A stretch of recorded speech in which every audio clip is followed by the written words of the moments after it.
and he prove said me to Conor wrong. Ben, I'm sorry for If running, Ryan man. fight Tank next, Ryan gonna sleep. I mean, Tank gonna sleep his ass.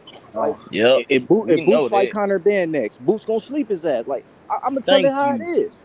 Is Thank it? Like you. I ain't no What is it? fanboy, Because what you saw him do to Delorme and Lipinets, is that what you think? Nah, because it's boxing. bro. It's boxing Bro, IQ. It's an understanding of the Boxing sport. IQ. It's what they Oh, do. okay, Yeah. okay, Every punch JB. he My throw, bad. I got you, JB. My bad.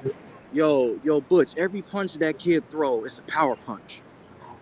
And it may not even seem like it, nigga, but it is, nigga. That's how much power he got, fool. Power against who, Rodney? Who have they put in there against Then him he a to stand up switch to his hitter. power?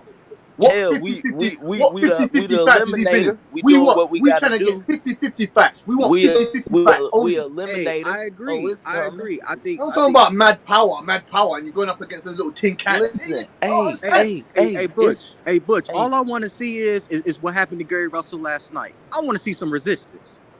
I don't want to see no blowout. I want to see a nigga. I want to see a nigga have to go through something, bro. You know what I'm saying? Exactly, and I ain't seen Boots do that. I've seen Conor Ben do that. You get me? Bro, Let I me ain't ask you seen this, Conor Rodney. Ben do that either. I ain't seen Let me Ben ask you this, have to go Rodney. through Let a me ask you struggle. this, Rodney, and go.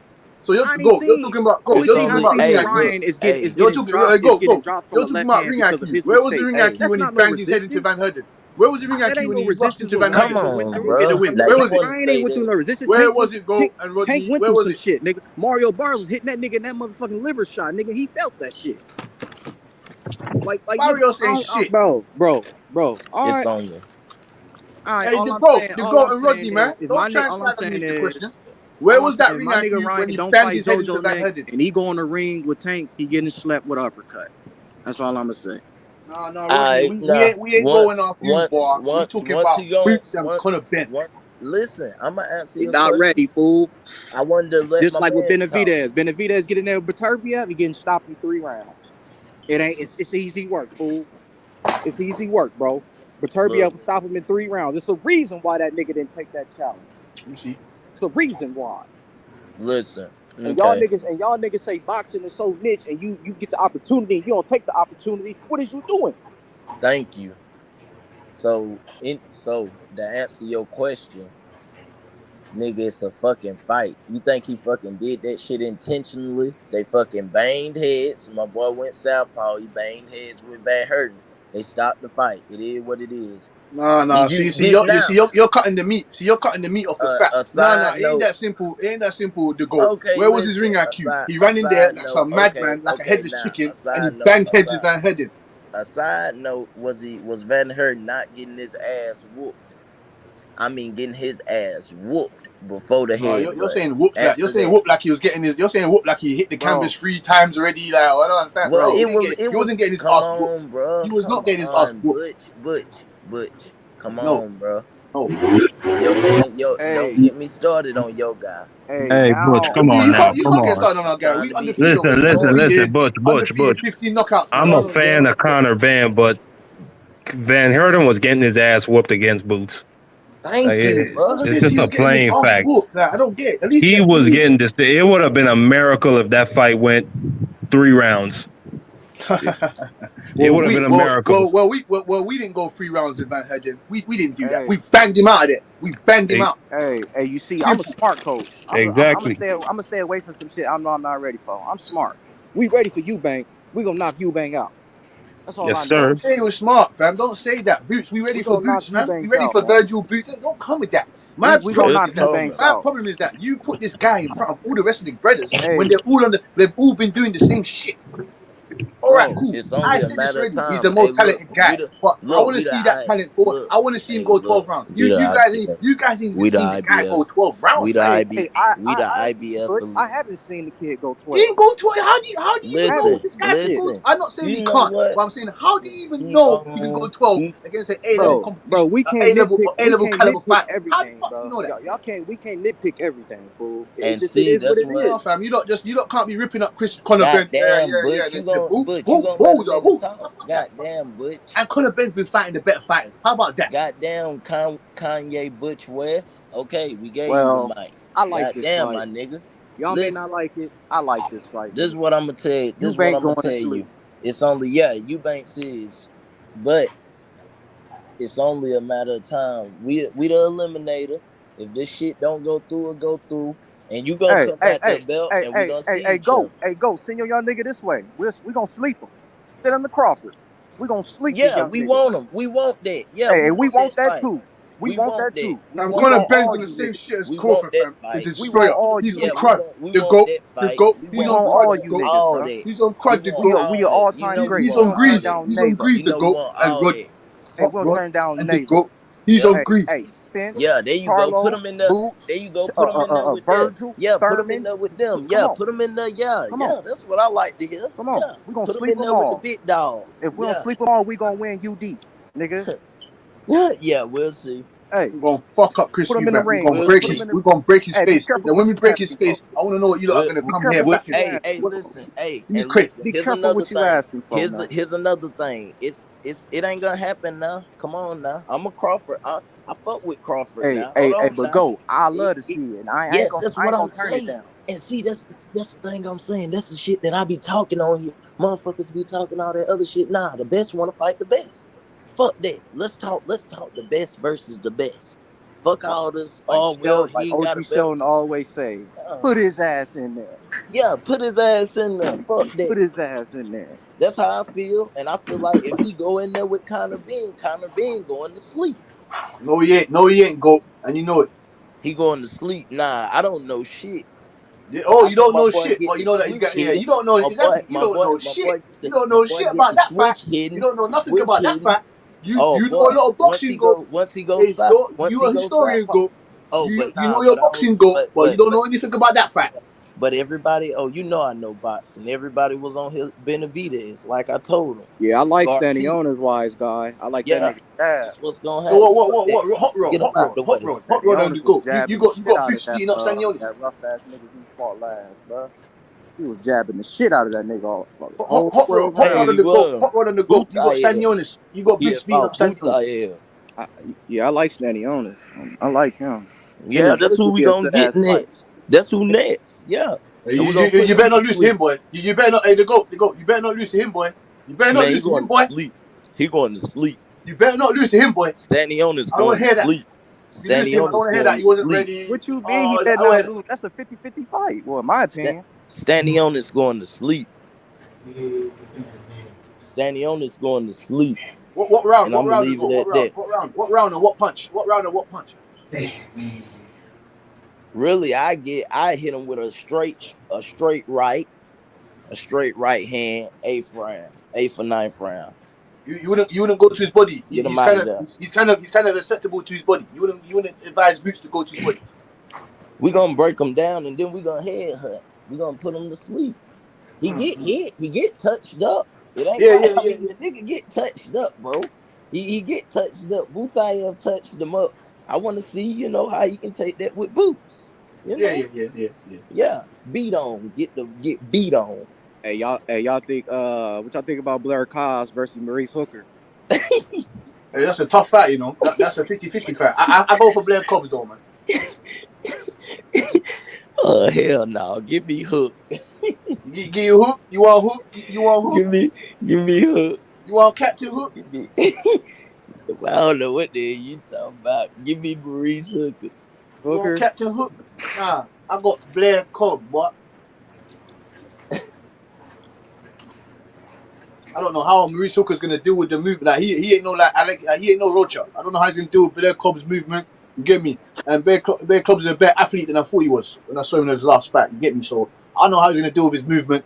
Blair Cobbs ain't got no pop. He ain't even got no pop. So I'm not too sure about that. I saw some skills from Blair Cobbs. You get me? He got a good couple hooks, couple check hooks there, here and there. He ain't got no pop though. So I don't know how that's gonna go. Let's see what Maurice Hooker's got left in the tank. But if he loses to Blair Cobbs, he needs to hang it up.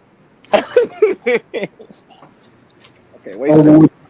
That Canelo card. That nigga Bam on that shit. Yes, sir. Coleman. Is that Q? Hey, is that Q? Hey, Bam is active, boy. Yeah, Q, I got a bone to pick with you, man. You said nobody's beating Jermell Charlo at 154. I don't believe so. I don't believe that. Tony Harrison, Fundora, they will put some work in on Charlo. Tony Harrison Crawford will kick his ass as well. Hey, Tony Harrison already got knocked out though. Yeah, but he was the first one to beat Jermell Charlo. I think he won that fight, but he beat him. Yeah, okay, I give you that. He got knocked out though. Yeah, I can't disagree with you. You get me? It's arguable who you thought won. If that's alright, if you thought Jamel Charlo won, that's and then everybody thought Castano was the shit, and I think he beat Castano in that first fight, and then you thought you won that first fight, Q? Yes, bro. Yes. Yeah, we did a rewatch on Big Bro channel on YB shit. Hell yeah, I think he beat him. Okay. Well, you thought that as well, Rodney? He knocked him out, and then in the rematch, everything I said happened, bro, to the T, bro. He knocked it, man. Exposed that boy. Well, I've been exposed him on the rewatch, but for sure, yeah, man. Come on. Say nothing, Q. I say nothing. I'm still smoking Castillo, my nigga. That's my fight. I ain't gonna lie, that's my fight of the year, bro. And met Charlo and Terence Crawford. Shit. Who else? I'd probably say I like them young niggas, bro. I like them young niggas. I like my favorite fighters to watch right now that I'd be excited for. Terence Crawford, goddamn Mel Charlo, Shakur Stevenson, Keyshawn Davis, Bam Rodriguez. I got one for you. Q. What do you think about Abdullah Mason? I like that guy. Oh, he's dangerous. I like that young nigga. He might be the next Crawford. Hey, I like that young nigga. Keyshawn Davis is the next Terence Crawford mixed with Shakur Stevenson, bro. Oh, boy. Yeah, he got Abdullah Mason is dangerous though. Keep your eyes on him. Hey, you gotta remember now too. Yo, he fights Davis is older than he at the doctor. Like 24, 25. You know what I'm saying? Just saying. You know, like Abdullah Mason is 18. Yeah, I like 18. He's 18 fighting like that, man. Hey, I'm telling y'all, hey, that boy from Ohio, my boy Cleveland. I ain't gonna lie, man. Shout out to my boy. Ohio be he won like national Golden Gloves and shit, like the nationals and shit like that. Punching guys up, boy. He's a serious guy, man. He only 17. He only 17, Rodney. Oh, he's 17 years old. He's 17. Yeah. 74-inch reach, man. Crazy. How tall is he? Even stop going. Yeah, that's crazy. I think he like 5'10", 5'11". Hey, shout out. He fight at 135. Put him on. 130, I think. I want to say 130. I think it's 130. You gotta look. Hey, a side note, you gotta look him up, bro. That nigga is a problem. H Money showed me that nigga a while back. I said, God damn. Yeah, I gotta do some homework. Yeah, do some homework on him, bro. When I say the GOAT. God damn. That's exactly what he is. Yeah, he bro. And then that's the thing. He be touching motherfuckers up. Hey, hey, that motherfucker long, boy. But that's what I'm saying though. Like I ain't gonna lie, I've been on Abdullah. Y'all, I ain't gonna say y'all sleep, but I've been on Abdullah. But bro, Tiger just as nasty, bro. Ooh, what you man? Yeah, what you man think of that guy? Yeah, Tiger Johnson, Duke Reagan. What you man think of Truck Simpson and those guys, man? Bro, Truck. Yeah, Truck. I fuck with Truck, man. I like him because he's in the weight class that's like good right now. Like he in the real slow type weight class. So I think goddamn when like Charlo and all them out the way, man, Truck, he there. You know what I mean? And Dry, like when all them gone, I'm telling you, Truck gonna be there. So he like the future. So I give him like 2-3 years. People actually, he probably be in a fight. People be like, damn, okay, but they just moving. They still early in their career. So right now, since y'all know who they is, since we know who they is, we gonna be, be able to see these guys fighting 3-4 times a year till they actually get their name and their status, and then they gonna be getting to fighting maybe 2-3 times, maybe, when they start getting in contention for a belt and shit. But right now, dude, what's your top 5 prospects in boxing? You said my top 5 what? Prospects in boxing. Prospects, shit. Jared Anderson, Xander Zayas, Keyshawn Davis, Abdullah Mason, and Tiger. Yeah, yeah, Tiger for Can't sure. argue with that, boy. Got the I head think up. I think all them gonna be champion. All them gonna be. 100%, 100%, 100%. Jared Anderson is gonna punch someone up for the heavyweight belt. Abdullah Mason is gonna get a belt. Keyshawn Davis is gonna clean up that division. Yeah, man. Yeah, man. 100%. Tiger Johnson, he's gonna KO something for the belt. Yeah, man. I feel bad. Hey, shout out to my boy Andy Cruz. He tried to make it, but I think he got caught. So hopefully we get to see him one day. But goddamn, boy. Damn, you said he got. What happened to go? Yeah, well, I ain't gonna say, but I heard around that he was trying to get over here to America, but he had got caught. Cause swear down, like he tried to do some sort of like. Okay. No, man. Damn, why they can't send a motherfucker over there in a private jet to come pick that nigga up, man? I was thinking, man, what the fuck? You gotta understand that. Where's the investments, man? Different down there, man. They supposed to have their own little bots and shit going on, but ain't nobody heard about it. Hey, go. Them motherfuckers flying keys of cocaine out of that motherfucker. I know they can fly Andy Cruz out there, bitch. Man. Hell. I wish. You think he'll be as good in the pros as he was in the amateurs? You see him beating Keyshawn Davis right now? No, I just want to see the fight. He will not beat Keyshawn. When I saw that fight, fuck no, he gonna knock him out. Motherfuckers gonna be. Rodney, he's gonna knock out Andy Cruz. He stopped Andy. Bro, I saw that fight, bro. I saw it, bro. Keyshawn is gonna knock him out if they was to ever fight in the pros, fool.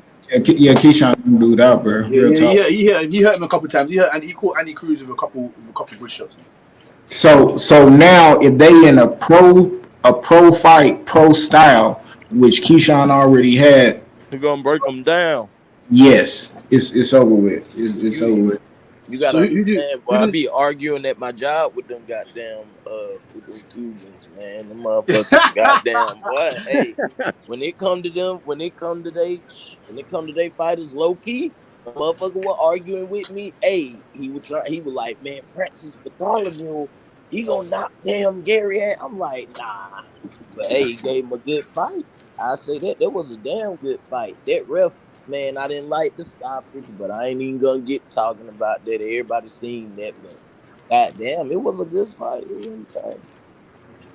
Yeah, they trying to get that streak busting. That they just want to keep that boy Gary Anton Russell streak going. You know that they really just want him to surpass Virgil. You know what I mean? Man. They're trying to build him up properly, like into a. That's what I'm saying. Hopefully, Gary Anton Russell doesn't turn into an asset. He doesn't turn into a commodity. He doesn't turn into an entertainer. You get me? He wants the big. They give him the big fights. You feel me?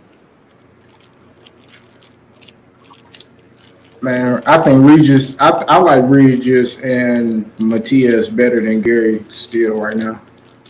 Yeah. That's arguable. It's arguable. Gary Russell's got. I would say he's got a better skills than Matias. He can fight on the outside a bit better. You get me? I would say he's got better footwork to an extent on certain things, which changed up the angles. I think Matias has got way better inside game. You feel me? He's more durable. I think at this stage of his career to Gary Russell. I like Gary fundamentals. He always keep his right hand up. Yes. Yes, that's what I said. He's a better all-around foundational fighter than Matias. You feel me? Matias sometimes he fights on instincts. He like to exchange too. He sure do. Yeah. I like the way he made that adjustment. Bartholomew, however you say his name, he went southpaw and he kept doing that overhand left, and Gary finally caught his ass. Hit him on top of his head. He tried to keep that damn arm up, but couldn't work. He got him right on top of his forehead. And he got a great corner to go. He got a great corner there as well. You get me? Yeah, He's got hey, great. that was a good corner. Hey, that's a good point, Butch, because he was making he knew off the dick. He was like, hey, go ahead, goddamn, go southpaw. Go southpaw. Goddamn. And he had some success, but I like what Gary Russell, his brother, was saying, goddamn, keep working with the jab, work the stick, and quit trying to force it. Cause that's that first round, man, he kind of came out lunging and he got caught, and it's like, sometimes just chill out a little bit. But hey, that's the way my man roll. He come out that bitch like, let me see what you hitting on. The GOAT. I think he's a better. I think he's Sean Porter with What more did I tell elite y'all, advanced bro? skills. Hey, H Money, did I not say that shit, bro? Didn't I say that shit before the fight? I say he remind me a little bit of that Sean Porter type of style. Yeah, the GOAT. Yeah, the GOAT. And then motherfuckers was saying, oh, but I don't know where they at, but he's way better than Sean Porter. I'm like, whoa, hold on now. Huh? Yeah. Sean Porter, two-time world champion, man. The fuck? Like right now, they were saying like he way better than him right now. Like, whoa, hold on, no. I don't know about that. If Sean Porter was to come out of fucking retirement, he'll give fucking Gary Antron some work. I'll tell you that for free. But yeah, man, he's a more like Gary Russell. He's a more established with his skills. You get me? I don't know if he's got. I wouldn't say he's got better footwork, better foot speed than Sean Porter. You get me? But he's definitely a resemblance of Sean Porter, but just with better skills, better all around foundation to his game. You get me? He's got an older brother, Gary Russell. This is what I like about the little brother, because he's learning from his older brother, which is in the fight game. He's still in the fight game today, so he's still seeing angles. He's still seeing stuff and shots that Gary, his little brother, might not see or might not understand where it's coming from. The angles, you get me, and different dimensions and stuff like that. You feel me? So I like Gary Russell in his corner with his other family members as well. That's great. That's great for Gary Russell. Yeah, it was a good fight. Good two corners using their head. That damn ref, hey, that ref just got paid. He did what he had to do. he got that Al Heyman check on the low. Al Heyman just slid him something underneath the table. Go. Al Heyman might have hit that nigga with a cash out as soon as the shit ain't got there. But nah, he was probably going to sleep either way though. He was going to sleep either way. But yeah, man. Who do you want to see him fight next, man? Regis. I don't think he's gonna get that. Yeah. I do as well. But I don't think he's gonna get that fight next. Regis wants that WBC belt. I want to see Gary Russell and Matthias. That's the fight that we want.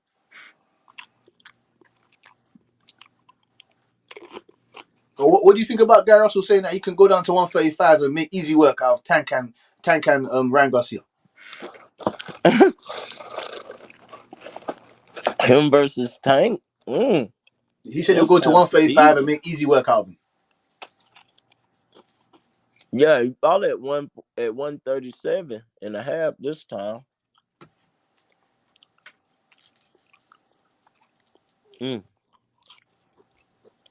What y'all think about?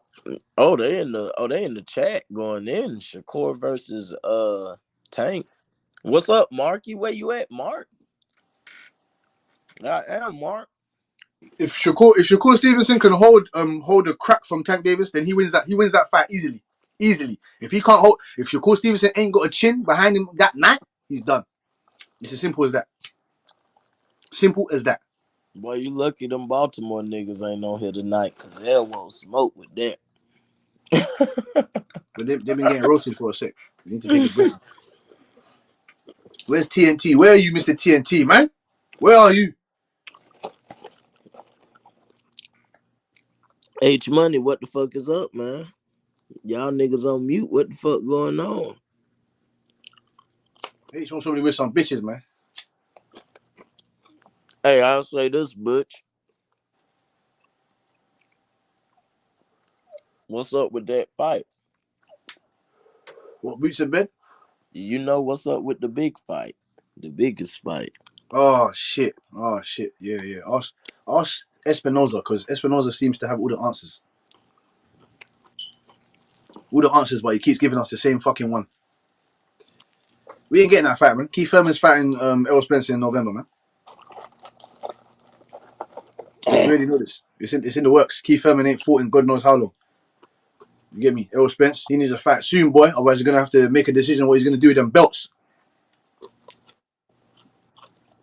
When did he fight Ugas? When did he fight Ugas? In April. Ooh, buddy say watch his mouth. Hey, get in, Too Tall Bishop. Get in there.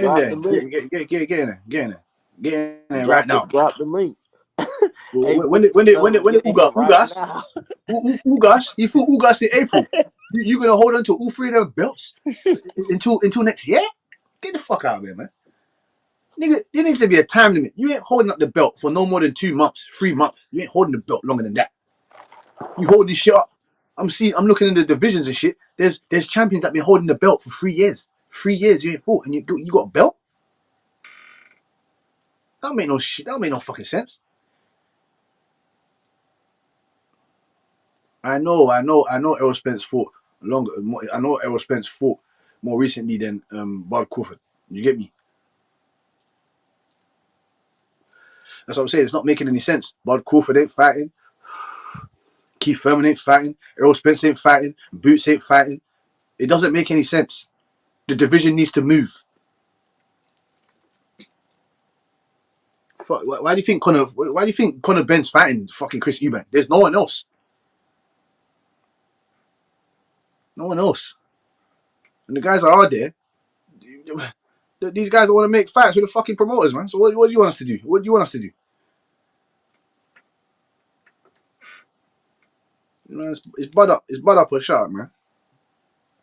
And I love Errol Spence as a fighter as well, man. He needs to, you get me? I don't know, man. Something needs to, I said, if he don't give us this Bud fight, he needs to give Boots Ennis his shot, or he needs to go fucking fight Keith Thurman. One of the two. You pick, boy. You pick. Bud Crawford, if you don't get your ass in that ring before the end of this year, you need to go fucking fight Virgil Ortiz, or you need to go go over to England and smash up Josh Taylor. It's as simple as that. Those are the two fucking fights for each guy right there. Right there. There's nothing else.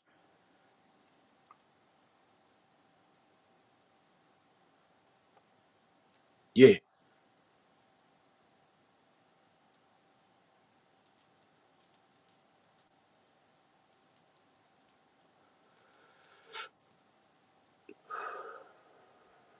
Let's get on to Mr. Benavidez, man. Because he's been doing a lot of talking recently. I haven't seen his face everywhere. Fucking Mr. Benavidez. David, by the way. Not Jose. David's talking. H Money mentioned it. I don't like when guys start being hypocrites and talk about going back on what they're saying. 1 minute, you want to fight fucking Canelo Alvarez, saying that, oh, he's avoiding you. Oh, he hasn't been wanting to fight you. And now you're saying that you ain't ready for the guy. So it's not making sense. It's not making sense. Once a duck, always a duck. He's a capper, bro. He's a lying piece of shit. The man been doing interviews for about 2 years now, 3 years, saying Canelo is ducking him. Now he just did an interview, said he's not ready for Canelo. He needs to fight Caleb Plant before Canelo. Why doesn't no one get onto this guy about this shit? That's what I'm saying. Like, no one, like, I hear a hell of contradiction and hypocrisy and contradictions from Benavidez. You're right, Cassidy. And his daddy ain't getting away with it either. His daddy chats shit as well. Man, Benavidez said his brother beat Danny Garcia last night. He said his brother got robbed. What is that?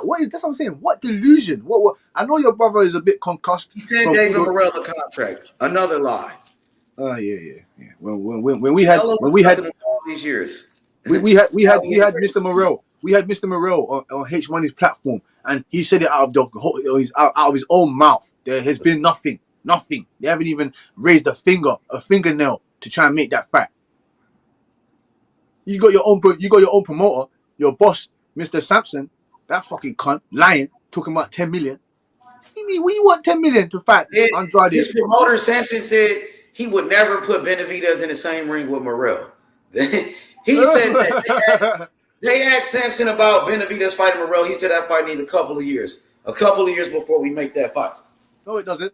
It needs to be ready right now. I got all the footage, all of the video. I even got a video of David Benavidez' daddy saying how David Morrell, you know, he said Canelo would never fight David Morrell. He said Morrell is too much of a threat for Canelo to fight. That's what David Benavidez' daddy said. He said Morrell is too good for Canelo. If he too good for Canelo, what you think he is for your son? And your son said he's not even ready for Canelo. Now Benavidez saying, I swear to God, bro, it's the truth, bro. What the fuck?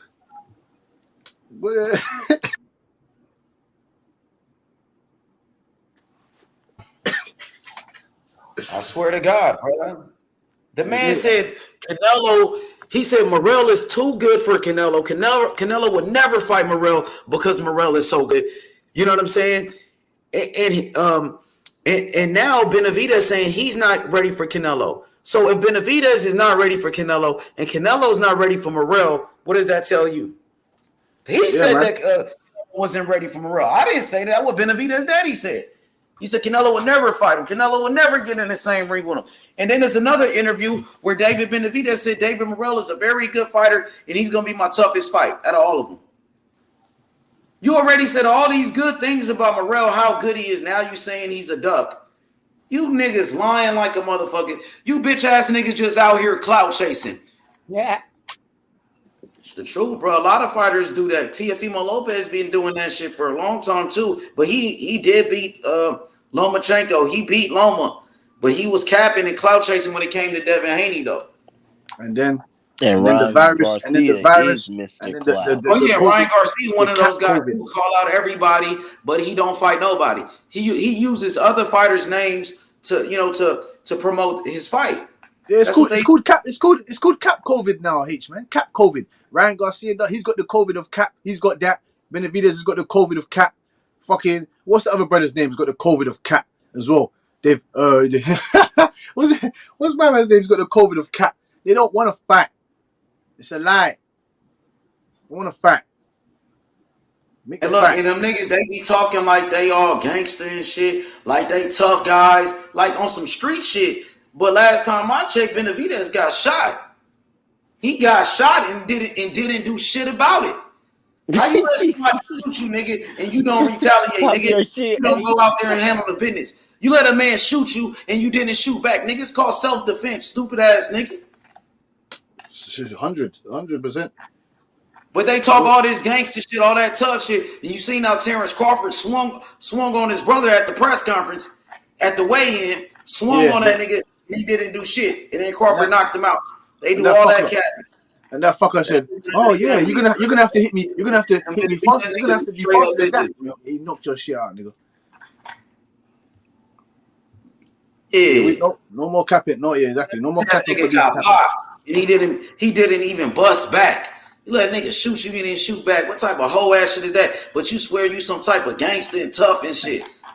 And then you told on the man that shot you. You snitched. You went to the police and ratted. You went to the police. Well, swear down, he ratted. Swear down, he snitched on some 6ix9ine type shit. Well, he put his nails at the.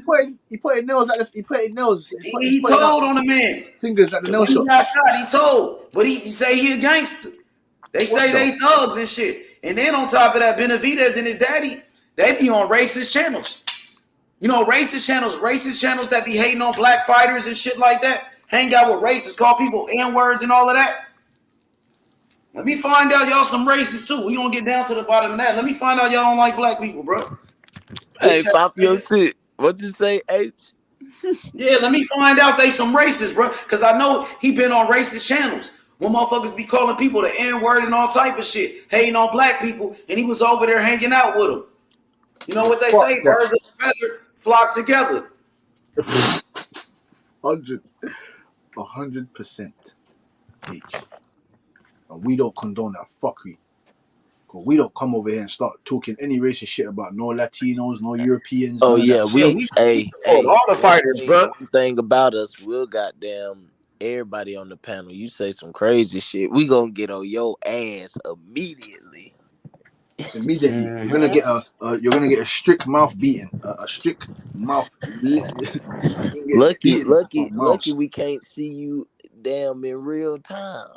Trust me, fam. When you're telling me this type of stuff, H, man, when these guys are being racist and all this stuff, man wants to see them and just choke them, just strangle the fuck out of them. See how Homer Simpson strangle up Bart. That's what man wants to do to them. Don't come with that racist shit over here, man. Everybody, it doesn't matter if your fighter's white, black, blue, purple, Hispanic, Latin, Asian, white. They do all that tough talk like they some street guys, like they on some street shit, but then they go tell the police though. You know what I mean? When niggas get active and shit, you talk all that gangster shit, but you go tell. You went to go snitch. You told, nigga. He's a rattle, man. He's a rattle. He shouldn't even be getting mentioned. I didn't know that was confirmed. I didn't know that he actually snitched H, man. Yeah, that's good. Yeah, he told the police on the man that shot him. Yeah, man. But he said he a gangster. He said he gonna do this and do that. But you went to go tell.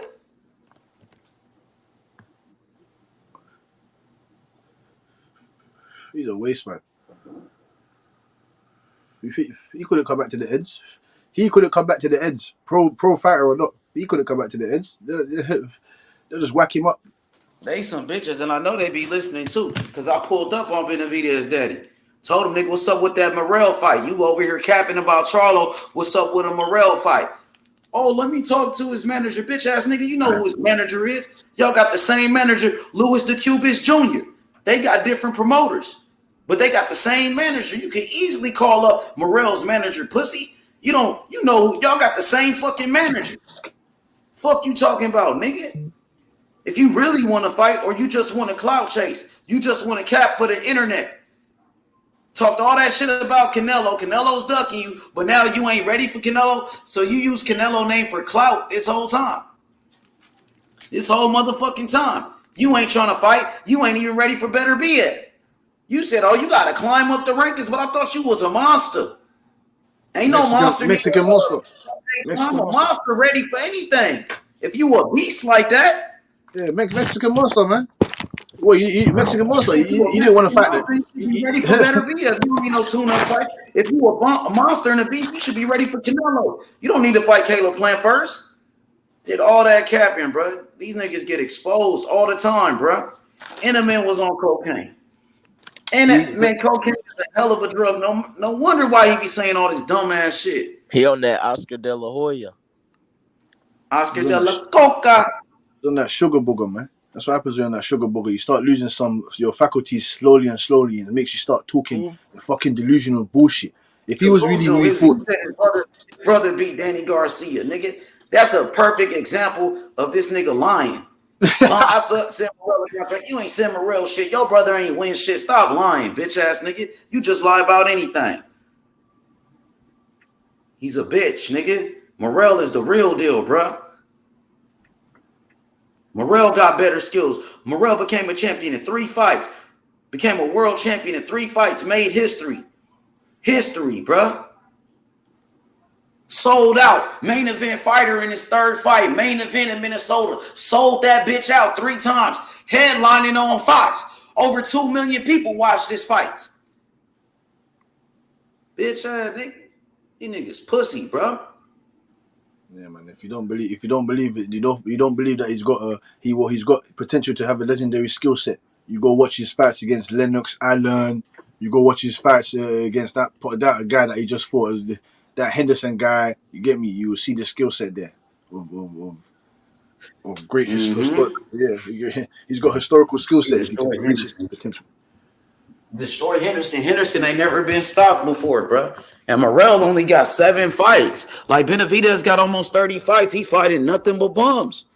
He fight bums like J. Leon Love, Ronald Gavril, another bum that dropped his ass. And he got dropped. He got beat in that fight. Nigga, everybody know he got beat in that fight. He had to do a rematch. Let me ask you this. Oh yeah, they definitely threatened by Morrell. Benavidez said that Canelo was threatened by Morrell. If Morrell is not a threat, why would Jose Benavidez Sr. say that Morrell is too much of a threat for Canelo? And Canelo was number 1 pound for pound at that time. Fuck out of here, nigga. They said he was a fucking threat. Clown. This fucking joke, man. Clown. Benavidez said that Morrell was a threat for Canelo, and Canelo was the number 1 pound for pound, the best fighter in the world at that time. So if he's a threat for Canelo, and Benavidez just came out and said he wasn't even ready for Canelo, he did all that talking. Of course, he a motherfucking threat for a bum like Benavidez who ain't fought nobody. David Morrell Jr. straight out of Cuba, bro. The best fighter at 168 pounds, nigga.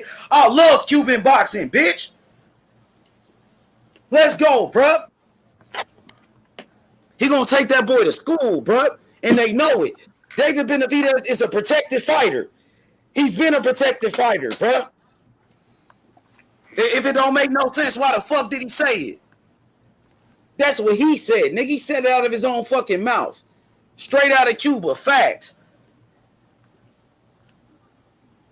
All right, my boy Don. I hope he ready. I hope he ready because that fucking he's a fucking alien. The nigga got a fucking 78.5-inch arm reach. And Yep, you know 78.5. Benavidez got a 74.5. That nigga arms is four inches longer than Benavidez any taller, bro. Niggas don't want no smoke. All they do is talk and cap on the internet. Cap on these interviews. But the man ain't gonna fight nobody. Who the fuck is Benavidez gonna fight next? After doing all that talking, he better fight a killer. He better not go in there with another David Lemieux. Nigga, you almost got 30-something fights, man. Please fight somebody. When Morrell got that many fights, he only got 7. And the guys that Morrell is fighting against got better records than the guys that Benavidez has been fighting, and he only got 7 fights. And he's a world champion. He got a belt. So Benavidez go on the internet and just say anything because he on that cocaine. Cocaine is a hell of a drug, nigga. I used to sell that shit, nigga. I used to be all through LA, nigga, serving niggas, bro. In Beverly Hills, nigga, serving all type of white folks, nigga. I know what that shit do to a motherfucker, bro. That nigga dumb, bro. Delusional ass nigga. Let me ask you a Morrell question. already got a fight. He got a mandatory lined up. That's the only reason why Benavidez is talking like that, because he know Morrell got a fight. That bitch ass nigga was never saying that nigga name until now, bruh. Just like he say Canelo name, but he ain't gonna fight Canelo. Just like he saying Caleb Plant name. Caleb Plant already got a fight with Anthony Durrell. He's saying Charlo name. Charlo got a fight with Sulecki. He calling out everybody with fights. Stupid ass nigga. Yeah, you right, Don. Don Vaughn, you right about that. Great feet, great skills. And he got power. That nigga's all talk, bro. Let me ask you a question, Hitch. What's up, my guy? Yeah, man. Fuck David Benavidez. And let me ask you a question about David Morrell. You one of your favorite fighters, man. Very great. He is my favorite fighter. Him and Devin Haney. Yes. Him and Devin Haney, my 2 favorite fighters, without a doubt. Do you think he ain't just my favorite fighter? He is my fighter. That's my fighter, bro. That's our fighter on this channel, bro. Yeah. That's my fighter, literally. What's up with it? Talk to me. Do you believe that do you think, in your opinion, that he can become one of the greatest Cuban fighters, as in top 3 ever, as in he's going to be up there with the Teofilo or amateur, professional boxing? Yeah, professional. I don't want to speak. You can even put him in there with the amateurs if you want to, like Julio Cesar La Cruz, Teofilo Stevenson. You get me? Felix Savon. You get me? Or you can put him up there with the professional. The only problem with that is that those great fighters like Teofilo Stevenson, he never turned professional. He couldn't. He could not. It was against the law. And it's still against the law for Cuban fighters to turn professional. But if I say the greatest Cuban fighter ever, it would definitely be Teofilo Stevenson. But he never turned professional. So with David Morrell, I think he has potential to become the greatest Cuban fighter, of all time, as far as professionals. Yeah. So we put him up there with the greatest Cuban fighter that turned professional ever. Yeah, he definitely got that potential for sure. Yes, I think he can. I think he will be. God willing, inshallah. Yes. Like you get me, like his fellow other countrymen. You get me, like who can I put in there? Jordan Casamayor. You got Ugas, yes, Joel Ugas. Casamayor, Even Francis Bartholomew, Rigging Dow. You get me. from Yes, Francis Bartholomew. Jose Legra. You know, I know that old school Jose Legra. You get me. Oh yeah. What about Jose Napoles, right? El Yes. Montedia. Jose Napoles, right? He was a beast. He one of the greatest too. And then you got Kid Chocolate, the original Kid Chocolate, and then you got Kid Gavilan. You know what I'm saying? Yes. Even Gamboa. Ramos, Sugar Ramos, another one. You get me. Black more to the, like Peter Quillen. Even he's Cuban. Oh, Peter Quillen was Cuban too. He's got he's got a part. He's part Cuban. Oh, okay. I didn't know about that. Yeah. He good though, but it'll be like you said, Rigondeaux, Casamayor. You know what I'm saying? Kid Gavilan, Kid Chocolate, the original Kid Chocolate, the real Kid Chocolate. You know what I'm saying? Yes, I think those are top guys. Kid Gavilan, he lost. And Jose Napoles. You know, Kid Gavilan, he lost twice the Sugar Ray, the original Sugar Ray. Sugar Ray Robinson, fact. Yeah, but Kid Galvin was like that too. That's crazy. You put that name. Hey, that's some historian. Hey, now if you watching, get the lights up because we giving you some historian shit. Now you gotta look these niggas up. You better know boxing. We really know. Now we giving you historian shit. And there was another guy named what's his name? Benny Perry, who died. Emil Griffin killed him. Right? He was a hell of a fighter too. You remember him, Cassidy? It was Emil Griffin. The man that Emil Griffin killed in the ring. His name was Benny Perry. Benny. Benny Perry. Oh, of course. What do you mean, H, man? From the Virgin what do you mean? Hold on. Welterweight champion in the 60s? Yeah, I didn't watch him, but I just read up on it. I didn't watch it. I don't have seen any film on him or nothing, but I just know he was a great Cuban fighter, welterweight champion at the time. Yeah, he lost to the Griffin dude. He passed away in the ring. Okay. Yeah. That was okay. Hey, and we would be talking about Lara if Lara didn't get robbed in all of this fucking fight. Lara got robbed against Canelo, and Lara got robbed against Paul Williams. You know what I'm saying? And I thought he beat Jerry Hurd, bro. Lara is the man, bro. Lara was the truth. Lara got robbed from his legacy in that Canelo fight. Yeah, correct. Just because they were trying to bring along Canelo Alvarez. Correct. I can give you another great Cuban before King Kong Ortiz. There was Orlando Solis. Oh, he was a heavyweight. Who he fought against? He challenged for the WBC belt against someone. I forgot who it was. Was it Klitschko? He faced Klitschko, did he? Klitschko came. I think I've seen that fight. He got knocked out by Klitschko, huh? Yeah. In the first round, he got knocked. He got cleaned him. Yeah. But he did have some decent wins. Like he had some decent wins, man. Yeah, Barrett. You get me? That was a decision. That was a disqualification, but he was winning that fight though.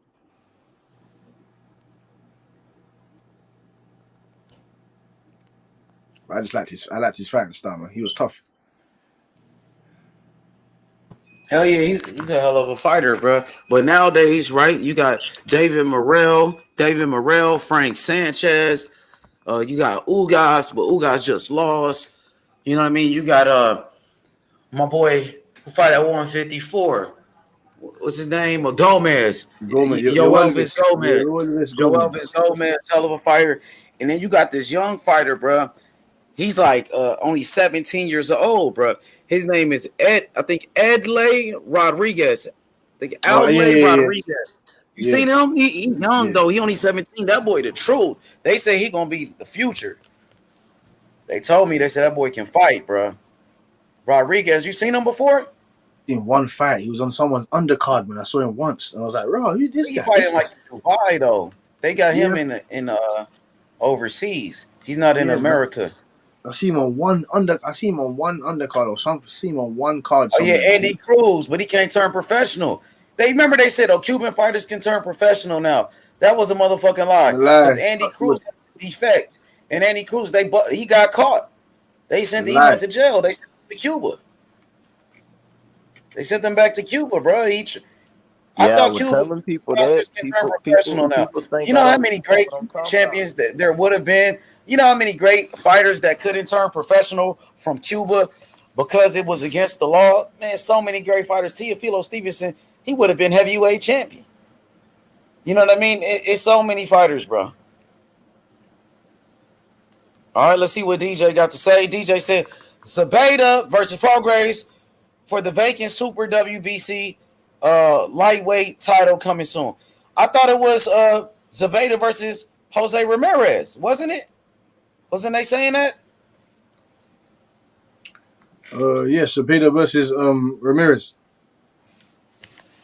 Yeah, but he said DJ saying it's gonna be Regis Prograis and Jose Zabeda. No, I seen reports of, reports of it was meant to Prograis was meant to be waiting for them two to fight. Correct. Yeah, that's what people were saying. Yeah, that was the man, report. They doing Regis dirty. That's why I said fuck that Regis. Man, No, I don't know. I think it's because I don't know if it's Probellum or the network. I'm not too sure. Like, you get me? I don't know what they're doing with Regis over there. I don't want to fight another bum. I don't want him to fight another bum in Saudi Arabia. I don't want that for him. DJ said WBC just ordered Zabeda versus Prograis, but I thought they announced Jose Ramirez versus Zabeda. Nah, well, if that's for the belt, or if that's for the vacant WBC belt, then that's fine. You get me? But I thought Jose Ramirez was supposed to fight against Jose Zabeda, bro, on Top Rank. They already set that fight up. Maybe I don't know. Who's Zabeda with? Is he to Top Rank? Yeah, I'm not too sure. Maybe I don't know. Okay. Ramirez is gonna face. Well, he looks to face the winner out of those two. So it's like they switched it around now. So Prograis is not waiting on the block no more. He's gonna come and fight Zabeda, and then Ramirez is gonna take his spot now, and he's gonna wait on the block now. We gotta wait and see, man. Just because the WBC ordered something, it don't mean it's gonna happen. Ryan Garcia was Devin Haney's mandatory. Ryan Garcia didn't fight the champion. You know what I'm saying? So they could order whatever they want to order, bro. But you know how the WBC is. He said, "Nah, Jose Ramirez is about to take another fight and then fight Liam Perro from Australia at the top of the year." Okay, so you come in with some new shit. Okay, I just gotta wait and see, DJ. We be hearing so many different things, bro. Like I said, I've been hearing for months Jose Ramirez versus Jose Zabeda for the WBC vacant belt. Now you telling me Jose Ramirez is Prograis? Hey, I gotta wait for official announcement. You know what I'm saying? I'm gonna listen to what you said though. Let's see. Announcement. Let's see who Zabeda gonna fight. Now they talking about Mauricio Suleiman. He just always doing some dumb shit. Now you giving them the go ahead for free negotiations for Zabeda versus Prograis for the vacant WBC super lightweight title. Yep, He definitely on bullshit. He always on some bullshit. The WBC ordered Zabeda versus Ramirez, but it seems that the plans have shifted to Zabeda versus Prograis. It's a startling turn of events, but Zabeda and Prograis have until August 30th, Tuesday, to reach a deal before the fight moves to a purse bid. So, damn. The 140 guys are mixing it up, man. I like Zabeda. He getting in there anyway. He don't give a fuck. Oh, Zabeda? Yeah. That he had a mad fight. Who's that mad? He had like a fight of the year, man. Who's the fight of the year that he had? That ratchet. What's that brother's name that he had a fight of the year with, or a contender?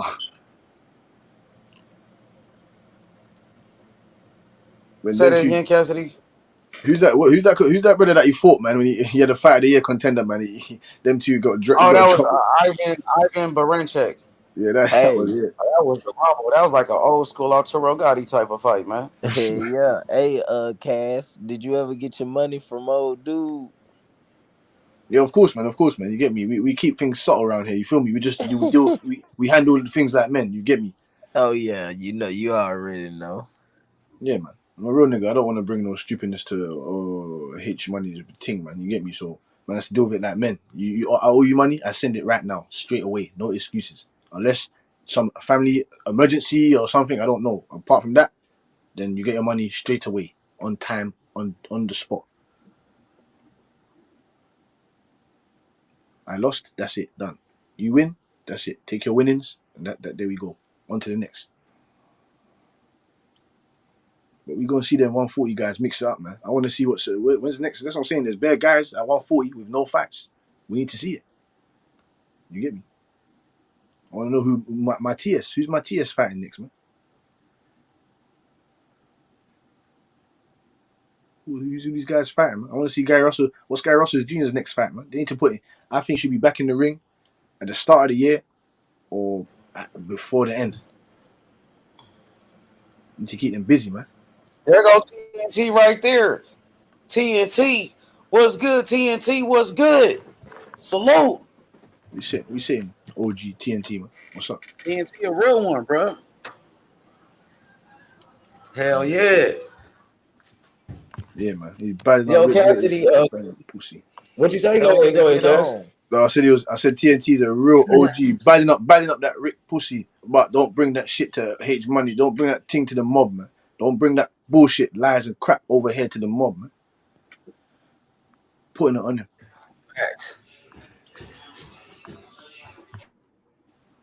TNT, pull up, man. So I want to ask y'all, you know what I'm saying? What's up with Tank Davis, bro?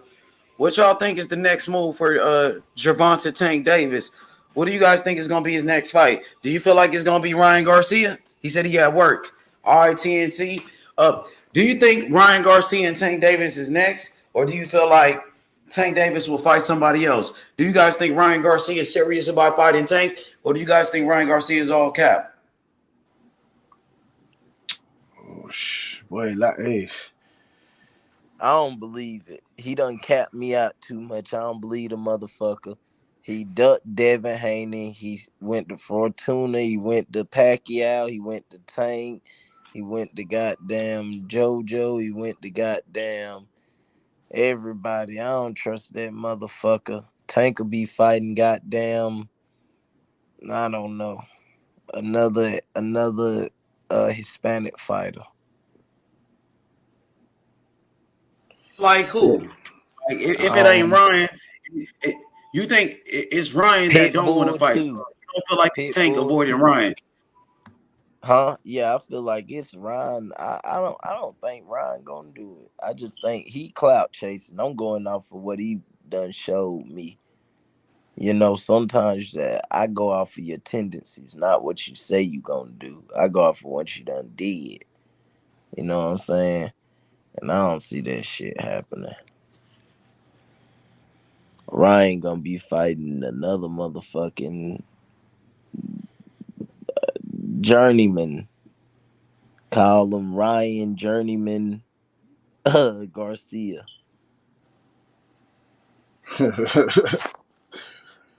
I ain't goddamn, man. He got the Luke Campbell. He got the Luke Campbell, so I ain't gonna, go there like that. But we ain't believe it. We want to see the best fight the best. I don't believe it. The motherfucker always bullshit. Yeah, but it's not about them making that happen. It's about goddamn Oscar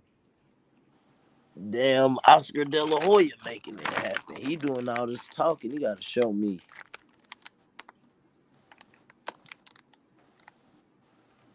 Well, Roberto Suleiman has faith in that motherfucker because he believes that fucking Ryan Garcia wants a belt. So, you get me? That's what he was saying. So we have to see about that.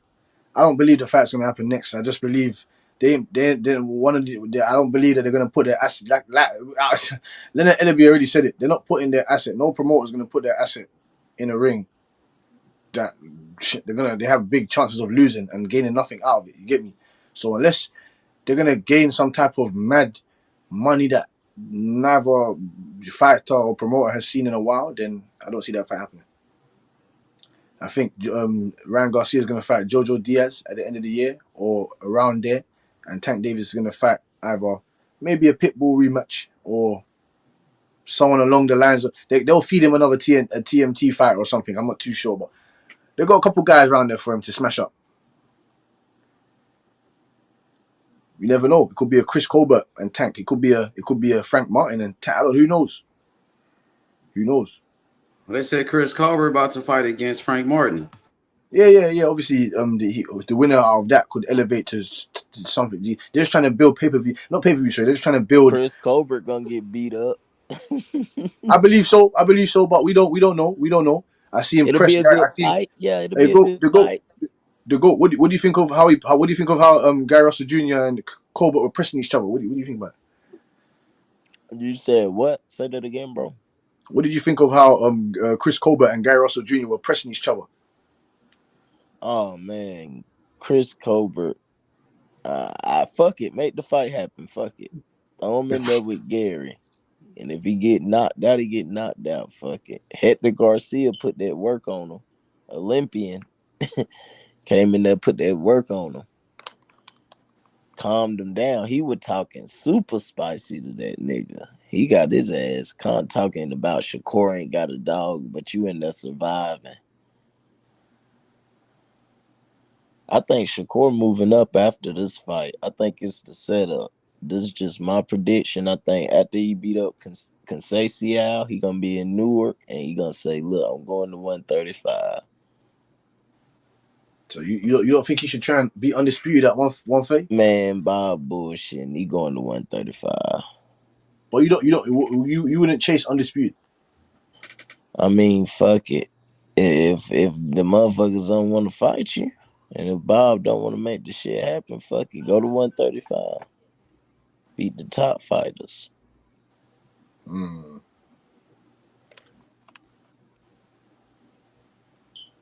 I tried to tell fucking Smoke, fam.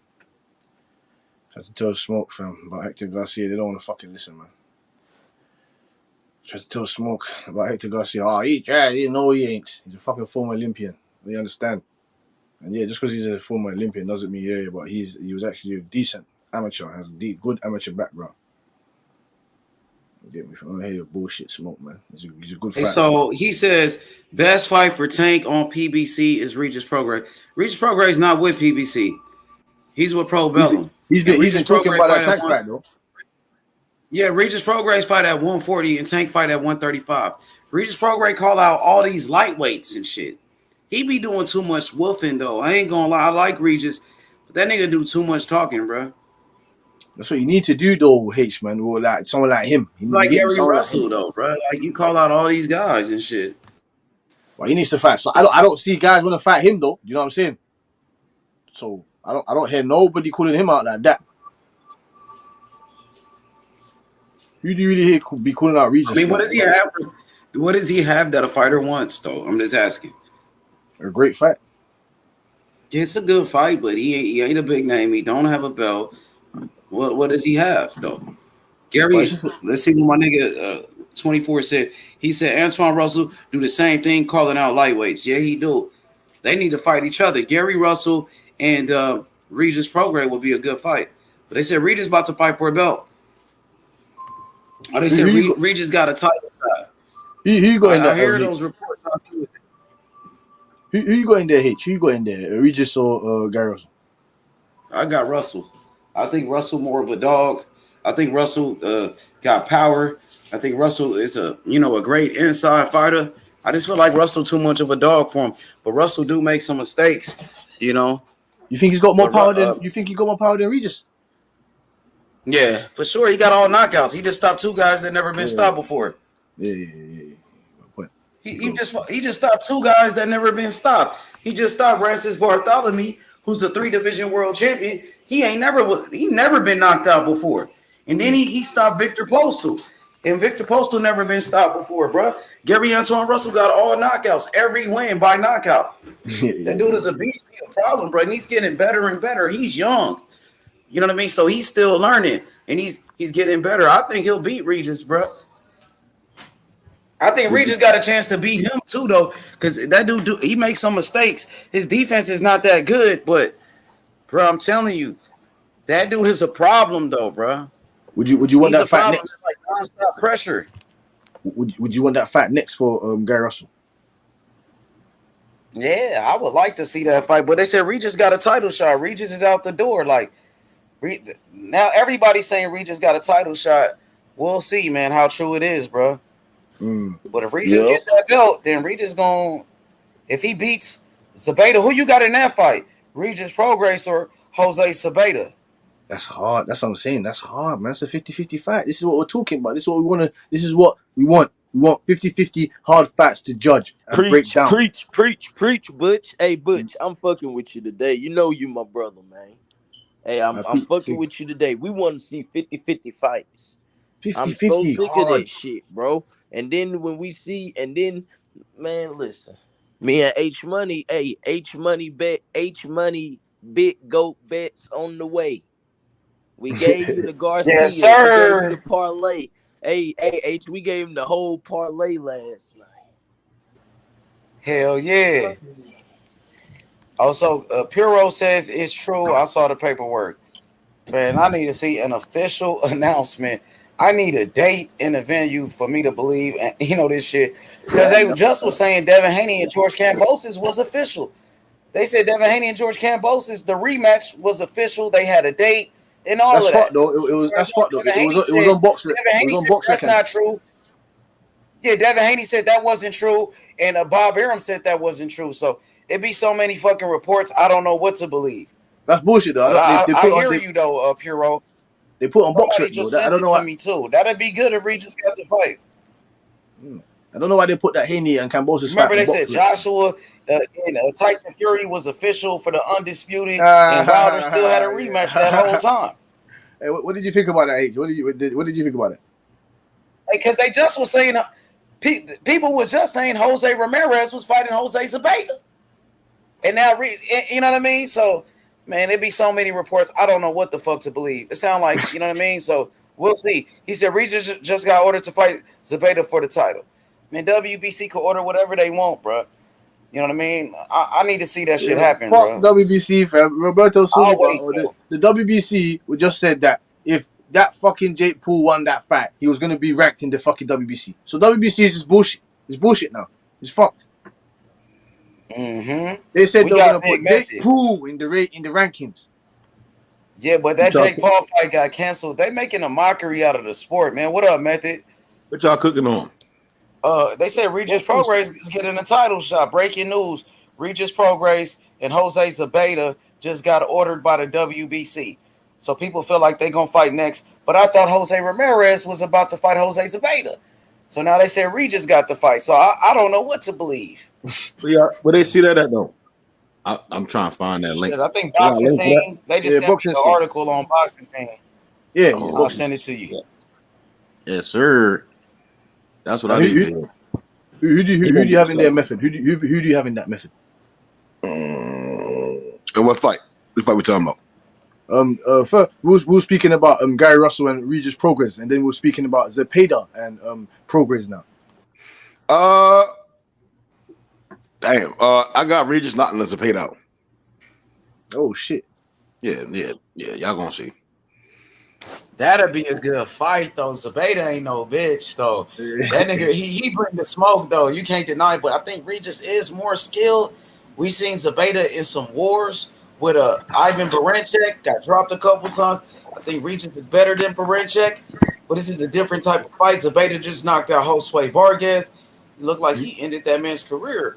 And Jose Zabeta had a close fight with Jose Ramirez. Some people thought he won that fight. I think it's going to be a banger, bro. I'm going to go with Regis, though, right now. I'm leaning towards Regis. I got Regis inside of 7. Regis inside of 7. Zabeta, I think Baranchyk hitting that nigga Zabeta, boy. He was folding Zabeta ass up. Regis hit hard as shit, boy. That's a good one. That's what I was asking as well. Do you think Regis got more power than Gary Russell, or Gary Russell got more power than Regis? Right now I think Regis got the most power out of all of them. His power different. I seen Josh Taylor eyeball. That nigga he almost lost a fucking eye around Regis. Regis tough though. Josh Taylor just had more in his bag that night. He definitely got in his bag that night. Yeah, that was impressive. Yeah, the punch selection, the punch output. Yeah, that was impressive. Yeah, and he ain't gas out. Regis got tired, and Josh Very Taylor durable. put the bitches on. Yeah, very durable. Zepeda don't have a crazy output for Regis, so I see Regis picking his shots, hitting him in spots he don't want to be hitting, getting him out of there. But Zepeda tough though. He tough. Yeah, he's tough, like some $4 steak tough though. Yeah, he's tough. Oh yeah. Yeah, so shit, if they made that fight, I see that shit come and play out. Shit, so Regis gonna have the WBC. Well, about in the end. T.O. probably get the WBO. Regis gonna have the WBC. T.O. get the WBO. I got Matias probably get the IBF or the WBA. Yeah, shit. Hell yeah. Matias probably get the IBF at WBA. And Gary probably get the IBF. That's how I see that shit playing out. Okay, yeah. Once the belts be spread out, what do you think's happening with Josh Taylor and Catterall? You got Josh Taylor redeeming himself against Catterall. I don't really care for the fight. I don't care for Ben Davison. I don't care for the fight.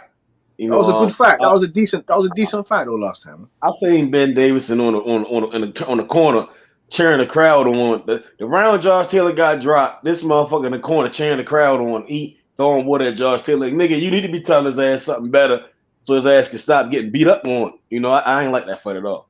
You know, I didn't like the card. The fight was kind of rough. It wasn't a good fight, like a good boxing match. You know, it was the worst I've seen Josh Taylor out of all his fights. And Catterall ain't no Regis, man. He just wasn't, man. He kept getting hit with that same right hand too, bro. That right hook all night. Like, you would think Ben Davison would tell him to make the adjustment, or maybe sidestepping, or maybe picking your shot, or maybe taking a step back and then countering, but he didn't tell him none of that shit. I think that's why Devin Haney don't have him in his corner like that neither now. Yeah, that motherfucker, I don't know what the fuck he be doing. That shit was stupid. That was the dumbest shit I've ever seen, man. And he been in a couple of world title fights, and it just was like, you defending your title, mandatory defense, and that's how you come out looking. That shit was embarrassing to me. You know, Josh Taylor need to go to 47, go ahead and get those money fights, fight those bigger competitions. You know what I mean? And he gonna be faster than most guys coming from 140. So man, I don't care for no Catterall fight. It don't move the needle for me. You know what I mean? Maybe for the Catterall fans and the Taylor fans. I know that's right. I don't want to see that. Throw that nigga in there with the best. Let's see him get knocked out or win. I ain't care about the first time they fought. I ain't give a fuck about that fight. I said, I don't give a shit about no damn Catterall. I haven't seen Catterall fight anybody. I mean, he got in there with Taylor. He showed up, but I'm like, all right, you know, that's it. You lost the fight. You got robbed, whatever, but go fight somebody else. You know, like you know, go. I don't know. I mean, I guess they I don't know, because if Taylor beat him, then he done. You get what I'm saying? Like you ain't got nothing else to do. You know, you're gonna be done. Oh really, man? Listen, no. Catterall, before that Josh Taylor fight, I was sure about that. You get me, like the guy that Regis, he fought the guy that Regis fought. Regis knocked him out. He destroyed that. He destroyed the guy. He didn't destroy him, but he outboxed the guy that Regis knocked out in Dubai. You get me? He beat O'Hara Davis. Like, Catterall's got some skills. Trust me, he ain't no pushover. I know what you mean. I know what you mean, Method. He's not a world beater. I'm not saying he a bum. He just is. All right, so because boxing the best, I don't know. Dude look like Quasimodo up there, man. He just he going to this weird they ass. call the nigga Quasimodo, Hunchback of Notre Dame. Yo, that nigga weird as shit, man.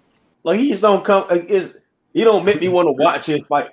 You know, then at the same that performance, it was boring. It was I mean, bar the knockdown. The knockdown was just even like Taylor kind of like stumbled over, got back up, jumped back on him. And it ain't nothing. he need to be fighting some more guys. Building and it's like what the fuck? Where he gonna go? What he gonna do? I don't know. He might be the goods, but it's just he don't. I don't know. It's hard to believe in him. You know, it's hard to believe in him. You know, he's supposed to knock Josh Taylor ass out. If he was that good, he should have knocked him out. I don't know about that. I'm sorry, no, he's a method, man. I don't know about that method. Who you talking about? Are you talking about Catterall? Catterall should have knocked out the undisputed champ. He should have knocked out the What about undisputed Regis champ. though? Regis got beat by Josh though. You seen how Josh he took care of Regis. He handled Regis, bro. Yeah, he handled and he handled Ramirez. If Regis is that guy, you think Regis should have beat Josh Taylor? If Regis is really that dude? No, I mean I think that was the best Josh Taylor we've ever seen. Because today he beat the shit out of Jose Ramirez. Ramirez Taylor. Ramirez Taylor might have been the best one. He fucked up Ramirez. Uppercuts dropped him twice. I knew and everything. All right. So the only things I ain't seen him really walk through. He ain't walked through cat, but it was you see what I'm saying? Like the Ramirez fight, I didn't even watch the fight, but I thought he was gonna knock Ramirez the fuck out. But he what do you think of that? What do you think of that Berincic? What do you think of that Berincic fight, nothing, man? He was still young, still a little green. You know, it was a good fight. Won the belt though. Won the IBF though. Yeah, that's what I'm saying. It was Berincic had just beat Yigit, and then Taylor got in there with him, and it was a good boxing lesson. He outboxed and put him down twice. We put him down twice. It was a good lesson for him going to the Regis fight. Because you see how he outboxed. You see how he outboxed Poster. You see how he outboxed Poster. I know you saw that method. No, I saw the Berincic fight. I watched the Super Series. That's when I got more. Like I paid attention to Taylor. I thought Regis was going to win it. I thought Regis was going to win it all. Josh Taylor upset. Real shit. Regis supposed to beat him. Who ain't supposed to lose to him? It's a tough fight for Regis though, man. That was in the O2 around my bit, like near my bit, the O2. That was a tough fight for Regis, man. Regis was who did Regis destroy before he fought who did he fight, fam? Before he fought Josh Taylor in that fight, man. He destroyed that Flanagan. He destroyed one of my other fellow countrymen. Yeah, Flanagan. He fucked up Flanagan. Then he beat that Relic. He destroyed that TKO that gave him a powered lawnmower that guy. Yeah. He beat the shit out of Carol Relic and Flanagan. He beat the shit out of Flanagan though. Flanagan looked bad. He made Flanagan look bad. Taylor versus everybody though. Taylor. It was like Taylor. I forgot what Taylor fought. Taylor fought what's that? Abel Sanchez fighter. Kong Song. Martin. Oh, Ryan Martin. Yeah. He beat Ryan Martin. Yeah, he KO'd that guy. We got rid of him. KO'd him quickly. He beat Ryan Martin. Yeah, Josh Taylor. He did a good thing though. I mean, it was like that was he went on that process, came out on top. I think Regis could have beat him. Regis didn't make the best adjustments, and it didn't adapt well to Regis's game. I mean, Josh Taylor's size. If he'd have just took like a couple steps back, he would jab a little more. He probably, I always say what he could have, should have did, but I think if they would have rematched, Regis might have beat him. But Josh Taylor too damn big now. He need to move on up. Yeah, I agree with you though. Yeah, if they rematched, they would. If they rematched, I would have leaned towards Progress in that fight. You get me? He'd have brought the dog in Progress. He would have fought better on the inside a bit. He would have been able to use. He would have clinched. I didn't like the way how he was clinching. You get me in that fight. Regis needs to. He needs to work a bit more on the inside game with the clinching. You get me? His footwork on the inside was, and because Josh Taylor was a bit bigger than him as well. You get not even a bit. He was way bigger than him. Get me rehydrated on a crazy thing, rehydrated on a mad thing. So yeah, it wasn't really working in Progress's favor. But I wanted to speak to you, Method, about your Ryan Martin. What did you? He was a great prospect, He was a great prospect. What did you think of Sanchez? Abel Sanchez is what happened. You sound like you from London. Yeah, Abel Sanchez. Ryan Martin should have had better footwork. He kind of just kept coming forward, and he never had a plan B or he never could see like around. Danny Garcia. Yeah, it was like who's Ryan this, Martin. bro? You cutting people off, bro. Who is you? I apologize. Just was checking my shit. You said what? I apologize. Just checking my shit. My kids just hacked the shit. So now I apologize. I'll let y'all talk. You ain't gonna let me talk. I'm gonna talk regardless. But yeah. Yeah, I couldn't hack it. I'm too old, nigga. I'm too old, bro. I had my kids hack it. I'm in the building, and now I'm gonna be quiet. Talk. Well, who's you, my G? What's your name, bro? Camaño, nigga. Camaño. Camaño. Yeah, it's like saying, come on, yo. Oh, so ¿cómo te llamas? Camaño, nigga. It's that Dominican shit, nigga. The Dominicans is in the building. Okay. So you repping Hector Garcia. Hector Garcia, yeah? You about 10 seconds away from being trolled, man. I'm ready to troll the shit out. Nah, bro, come on, bro. Yo, bro, I told you I'm gonna be quiet. Is that by choice? Is that by choice, or you ain't got shit to say? Nah, I got something to say, but you know, Danny Garcia. Hey, yo, Dre. I got something to say. Have you been drinking today? That is correct, sir. Oh shit! You been drinking that cheap shit? Have you been drinking that? Have you been drinking that cheap shit?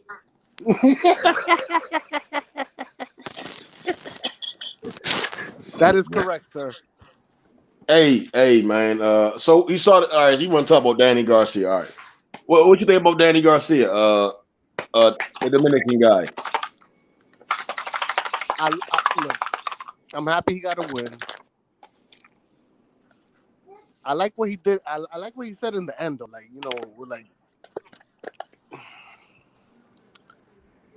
when people go through mental health issues and all that stuff, like. So you could it touched your heart when he spoke about anxiety and depression. Yeah, because most boxers they go through all of that, bro. It's the CTE thing. You know what I mean? Like, do you have CTE? Nah, I got PTSD. You got PTSD. Okay. Yeah. So part-time sometimes you just part-time sometimes you dumb as shit. Yeah, most of the time. Hey, Villa, who's your number one pound for pound fighter?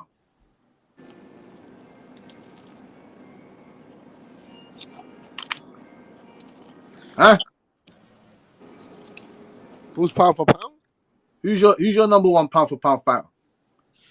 I think it's iffy. I mean, he was about to say Canelo. I know. I want to go with Terence Bud, man. Like Terence Crawford, number one pound for pound. The Bud, man. But you got Errol Spence right there too. Like Errol Spence is right there too.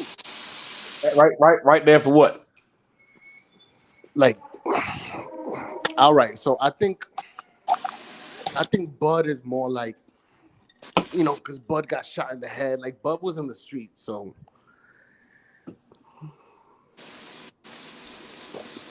Huh? What? Huh? I got Bud first. I got Errol Spence second. Canelo third. Ha! All right, so what the fuck? What the fuck? Let him finish his top five. Go. And then go. Nah. Go want to cut him off. Wait, hold up. Go has something to say. Man. You got something to say about him having Canelo number 3? Go ahead, go. You might as well put B-Ball in that motherfucker, bro.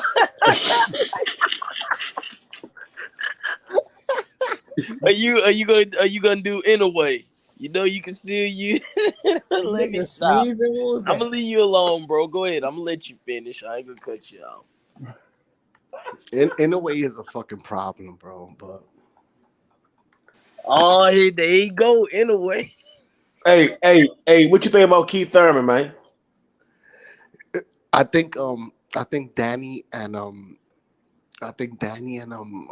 Keith Thurman need each other at this point. Who else they gonna fight? I Yeah, I mean that's a good point. That's a good point. Hey, whoever CDJXIV1. Hey, I see you got that strap season. That whatever the fuck you want to call it. Hey, it's no way in hell Spence is top 2 pound for pound. Ain't no way in hell. That Spence is not top 3? No. And Canelo Alvarez needs to go fucking take that rematch with Bivol. He needs to pull out the GGG fight and go fight Bivol right now. Yeah, what you think of that? My brother. He need to fight Bivol now. He need to He needs to go he needs to put down that golf club. He needs to put down that golf club. Stop going into fucking casinos and gambling. Stop getting drunk after you got your face punched in and jabbed up by Bivol and go fight that motherfucker in Russia, in Mexico, Tijuana, wherever. Hey, cause it was bad. Hey, my boy, Bivol.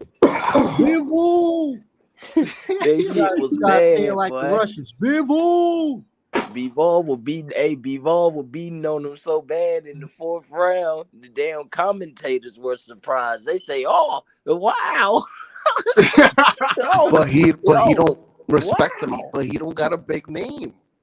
It don't matter. Who the fuck give a fuck about a big name? He got beat up. Fuck politics. No, he got beat up. The nigga been ducking. He got beat the fuck up. He got the goat.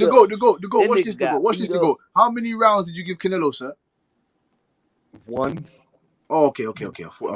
You're not drinking the cheap shit too tough. What round was that? What round? That nigga drinking through a straw, nigga. That nigga getting wet as shit, nigga. Nah, in reality, I don't drink. I only smoke dust. Smoke dust. Hey, that Canelo Cassidy, dust. We don't smoke that shit over Hey, here. Cassidy, Puro said, Butch, go cry in the car about Conor Ben. What you got to say about that? Shit. Puro. He said that shit like Puro. Because you know he get in his feelings with Canelo. Puro, come help out your brethren, your Canelo native, man. Come help him. Yeah. Man. Now, how the hell? Here's my question, to Buddy. How the hell you got Canelo top 3, but you give him 1 round against Bivol? What type of shit is that, bro? He was fucking up. Like, he was drinking, he was fucking partying. Canelo is still a top 3 in my opinion. Stop the bullshit, bro. Stop the bullshit. That nigga got beat up. That nigga got beat with an So where you got Bivol at? Where Bivol at? Where you got Bivol? Above Canelo. Above Canelo. At 10. I got Bivol at 10. Bivol at 10, but you gave him 1 right round. there. What? That makes no sense. You're disrespectful. a fanboy. You're officially a fanboy. Look, I'm just fucking. Because now you making Bivol excuses. just whooped his ass. The truth is this. The truth is Bivol is not gonna sell out nothing. They ain't got nothing to do with pound for pound. What do that have to do about pound for pound? First off, this second off, why he say he was gonna give him a rematch, but then went to Triple G? You better hope he don't come. You better hope he don't come down to 168 and take all this shit. And really, you know what it's called? You know what it's called? Prize fighting. Yeah, it's called prize fighting. Shit. Why didn't he sign the contract with fucking Al Heyman them? They were gonna pay him almost double to fight Charlo and goddamn Benavidez. What happened to that? Now that's pay who double. Fucking Canelo. They offered that nigga over 50 M's to fight goddamn Benavidez and fucking Charlo. What happened with that? Oh, but all right. So let me ask you a question. Well, but Benavidez is a capper, though, GOAT. He just said today that he ain't even ready for Canelo. He said he needs to fight Caleb Plant before Canelo. Who said that? You can't count on. Yeah, he said that. I'm about to send it to you, bro. Yeah, come on. Nigga did a whole interview. Said, I need to fight. He said I need to fight Caleb Plant first before Canelo because that's Canelo. H man, you need to be. You need to back out these receipts straight away. I swear to God, he said that shit. Let them know. Back out the receipts straight away, man. You need to put these receipts in bits and parts. You get me? Who said that? Who said they need to fight? Yeah, I need somebody that know how to edit though, like niggas that know how to edit for all the shit he been capping about. Yeah, man, make a portfolio of that shit. Because people be forgetting. That's what I'm saying. It slides underneath their nose and that. Slides underneath their chin and that. They don't hear him. They forget what this guy says and that. He's a hypocrite. You get me? Hypocrisy. Delusion. He's in his own paradigm. Damn, All right, Benavidez. so who you got? So all right. Yep, he said he needs to fight a Caleb Plant before Canelo, and then they asked him about Arthur Betterby. He's like, man, I ain't ready for him. He said, I need to climb up the rankings first. That nigga said, I need about 3 more fights before I fight him. He said, I gotta climb up the rankings. I think Benavidez said that. I believe that though. I ain't He gonna said be mad both about though that. in the same interview. He said both in the same interview, bro. I ain't mad about the Beterbiev shit. I don't see nobody beating Beterbiev. You're not mad about that. Bro, I don't see. Well, Bivol and Betterbeef would be a good fight. What you think about Bivol and Betterbeef? I got Beterbiev. So people gotta stop saying Canelo ducking Benavidez, bro, because Benavidez is damn self. Yeah, He said he ain't ready for Canelo. Yeah, the boogeyman that's gone. Yeah, that's gone now. Yeah. Listen, Bivol, I got Bivol beating better than Beef. Bivol's got, like I said before, in the past, he's got better footwork, he's got better legs than Better the Beef. If he fights Better the Beef on the outside, he uses that range, he uses that jab as a range finder for the whole night. He could cause problems to Better the Beef. But Better the Beef, imagine. I want to say Better the Beef and Boots Ennis. They're switch. You realize when Better the Beef throws his combinations, he likes to switch it. I don't know if you see this when he throws his combinations, he likes to switch it. Sometimes he'll make moves and he'll fight different angles off the southpaw stance when he's cut off the ring and gets his opponents into the corner. I need Pure to get on here. I didn't mean to cut you off, H. But Oh, no problem, bro. Because we won't smoke. Nah, me and Butch call us tag team champions with H money. Whoever want it can really get it. We the Douglas brothers. Hold on. You and Butch don't know shit about boxing. So if y'all the tag team champions, y'all niggas trash, nigga. Oh, wait, Method, man. You get me? Y'all niggas out here looking like Angie Christian, nigga. When it comes to listen, I can't fucking sit here and just vouch for Butch on his bullshit. But when it come to Canelo, Butch gonna get on your ass when it come to Canelo.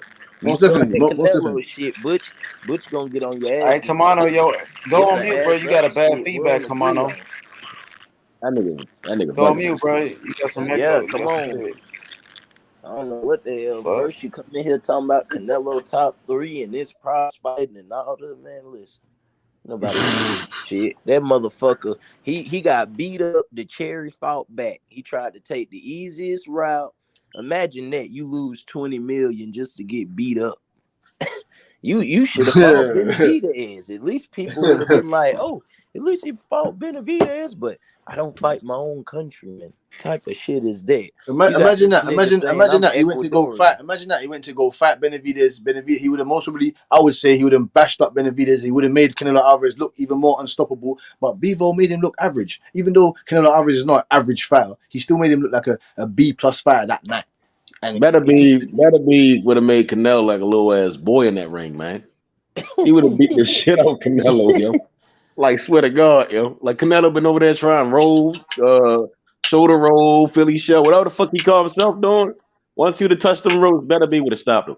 That's fact. You see that though. Styles make facts. I believe so. He would have crushed up Canelo Alvarez, but Beterbiev would have been there to be hit though. He don't give a damn, bro. Like Canelo hitting, but he ain't hitting like that. Canelo is hitting. No, Canelo Alvarez is hitting like that though. He's not hitting like Beterbiev, bro. He not. No. He ain't hitting like Beterbiev, but he's hitting like something. He's hitting like something. Well, Canelo believe in taking something to give something. You can't be up there trying to get hit by Beterbiev. Well, I do believe he would have stopped him, but Canelo Alvarez does have a great chin though, man. I can't front that. I think he got a good chin against certain niggas, but a lot of niggas just Beterbiev don't give a fuck where he hitting you at. He hitting you in your head, the shoulder, the neck, the chest, the spleen. He just punching.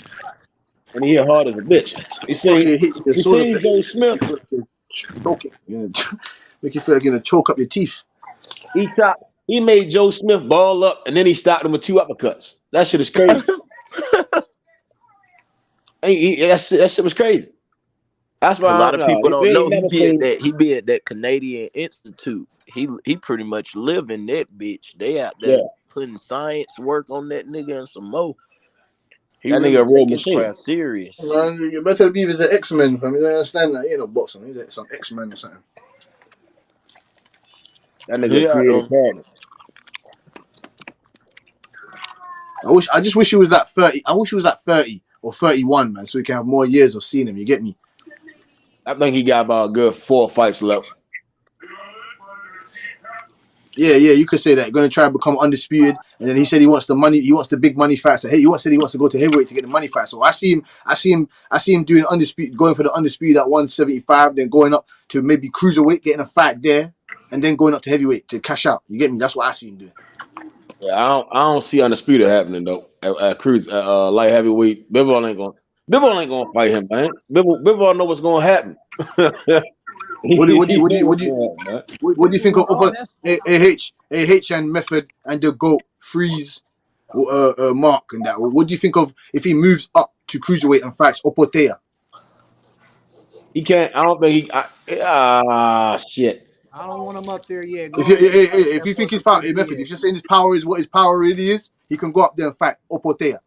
He old as shit though. You see what I'm saying? If he'd have been like, as you said, like 35, then going to cruiser, 33 going to cruiser, I'm like maybe. But that nigga gonna be 40 soon. I don't know. No, but Bray just broke his jaw though. Old man Bray just broke his jaw. Bray is older than Better Beef. Yeah, but Brady's got like a 76 arm reach. Oh yeah. Your arms long as shit.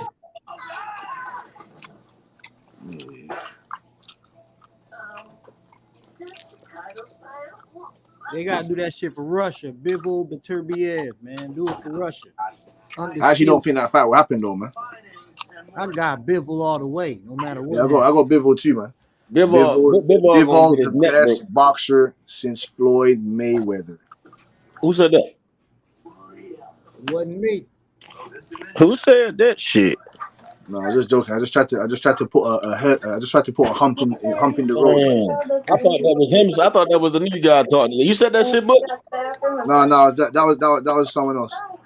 Say, nigga, y'all tripping the fuck out, boy. Hell no. Bivol cool, man, but that shit not gonna work with Better Beef, man. Yeah, it is, bro. Yeah, it is. Method. It is. See, look. Y'all Better bugging out. Beterbiev, you can't fight him if you want to be a brawler. All that brawling shit not gonna work on him. You got to box with this man. Yeah, but Bivol, Look. Bivol That's how hit. Usyk beat him, by boxing this man. Yeah, but Usyk got heavyweight. Man, Usyk used to be cruiserweight, man. And Usyk also fought Beterbiev before in the Olympics. What I'm saying, man, Usyk's not a full. Come on, Method, man. Usyk's not a full-blown heavyweight. Usyk fought him. The reason why he beat him is because he was boxing. He wasn't trying to fucking brawl this man. He used what was great, and he kept using that shit as advantage and jabbed his ass away. Granted, Usyk had a crazy-ass reach, so yeah, he's a bigger guy, but I'm saying. Bivol ain't got that elite. Bivol can box. What did he say? Bivol is a great boxer, bro. Bivol got good footwork. I respect you. You get me?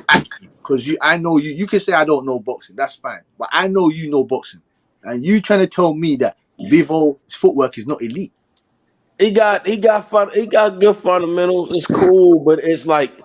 He got like tier 2 footwork, right? Hand on tier 4, tier 5 like level footwork, man. You know, and it's not enough to beat. Like Marcus Brown got better footwork than Bivol, in my opinion. Oh my god, no, Method, man. I'm gonna let you think. If his footwork was so great, Marcus Brown, where was that footwork against Better Beef? Man, listen, because it's Better Beef. All that shit go out the window because he can box too. You see what I'm saying? And then when she hits you, most guys going. I just seen Canelo put Bivol on the ropes too many times. The Canelo little as shit.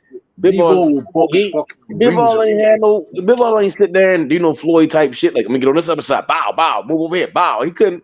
No, he sat there and let Canelo wail on him. Like, the fuck you think Better Beef going? What? What was you watching?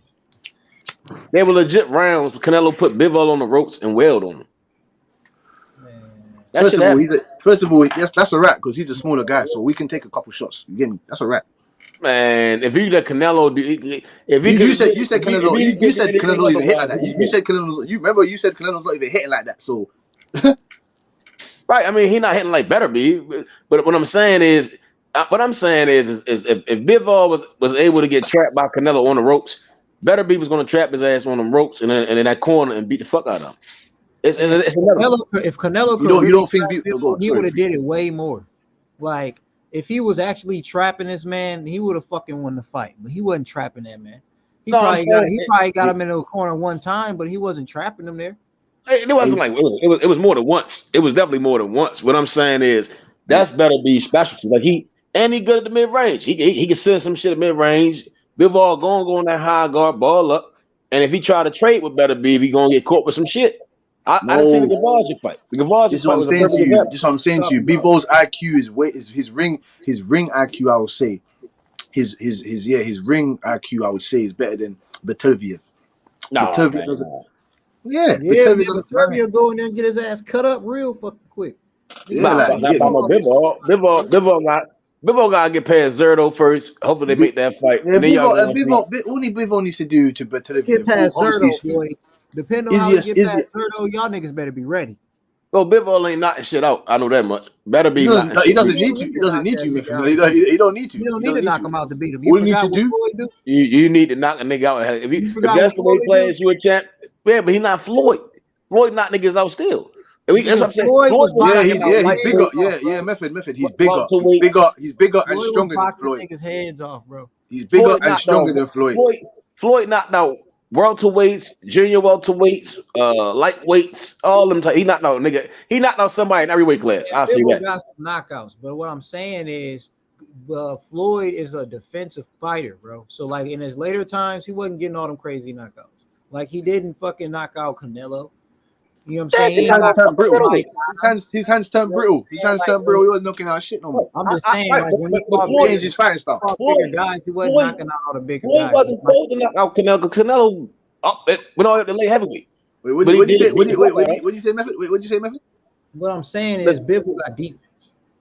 I'm saying Bivol defense, all right, but it ain't enough to beat better beef. Like that shit cakewalk. You don't want to do that nigga. No. See, Bivol's got the perfect style for that weight division. Perfect style. He's rangy. He's rangy. He's the best. He's the best outside fighter. He's the best at fighting on the outside in that weight division. So who is Method? Because Bivol's jab is something that you are definitely undertaking right now. That shit cool, man. Better be gonna get past that shit and proceed to beat the fuck out of him. Wait. I'm just asking you this, Method. Because I don't want to say it's not comparison. Sorry, Freeze. It's not comparison to this. It's not comparison. I'm not saying the fighters are comparison to each other, but it's just the styles. I want to say like Devin Haney's the world class elite boxer. Tank Davis is the one with the tremendous power. You see what I'm saying? Like Beterbiev is the one with the horsepower. But I disagree. I think Tank is a world class elite boxer more than Devin. Not like Devin Haney. Not like Devin Haney. Not Devin Haney. Not like Devin Haney. Nope.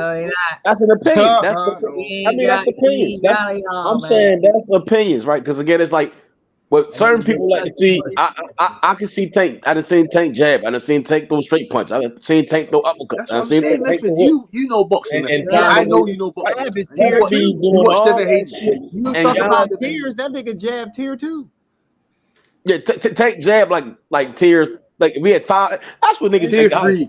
Who's doing that shit? Cars be doing the game and shit. And it's basically like if I had to put tiers on niggas like their skills, like Tank jab be like tier 2, tier 3. It ain't the best. Devin probably got the tier 4 jab, right? You got the tier 5. Tier 5, nigga. You seen him win that whole goddamn fight. Triple G probably got the tier 5 jab. Tier 5 jab. Charlo got a tier 5 jab then. Who got a tier 5 jab then? Triple G got a tier 5 jab. Charlo. You said who? Triple G jab is crazy. Yeah, Triple G, Charlo, Errol Spence. I think Triple G got the best jab, probably. If I sat back down, like that nigga jab is strong.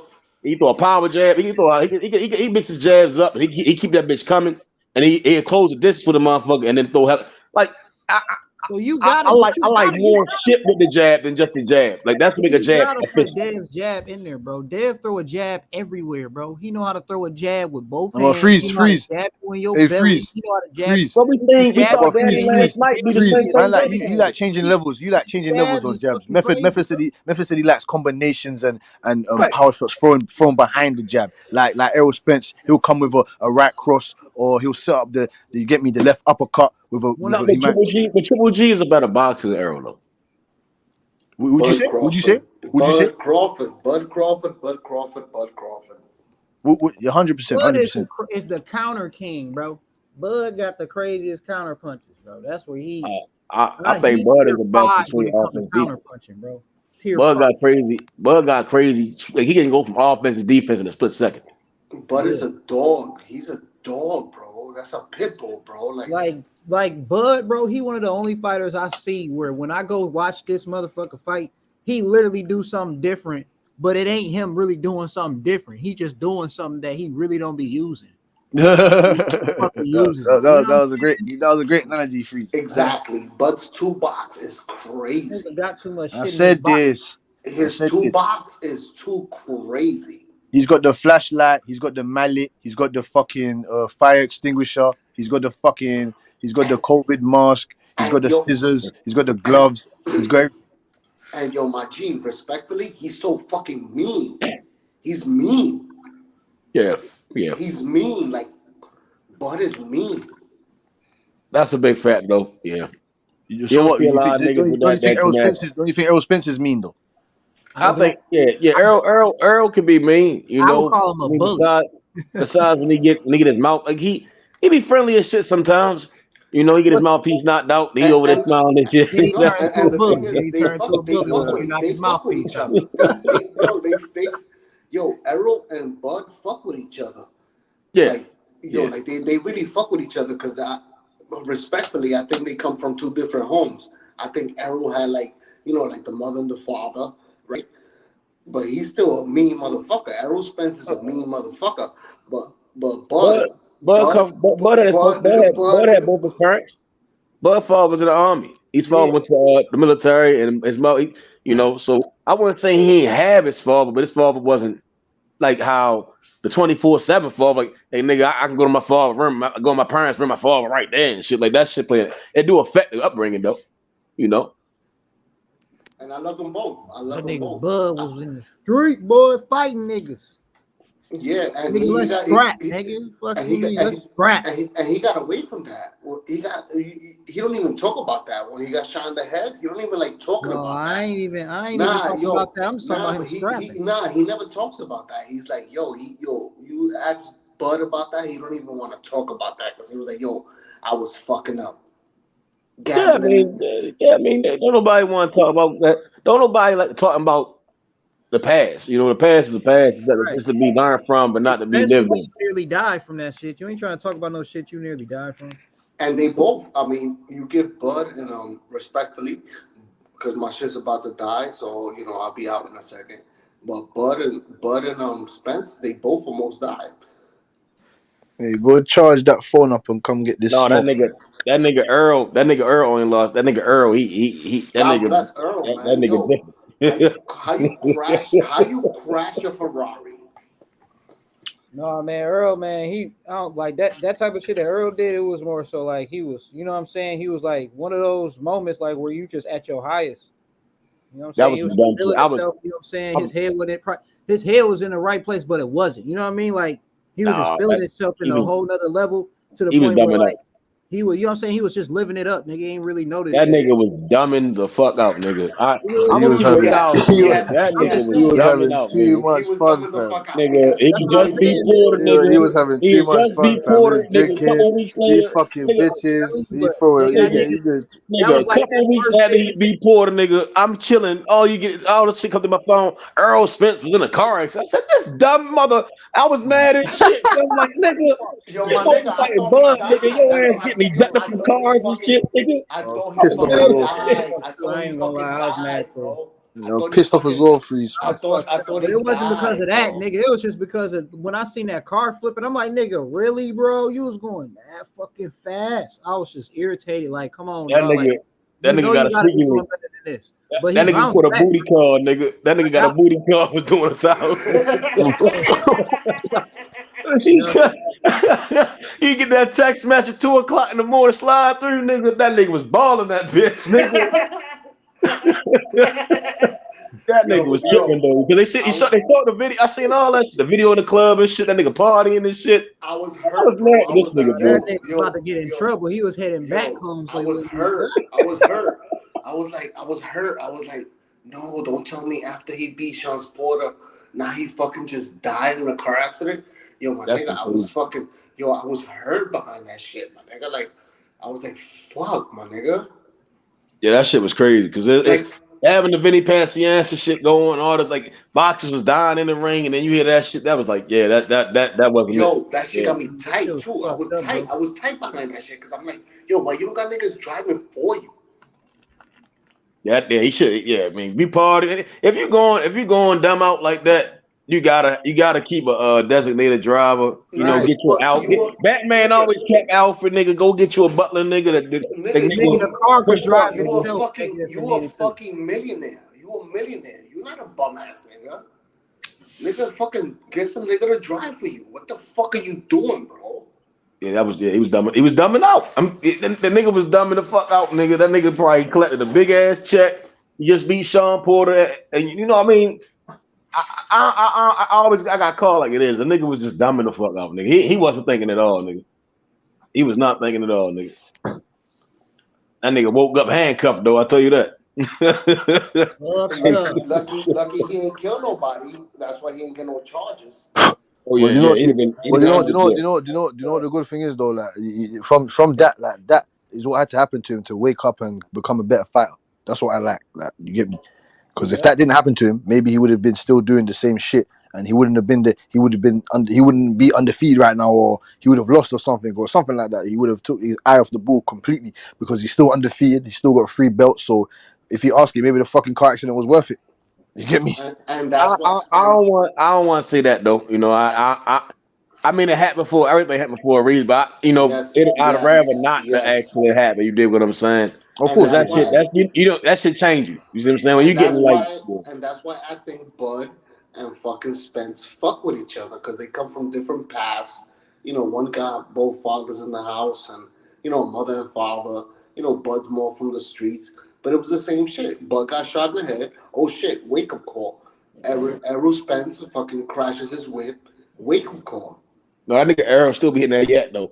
That nigga down south, nigga. Them niggas down south drink a lot, nigga. That's real shit. Them bars closed on Sundays, nigga. Them niggas gotta get to it early, nigga. Hey, you heard what the Spence fans said? Once this nigga start hanging with the Charlos, he start doing this shit. He wasn't doing that shit when he went with the Charlos. Yes, the fuck he was, nigga. Them niggas been drinking, nigga. Everybody got their shots in, nigga. You drink, nigga. Fuck you mean, nigga. Yeah. Niggas don't drink. Yeah, but I mean, like, I drink, but we know you drink, nigga. All right, but tequila. That nigga drinking that. That nigga drinking that Burnett. That nigga drinking that Burnett. That nigga drinking some Burnett. He drinking a fifth of Burnett as we speak, nigga. He drinking that bitch through a spoon, nigga. He drinking that bitch through a spoon, nigga. Straw, nigga. Nigga laughing because he know who he is. That nigga definitely got. He said he drink through a straw, you get drunk faster, nigga. He drinking through a straw, nigga. All right, so I'm gonna say this, my niggas, because I'm a Spanish nigga. Yo, if let's trade drinking for like being great. I mean, that's everything in life. You don't, if you don't intoxicate or alter your mind, you gonna always be great. You ain't supposed to put that shit in your body. You already set behind. Anytime you put any drug in your body, you're not in your right state of mind. You see what I'm saying? That's why Spence in his last few fights, you saw him like he wasn't the real Spence. Let me tell y'all he was something. Drinking right his now. ass off, and now when he goes to fucking fight camp, now he just gotta fucking like work off the fucking extra calories and shit. I mean, I love Bud. I love Bud and I love Spence. And coming at my drugs like that. I think Bud and Spence, they need a 3-fight deal. Nah, whatever just get the first fight done. You see what I'm saying? Get that shit done. Get through this shit first. Let the fans get to see that fight. Then everything else can come out. But nigga, let's get the first shit out the way first. That's all I'm saying. Let's get this first fight. Can I ask you a question? Don't disrespect drugs. Disrespect drug abusers. Can I ask you a question? I will pay $100 to see Spence and Errol fight. Would you? No, I don't want to see Spence fight himself. What are you talking? You said Spence versus Errol. All right. I probably would pay $100 to watch Crawford versus Spence. Yeah. If I had the cheese, I would sit on the turnbuckle while they fight. If I had that type cheese, nigga. Like nigga, right on the ropes, nigga. If I had that type cheese, I'd be sitting right there to I'll watch be the that. fucking referee, boy. I'll be the ref and just I've never got to see either one of them spar live, yet alone. You see what I'm saying? Like to see them two niggas fight live, like face to face, sweat, blood, tears, all that shit together. Like, nigga, yeah, for sure. For Yeah, sure. we need a 2-hour documentary on them niggas when they fight, nigga. Bud and Spence. I need the history. You know what I'm saying? From the beginning all the way to where the fuck we at. To the face That's off. what I think they building that shit up. Cause it's like looking at the Errol Uga shit, I think that was done well. Then the top rank when Bud fought Sean Porter, that was done well. Then it's like hitting into this fight, that all access shit gonna be crazy. That's gonna be crazy. And the press conference going, like, I just can't see them at the press conference not getting into it. You get what I'm saying? Like they got that character. I just seen like Bud spar, Shakur, he spar all them guys. You see what I'm saying? Yeah. Errol hanging around the Charlos, they spar, and it's like when you put them two characters together, it's no way they not gonna be competitive and bump heads. They gonna step to each other a couple of times, but then fight night gonna come. You know, the way ain't gonna be crazy too. We ain't gonna be ridiculous. That's another thing, you know. That's another thing that we all just let's fly over our heads, man.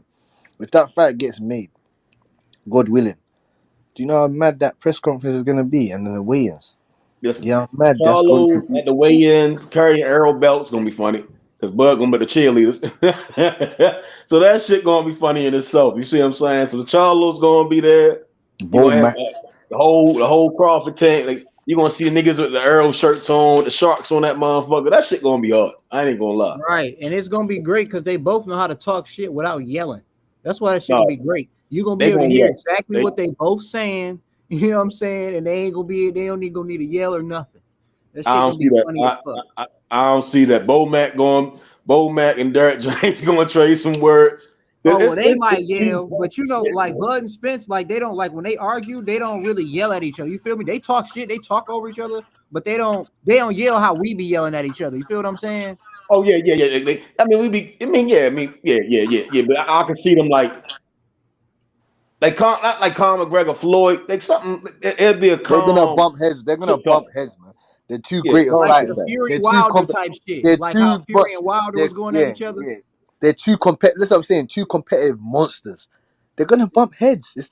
Come on, man. They're going to bump heads. Yep. Who did Floyd choke out? Was that Victor Ortiz? Yeah.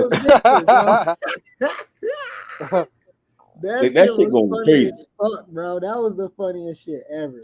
I'm saying he choked my man, you know that. He said, "What the fuck?" You had to see it live because the way them niggas got up and walked up on each other, bro. That shit was funny, bro. That whole situation was just funny. Bud Crawford tried to punch. Shit though. Floyd used to get under people's skin, dog. Like he'll say some shit to your ass. You like, man, fuck you, nigga. Yeah, you know I'm saying them niggas be mad as fuck talking to Floyd because Floyd be passive as fuck, just talking shit about you. Well, you know what I mean? He's not a good fighter, you know. You know, he fights all these weak guys, and you guys think he's great, you know. And when he fights me, you're gonna see, and then you're gonna say I fought another bum.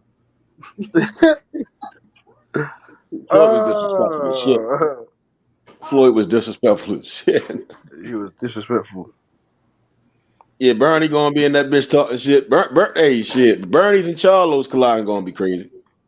It's gonna be crazy. I just see all them niggas collide. All them characters. I'm saying, like, everything's just gonna too much. There's too much characters in one room.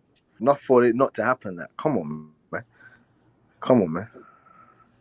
We need to see this fight. So I said we need to see it. This needs to happen for boxing. It needs to happen.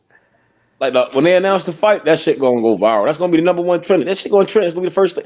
That's why I don't believe when they be saying the fight ain't going to do. That shit is gonna be the Like, number what are they one talking trend. about? I don't get it. Like, what the fuck? Like I don't understand. remember the cartoons they be having like the dude he used to make the cartoons Triple G and he be like big drama show and shit. Like there's hella shit that's gonna go. That shit gonna blow up, yo. That shit gonna blow up. This nigga said the cartoon. Yeah, I ain't never seen the shit. The little cartoon Triple G be like big drama show at the end of shit. I never seen that shit. Hey, y'all missing a lot of shit. That nigga nigga make the Dillian White shit. The nigga make the Dillian White be like, I'm ready and shit. And See that shit. I'm gonna have to look. That shit funny. The Canelo Triple G saga, they had niggas doing the Triple G shit, the Keith Thurman shit. That shit, they gonna do but that shit funny. That shit funny. It's gonna be the biggest number one same trend. motherfuckers. Is it the same people that did the shit for the NBA when they was fucking with like the Warriors and shit when they was playing LeBron way back? And they had made a whole little cartoon out of them niggas. I don't know. It's like I'ma find that shit. It's that shit funny as shit though.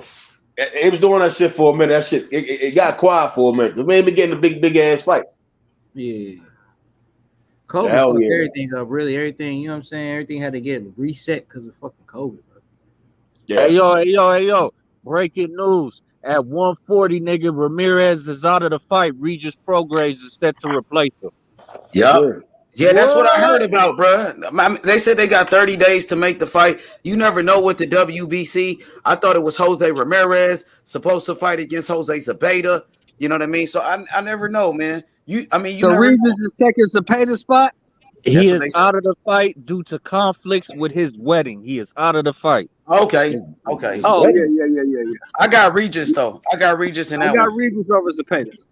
His wedding. He got conflict with his wedding. Yeah, he's getting married. He's getting married. That's more important. No, the fuck you can't fight like that. That's more important. You can't fight like that. You better take his ass to the courthouse.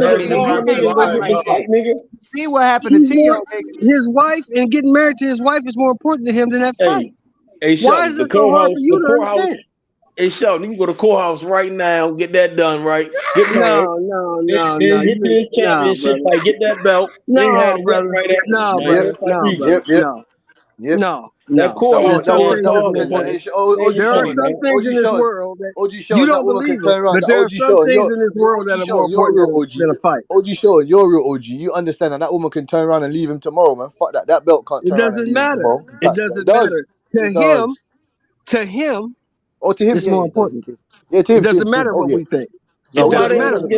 I don't know, man. They can get married to tomorrow, right? It doesn't matter what we think, Get bro. married, get the fight, and then it's more important to him.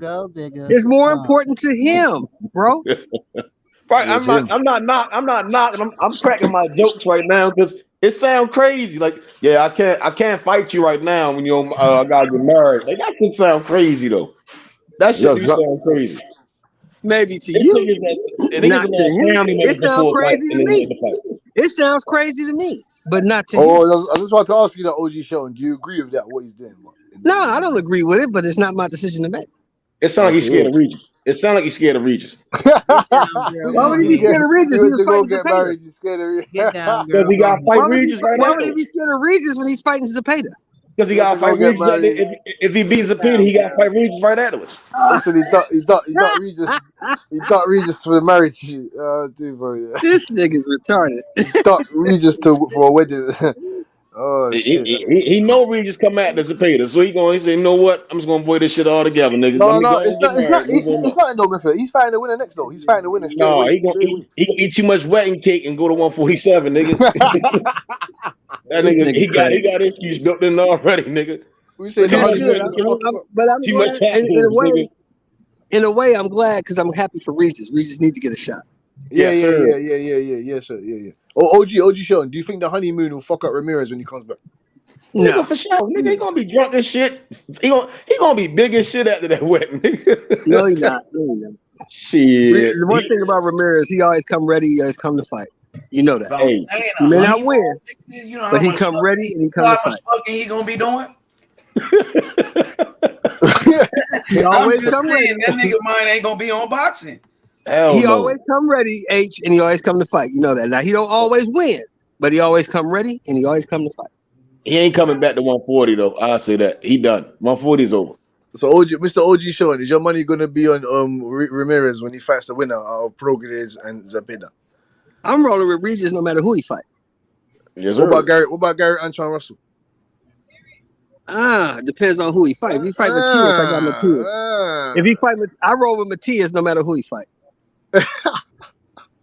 I got Regis beating Gary, and I think Matias and Gary and Regis is a bomb brain. I think Matias will sleep Regis, man. He ain't. I don't know. No. Matias is working his work and his durability. In between, He's if more he got durable. a fight with Regis and Matias, I got Regis. I see Regis' body work being effective in that fight. Matias gonna get up on that inside fight. Gonna be crazy once they get on the inside. That inside fight. That's gonna be a barber. Matias got some good head movement. He slipped some shit. That's why all three of those fights would be crazy. Gary, Regis, and Matias. I don't give a fuck who win, who lose. Method. You know Matias has got better head movement than Regis. You know that. It depends on the style. Like the guy he just fought, he was able to find him. I know Regis gonna be able to find him. And when they get on the inside, Regis got good uppercuts. Regis got some good ass uppercuts. So they both gonna be sitting. It's gonna be good. I mean, if Matias can do like Stephen Fulton did against Angelo Leo, bang it out, then back off and start using his range, then yeah, he'll coast to a win. He got to win at least 3 early rounds and then try to get 4 later. But Matias is a better. He can count on the inside better than Regis. You see what I'm saying? I don't know about that, man. Regis will knock niggas the fuck out on the inside, nigga.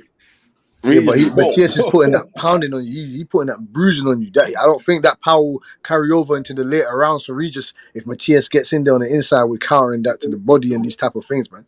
I'm telling you, because Matias is a bit bigger than Regis too. You certainly said a lot. That's a good point. I mean, that's a good point. I don't think Matias hits as hard as Regis.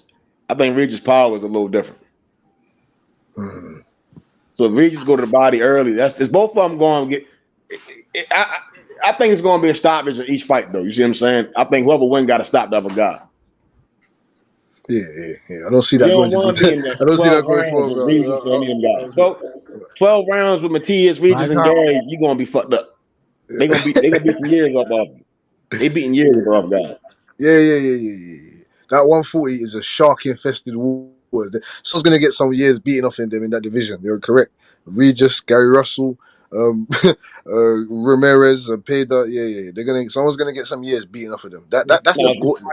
That's the gauntlet. That's the 3 stages of hell. That division. But Matias, Gary, and Regis, they in my opinion, they above the other ones as far as like they got the youthfulness. I mean, Regis the oldest, so he the veteran. I got Regis beating Zepeda and all them other guys because I don't think Ramirez want to see him. But Matias and Gary, they still a little young. You know, it's hard to beat them 3. And if Brandon Lee developed, then he'll be the 4th. I want to see Tio. What's Tio? I want to see Tio against Gary Russell.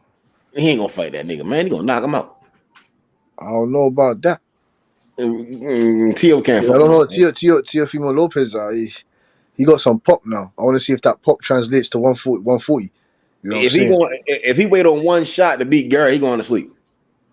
No, there's no way. They won't lay out a game. There's no way. They will not lay out a game plan for him to just try and lay one shot. He ain't fighting no Cambosis. That ain't no Cambosis. Who making the game plan? Who making the game plan? Who making the game plans? Tio Senior? No. Do you know what? I think by then they would have realized that they need another member in that camp to try and progress Teofimo Lopez, man. Do you know what I'm saying? I don't think the dad can give him that type of game. Like, you know what I'm saying? I think they'll try and bring. At some point, he got to sit down though. You see what I'm saying? Like let him chill on the side, you know, and get 2 great minds in your corner. If you want 2 minds, get 2 great minds that know the sport because he get ready to go through the gauntlet. You know, you talked all that undisputed shit at 135, now at 140. When Matias, Regis, and Gary get them back, nigga, I don't want to hear nothing else. You know, like all that. I'm holding niggas accountable when they get to 140. If you think Ryan Garcia talking that 140 shit after you get knocked out by Tank, nigga, go ahead and go and get in that gauntlet, nigga. Them guys ain't going nowhere. They ain't going nowhere. They ain't old. They ain't spring chickens yet. You get me? They ain't going nowhere. They're staying in that division for a second. So the belts are up for grabs. We're holding Ryan Garcia. We're holding Teofimo Lopez fucking accountable. I don't know how they. What do you think about them putting him in the top 5 in the sanctioning bodies, and he hasn't put in no work at 140? The reason I like it is because it's you got to fight. You gonna have to fight. It's everybody probably gonna say the same thing. All right, you beat this guy. We want you to fight this guy now. And we don't want to hear the excuses. Y'all all young as shit. You gonna have to fight. Especially if you want people to come to your fights. You want us to pay money. We want to see you on paper. We don't mind paying for fights, but you gotta fight this guy. That's always been. That's what we all been saying. If T.O. want to be this pay-per-view star, he want to be the takeover. You gonna have to beat the Regencies. You gonna have to beat the Matias and the Garys. It ain't gonna be just no fucking. You go out there and you beat what's his name? Pedro. You see what I'm saying? Like Pedro Campa, 27-1. Yeah, get that. You got to get that work. If T.O. could beat Regis, beat the Gary, beat the Matias, come on, man. You on the way to Hall of Fame. Yeah. Yes. If he can get imagine that method, man, and Freeze and H. Imagine if he goes to 140 and he puts down Gary Russell, Matias, and Regis. That's some Hall of Fame stuff right there. Or just fighting them. You ain't gotta beat all 3 of them, but you beat 2 of the 3, or you beat. You see what I'm saying? Like, you just gotta get in there and beat one. If he beat one, get a draw with one and lose the other, that's still a Hall of Fame. You doing Hall of Fame shit. Roberto Duran ain't beat Hearns or Hagler, but he beat Leonard. You see what I'm saying? And he beat the Blade. Yeah, I mean, that's what I'm saying with T.O. Like, you gotta, once you get in there, and you leave it all in that ring, niggas can't be mad at that shit. Unless you go out there like Colbert and you get beat up for 12 rounds and you don't do shit. You see what I'm saying? Like, that's what niggas don't want to see. We want to see you leave it all on the line. And what about Mikey when he fought Earl? That nigga wasn't even really trying. Yeah, that shit disappointing. That's the shit fans don't like. You see what I'm saying? And I don't like that shit either. Because that's some lazy shit. I don't think he wasn't trying. I just think he was overwhelmed. He wasn't trying. That nigga tucked his tail, bro. He wanted to survival mode, bro. You could say, he wasn't trying, but I just think he gave up. He was just trying to survive. He wasn't trying to fight to win. He wasn't out there trying to knock this nigga out and leave it all on the line. Nah. He was losing. That's what I'm saying to you. I think he came into the ring or came in on that night thinking that he could do that, but then he turned out later on down the line when he got. I think he did it for the money. I ain't gonna deny it. You think? Yeah. That money sounded good, nigga. And then he got paid even more after that fight. Remember the next fight with Jesse Vargas got $7 million from DAZN just because what he did with Earl. Whatever it was, he ain't really do much. You know what I'm saying? But they paid that nigga. He won that fight though. Yeah, I know, but shit, he got $7 million for that fight. That's what I'm saying. So he's a four world division champion. He deserves his money. You get me? Let him ride off into the sunset with that. I mean, DAZN lost money on that shit. You don't give a fuck. $1 million doing shit like that. Mikey Garcia. Nobody was asking for this nigga to fight Jesse Vargas, nigga. No, he don't give a fuck, man. He took that $7 million and now he's going to the Hall of Fame with that $7 million. That $7 million. Hey, Method Lolo got the knockout yesterday. Yeah. He fought in Nebraska. Nigga. Terence Crawford. Well, Terence Crawford, he had left because he had to go to the UFC with Mike Tyson. In Dallas. Yeah, what y'all thought about that? Terence Crawford, man, hanging out with Mike Tyson, man. That's good promotion. Like, Tyson loved this nigga, man. Because Mike Tyson, like, see, I always see Mike Tyson. Dallas, Texas. He's probably like when he talk about like warfare and shit. Like that's Mike in his bag, right? And that's what I don't like the weed Tyson, but that's who he is. I don't do the intoxicant shit. But when he talking boxing and martial arts and shit, that's what I'm here for. So when he see a guy like Bud, and that's what Roy and all of them, they just naturally gravitate to him. Besides Paulie. Paulie seems like he don't like Bud. But, to see that shit, it just speaks volumes. You see what I'm saying? It speaks volumes. And let me ask you this, H and Method, man, and Freeze. What do you think about, that's what I'm saying. You see Terence Crawford at the UFC, that just shows you that he just loves fighting. He just wants to fight. Hey, I'm still going to talk shit about UFC, though. It ain't boxing. It's not. It's not. But I give them. You get me. Their common courtesy and the respect that they're due because they do put their lives on the line, the same as the boxers. You feel me? So I do give them a dubious amount of credit. You get me? Yeah. I think they all went out there to support Amanda Nunes and shit. You know, she went out there and got that win last night. Yeah, man. Obviously, you get me. We know UFC is not boxing. You feel me? But we do give them the UFC fighters credit because some of them do come over and cross over to man's sport and try to fight and do their thing there. You feel me? So I give them credit for that also. I mean, yeah, keep on coming over here, keep getting knocked out and beat up, man. We like to see UFC guys get knocked out by the boxers, man. Boxing, the best sport in the Yeah, world, fuck man. it. Best sport in the world, man. Yeah, man. It's the best sport in the world and the best sport in the world and the best underrated sport in the world. Yeah, the best sport in the world. And who's the best fighter in the best sport in the world? You already know. The Bud, the big fucking chunky Bud Crawford. Number one pound for pound, the best fighter in the world, bro. And Lolo, bro, he learning from the best, man. And he be sparring Terence Crawford. He sparred Keyshawn Davis damn near all the time. He's Keyshawn Davis' number one sparring partner. So he learning from the top guys. He learning from Bomac, Coach Red, Saul, fucking Red. You know what I'm saying? All of them niggas, Bernie, all of them niggas, bro. So, man, shout outs to Terence Crawford. Shout outs to Bernie the boxer. All of them guys. Bomac for taking them in. And now, you know, he only 18 years old, bro. You know what I'm saying? So the nigga, he doing his thing, bro. Learning from the best. He got the knockout yesterday at only 18 years old to be learning from Terence Crawford and Keyshawn Davis, bro. Man, that's good, man. You know what I mean? He getting better and better. Nice, man. Oh yeah. That's nice, man. It's good to hear, man. Just do brat He big gonna come things. to the show. I talked to him today. He said he gonna come to the show sometime this week. You know, see if we could get Bomac on here with him. See if we could work something out. Bomac could come. You know what I mean? I just called in on Bernie's show. You know, Bernie live right now. I just called in. Oh shit.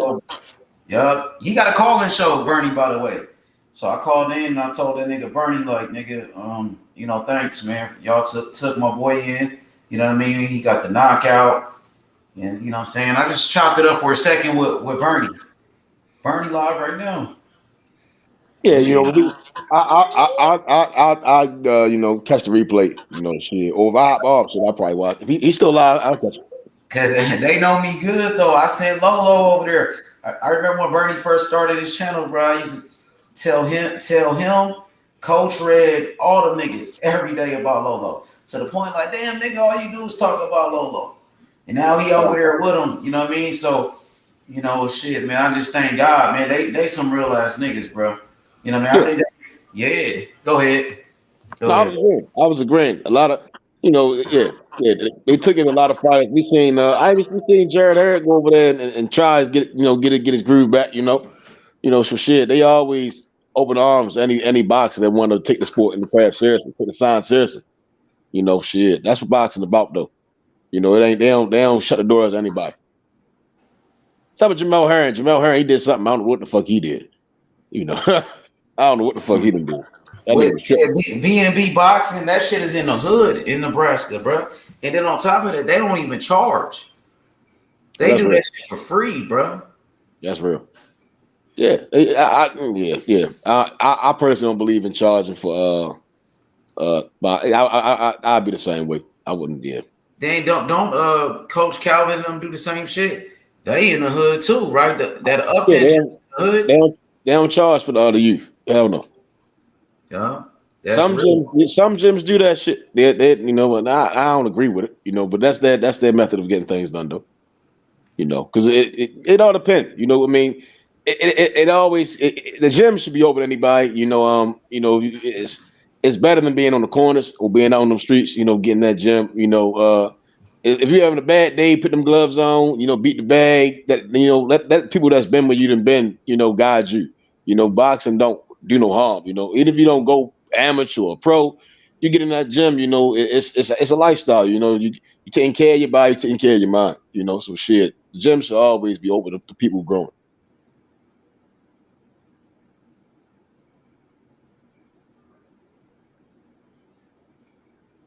Facts, bro. Facts. Yeah, man. So Lolo looked good, man. Then he got the knockout. It was a left hook to the body, and it was a delayed reaction. I was just talking to Bernie about it. I seen the video, nigga, when Lolo got the knockout. That nigga Bernie was jumping, nigga. He going crazy. That boy turned up, man. Man, Bernie is a real one, bro. You know what I mean? Terence Crawford is a real one. All of them. All of them guys. Bo Mac is the realest, bro. You know, some of the realest in boxing. I can honestly say that about that team right there. You know what I mean? I talked to Bo Mac before. You know what I mean? I talked to Bernie. You know what I mean? I never talked to Crawford. You know what I'm saying? But he you know, he take care of Lolo. I mean, what more can I say? You know what I mean? So I think Bill Haney too. Bill Haney, Devin Haney, they some real guys over there. You know what I mean? And of course, I fuck with David Morrell. David Morrell, his team, his manager. You know, they some good people, man. But for Bo Mac to take Lolo in, nigga, and he didn't even know them niggas, bro. And he didn't know me like that when I called him. I talked to him a couple of times. I've been telling him about Lolo. You know what I'm saying? And I hit him up, and he was like, "All right, just send him out here." Sent him out there. Lolo made the team. He made the team, bro. He did a good job. They, you know what I mean? They see what he was. They had to go see what he was all about. That's why we sent him over there. They sent him like, okay, he the truth. You know, I sent him over there. His daddy's, you know, bought him a plane ticket. He went out there, and they got a chance to see firsthand, you know, if Lolo could fight. And Bo Mac hit me up like, man, this nigga cold, H Money. This nigga Lolo cold, nigga made the team. And now he, you know, he a part of B&B Promotions, bro. B&B Promotions, for those that don't know, it stands for Bo Mac and Bud. You know what I mean? B&B. Lovely, lovely. That's what I'm saying, man. Get me, fam. So you need a young fighters, fam. Young But fighters he doing Terence good Crawford things. fighter. He is Terence Crawford fighter, Lolo. You know what I'm saying? We're going to bring him on a platform, bro. You could talk to Terence Crawford's fighter, a part of Terence Crawford Promotions. You know, B&B, Bo Mac and Bud Promotions. We're going to bring him to the show. We can see Bo Mac could come with him. Yeah, man. Bo Mac come over here. That shit going to be crazy than a motherfucker. Watch. Oh, yeah. Niggas going to go crazy. What's his name? Bag going to be... Hey, I ain't going to lie. The Spence super fans, boy, they going to go crazy. They going to go crazy, this motherfucker. Smoke, boy. Woo. Who fight this weekend? You got Virgil Ortiz and McKinson. And then you got Maurice Hooker and what's his face? Maurice Hooker and Blair Cobbs. I hope he knocked Blair the fuck out. Hey, yo, if he knock him out cold, like that shit'd be nice. That'll make my Can't lie, you got another interesting one. If you wanna see another interesting fact, if you wanna see another, you get me barn burner. You got Conlon fighting again, man. Who? Conlon, man, the guy that fought Lee Wood, man.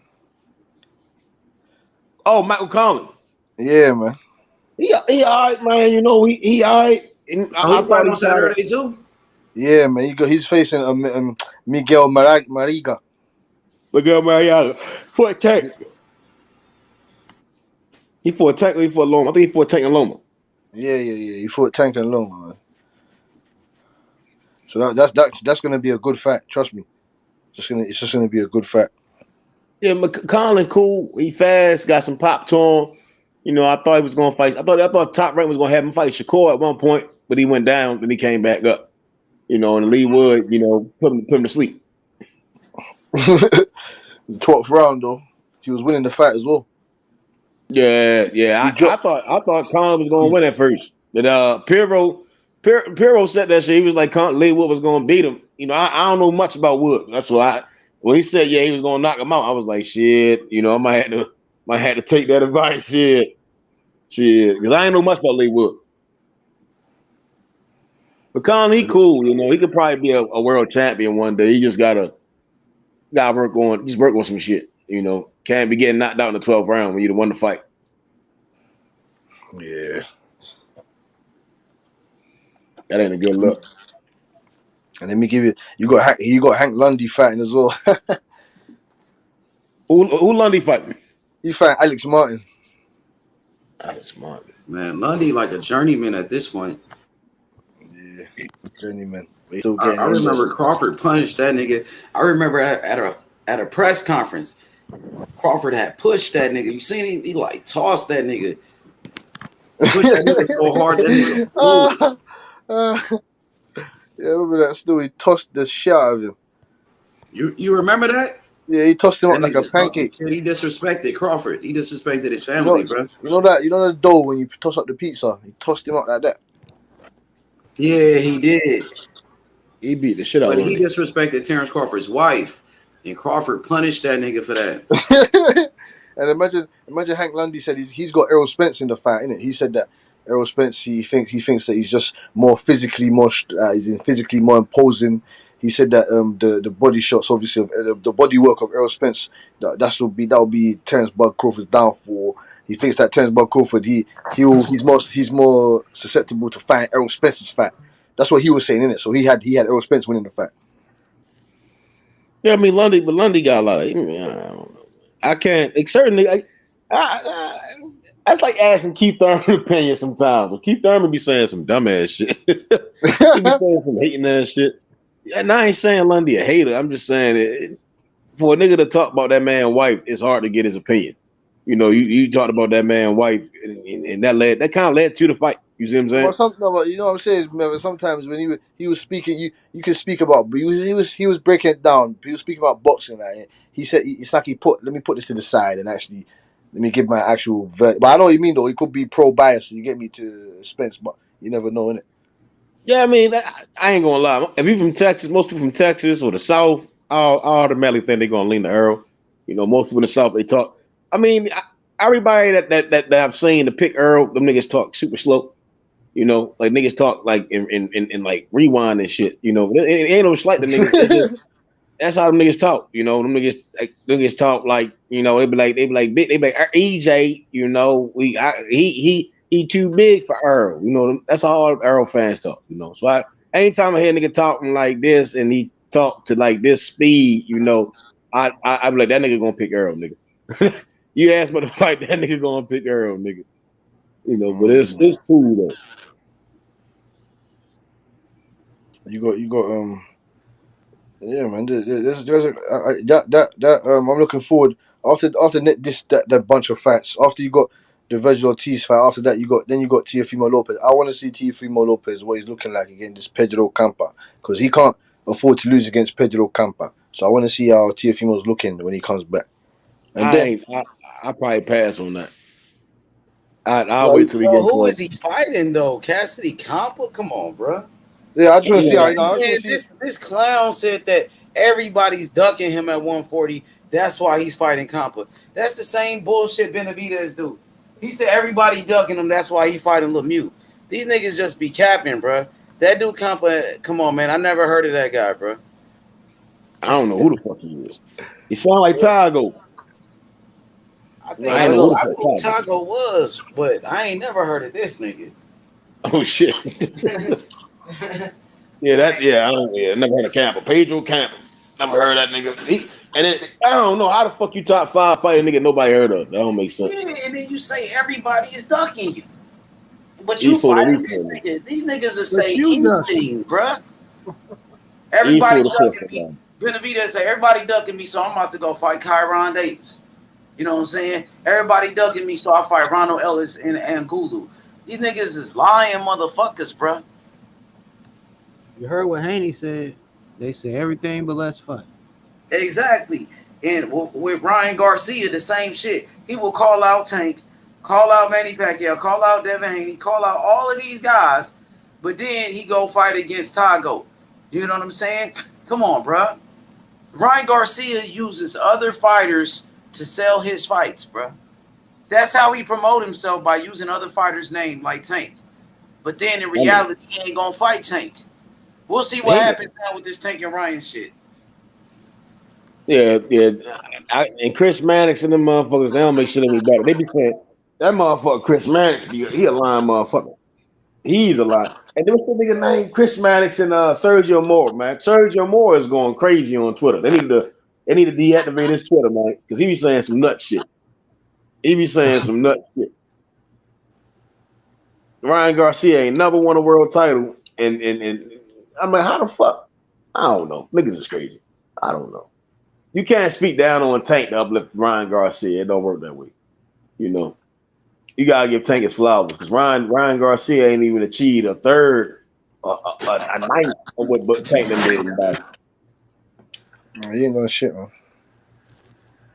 He ain't done shit.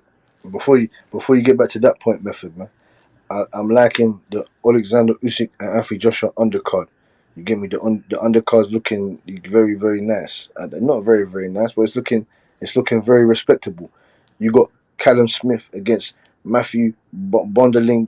I think it's Bondlinger, light heavyweight, 12 rounds. You get me? That Matthew Bondlinger guy. He's a I think he's a top 5 contender against Callum Smith. Then you got Filip Hrgovic against Zhilei Zhang. They're putting that fight back on. You get me? And then you got Badu Jack against Richard Vieira, cruiserweight, 10 rounds. Then you got Tyrone Sponge against Andrew Tabid.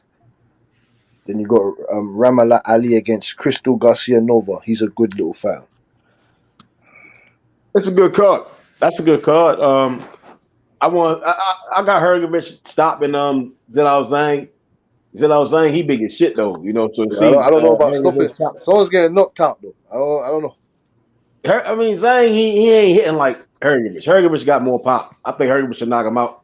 But if Hrgovic don't knock him out, he in trouble. You know, he gonna be in trouble with the other heavyweights. Shit. What is it? Usyk, AJ. I'm rocking with Robert Garcia, man. You know, I'm rocking with Robert Garcia, man. You know, Usyk my guy, man, but I gotta rock with Robert Garcia, man. Fucking no, man. Just Method, man. So you think AJ's gonna get it done? Hey, you see on the top left, right?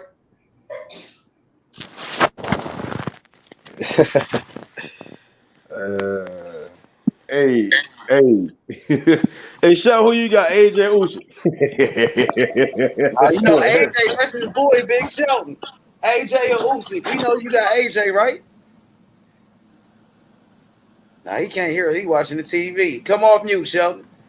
Yeah, please, OG, man. So I can bet you. TV. He must be watching some I want to take some of that LA money, man. I got Usyk all day, every day. He's gonna beat the crap and beat the horse shit. AJ win, that shit gonna be crazy. Motherfuckers gonna be back on that nigga nuts. Hey man, his fanboy is gonna be going off, bro. If he win. Hey, I'm like, that's that. AJ beat that nigga. Them niggas ain't gonna shut the fuck up for months. They gonna be like 3-time heavyweight champion. He tied Muhammad Ali's record. They gonna be saying all this crazy shit. Watch. Of course, it's fucking Alexander Usyk. That's what. He just came back and got the third. Yeah, but he should have beat Usyk. I feel like in the first fight, Usyk was a little guy, bro. Usyk was a cruiserweight moving up. And then they consider him to be the number 1 heavyweight in boxing at that time. They said he had the best resume. He was this, he was that. And then Usyk spanked him. And then, nigga, Joshua was the favorite in that fight, bro. Usyk was the underdog. Yeah, I already said this, man. I already said this. He should have been doing all that stuff in the beginning. He should have never lost to Andy Ruiz in the first fight. He should have never lost to fucking Usyk in the first fight. I don't give him credit for coming back. I do give him a slight credit because he got the job done. He done what he's meant to do, but you done it to an extent where good? Blood boxing. OG. What's up, baby? What's good? MOB, motherfucker. Yeah. Let's go. Blood boxing. The master of boxing. The boxing historian. What's good, brother? Terence Crawford, number 1 pound for pound. Crawford. The best fighter in the world, Terence Crawford. Blood. That's right, man. The best fight in the world, Terence Crawford, pound for pound, baby. That's how I see it too, man. I agree with you, H. Hell Absolutely. Yeah, man. You right about that, blood boxing. I just want to tell you, man, I appreciate your documentaries. Man, those are some great educational videos for boxing fans about the great champions of the past. Thank you so much for taking your time out and making those videos. I appreciate that, brother. Hell yeah, man. I love it, man. I'm working on one right now, actually, man. So I'm just putting it in, man, listening to y'all cook and getting getting some more boxing information gathered up for the next doc, man. You know how we do it, baby. Got to keep it going for the old warriors, man, from the past and everything, man. Absolutely, you're right about that, because the champions of the past, they made the sport what it is today. If it wasn't for Muhammad Ali and the Sugar Ray Leonards, the Jack Johnsons, the Charlie Burleys, these fighters wouldn't be making millions of dollars today the way they are, you know? Yes, sir. I agree with you, man. Yep. And in every other sport, too, man, we know who their former athletes are. We know who Johnny Unitas is, Y.A. Tittle, Terry Bradshaw. In the NBA, we know who Michael Jordan, Magic Johnson, Larry Bird, all the greats are. So we got to know who the greats are in boxing, too, and make sure that these warriors are not forgotten about. And that's what I do, man. I try to do something for the warriors that nobody talked about back in the day, because they didn't have TV deals. They didn't have the internet. They didn't have none of that shit. So, they didn't even televise their fights. So somebody got to tell the history. So that's what I'm doing, bro. I'm dedicating my time to it, man, and I love doing it, man. For sure. I appreciate you, Blood. So, Blood, what's your thoughts on this Errol Spence and Terence Crawford fight? Do you think the fight will happen next? I think the fight is still going to happen, bro. I believe it's going to happen. I believe that they're going through negotiations. It takes them a time to iron out everything. There's a lot of people with a lot of speculation. Different people are saying different things. If you listen to the internet and listen to all the different angles from different people, you go crazy, right? Because so many different people report different things as to why the fight's not happening. I do believe the fight's happening. I think that'll happen next. If it doesn't happen next, then I'll have a problem. I'll wait until I hear something, though, announced that, for instance, Errol Spence is fighting Keith Thurman, and that fight is signed already. Until then, I'm assuming that the fight is going to happen next, man. We need this fight, man, for this generation. We need it, man. This is our fight right here. We need a big fight. The fans are demanding this fight, too. There's a big demand for this fight. So I just want these guys to get it done. I don't care who gets what. I don't care about none of that shit. I just want the fight to get done, bro.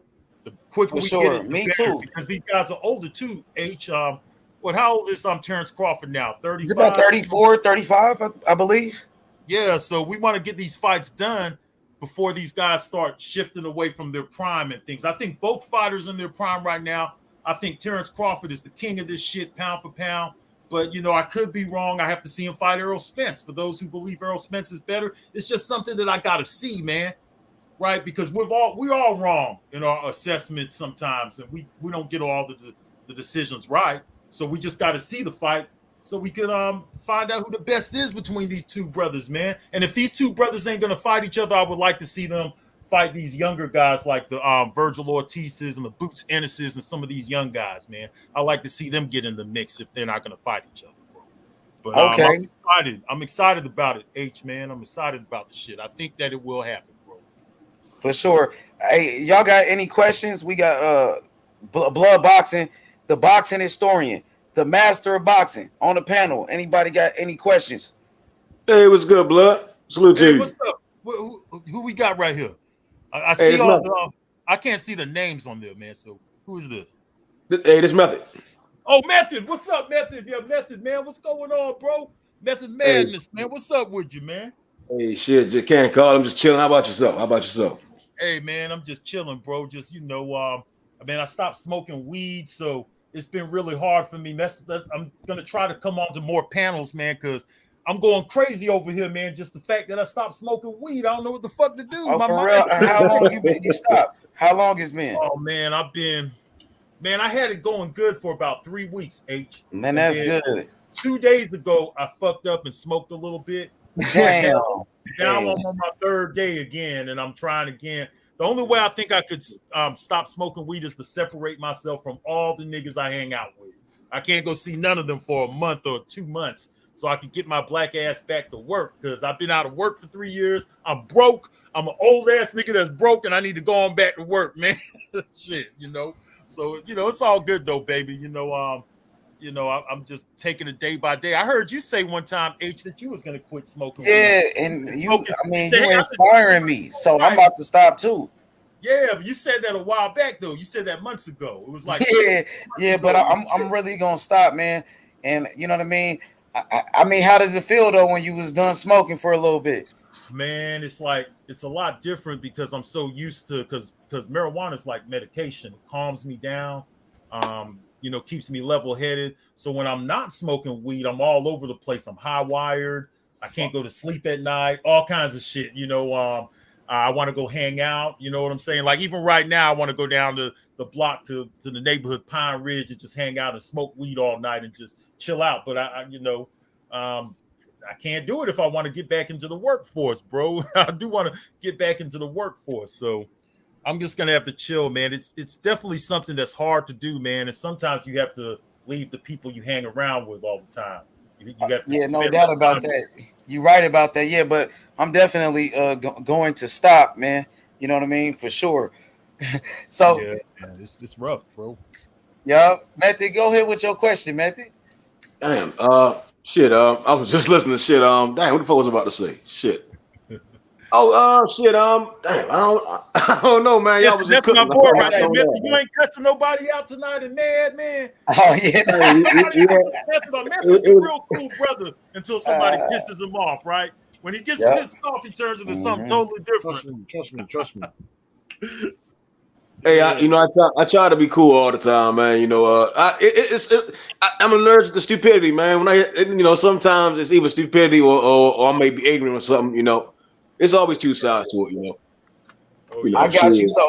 So I see the OG Shelton Moore over here. The OG ain't saying that. My man, what's cracking with you, bro? Hey, what's up, Shelton? How you doing, bro?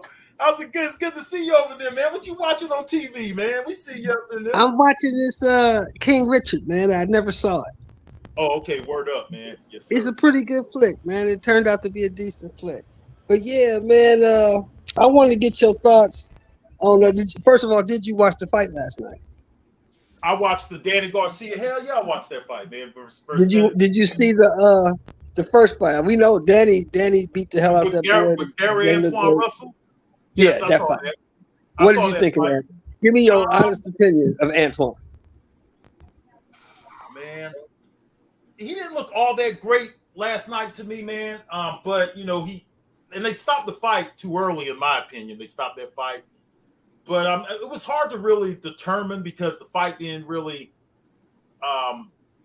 they stopped the fight too soon, bro. They stopped the fight too soon, so I really couldn't see much in that fight, man. I like Gary Antoine Russell. I think he'll end up being one of the world champions. I believe there's 2 belts now that's available in that division that's been vacated or something. I don't know if they have anyone lined up, but hopefully they'll give him a shot at one of those straps, man. I like him as far as 140 is concerned. I think he's one of the best at 140, but I just want to see all these top guys fight each other because the 140 is the same as 135. It's a bunch of ranked opponents that haven't fought each other. So I don't know who's who kind of thing because the top 10 are not fighting each other. So I don't know what's going on with the sanctioning bodies, but this is some of the worst rankings that I've ever seen. My problem starts with the rankings, man.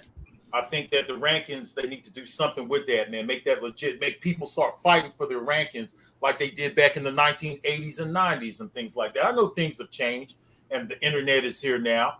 But, it seems like pay-per-view isn't doing what it used to do. So the live gate numbers is what's important now, like it used to be back in the 1970s before the networks was really fucking with boxing and stuff like that.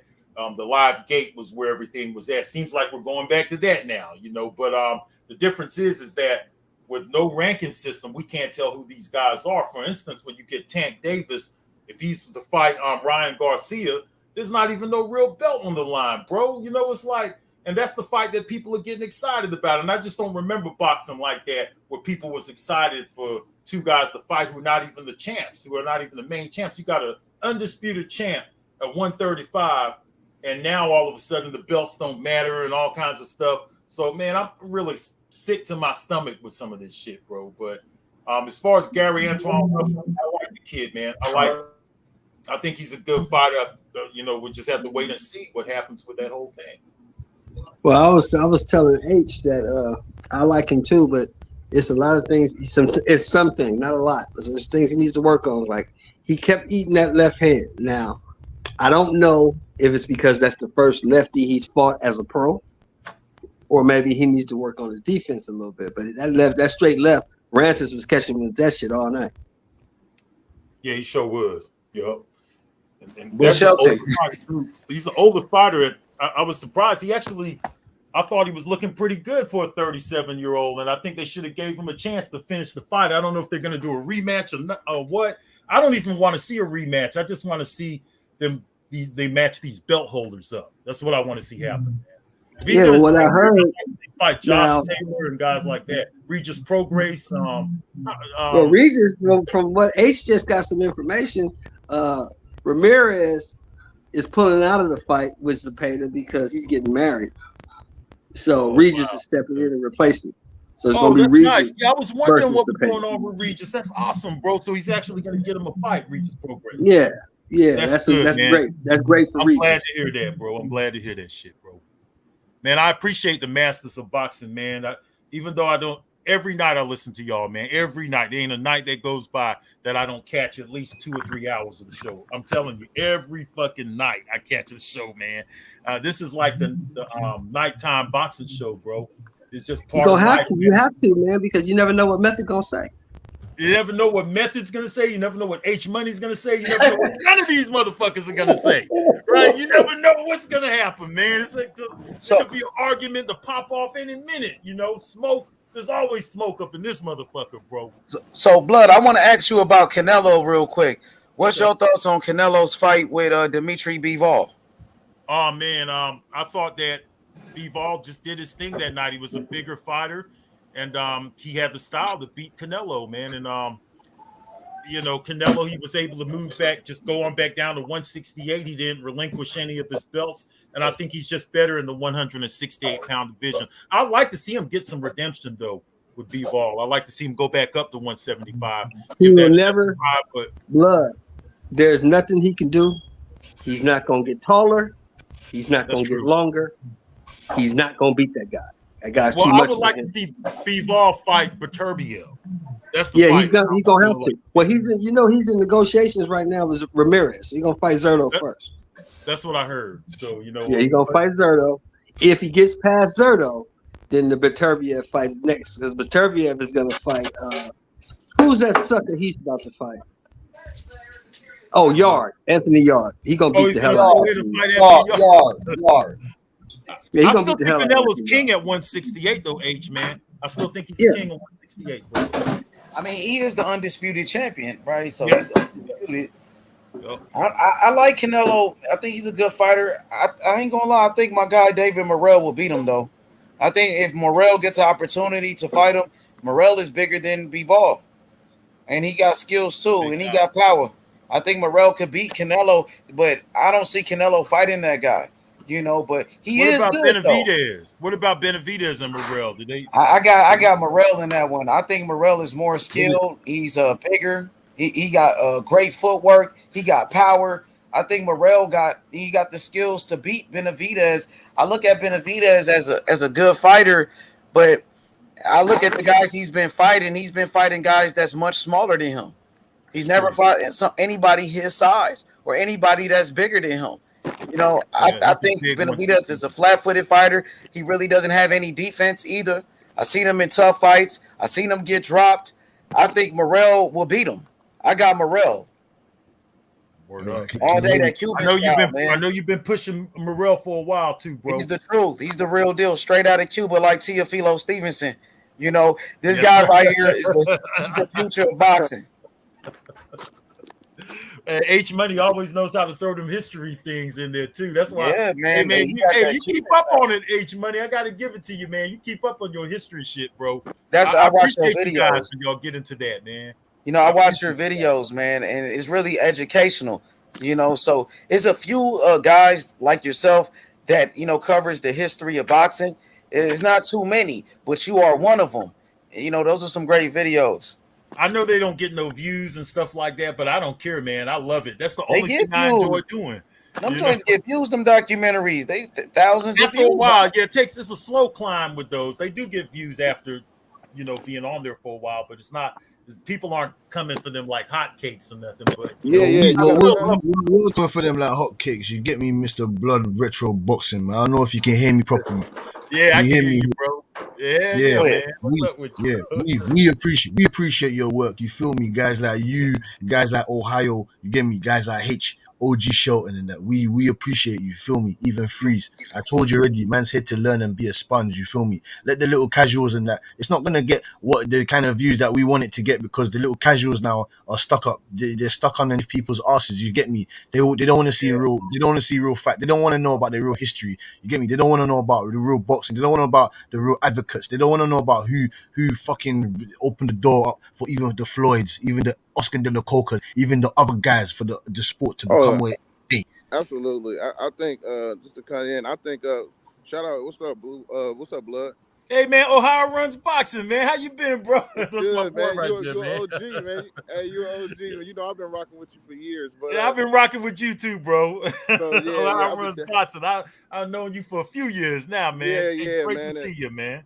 I mean, you do great, and like I said, your documentaries, like you said, you have the passion for them. But when I'm gonna tell you how certain stuff that I don't listen to all your videos, but when I do catch it, I'm gonna tell you how it happens. Like you will see a video of people talking about Mike McCollum ducked and this and this, and you will click his name, and one of your videos will come up.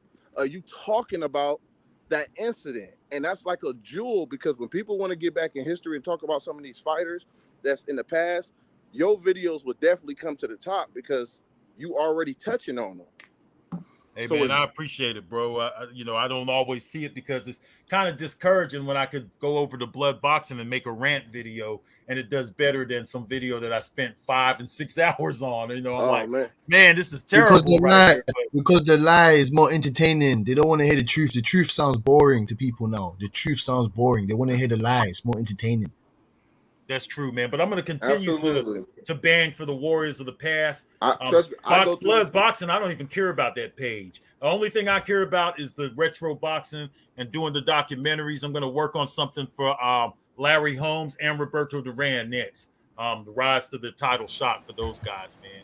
Oh man, I can't wait for the Larry Holmes one. That's one of my favorite fighters of all time. I know you. Well, hey, Blood Retro family, Blood Retro. Can I ask you a question? Yes, sir. Can you do one on the? Can you do a documentary whenever you can, like whenever you have, you get me, like whenever you can or whenever you can slide it in? Can you do a documentary on Tia Stevenson? Stevenson, yeah, I could do one on him. I got so much articles with him, and I've got old boxing magazines to where he was supposed to have been set up to fight guys like Ali, even Larry Holmes at one time. I could definitely do something on him, bro. It needs to be done, and I will, man. I think I'm going to do something on Cuban fighters altogether, bro. Because, they made a big contribution to the boxing world, the Cuban fighters, even during the third war. What's it called again? The fucking, with how over in Cuba they weren't allowed to fight over here and stuff like that. So I want to look into some of that kind of stuff and see what kind of athletes were left out. In 1984, the Cuban Olympic team didn't attend the 1984 Olympics. America just happened to get all the damn goals that year, but the Cuban team wasn't there. Cuba, man, they have a great place in boxing, bro. And I want their warriors to be remembered for what they did, man. Some of those guys had to come over here, man, on rough waters and all kinds of stuff. And they came over here, man, and made their you remember, Blood, the reason why they didn't show is because we boycotted 1980. That's true. I think because the Russians invaded Afghanistan. So in retaliation, when the Olympics were in LA, the Russians and all the Soviet Union and all the communist countries boycotted our Olympics. Cold War. That's the word I was looking for. The Cold War. Yeah, not the Third War. The Cold War. Yeah. The Cold War. Yeah, the Cold War shit was going on in 1980. Right. And Muhammad Ali, he became a spokesperson for America because Carter sent him out, man, to talk to everybody and to try to boycott the Olympics and things like that. He turned it around on them, man. So that was a really important time in boxing, and Cuba has a lot to do with boxing's history, man. And they, no matter what, they always had a great fighter come out of Cuba, even back in the day, man. Even way Blood, back. let me ask you a question, man, about the documentary Mike McCollum, because you did a great job on that.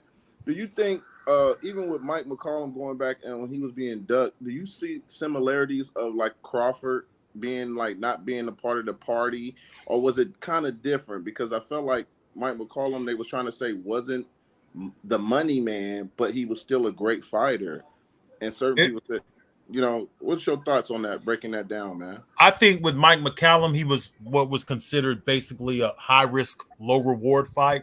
Whereas Okay. Crawford, I think, is in a better place than McCallum was Okay. then. Back in them days, McCallum was at junior middleweight. The guys like Duran and all of them, before he went to middleweight, they didn't want to fight McCallum. They didn't want to take a chance. Thomas Hearns didn't want to fuck with him because he was up in Kronk Gym beating him up and sparring and things like that. McCallum was just one of those guys who was too high risk, low reward. He wasn't really known over here, and nobody wanted to take a chance because it had gotten around like sparring wars and sparring stories. This shit gets around, right? And word of mouth was the thing back in the day before the internet. People would say, you don't want to fuck with him. Don't sign to fight him. And guys like Stewart and them were telling people, hey, you don't want to fuck with Mike McCallum. And Mike McCallum, that's why he's mad at so many people, because he was kind of pushed out. He felt there was a group effort to kind of keep him out of the equation. And you know that Hey, Blood, you remember what Marvin told him, right? When they was talking at the Hall of Fame. Yes, I heard about that. That's what I was going to get Marvin was to. like, I wasn't gonna fight you. He said, I was your friend, and I wasn't gonna fight you. You was too good. He said, well, shit, if you was my friend, you should have made some money with me. and that hit home. I'll never forget that when he said that, because I thought that was very deep.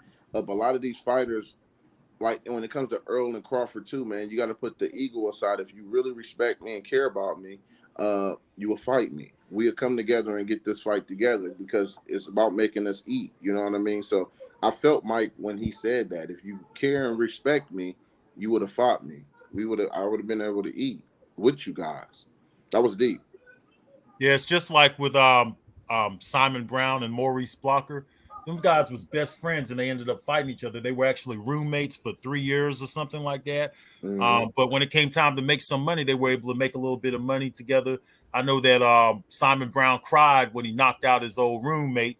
But, hey, his old roommate got paid very well and, made $600,000 to $700,000, I think it was. Or something. And that has to be tough. And, this generation, it look like we'll never get those type of fights when you got them buddies. I see even with the social media era, we got a lot of these guys follow each other and they like each other videos and comments. I see it. I actually see. We had a Ohio State Fair down here. I'm in Columbus, and we had that. We had this tournament every year, and I remember a kid. I won't say his name, but he was a good fighter, and he was fighting another kid that was good.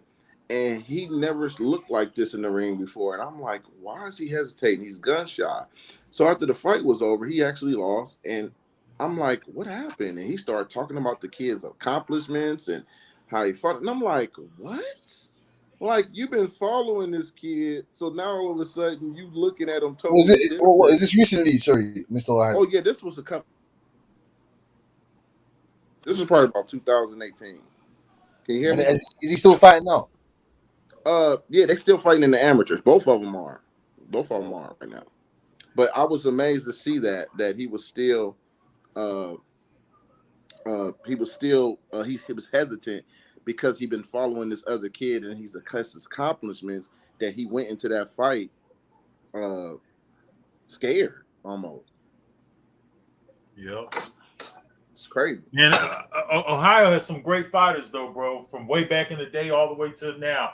They've always kept some really good fighters. Art, Cap City, Harris, and all them great fighters coming from the 70s in Ohio. Though they didn't win a lot of belts, so they didn't win. Some of them didn't win no belts at all.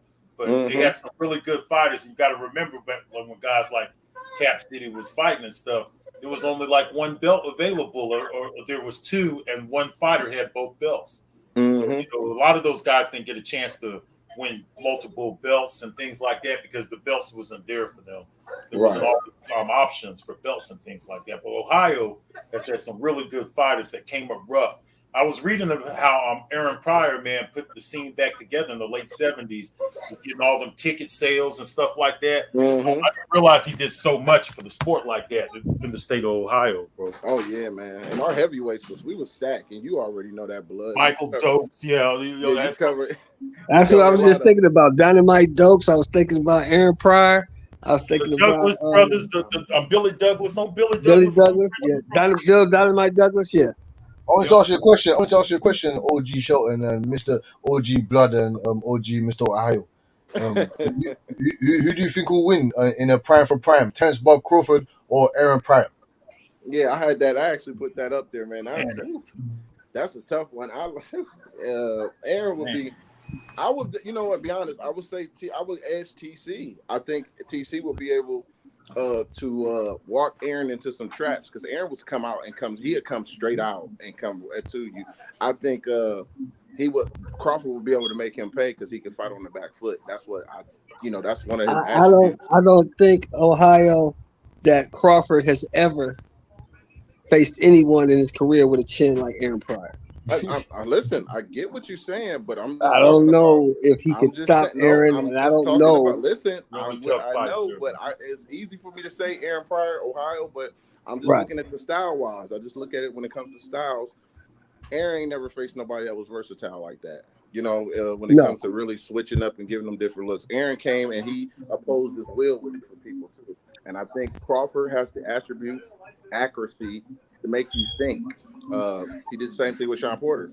Sean Porter come in bulldog you, but when you fight a guy that can actually fight on his back foot and move, give different ankles, I knew that was a problem. I said, but you can't. Better with Spence than with Crawford because of the styles or what they're able to do. Right, but you can't compare Sean Porter to Aaron Pryor.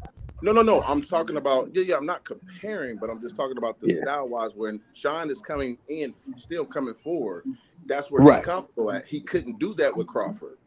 Right. For example, Keith Thurman is a great puncher. He can fight on his back foot. Remember him catching Sean coming in a couple times. Sean ate it.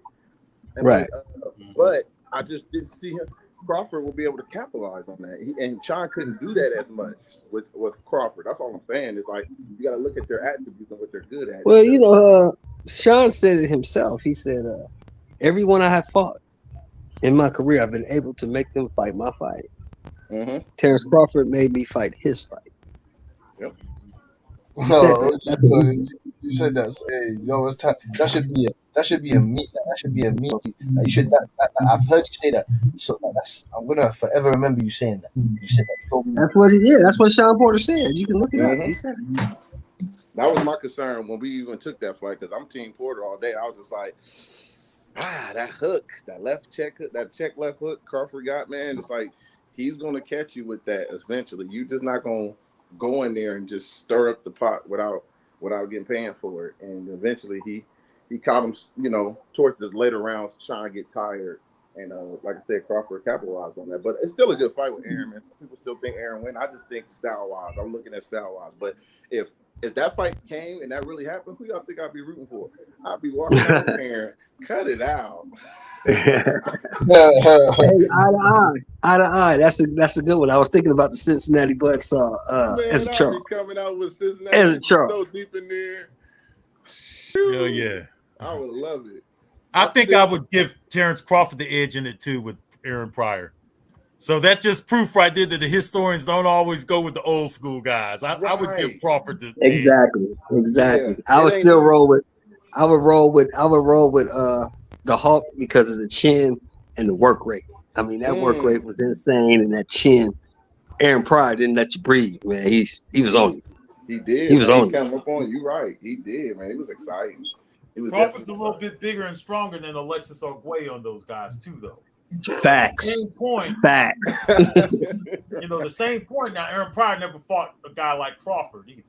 He didn't. They didn't give him a chance. He could have tried to fight Sugar Ray Leonard and them guys, but I don't think he's ever seen. There's no one on his resume that could deal with Terence Crawford. And it's so crazy. Was the best guy, and he was a smaller guy. He was naturally a smaller guy. And what's so crazy? I actually compared Aaron Pryor resume almost similar to Crawford's when he was coming up. People were like, he ain't fighting nobody, this and this. And I said, he done enough where he can retire. I said, I thought he accomplished the deepest resume. He had a decent resume, but not no outstanding.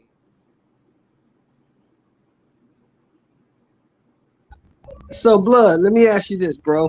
Yes, sir. What would you do if you Crawford? And the way it's looking, I'm not losing hope yet. Yeah. But the way it's looking, you're not gonna get the Spence fight. If you don't get the Spence fight, what do you do? I think we should go ahead because, and I learned this actually from you guys, right? I'm gonna tell y'all something I learned from y'all, right? I learned that if he doesn't get that fight, which I heard on this show, he could enforce something in the WBO to where they have champions. He could move up and he could challenge for a belt at 154. I think that's what he should do. He should exercise that option. You guys know a little bit more about that option than I do, but I think if there is an option like that, he should move up and try to get a fight with Charlo. If Charlo vacates the belt, then he could just go on and capture another division up there at 154. But there's not a whole bunch of options out there, but there's a few things he could do. Or he could fight Boots Ennis or Virgil Ortiz or one of them guys. But I think he'll be better off to move up to 154 and try to get that Charlo fight. That's what I would prefer. See, my thing, Blood, is I hope the negotiations, if the negotiations don't go right and that fight don't work, I still hope it's good enough where he can negotiate with Al Haymon when it comes to other fights. Because if it turns out bad, Al is monopoly. Al got the 154 division and he has the 47 division. He can freeze you out. Look at Demetrius Andretti. Look what happened with him where he left out a fight he signed with Al and then, ducked Laura, and actually said Laura was boring, running around the ring. You can't get he's not entertaining. But look what happened. Laura ended up getting the Canelo fight. Laura ended up fighting her. Laura was with Al Haymon and he's getting all these outside. You signed with the zone. Then they wasn't using you right. Canelo wasn't in fight.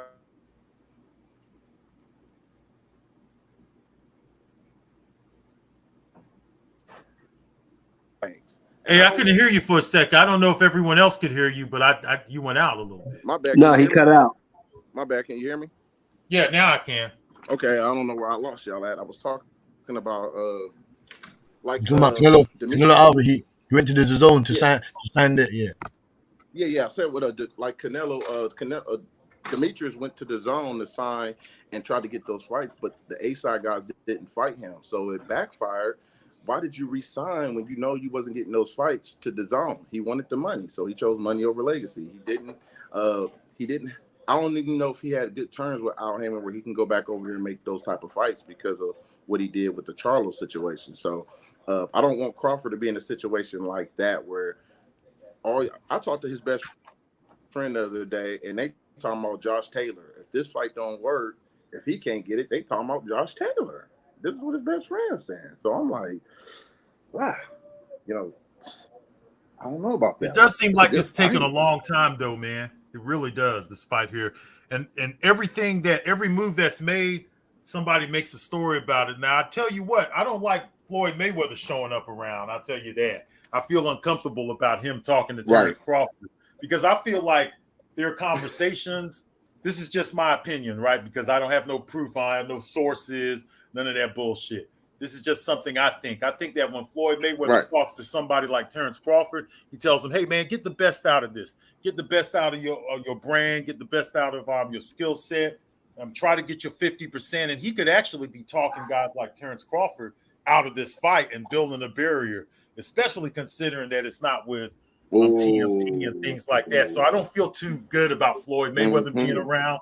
And I think Errol Spence got a little bit irritated with having Floyd around himself, but, man, there's been a lot of things that people have said, and I don't know what to believe on the internet because there's too much clickbaiting going on, and I don't care. I know people get mad about that and stuff like that, but really it's just too many clickbaiting stories and too many people who's just not patient enough to wait for these guys to iron it out, bro.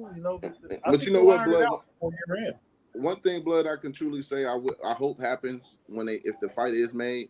I hope the purse is classified where people don't even know about the split. It shouldn't be nobody's business. Almost similar to Holyfield and Mike Tyson, where people really didn't know how much they really got after that fight. It shouldn't be nobody's business because I agree. It's been a big division. Like people are really waiting for the negotiations, not even the fight. They want to know who's gonna get what, and it shouldn't even be about that.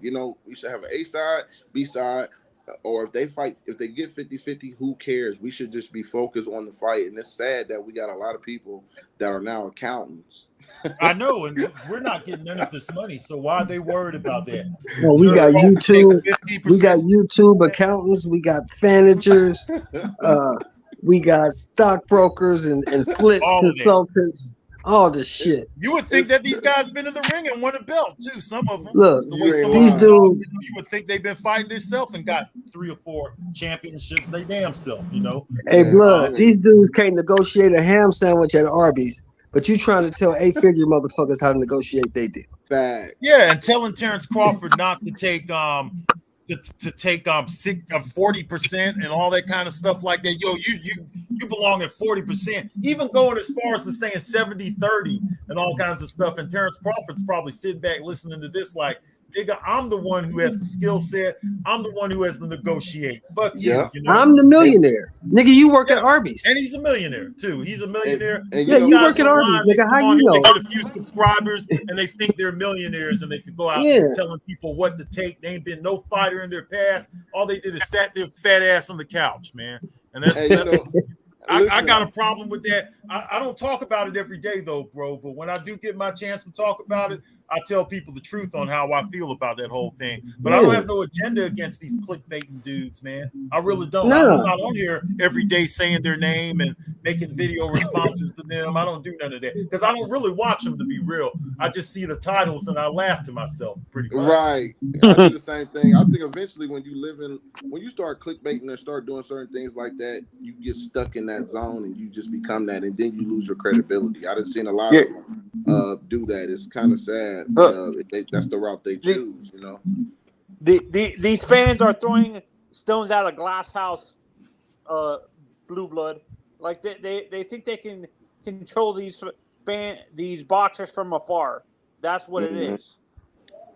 Yeah, absolutely. They try to shame him into things and stuff like that. It's just like with somebody speaking on this little kid, Shakur Stevenson. What Shakur Stevenson's opinion is his opinion. Don't come around him and try to shame him and make him feel like he should follow some pro-black narrative, some fake-ass pro-black narrative. You guys don't have none of those issues. Never did. Stop bringing that stupid shit to boxing. And that's why I can fuck with guys like H Money who understand all of that stuff, who understand that's just a bunch of bullshit. We want to see the best fight the best. We want to see the style breakdowns. I don't give a fuck if he puts Tyson Fury at the top of the heavyweight all-time list or not. That's up to him, man. That's not my problem to come in here and tell him about black history and all this. Number one, I'm a 70s born guy, so I don't know much about the shit anyway, about Jim Crow. I didn't go through none of that. So if I'm 70s born and then go through that, early 70s too, then I don't want to hear it from some 1981 born dude and 84 about. Born in 1999. I just don't want to hear it, bro. Born in 1999, trying to relitigate.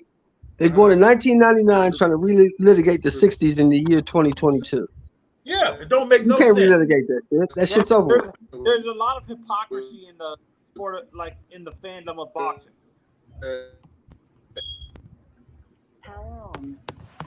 Well, he going through the same thing Muhammad Ali did. No, he's not. No, he's not. He has no idea what Muhammad Ali went through. Absolutely. Exactly. Ain't nobody never called him no nigga and told him he had to go in the back door of a restaurant. That's right. Ain't nobody told him he had to step off the sidewalk when the white person was coming down. He couldn't be on the sidewalk with the white person at the same time. Ain't nobody never told Deontay Wilder that. So don't tell me he's going through the same things that Muhammad Ali did, because he's not. Absolutely not. Yeah, no, and some like even it's crazy. I was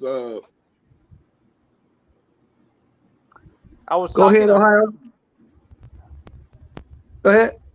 One of y'all. I was talking about a certain channel. I'm not gonna say the names, but I remember a channel that a couple weeks ago said that Hispanics is the most racist people on earth, and he started talking about Spence, not having a Mexican fan base like that, not as big, and I was just shocked that he went there and he said that. But I was like, why are you not showing the fan who was arguing with Keith Thurman, who was Hispanic, arguing with Keith Thurman about Errol Spence, or the other guys who jumped out in front of Terence Crawford in Texas Stadium that was Hispanic? But you faking this narrative that everybody is these Mexicans or whatever it's the most racist fans on earth. It's dangerous because he has a big platform to say ignorant stuff like that, man. And I just couldn't believe it. I was just like, wow. That's why I don't follow those guys, man, because they don't know what they're talking about on none of that shit. Yeah, man. I was Pretty like, much none of it. They don't know that they're too young to be talking like that. They don't know. know nothing about what they're talking about. Hispanic boxing fans are a big part of boxing, have been that way for several decades now. I have stories all the way from the 1950s talking about the importance of the Mexican American boxing fans. They've always came out and supported the events, even the events that have black fighters. They come out and support all that shit. They've been a big part of the boxing fan base in America altogether. They held it down for quite some time. So for people to come in here just because they had an experience with somebody on YouTube, maybe call them a racial slur in the comment section or something like that. Now all of the Spanish are the most and Mexicans are the most racist people out there. Get the fuck out of here, man. Yes, man. I couldn't believe that. This shit don't even apply to 2022 boxing at all. We need to get back to blood. The best by the best, bro. That's what it's about. Blood. It's funny. I was reading an article. I was reading a Duran biography of him and De Jesus when they were trying to book their fight here in America, and they even said those even the boxing gym, like the boxing where they did the boxing events, didn't even allow Hispanics to box in there either. Like if they were trying to do it in Georgia, they couldn't even book. They would have to go up north or in California. They couldn't go into the South to book their fight. And so if they wanted to do a fight, like if they wanted to do a main event, Georgia didn't allow them to book the fight, which was surprising to me. I thought that only happened with like Ali and Foreman and stuff like that. No, it did. The Mexicans did feel, they felt a little bit of it too, man. That's a bunch of hogwash. Whoever said this, some stuff like that, that's what I'm saying. Like that stuff doesn't even apply to right now. It has nothing to do with what's going on in boxing right now. None of that shit is even important.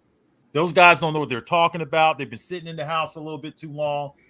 They don't know nothing about boxing history. What you just told me, you couldn't tell them that because they wouldn't go and read or research none of that shit. They just come out here just throwing out a whole bunch of stupid shit that has nothing to do with boxing. And that's why I appreciate you guys, and I appreciate anybody who keeps it real and talks boxing in an open panel like that, so people's ideologies could be challenged and things like that. When they And blood. It's funny you should say that. They throw out a narrative without doing the research, and my generation doesn't want to do the research. Is what it is. We're too lazy to actually do the research. Like from 30 and below. We refuse to do all the research, even though we have all the information in our hands, like in a cell phone. We don't want to do the research and stuff like that. That's the issue. Well, the thing is, the dudes that you're talking about, blood. A lot of them dudes, I've said this before. They speak into an echo chamber. You know what I mean? They got the core guys who listen to them every day and regurgitate everything that they say, and all they get is. Yes, a boss. Yes, a boss. Yes, a boss. They speak into an echo chamber. Yeah, they speak into an echo chamber. They got the nerve to talk shit to us and call us fanboys and all kinds of stuff like that. They've been following behind somebody else for 2 and 3 years and following other people's narratives who don't read nothing about the history of the sport, talking about a whole bunch of irrelevant race matter. Every time somebody loses a fight, it has something to do with a black or white issue. Nah, man, this is the wrong year for that. Unfortunately, you were born in the wrong decade, bro. Like, so that shit don't got nothing. And plus, Mexican fight fans and Hispanic fight fans had nothing to do with color lines. They had nothing to do with any of that. And in fact, they had to endure some of the same problems that some of the other fighters had to go through back in the day. And the white people today from this era here, from 2022, they don't got nothing to do with color lines. So why are you guys bringing all that stupid shit up to boxing? That shit doesn't apply to nothing today. Why don't you talk about the fighters, talk about their styles, talk about who else is in the division? They can't do that because they don't care, because they're here to cater to a different audience, the conscious community, so they could get a bunch of stupid blind followers. But those are not traditional fight fans, man. They don't know the sport like us do. Hey, Blood, I want your opinion on the what's your opinion on the scorecard, that Danny scorecard, that weird ref that gave it a draw? What's your opinion on that from earlier tonight? Like last night? He's a motherfucking blind ass referee, man. I mean, judge to give that was ridiculous. I thought that Danny Garcia won pretty much every round of that fight. And when I heard that card, I got a problem with that. Of course I do. It starts making you think that they're up to something. When you start hearing shit like that. But I mean, Danny Garcia won the fight, in my opinion, anyway. It shouldn't have been. Yeah, no, I had Danny winning most of the I rewatched the fight. I didn't score. I scored it like Danny. I had Danny winning 118, 104, like 107 or something like that. All three cards. Right. Your card. Right. Am I wrong in scoring it that way, or did you guys see it the same way? I saw it pretty much the same way. Now, how somebody came up with it being like a real close fight, I don't understand that. But I think I gave I can't remember if it was the 9th or the 10th round that I gave Benavidez, because I do this little phone app thing that I have, and I did give him one of those rounds. It was either the 9th or the 10th round, but that's all I gave him. For people to say that it was a draw and things like that, I don't know what they're looking at. I don't understand it. I know everybody looks at it, has a different eye for the sport, and they look at different things and judge it differently.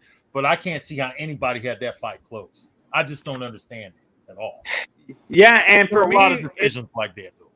Yeah, if I was Danny's trainer and I went to the promoter on his behalf, for me, booking a natural counterpuncher like Benavidez doesn't make a lot of sense to me, because we thought this fight was going to be boring because of that fact.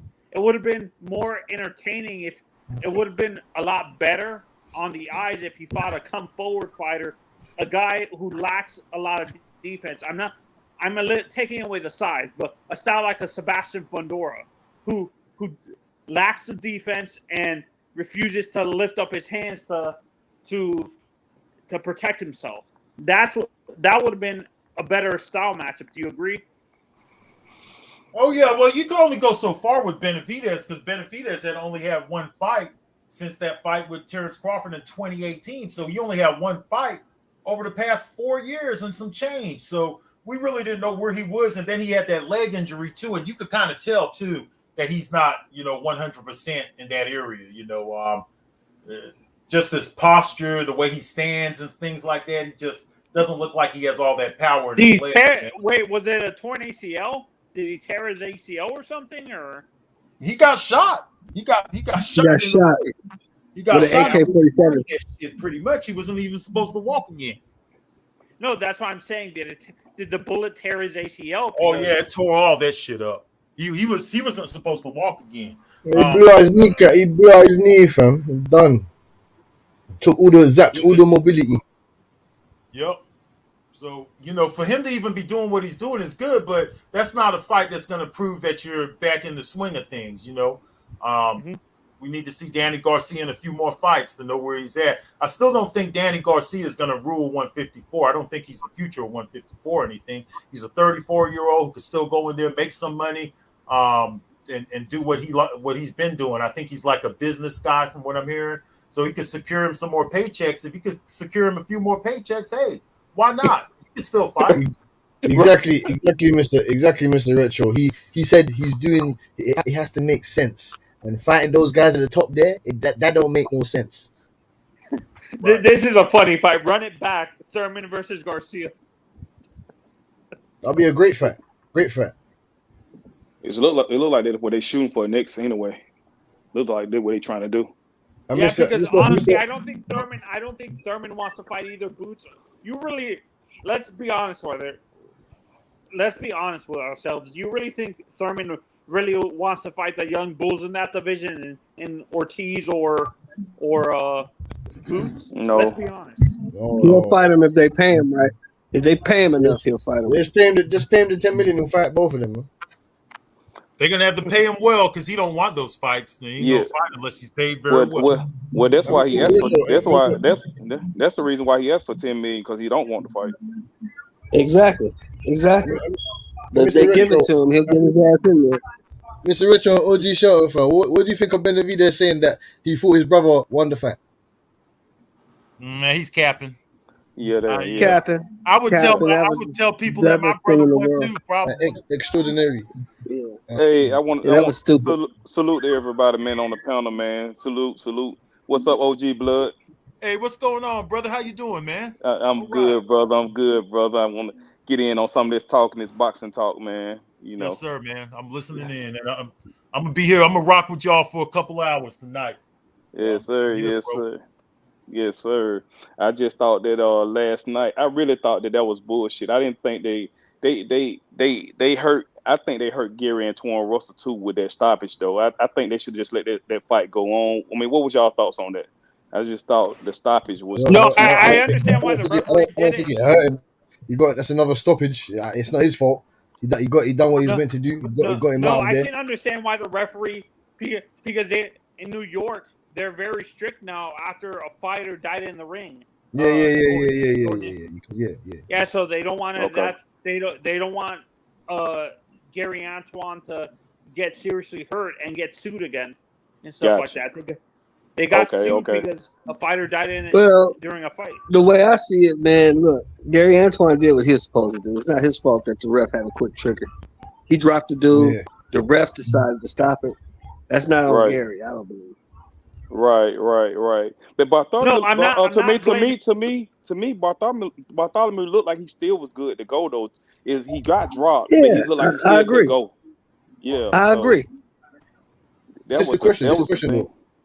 Sorry, Mr. It was Extraordinary. premature, man, for sure. I wanted to ask you as well, fam. What do you think, Regis and Gary Antoine Russell?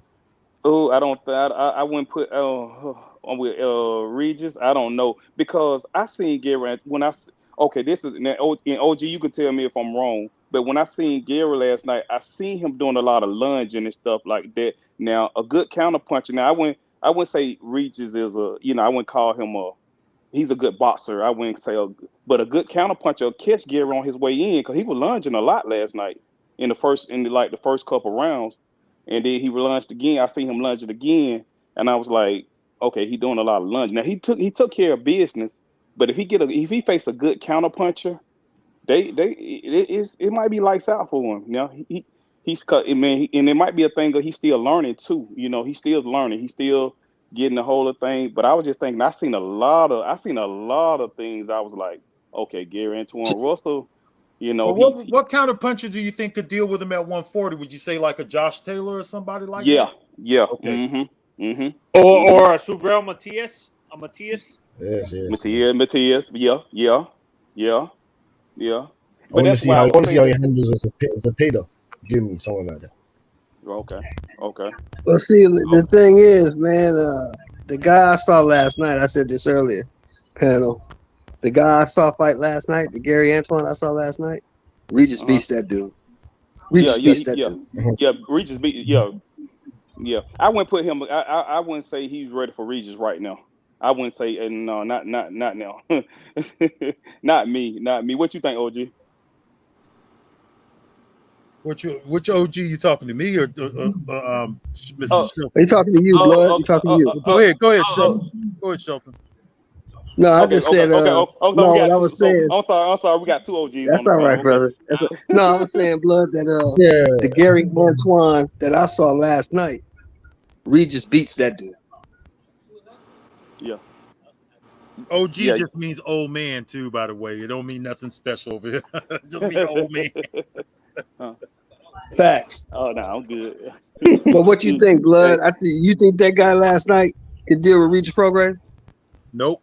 I think Regis Prograis, man, he's got to be one of the best in that division. The only thing with Regis Prograis, he's so inactive, though. But I heard he's been having problems getting fights, and it's not all his fault, though. That's what I was finna say, OG. I was finna say it seemed like he's not getting the fight. I don't know. It seemed like he's not getting the fights. To me, it's confusing because Regis supposed to be. I don't know. He's man. a good fighter, but I think Gary Antoine Russell could beat him, though.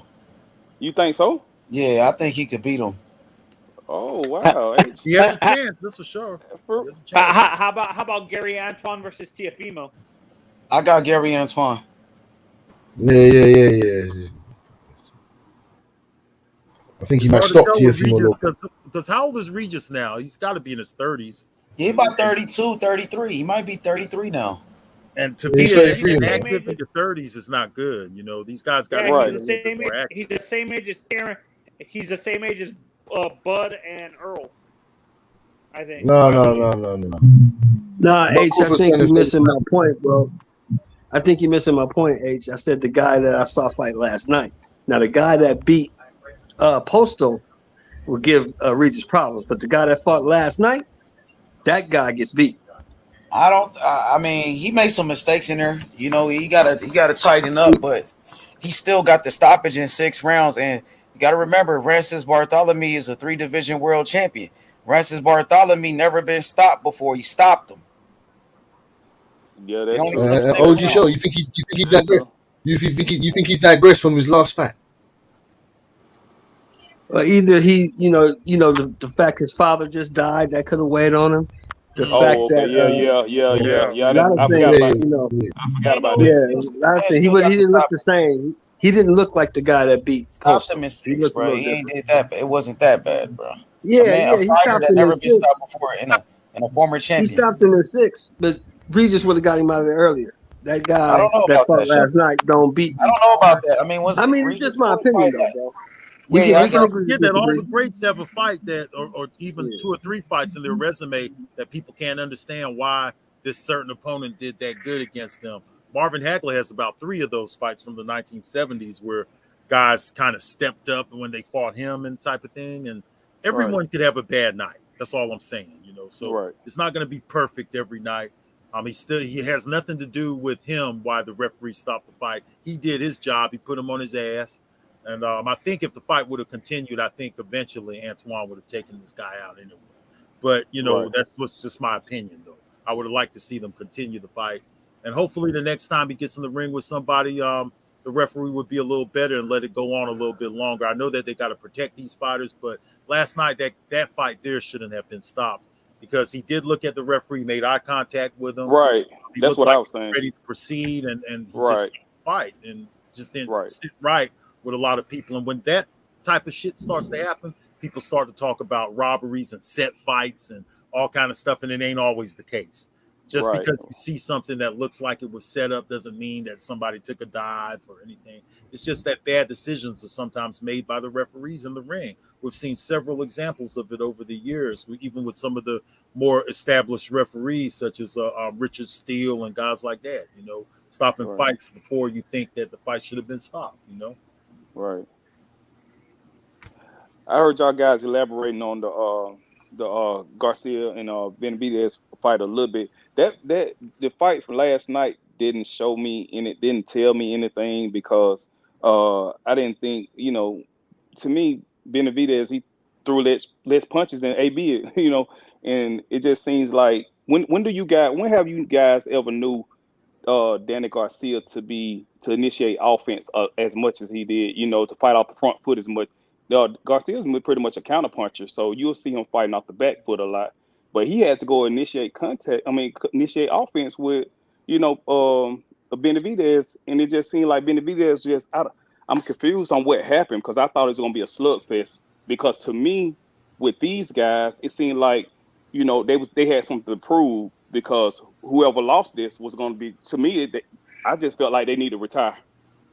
He could look good against a guy like Benavidez because Benavidez didn't have the footwork. Not only that, but Benavidez has a high guard. But look how wide his guard is, though. Yeah, Danny Garcia right. was able to go right down the middle and split that guard several times. A guy like Benavidez, we need somebody else who's more mobile, who could show us a little bit of a better footwork against Danny Garcia, and Right. Who doesn't have a weak high guard like that because his high guard wasn't even there. And some of the times he just kept his hands down. Yeah. Totally kept his hands down. He didn't even pick up his high guard. And when he did pick up the high guard, Danny Garcia went right up the middle because Benavidez throws a lot of wide punches too. No straight up the middle punches, a whole bunch of wide punches. If he would have been one of those fighters who had never got shot, he probably would have been a better fighter, a guy who could mix it up a little bit better on the inside and things like that. But, with the limited mobility coming from that leg, I think that hurts him a lot with the footwork. Made Danny Garcia look like he's Look off the like, back hey, foot. and that's He what didn't I look was that saying. good against Errol My Spence and God. Thurman. I said the same thing. I was saying, damn, he making Garcia out here looking like he Lomachenko or Terence Crawford or somebody out here with the footwork. I'm like, God damn, this Danny Garcia footwork is not the best, but he was moving the way you would think if that was your first time seeing Danny Garcia fight, you'll be like, damn, that guy's, like That's not that didn't show me anything. I got to see him against somebody. What y'all think about him against what's Erickson what's the Erickson Lubin? What y'all think about him? Against Lubin. I would favor Lubin to beat him, bro. I know Lubin has had some setbacks here lately, but I think Lubin should be able to win a decision victory over Danny Garcia. I would favor Lubin. I know that Lubin has came up short in a couple of times, but Danny Garcia is an older fighter, man. He was inactive for a while. I think he looked a lot better than what we expected last night because of his opponent. The opponent that he had, it was just a great style matchup for Danny Garcia.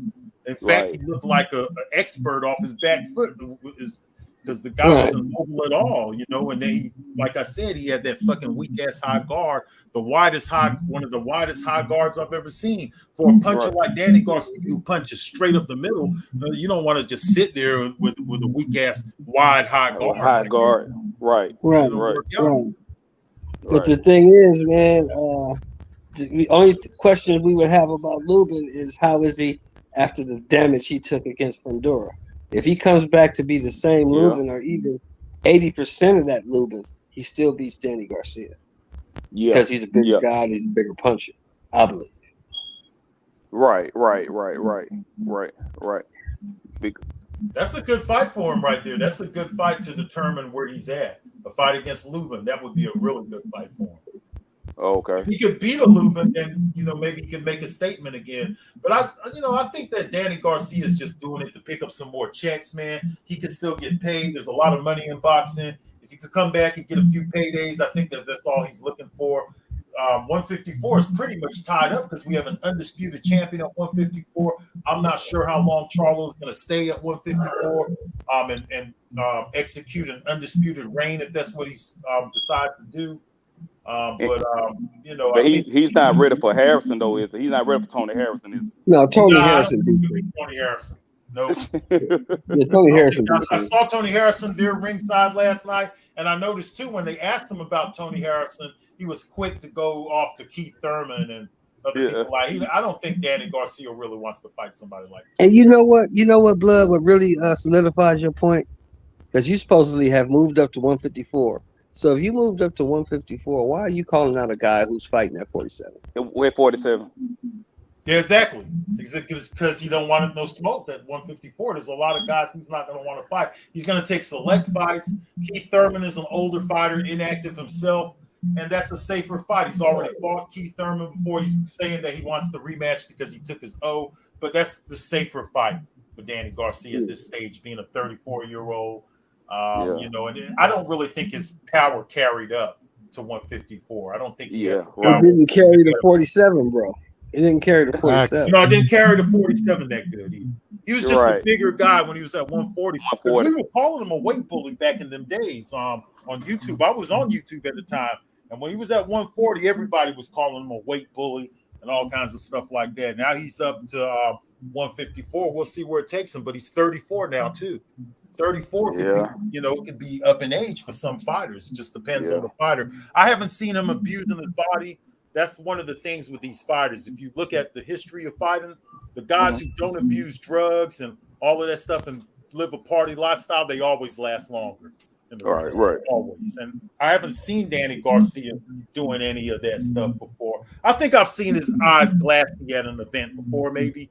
But, he's not known as a guy who's getting pulled over and you find 3 grams of cocaine on him or nothing like that. So I think he'll be all right. He don't party that much. He goes out. His sisters got a little singing group. I think they got a little singing career or something. So I seen them there last night.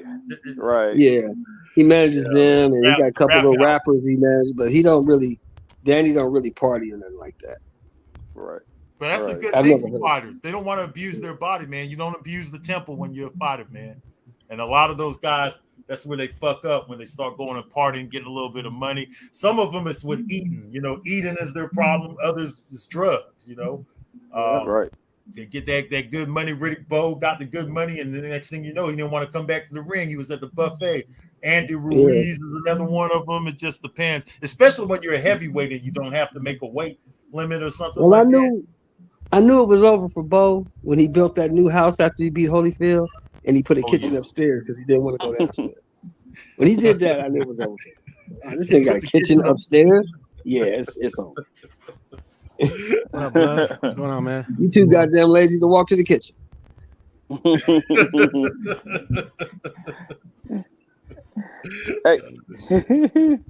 Hey, OG Shelton, OG Blood. I want to ask y'all a question real quick though.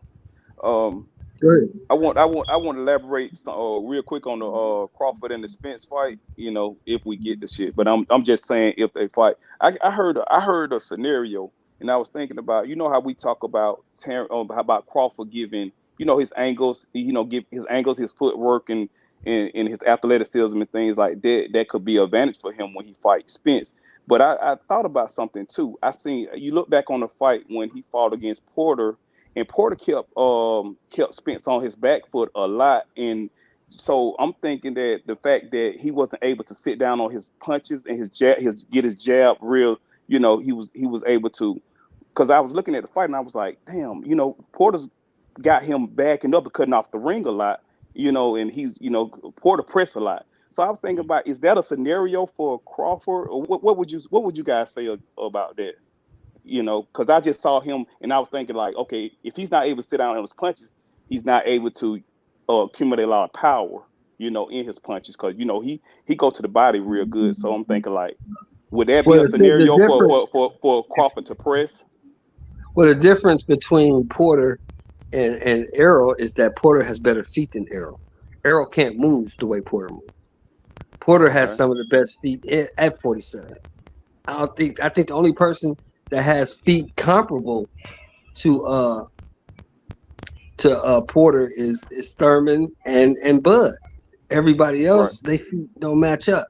So Errol won't be able to do the things athletically that Sean could do.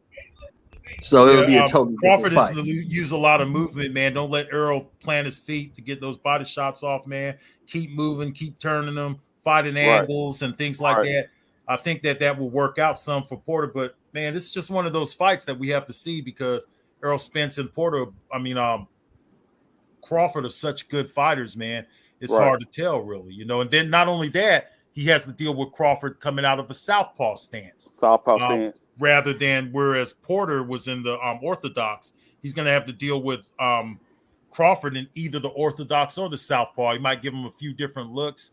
And sometimes it's harder and more difficult for bangers like Spence, to get to fighters who are southpaws themselves. You know, he could switch it up. And Spence has limited southpaws on his resume. He only has two, I think. I think there's two in his whole career that he's fought. And he hasn't fought a southpaw since like 2014 or some shit like that, right? And the guy who that southpaw he fought in 2014, that guy there gave him some problems. I can't think of the dude's name right now. I had it a few weeks back when I looked at it, but you know, I can't remember the guy's name. But you know, he's going to give him a lot of movement coming from out of the southpaw stance too, which is something a little bit different for him. Even for another southpaw, you know, it's something different. So you think you saying you think it's just good for him to just, you know, to keep his range, so give him angles and things like that, and just stay to the outside. Keep him long range if possible. Gotcha. Because Spence plants his feet a lot too. When he starts digging to the body, he plants his feet a lot. And for a fighter who has good movement like Crawford, who could punch at the angles and turn them around and things like that, Crawford doesn't always do that. Eventually, you notice that Crawford will eventually settle down and plant his feet himself so he could get his opponents out of there. That's why he takes a lot of opponents, because a lot of those guys Crawford took out, you could tell he wanted that knockout. He didn't have to knock those guys out. He could have probably coasted those guys out and got a victory. But Crawford is going to try to knock out Errol Spence at some point. And that's when it's going to be better for Errol Spence to, you know, go all out and try to get those shots off whenever Crawford is not, you know, on his bicycle, or when Crawford's in front of him. Crawford should never just stand right there in front of the stronger Spence. Some people believe Crawford is stronger and punches harder. I've heard all kinds of stuff. I don't think so. I think Spence is the bigger, stronger guy. That's my opinion on it. Okay. Because I seen when Porter was like, when Porter kept Spence on his back foot, it was like he caught Spence with a few shots on the inside, and I was like, he caught him with a couple uppercuts and shots on the inside. And I was like, damn, he catching him good. He had Spence on his back foot, and I was like, damn, Porter. Danny Garcia caught him with some pretty good stuff too. Yeah, he did. Yeah, he did. In fact, he hurt Spence in one of those rounds. I forgot which round it was in one of the latter rounds. I believe he hurt Spence. Yeah, he caught him good. I saw that. Yeah. It's an interesting fight, man. We just hope the fight happens and that the fans don't build too many barriers, because I think a lot of these guys, they listen to the fight fans, and you know, when you got people who are supporting you like that, man, it goes to your head a little bit, and now you start demanding more and things like that, and I think they get confused as to how popular they are themselves and things like that. They got to come back to reality sometimes, man, and realize that, hey, you know, this is a different era. The expectations are up now. The internet era, you got a lot of casuals in the sport now. A lot of people are not buying pay-per-views and all kinds of stuff. So you got to come back into reality with who they are sometimes. Oh, and I heard from a reliable source that Crawford listens to everything. He don't give a fuck if you got 80,000 subscribers or 15. He listens to everything. Damn. I'm sure he listens to. I know that he's heard a lot of y'all talking. I can tell you that. That's a fact. You know, I know that for a fact. He definitely knows who H Money is. H Money know who H Money is with this live ass show you be doing every night for hours. Hey, this is boxing night talk. This is the midnight boxing right here, man. Of this era, bro, right here. I see H Money live screens at the end. Like when I go back and watch them and shit, that shit say almost 12 hours. That shit say like 11 hours and 55 minutes. I'd be like, damn, they was on that all night. I was like, they on that all night. Damn it. Well, Crawford's probably, to be real with you, he's probably listening right now. You know what I'm saying? He probably sit back and listen all the time. If you had somebody talking about you all night long and every day, you're going to listen. You're going to want to hear what the people are saying. Right? It don't matter how many subscribers they got. Let me hear what this person's saying about me. You know what I'm saying? That's what they're going to do. I'd rather sit back and listen to what people are saying about me than watch a movie. You know, if people are going to talk about me, then I want to hear what they're going to say. So, they listen to the fans, and it goes through their head, man, when these fans start getting all crazy and start making demands that Terence Crawford should take 20%. And that's the thing. Errol Spence listens to that shit. And then he comes out and says, I'm just kidding with y'all. I'm just playing around. I'm just playing the whole time. But his fans don't hear that, though. They have selective hearing, the fanboys. You know? But see, Crawford has some extreme fans, too. But I think Errol Spence has a more extreme fan base, in my opinion. Yeah. But that's the shit that be pissing me off, though, OG Blood. It's just like what you had said. You know, you have to be realistic on what you're going in, what you're asking for. But at the same time, I hate when these fans tell these fighters what they should take, try to tell them what they worth and what they should take. How the fuck you gonna tell this man, he should take 70-30. He should. You can't tell that man. Exactly. I hate when they do shit like that, you know, and that shit get up under my skin. I be like, y'all just shut the fuck up, man. Y'all let these folks handle it. whatever the business aspect, let them handle it, man. You know, y'all just shut the fuck up. He should take 70-30. He don't put them in the ass. Neither one of these guys are pay-per-view stars. No, they're not. I've said that, Blood, on numerous occasions. Number one, neither one of these dudes are as big as they think they are. Right. Neither one of them. And number two, 2-figure niggas need to stay out of 8-figure nigga business. Exactly. That's say that shit again, OG right Shelton. Say that shit again, OG Shelton. Yeah, 2-figure niggas need to stay out of 8-figure nigga business because you don't belong there. You don't know nothing. That's why his sister got involved and said something because they sitting back and listen. Not only are they listening to their family, their loved ones, their team and all of that, sit back and listen to what the fight fans are saying. And what you got is you got a whole bunch of 2-figure niggas trying to tell Terence Crawford what he's worth, what he should take. No, you need to be realistic and take the 20% and all of that kind of shit. No, just because you'll lay down and getting on your knees, nigga, don't mean that Terence Crawford's one of those guys, right? You're like that, not Terence Crawford. That's what these people got to understand. You're the fanboy. He ain't a fan. He ain't none of that. What you is. Yep. He believes in his ability. He believes that he's worth 50% of it. The fight wouldn't be there without Terence Crawford anyways. Exactly. Errol Spence has given people 50% before and stuff. There were less fighters than Terence Crawford. This is his legacy fight, so he should be more willing to go right up the middle with Terence Crawford, in my opinion. Yeah, exactly. And he's the one in the ring taking the punches and shit. So, you know, for them to be talking that bullshit, I just be, oh, man, these guys be, and I don't hate Spence. That's the thing about it. I actually outside of the other shit that he do outside, I like Spence. I think he's a great boxer and everything. So I don't have nothing against him. But it's just these Spence fans, man, they be going so crazy some fucking time. I be like, my God. And YB, I saw your comment, but YB, a lot of these Spence fans have been saying stuff like he should just take the 20%.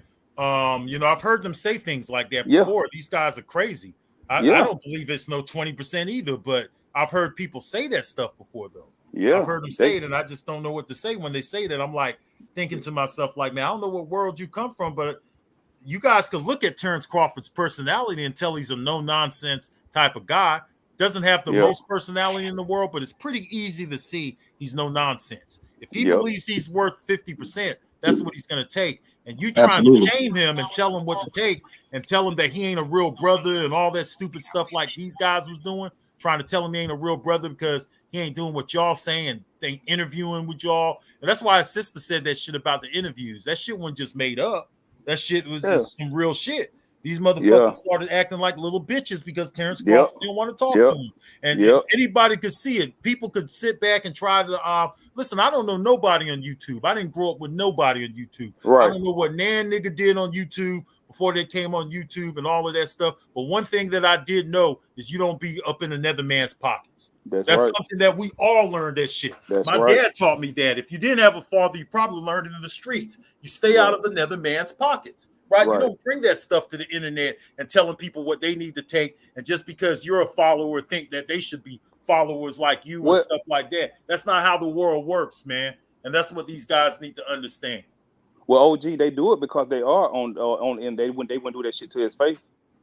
No, they wouldn't do it to his face. Yeah, most people wouldn't do nothing to Bud Crawford's face. I mean, you see how Bud Crawford's attitude is? He won't even look at you. First of all, hey, what's up, Big Bud? What's up, bro? How you doing, brother? Hey, what's up, Big Blood, man? Big OG. But it's been a little minute, but hey, it's good to be back on here with you again, bro. Oh, you know what time it is. What's up, Uncle Shelton, man? And my boy Bud Cassidy, Big H. What's going on, YB? The young boxer, the boxing insider, my guy. What's going on with you? Oh man, nah, you know.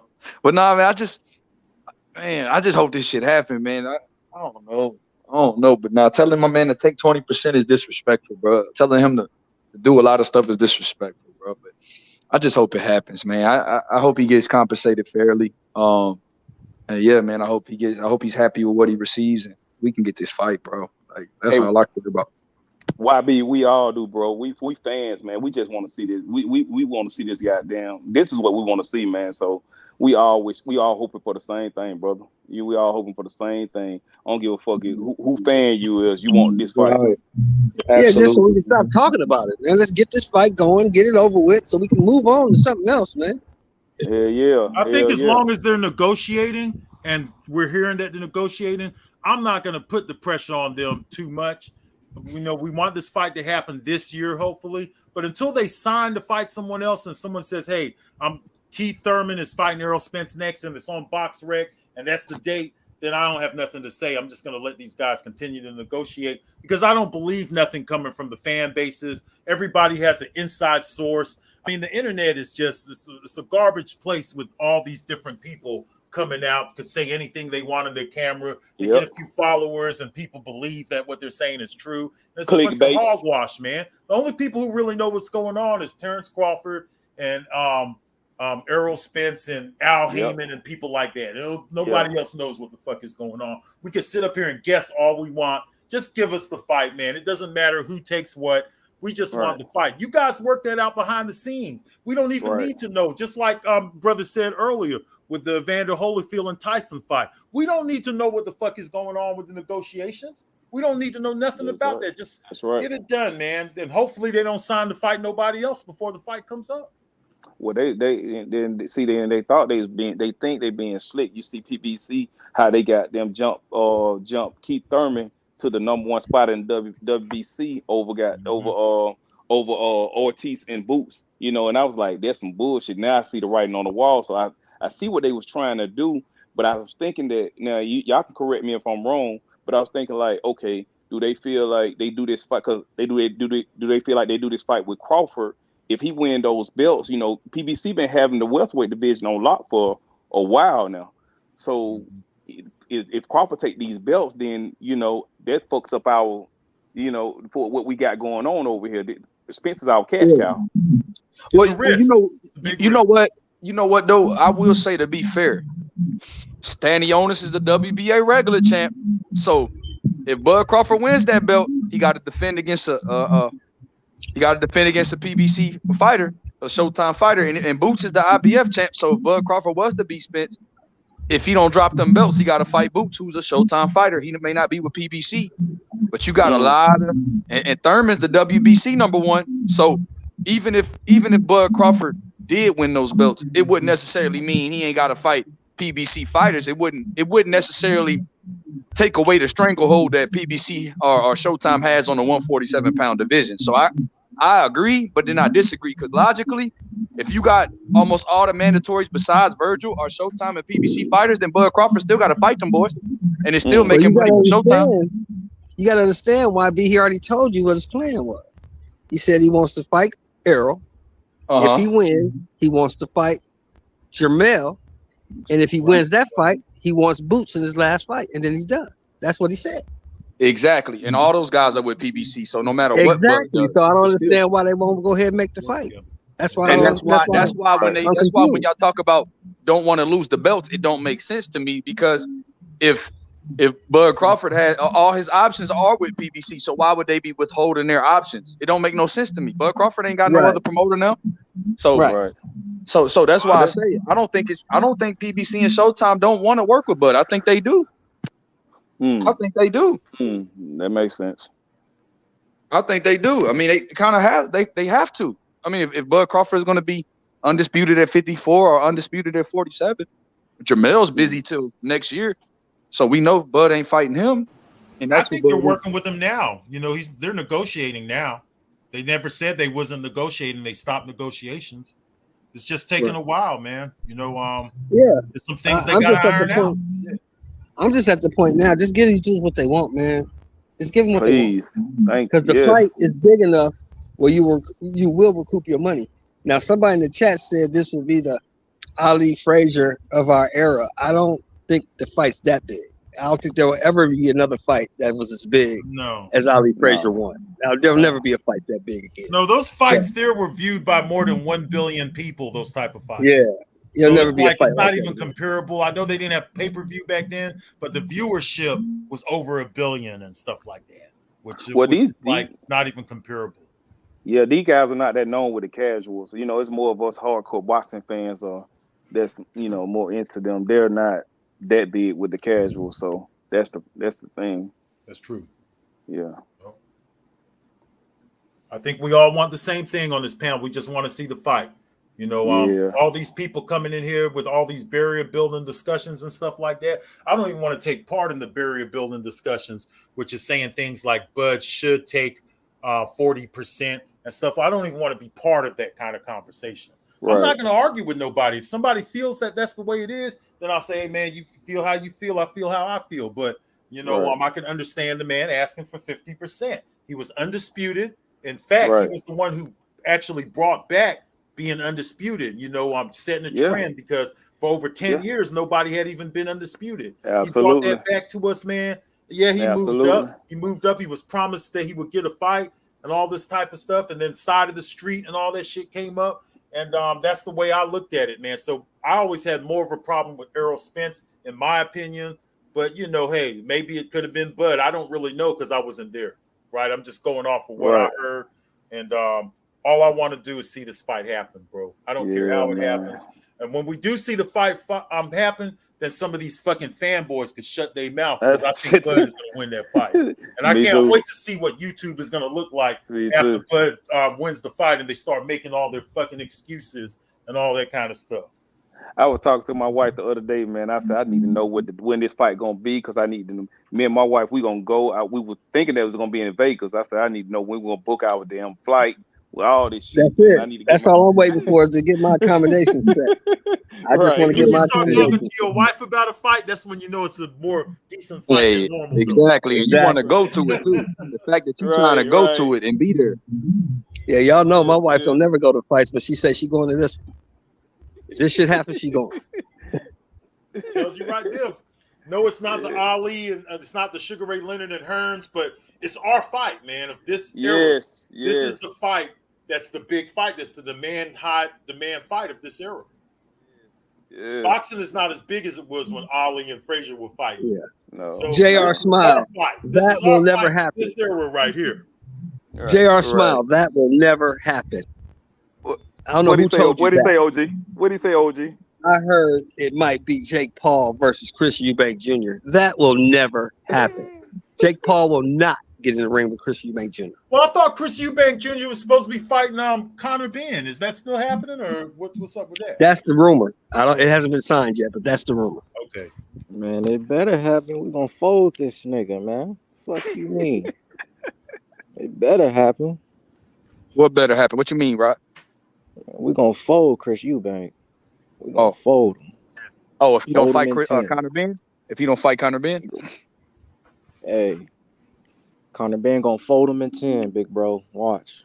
Eubank. How you say it, OG? He ain't shit. Hey, OG said that about Danny yesterday. That shit I didn't sure prove did. nothing. I had to eat them words too. Yeah. He said Benavidez gonna beat his ass. Yeah, I had to eat them words. Benavidez looked like shit. He looked terrible. Man, He looked terrible. I got to find right side too. I got to find right side. Oh, that nigga $50. That was some straight up bullshit, man. That was some straight up bullshit. I was like, man, this nigga Benavidez is just like a walker punching bag. He's standing there with that bullshit, with that high ass guard, with that bullshit. I'm like, hunched over and stuff, man. Yeah, I'm like, yeah. I'm like, what the fuck, man? Is you he gonna came do in the something? ring 172. I said, man. Yeah, he was giving away his height too. Yeah, he sure was. Yeah. He gave away his height some too. Blood, he was crunching over, OG. Yeah, I said, what is he he was. doing? He was giving away his Well, height. I saw what I'm what young glad Billy was David telling don't me. fight like that. I saw what young Billy was telling me. The dude can't move. That's his problem. He can't move. Yeah, I Stuck in kept the saying mud. OG Sheldon. I said Yeah, he he ain't gonna can't be able to move. move. I think Danny gonna counter punching, and even though Danny's don't have the greatest feet, he gonna look like a boxer in there. He gonna look like he got great feet. Yeah, because Benavidez can't put, and then he's heavier now. So he was a little bit more mobile when he fought Bud at 147, but him rehydrating that big Uncle Sheldon with that with that leg. I just felt like he not be able to put a lot of weight on that now, and it's still there. Even though he's removed from the shooting, the leg still ain't all the way back as you could. Like, he just doesn't feel confident in it. He's not making any rapid movements, any bursts. Right. Cutting, making lateral movements. Uncle Sheldon, he has to stand in the wheelhouse, and I think that's a bad. Yo, shit what was Just like his my man injury? said, What was he his looked like a injury? walking punching Did bag. the bullet hit something? What was the injury? It tore his whole leg up. He got hit with an AK-47. Got hit with it through the knee, damn near through the knee. Tore his whole leg up. Yeah, he got fucked up. He tore his He was whole. supposed tore his whole shit He was up. not supposed to be at the He box wasn't again. supposed to That's what walk they said again. at first. Yeah, he wasn't supposed to walk again. Right. Yep. So it's just a real amazing. good story. I'm glad for what he did and everything, but he's not the fighter that he was before he got shot, bro. It's just that simple, man. It took something out of him, bro. It's sad, It's sad, but he's just not the fighter that he could have been. I think that shit happened like 14 months before he fought Crawford or something. I think it happened like It wasn't long before he fought Crawford. Yeah, like a year or something before. Yeah. Crawford. I saw something last night too in the earlier fight. I was saying this earlier, fellas. I don't think Gary Russell's gonna fight again. I think he's gonna train his brothers. You think he's done, OG? You think he's done? Yeah, I just think that it's too much on his plate. Both his brothers got chances to be world champions. He's now the patriarch of that family. His father's gone. I think Gary just got too much on his plate. I don't know if he can train his brothers and train himself and get ready to fight. I just don't see him being able to do all of that. You know what, Uncle Sheldon? That's a very astute observation. Shit, to be honest, I didn't think about it that way. But watching that before Gary Antoine went to the ring and they talked about how much their father meant to him, and you know, how hard it was for them, and Gary taking that role. Yeah, I could see that. I could see that. I can see that now that you said it. Shit, the way him and Chris Colbert ran into each other in the damn what's name, I thought they finna have some shit coming on. Like, Gary, yeah, but that's just Gary's nature. Gary is just like that. You know, Gary's just like that. Gary's a dog. Gary you ain't gonna talk shit to Gary Russell. He's just not like that. Chris Colbert's still looking bad from that last fight he had when he basically gave up in the last round and stuff. Yeah, you need to get a win before you get to talk about calling somebody out. You need to win a fight. That's what you need. Some get back on that last guy he beat. Right. What's that guy name again? That guy who the most stereotypical name you could have, Hector Garcia. Oh, okay, Hector Garcia. Yeah, the most stereotypical. Hey, bro, if you think of a Latin name, you like, man, Hector Garcia. That shit sound right. There's a lot of Hector Garcias out there. There's a lot of Hector Garcias, bro. That motherfucker, it's like John Doe. Shit. Right. But no, he's fighting your boy. He's fighting your boy, YB. He's fighting Gutierrez next. That's gonna be good, Uncle Sheldon. Yeah, that's gonna be a good fight. Yeah, they fighting for the real belt, the full belt, the world title. Yeah, they fighting for the title. Yeah, he's fighting Gutierrez. I know the winner was gonna. I know they're gonna make the winner of that fight, Colbert and Garcia, the mandatory for Gutierrez, to unify that belt, the WBA belt. So that's what's up. So they're gonna fight for the big belt. Okay, that's what's up. Colbert should be trying to get his revenge on that. He said no. If I beat Gary Russell, that'll sweep my loss under the rug. That's what he said. He need to go get his back because that guy took his lunch that day. I remember that fight. He took his lunch that night, man. Yeah. Hey, he said, I don't know. he said if I beat a guy like Gary Russell or Frank Martin, it's gonna sweep that under the rug. My loss don't even matter. Bro, Frank Martin is a prospect. Frank Martin might put the shit. I don't know. Frank Martin is a prospect, man. Yeah. Oh yeah, man. Sorry to interrupt y'all, but goddamn, man. R.I.P. to Bill Russell, man. Damn. Yeah, bro. Man, yeah, to the legend, man. No yeah, doubt, man. Now that's the guy who saw some real problems. He saw some real hardships right there. Like somebody was saying, hey, Bill Russell saw some shit that none of these athletes saw. Yeah, I can understand that. Not Deontay Wilder, man. Get out of here with that stuff. Bill Russell, man, is one of those great athletes. He was the last of a dying breed, man, from that era, man. One of those guys. There's only a few of those guys left, man. R.I.P. to the legendary Bill Russell, bro. Yeah, you're right, brother. The only one that's really left that's alive is Jim Brown. He's the only one left. Right. Dang, yeah, that's from they used to hang out with Ali, huh? Ali, Bill Russell, Kareem. Oh, Kareem's still alive. Kareem hung with Ali, didn't he? Yeah, Kareem's still alive. He supported them with Jim Brown and them when they was doing the thing for the draft and stuff. Yeah. He was still luau. Yeah, the last of the athletes that were really activists, that were really fighting for change. You know what I mean? Yeah, because they lived through it. Yeah, man. Much love to Bill Russell. I was heartbroken to hear that, but he did live a long life, man. He did, man. What, he was 88, 89, around that age? Yeah, he's like 89 years old. Yeah, and the Big O is still around too. Oscar Robertson, he went through some shit. He's still around. He did. Yes, Mr. Triple Double, huh? Yeah. Mm-hmm. That's the Mr. Triple Double. Yeah. Hey, now I gotta ask y'all. So, if you could get if Anthony Joshua could beat Alexander Usyk, I mean, I know people don't think that could happen. I mean, like people just don't think it's gonna happen. But if he does beat him, what do you think? What do you think of Deontay Wilder and Anthony Joshua? Do you think that's a fight that will be explored, or do you think because what's the next move? AJ beats I want to see that yeah. fight even if Joshua loses. I still want to see that. Yeah. And sad to say, I think that's the most likely scenario. If AJ loses, I think him and Wilder would be like, shit, well, why not? I think that's the most likely scenario. It's a good fight still, too, because people still want to see the fight. Still There's a lot of trash talking that went on 3 or 4 years ago. So we want to see that fight take place. It don't really matter who wins or who loses. We want that fight, man. That's a fight. That's a good fight, bro. Yeah. I'll actually pay a pay-per-view to see Wilder and AJ. Yeah. Would y'all say the heavyweight division a loss hurt you less than other divisions? It seems like. Oh yeah. Yeah. I would say it. Well, it does. It has its pros and cons because if you take a loss at heavyweight too, the disadvantage is you can't go to a lot of different. You don't have a whole bunch of options on belts. Whereas if you're a 154, you could look at 147, you could look at 160. Yeah. There's a whole bunch of different belts available in those other weight classes. Yeah. If you lose up at heavyweight, that's pretty much it. You know what I'm saying? I mean, there's a few belts out there, but there's only so many of those at heavyweight. You know, so I think the pros and You cons. could always go fight. You could always go fight Daniel Dubois. Yeah, like go get that you know what I mean, WBA Uncle regular. Shorty? Do y'all call? Let me ask y'all something. Do y'all call Daniel Dubois the world heavyweight champ that got that regular strap? No, he got a mandatory. hell, I don't call him No. a real It's hard because he has to defend that, even though you got a guy like Usyk who has the WBA super.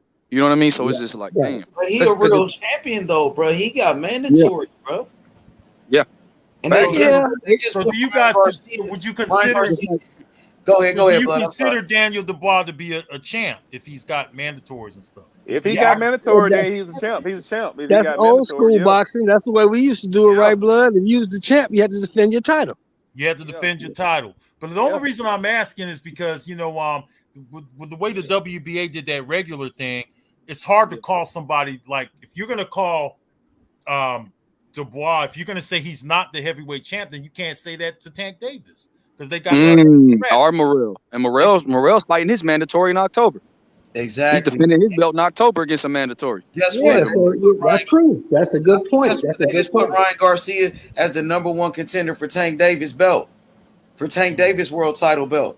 Ryan Garcia #1. Yep. Yeah, I saw that. That's crazy. that shit crazy, H. Hey, but So- you know so what? Basically, you guys would call Tank Davis a world champion, even though Devin Haney's Devin I undisputed. But I look at Devin Haney as the undisputed because Devin Haney got the super belt. It's like they got, you know, 2 champions in the WBA, but Haney is the highest champion of that sanctioning body, and Tank got a belt that's under him. But okay, so I see what you're saying. He could still be called the champion, but he's not the big champ. He's just like But what's the difference between that and the WBC when they have a franchise champion and you the WBC guy who has to defend your belt too? Yeah, It's that's kinda like- crazy. The franchise shit too. It's That's just where that like shit start David getting Hay. crazy. David Hay. They like to say that David Hay is one of the only guys to move up and become a cruiserweight champion and a heavyweight champion. I could give that more credit to Usyk and Holyfield, but David Facts. Hay had a WBA regular. Klitschko was the WBA super champ when David Right. Hay got that status. So I don't know if I could put him in the same class as Evander Holyfield and Well, Usyk because of that second tier belt.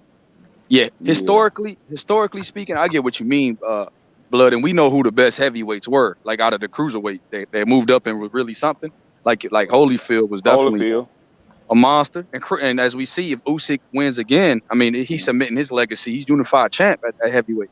So Yep. So if Usyk wins again, and that's why I was asking earlier about just a minute ago about, do you think that heavyweights have more leeway to take a loss? Because like we said, if AJ loses, we still want to see him and Wilder. Mm-hmm. You know, and one thing about that franchise belt, the only difference between that belt is that like you said, the Super WBA Super was like the franchise in a way. Is that how you compare it? I kind of think it is because they don't have to defend it. They don't have mandates. They don't have the same amount of like. But they've been ordering that shit, huh? Like the WBA, they've been ordering the super champion to fight the world champion. As you see, Lee Wood is about to fight Leo Santa Cruz. Oh, guess what? Lee Wood pulled away from that fight, bro. So now we gonna get Ray Vargas versus Santa Cruz, and Lee Wood's gonna fight probably Mauricio Lara or Kiko Martinez, bro. He doesn't like the purse split with Santa Cruz because it's a 75-25 split, and he walked away from it. So most likely Santa Cruz is gonna fight Ray Vargas, I think, in the unification neck. Okay. Yeah. That's a good ass fight. I want to see that. Yeah, I want to see that too. Which one of them have the super though? Was it Santa Cruz who has the super? Santa Cruz had the super, and Lee Wood had the WBA, the world title. He just won off of Conlon, huh? Yep, he beat it off with Conlon. Okay. Yep. And they was ordering. See, ever since the WBA got under that scrutiny with that judge shit, now they ordering the WBA world champion to fight the super champ. But remember, for a while, they like Floyd didn't have any mandatories because he had the WBA super. Exactly. And remember, Lennox Lewis didn't have mandatories either when he had the WBA Super H. You know, you're right about that. So they kind of condensed it, and I think that's what the franchise needs to do. They created the belt for. If you remember, they created that belt for Lennox Lewis. Yeah, Yeah, and you see, like, so now, but now you see, because the WBA been more scrutinized, they like, man, we gonna make unifications with our own belt. We gonna unify the WBA belts in every division, because now they kind of ordering that, and so that's why I think Tank and Devin can happen anyway if the WBA steps in. Exactly, you're right about that. So the thing with the WBC franchise, there's only like 3 franchise champions, where you got world champions in every weight class of the WBA. Damn near, you got Dubois at heavyweight. You got David Morrell at super middleweight. Lara at middleweight. You got Stanionis at 147. Tank at 135. Gutierrez at 130. He don't even have a super belt. There's not even a super champion at 130. you got the world champion, the regular champion at 130 right now for the WBA. They ain't had a super champion in a minute at 130 for the WBA. Well, some years ago, the WBA, like in 2015, they said they were going to do that. They were going to get rid of the regular belt and just make it all into one, but they never did carry that out. So it's just really confusing. It's just like some of the guys in the comment sections are saying. If you got Devin Haney, who's supposed to be the undisputed champion at 135, in my opinion, Tank shouldn't be called a champion if Devin Haney is undisputed. But yeah, he is the undisputed champion. But Tank is a champion too, though. Like he defended his titles. He defended his title 2 times. That's a good point. But Devin Haney is the undisputed. But Tank do got a belt. He got one. And according to the WBA, that's the world title. If you go to their website, they say this is the world champion, Tank Davis. Devin Haney is the super champion. Damn. It's really confusing, though, bro. Boxing is weird right now, H and Uncle Sheldon and Big Blood. This is wild. Yeah, I mean, the fact that we have, like, because there's points on both sides to be like, is he a legit champ? Because he is defending his belt. And it's like, damn, but then Devin Haney is the undisputed champ in the same division, but you got another champion in the division. It's just, it's wild. And then I don't know. Very confusing. It's too much going on, man. I'm still considering Devin Haney to be the guy, though. He's the only one that I'm looking at as a real champion. That's the champion. Yeah. I just don't understand how you can call yourself a champion if there's another dude in your division running around with a belt saying he's a champion. But you know what? The way to settle is for them to get in the ring, and unfortunately, it doesn't seem like that could happen for whatever reason. I'm sure there's several reasons, but that's a fight that we would like to see down the line. I know Devin Haney has options because he could fight Lomachenko after Kambosos. Really, I'd like to see that Lomachenko fight too. There's a lot of options there, but at some point, I want to see that Loma fight too. Davis mix it up for one of these big time belts, man. Facts. Yeah, I like, even if Tank fought Loma, that would be big for me. Blood. Huge. If Tank fought Loma, man, I just want to see it. Because we get in arguments every day about how good Tank is, and I'm one of the ones that think Tank could beat like damn near everybody, but it's hard for me. I have a hard leg to stand on because people are like, well, why ain't they putting him in there with him? And see, I have a hard time explaining myself. So I would love to see that too, because I just think the kid is really talented. But like you said, man, it's these young guys are kind of making it hard on them because they want to be unified. They want to be undisputed. They jump out the gate wanting to be undisputed at 22, 23, 21. You know what I mean? Calling out guys. But let me ask you something right quick, Billy. Let me ask you this. Listen to all the Tank interviews, because I've listened to most of them, right? When have you ever heard Tank Davis talk about greatness or legacy? I don't. It's not important to him. That's the scary part. It's not important to him. Some people are in this business for greatness and legacy. Some people are in this business to get paid. I think Tank falls in the second half of that statement. But Shelton, his promoter, Floyd Mayweather, is the one that says, he don't care about legacy. Floyd put that in his ear, though, bro. That's what I'm saying. But and that's what I'm saying. All I want you to do is say that. Look, I don't care about that type of shit. I just want to fight whoever they put in the ring with me, and I'm cool. But when it comes to his own legacy, it matters to him then. Why? It He's doesn't the same sound guy like who it, said blood, that I because he did never something speaks on better it. than Undisputed because I had 5 belts. That sounds like you're concerned about your legacy to me when you're talking like that. So, you know, if you're going to apply that to you should apply that to your fighters too. If you apply it to It facts. There you go. There you go, blood. That's what I was trying to say. There you go.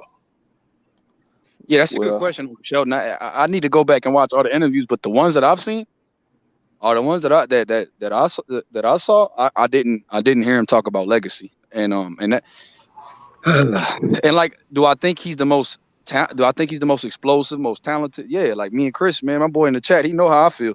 And X too, but it's just, man, I get heat on here because of that, because I can't defend it. Like, yeah, man, Tank is running to the Tank runs to the big fights. Like, he really wants them guys, and I can't run it. I can't say that, you know what I mean? But I do think he will win against Devin in the late rounds. But if he could get a few of them on his resume, then you could say that, man. But he's got to get the fights on his resume, so you could back that up and say, hey, he fought Devin Haney or he fought Lomachenko. He needs some of those kind of names on his resume. All of those guys need each other. They all need each other. I think Shakur is coming. I think he's coming. Man, he's coming. He's coming. These guys better do something because he's coming. I'm saying Shakur is gonna be what 3-4 division champion. He coming. Who is that? My boy XO? Is that my boy Extraordinary? Yeah. Hey, Shakur is a problem, man. He's fighting in September 23rd against Conceição, a gold medalist. And you know what's gonna be crazy? What's that? And I think Conceição is a really good fighter, but Shakur ain't gonna get no credit because he gonna make it look easy in there. He gonna make it look easy. And they gonna be like, man, he fought a bum, and that dude is not no bum. But they gonna make it seem like he's a nobody, bro. If Shakur dog him. You're right, bro. You're right. Yeah. He make that shit. He makes him look average. Well, man. they did. They tried to shit on the. As you see, they tried to shit on the Oscar Valdez win. They saying Valdez wasn't shit all of a sudden. Now he's then you fighting the guy that arguably beat him, and he's fighting that guy who people said, man, Conceição won, right? So you fight the guy that arguably beat the guy you unify with, and now he's gonna be a bum if you make it look easy. And then after the Nakatila fight, people were telling me that Jamel Herring was gonna pose a threat to him. Then he won every round, damn near, and stopped the guy. And now Jamel Herring is old but he had just beat Carl Frampton and knocked his ass out. Right. A lot of people were telling me it was gonna be a competitive fight. Yeah, and they were saying how Nakatila was such a bum and he went in there and destroyed Burchelt. So I mean, come on, man. Destroyed. It always changes. The fight fans' opinion always changes when it doesn't go with what they predicted, right? All of a sudden now these fighters become bums. They become over the hill. All that kind of. They like to use that type of stuff. Oh, he was too old when he fought him and stuff like that. But OG Blood. That's what happened to credit when they get these wins. You got to give them credit, bro. OG Blood. That's what happened to Crawford. That's the same shit that happened to Crawford.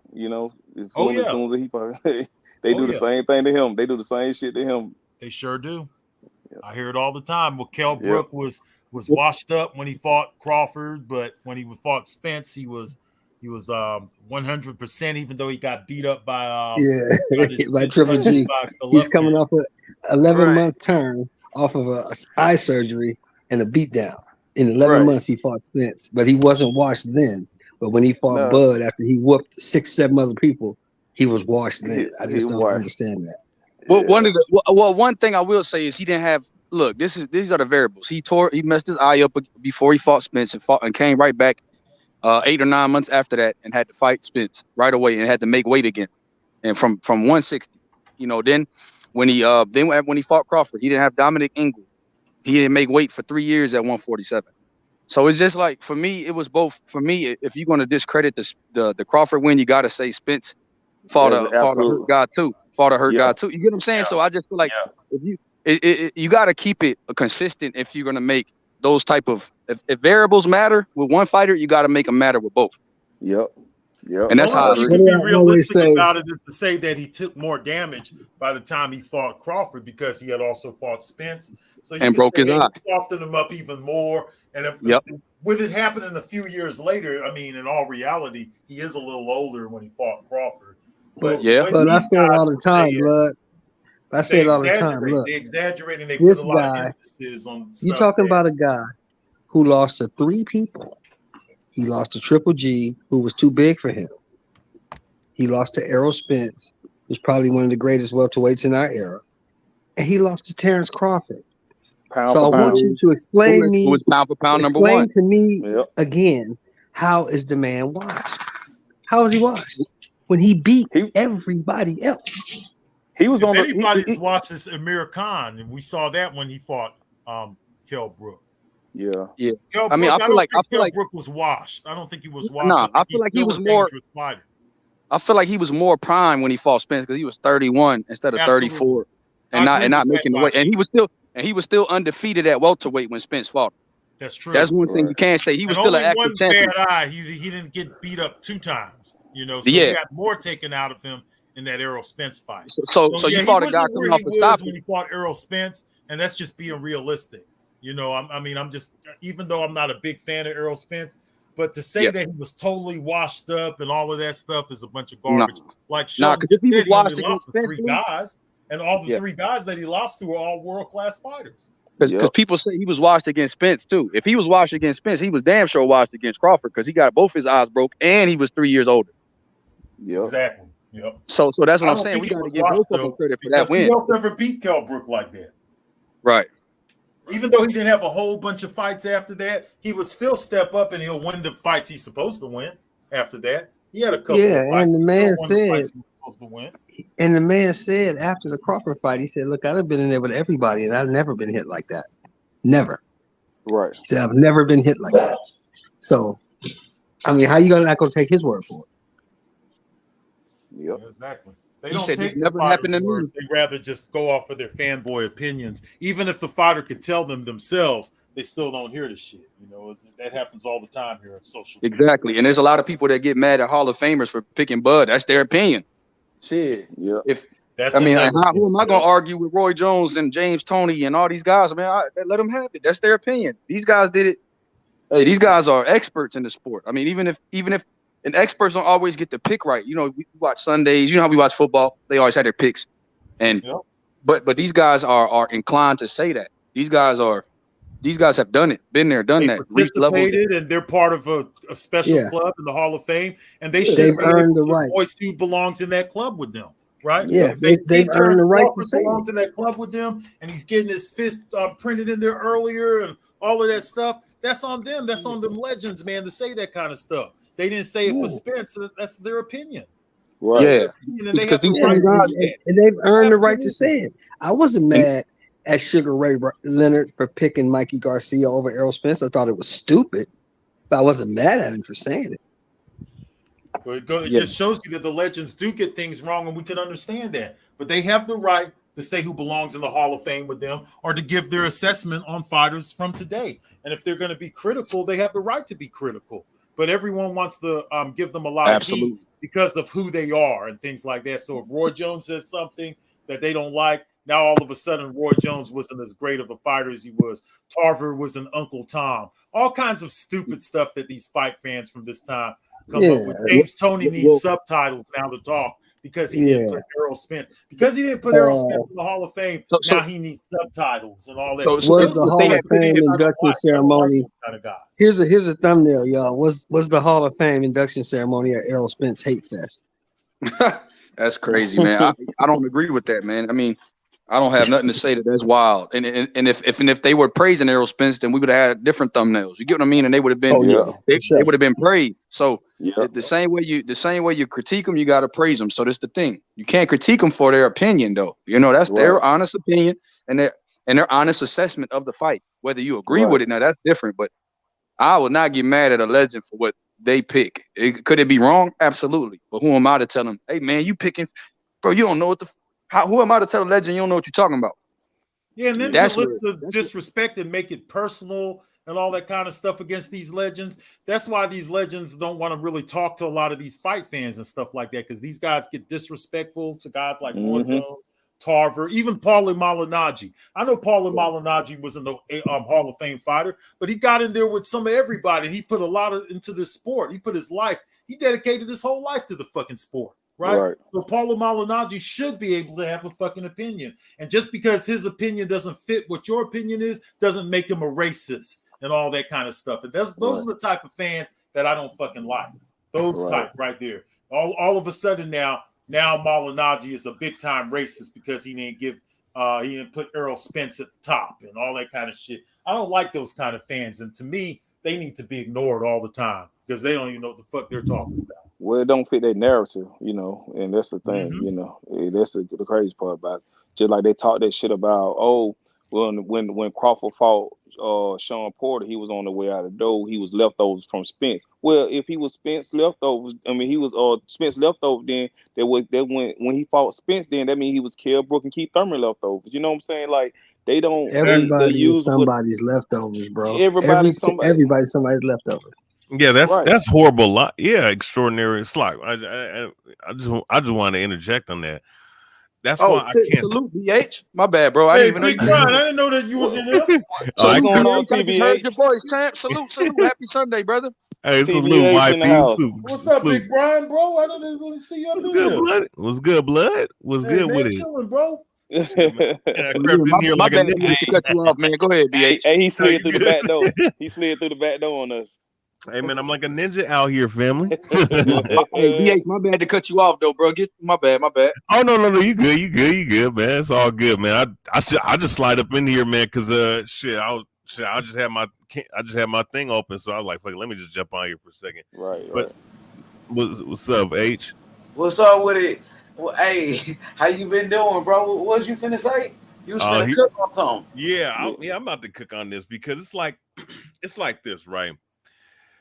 How can Sean Porter be his leftovers? And getting back to what you guys are saying about the leftovers and the narrative pushing, it's like, look, man. I mean, Sean Porter fought the same exact way against Crawford that he did against Spence. Absolutely.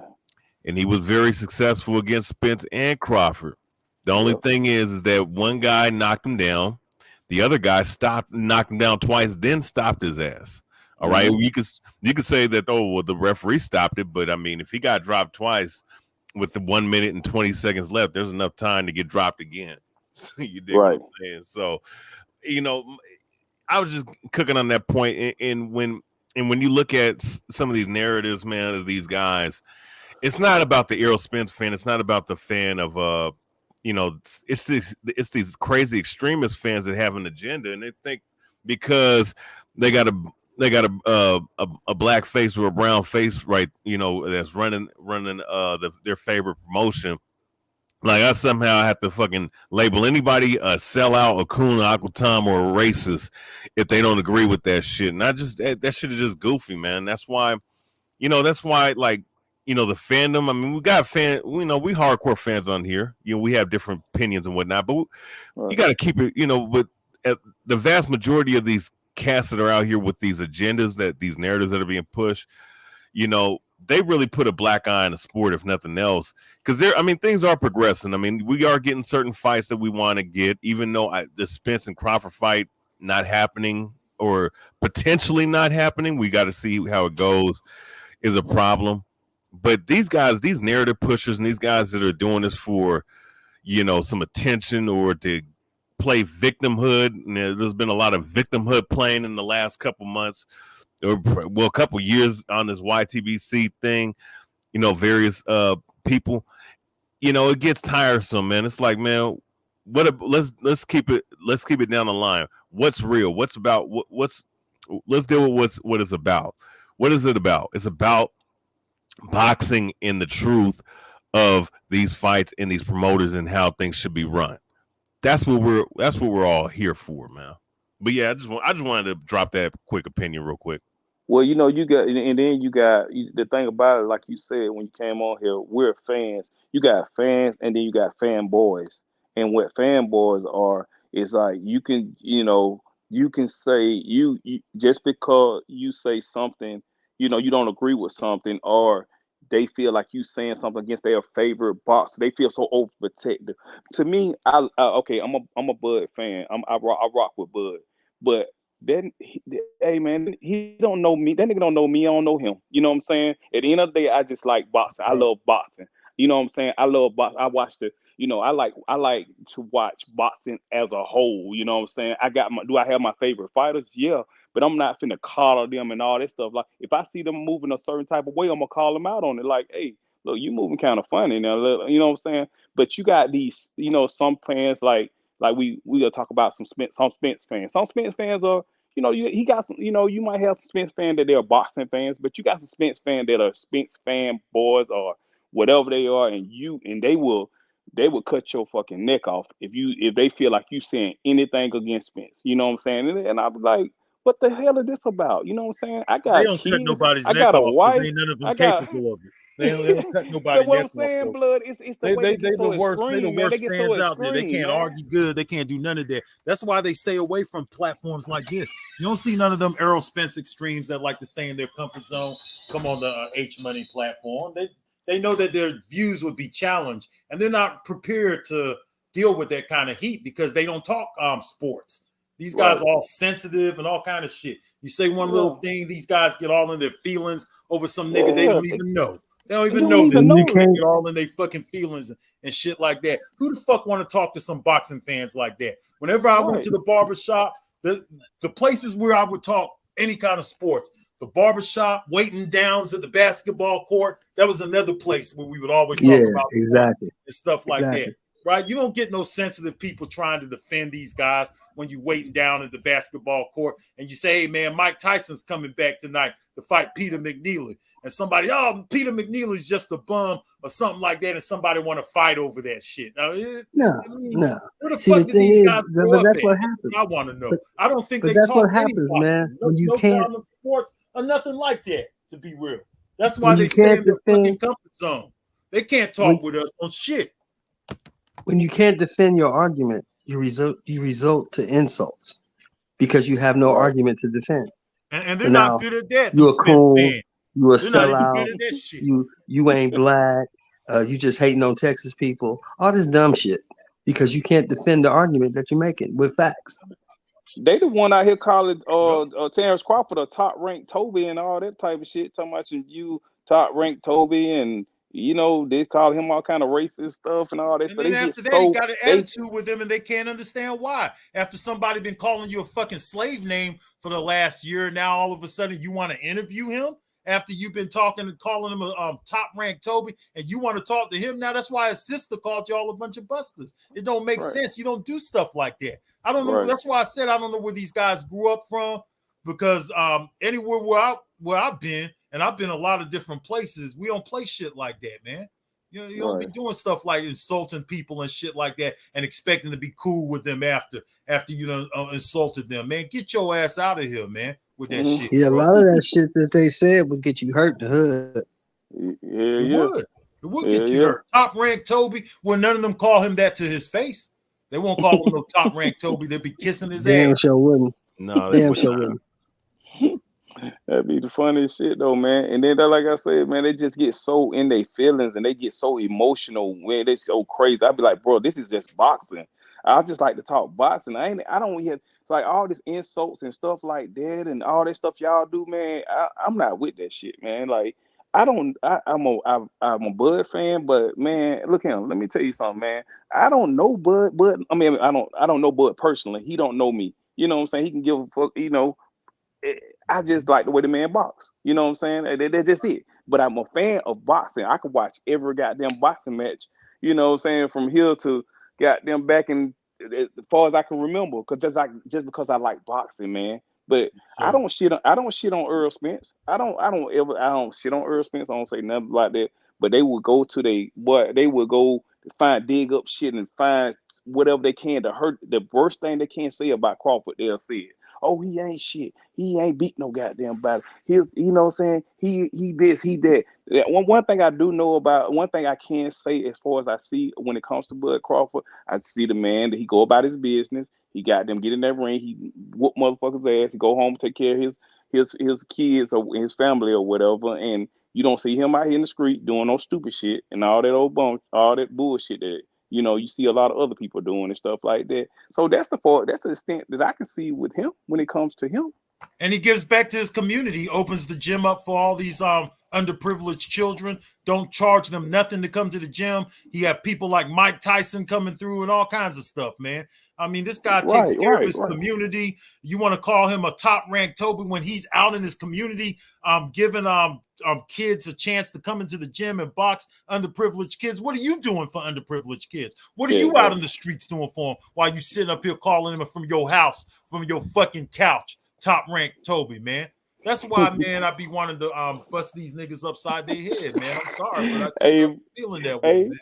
I be listening to OG Blood show, man, and I be goddamn in the car, boy. I be cracking all the way he be going off of these motherfuckers. I be like, oh, I mean, because they know they full of shit with all that race stuff that they're bringing to the table that's not important. They know they're full of shit with all of that. Like someone said that the Mexicans are the most racist fans around or something like that. These guys have only been watching boxing for a few years, and they're talking about Mexicans are the most racist fans. Where do you get that shit from? Why don't you come bring that shit over this panel, right? You'll say that shit on your panel where you got people who think like-minded, where you could be selective and give out a few links to a few people who think like-minded. If somebody come on there who don't think like-minded, they're Uncle Tom, they're a troll, and all of that shit. No, you've been running them your hot mouth all over the fucking place, and you're going to get some resistance. That's just the way it is. You talk sports, expect to get some fucking resistance, right? Because everything everyone says ain't always true. Everybody's wrong on something. And them niggas there, these fanboy type motherfuckers and protectors and all of that stuff, they're wrong all the fucking time. They come in here all the time talking about a new date on a fight and all kinds of shit. They're wrong about that. They can't even say my bad. My bad, I was wrong on that. They want to move on like they never said it or shit like that. I don't like people like that. If you're wrong on something, just say my bad. My bad, I got it wrong. If you can't do that, then you got a problem, right? If anybody can't say my bad on something, I was wrong, then you don't need to fucking talk to them. Point blank, period. Right. Oh, I like coming on. I like coming on H Money. I only been on here a couple times before, but man, every time I came on here, man, I enjoyed the talk, the boxing, and all that shit. So I enjoy coming over here. I don't like, saying going on to other hating platform. I just get I hop my ass right back off. I say, okay, no, this ain't for me. Well, it's a free smoke platform where H Money will let anybody come on here and give their opinion. You got to argue your point. I like that better. That reminds me of the barbershop. That reminds me of when I was winning downs. That reminds me of all that shit. And I'm not going to get these conversations in the community about boxing. I can't go and talk to the people in the hood about boxing. They don't know boxing like y'all do, right? So I have to come get my great boxing conversations here. And that's why I could appreciate these type of platforms and fight fans like y'all who are willing to share your thoughts, because ain't nobody right about everything. And even I've been looking at the sport. As long as I've been looking at the sport, I always learn something new by listening in on the newer fight fans or the younger fight fans talk about the sport, because a lot of things have changed and I have to make a lot of considerations for some of these changes and shit like that. So it helps out having these discussions, man. But when you sit up there on your pedestal and you ain't willing to take your boxing conversation outside the box, outside of your comfort zone, that tells me something about who you are right there, right? Absolutely. Tells me you didn't grow up in the barbershop conversation. Tell me you didn't grow up talking smack or talking shit. And that's why you all sensitive now and acting like a little girl on internet, and somebody can't say nothing against your fighter. You take it personal yourself. Errol Spence, we didn't ask Errol Spence to go out there and smooch on little Beezy neck, and we didn't ask Deontay Wilder to put on the twerk pants. We didn't ask any of these guys to do none of this shit that they did, right? We didn't ask them, and some of us don't even talk about it much, right? We gave them a pass for doing that shit. Errol Spence and Deontay Wilder, some of that dumb shit. I mean, you simping up behind your woman at training camp when you should be preparing for a fight. We let a lot of that shit go. And them niggas right there didn't want to talk about it at all. They wanted to find every fault with guys like Terence Crawford and make up shit and call them top-ranked Toby when you got solid shit on people like Errol Spence doing dumb shit outside of boxing and stuff like that. Y'all want to make it all personal with these guys. When if you want to make it personal with somebody, go make it personal against someone who give you all these examples, like Errol Spence, always doing some dumb shit. Right. And ain't nobody really dwelling on it. Over here at the Masters of Boxing, I don't hear y'all down in Errol Spence much about none of that shit. You just trying to talk boxing over here. But they want to find everything that's wrong with Terence Crawford and make up shit and call him an Uncle Tom and a top-ranked Toby when this is a nigga who got a family, an all-black family, if that's what you're looking at, right? I don't really care who someone married, but he got an all-black family. He does for the kids in his community. He opens up the gym. He don't even charge these kids. I didn't realize that. And not only that, he does charity work, all kinds of stuff. So you guys can't be up here calling him all that kind of shit just because he ain't doing what y'all want him to do and coming and interviewing over at your page. That's why his sister said that shit, because the shit's relevant. You guys want interviews, right? You guys talking bad about him and all kind of shit. And as soon as he beat Errol Spence, y'all going to be the first ones up there trying to call him up and trying to secure an interview like the bitches you are. And I don't like people like that. And right now I'm on H Money. If anybody got a problem, y'all could come on. I'm not on my own platform right now. Y'all could come on here and address me right now if anybody got a problem. Well, you know what the problem is too. A lot, like, and I know you've expressed it before, but it's very obvious. A lot of these guys, and you could tell, you know, even going back years, that some of these guys just didn't know boxing back then. But what they did was, they were part of the conscious. Either they was a part of the conscious community, or they was following them guys like SETI and Poor Light and all them other cats. And they came on this, in the YTBC, and they brought that energy into the YTBC, to start a narrative, and then of course they draw other people into that narrative that might attract them. And then with that, they create a whole bubble of a bubble of a thought process that resonates with certain people, and that's where a lot of these guys come from. That's what a lot of these guys' agendas are, man. It's just really to just start shit out of nowhere.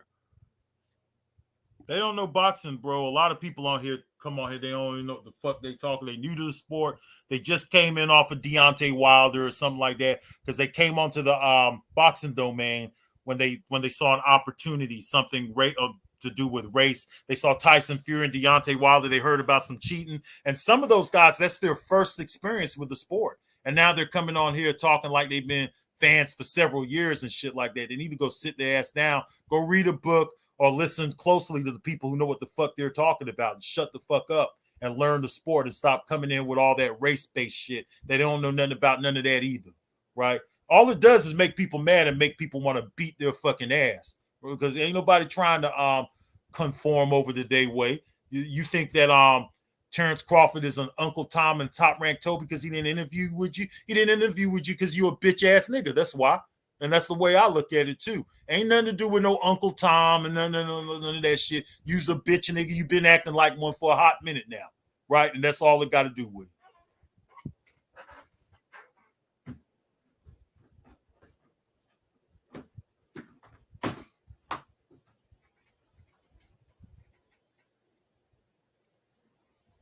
Y'all quiet or what's going on here? Oh no, I'm just saying. Oh no, I was saying facts, man. You know what I mean? Hey, Blood, we got to get you on the show at least once a week. No, One I'm day start out the coming on week. here more often. I'm probably gonna start coming on here a few times a week, man. Yeah, Start coming on here just to mix it up with y'all, because like I said, man, I'm not smoking weed anymore, so I'm gonna be bored a lot of nights now. I need to. Okay. I'm gonna have to come on here and take my frustrations out over here. Shit, I don't know what else to do. Oh, yeah, boxing is the best sport, no doubt about it. Yes, sir, man. But, it's just a lot of these bitch-ass fans, though. There's a lot of bitch boy fans in the environment on YouTube. It is, for sure. There's a lot of them, and we deal with them every day. Yo, what's good, my guy? You had a question? Oh, Blood, I'm on episode 3 of the Marvin Hagler Rise to the Title Shot. So I'm on episode 3 now. Hey, man, I appreciate it, bro. yeah, I'm on episode 3, man. I'm loving this shit. Boy, I'm working on another one now, man.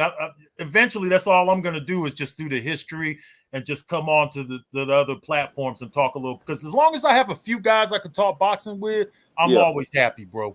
I'm always happy. Just to be over here with you guys, man. The reason I don't come on here as much is because it's so late and I'm usually so high at this time that I won't be able to contribute to the conversation. But if I'm not gonna be high, then I'll come on here all the time. Hey, Blood, what about these new fighters, man? How do you like these guys? Like of course, I know you like Terence Crawford. You got fighters like Errol Spence, Devin Haney, Shakur Stevenson, Jaron Ennis, Demetrius Andrade, Jamal Charlo. You know, you got Tyson Fury, Usyk, Anthony Joshua, David Morrell. You know, so many great champions, man. You still got guys, you know, guys like, you know, Danny Garcia still putting in work. The Keith Thurmans of the world. Fighters like Erickson Lubin still trying, still, even though he got stopped, still, you know, he's coming back. You got fighters like Sebastian Flandora, 6'7" at 154 pounds. This guy is a beast. You know, what do you think about the fighters of this generation? Man, I love the fighters of this generation, and just like with everything else, boxing has kind of softened up because all sports has. Football's not what it used to be. Basketball don't have hand checking. Football, you get targeted for everything. So things have changed a little bit, but I like the boxers of today. The only problem with the fighters of today is that they're not fighting each other enough. And it's not always their fault. It's to do with the sanctioning bodies. It's to do with a lot of different variables, promoters, that kind of stuff. But I just want to see these guys fight more often. That's the only problem I have with them, is that they don't fight each other enough. And some of them, I wish they would fight a little more. I know that I'm not expecting them to fight like Sugar Ray Robinson did every 2 weeks and all that kind of stuff. But, you know, give us something every year. Give us at least 2 fights a year. And I think that would help too. So I like a lot of the fighters. And like I said, I even picked Terence Crawford to beat Aaron Pryor. I would pick Terence Crawford to beat Aaron Pryor. So I do think some of these guys are great, but they need each other, though. That's what they have to understand. Nobody should be really trying to play a major A side over anybody else, unless it's like someone like Canelo Alvarez. But other than that, a lot of these guys are kind of in the same category. I think that they just need to fight each other more. I love these fighters. I'm not one of them old bitter guys that want to just always glorify the old school. And the reason why I'm not like that is because of listening to guys like yourself, H Money, and Young Bill, and so many different guys. I've heard you guys accuse guys like me before of over glorifying the old guys and stuff like that. Even though you didn't say blood boxing, I've kind of felt like, well, shit, I kind of fit into that category, but listening to you guys, man, kick knowledge on the fighters today, Morrell and all them guys, I wouldn't have known who he was if I wasn't over here, to listen to what you guys are saying. So, man, I love all these guys, man. I just want to see these guys mix it up more. That's all it is. I'm not here to hate on none of those young guys. And I'm not one of those old guys who's going to say that they ain't shit because they didn't fight back in the day. Because really, I'm not that damn old myself, really. I mean, I'm 70s born, so I'm not no really old guy. And I just love the sport, man. I think the sport will continue to evolve and boxing will live forever. That's how I feel about it, bro. Right. There's so many of them I like, H, man. I can't even tell you which one I like the best because a lot of these guys, the verdict is still out on them. Like, for instance, Tank Davis, you got Devin Haney, who I know you guys support heavy on this channel, but I want to see him fight Tank Davis. I want to see him fight Lomachenko. And all of these fighters I love, Shakur Stevenson. I like all of these guys, man. Even some of the fighters that are, not mentioned, Erickson Lubin and the guys who are not mentioned as much. I like a lot of these guys, man. Fundora. I watch all of these guys. I don't know them as well as I did back in the day. When I was on YouTube in 2010, I knew them a lot better back then. But, I still got a lot of love for all of these guys. And I basically follow the guys that y'all follow. Whoever y'all were talking about, that's who I'm going to go check out. You know what I'm saying? Because I see you guys as the fight fans of this era, man, that are really laying it down on the social media thing with the free smokes and all of that shit, man. I just love this shit. Hey, Blood, I got a question, though. This is something that I always debate people on. Because I feel like Better Beef is the Russian Wolverine.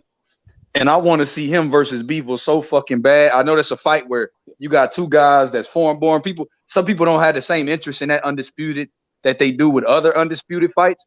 But me, at 175, I want to see that fight too, bro. Man, that's a fight that. But you know what you got to understand, though, Young Bill. The question that I have about that same thing you're talking about, Bivol and Beterbiev have been champions now for several years. I think like 4 years or something, or 5 or something.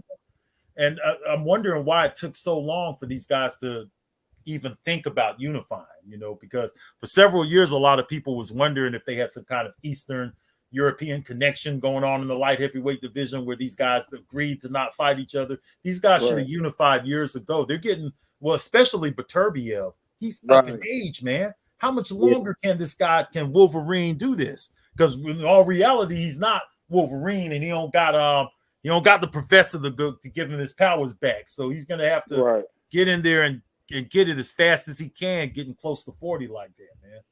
Right. That's why I wanted to be. He got 3 of them belts too, blood. And you know what? Yep. And you know what's so sad about it is he turned pro so late. You know them guys stay amateurs so fucking long. I know. All them injuries. Remember, he had an injury, then he was out for a year, like 19 months when he fought Dennis. Then the Marcus Brown fight was a while. It was like a decent little time in between that, even though he was ready. It's just certain things, but man. The injuries are telling you that his body's breaking down. Absolutely. That's why we don't know how long he's going to be at his best. So that's why, because Bivol's only 30, 31. So with him, he's still prime. Beterbiev's already out of his prime technically, but the guy is just such a monster that who would you favor if they fought? I would favor Beterbiev to win right now. But if it doesn't happen very soon, though, if it drags out for another 3 years, who knows, man? Because at some point, age is going to catch up to all of these guys. At some point, it's going to catch up. It happens different with different fighters, depending on how good they take care of themselves. Some of these guys, they age out earlier, like Pernell Whitaker could probably last longer if he wasn't fucking with cocaine. Zab Judah was running the streets. You see some of these guys, man, Fernando Vargas, they kind of wash out a little bit early, man. So you want to get these fights as soon as you can. If they take better care of themselves, though, I noticed that they last a lot longer, the better they take care of themselves. So, Blood, I want to ask you about your pound for pound list. What's your top 10 right now, pound for pound? I don't, you know what, H, I've said this, I've been saying this for like 15 years on YouTube, that I don't have a pound for pound because of the way the rankings are and things like that. But I'll tell you some of the fighters that I do like. I like Tank Davis. Tank Davis is one of my favorites. I really like Tank Davis, and I feel the same way as you, YB. We don't really have enough to stand on, but I like him. I like Shakur Stevenson. I like let me think. I like Usyk a lot. I'm a big fan of Usyk. I like Canelo Alvarez. I know some people might, jump on my ass about that, but he's one of my favorites, Canelo Alvarez. I like the kid, the monster Inoue down there at the small weight class. Inoue, that's a monster. He's one of my favorite fighters, man. I got up early to watch the thing with Donaire. And I actually followed that Donaire thing with you guys, YB, you and H Money. So I was following along with that whole thing, and you guys got me all amped up for that fight. I like man, there's so many of them. Josh Taylor. I like Josh. I know he had that fight with Catterall, but I like Josh Taylor a whole lot. I like Boots Ennis. I like Virgil Ortiz. Man, in every weight class there's one of them. There's I like the tall guy, Fundura, man. Seabass. He's just so interesting to be 6'7" and to be, was it 6'7" he is, or 6'6"? Yeah, 54 pounder. That shit is crazy, big blood. I've never seen nothing like that before, man. It's just like I like him a lot. I like Big Baby Anderson. I like I could appreciate him. I like the fighter from what's his name, Sanchez, the heavyweight. Frank Sanchez. Oh yeah, there's a lot of them that I like, man. I can't even. I don't even know where to end. In each weight class, I think I have a few. I like the older Gary Russell. Even though he lost at last, he was injured and stuff. Yeah. I like the Antoine Russell, who we just saw. There's just so many of these young fighters that I like, man. Devin Haney too. Devin Haney. You know what? Now that I really looked at Devin Haney, I could appreciate him. And when I looked at the ranking system, he actually fought more top guys than anyone else at lightweight right now that are ranked high. Yep. So all of these guys, man, are guys that I appreciate. I just want to see them fight each other, like some of them, or fight the other guy who's supposed to be the top guy, like Devin Haney, mixing it up. I still like Teofimo. Me too. I still like Teofimo. You know I what still I'm like. saying? So I like T.O. Hey, Blood, what you think about Keyshawn? Do you like Keyshawn? Man, I like Keyshawn too. You know, all of these guys. What's the other guy? I like that other guy too. What's the guy who's right above Monster Inyo, or the young guy? You talking about Fulton? Yeah, him. You like Fulton? You like Stephen Fulton? Him too. Fulton, him. Yeah. Yep. So there's so many of these guys that I like, man. You know, but every time I see them fight, I always wonder what they would do against somebody else. You know, I just want to see these guys unify and things like that. But I love the era. I don't disrespect the younger fighters, and part of the reason I don't disrespect the era is because of guys like YB and H Money. That's because once ago I was getting to the point to where I was being kind of disrespectful to the younger era. Just I think more He's out a of little biased. But yeah, you know, biased and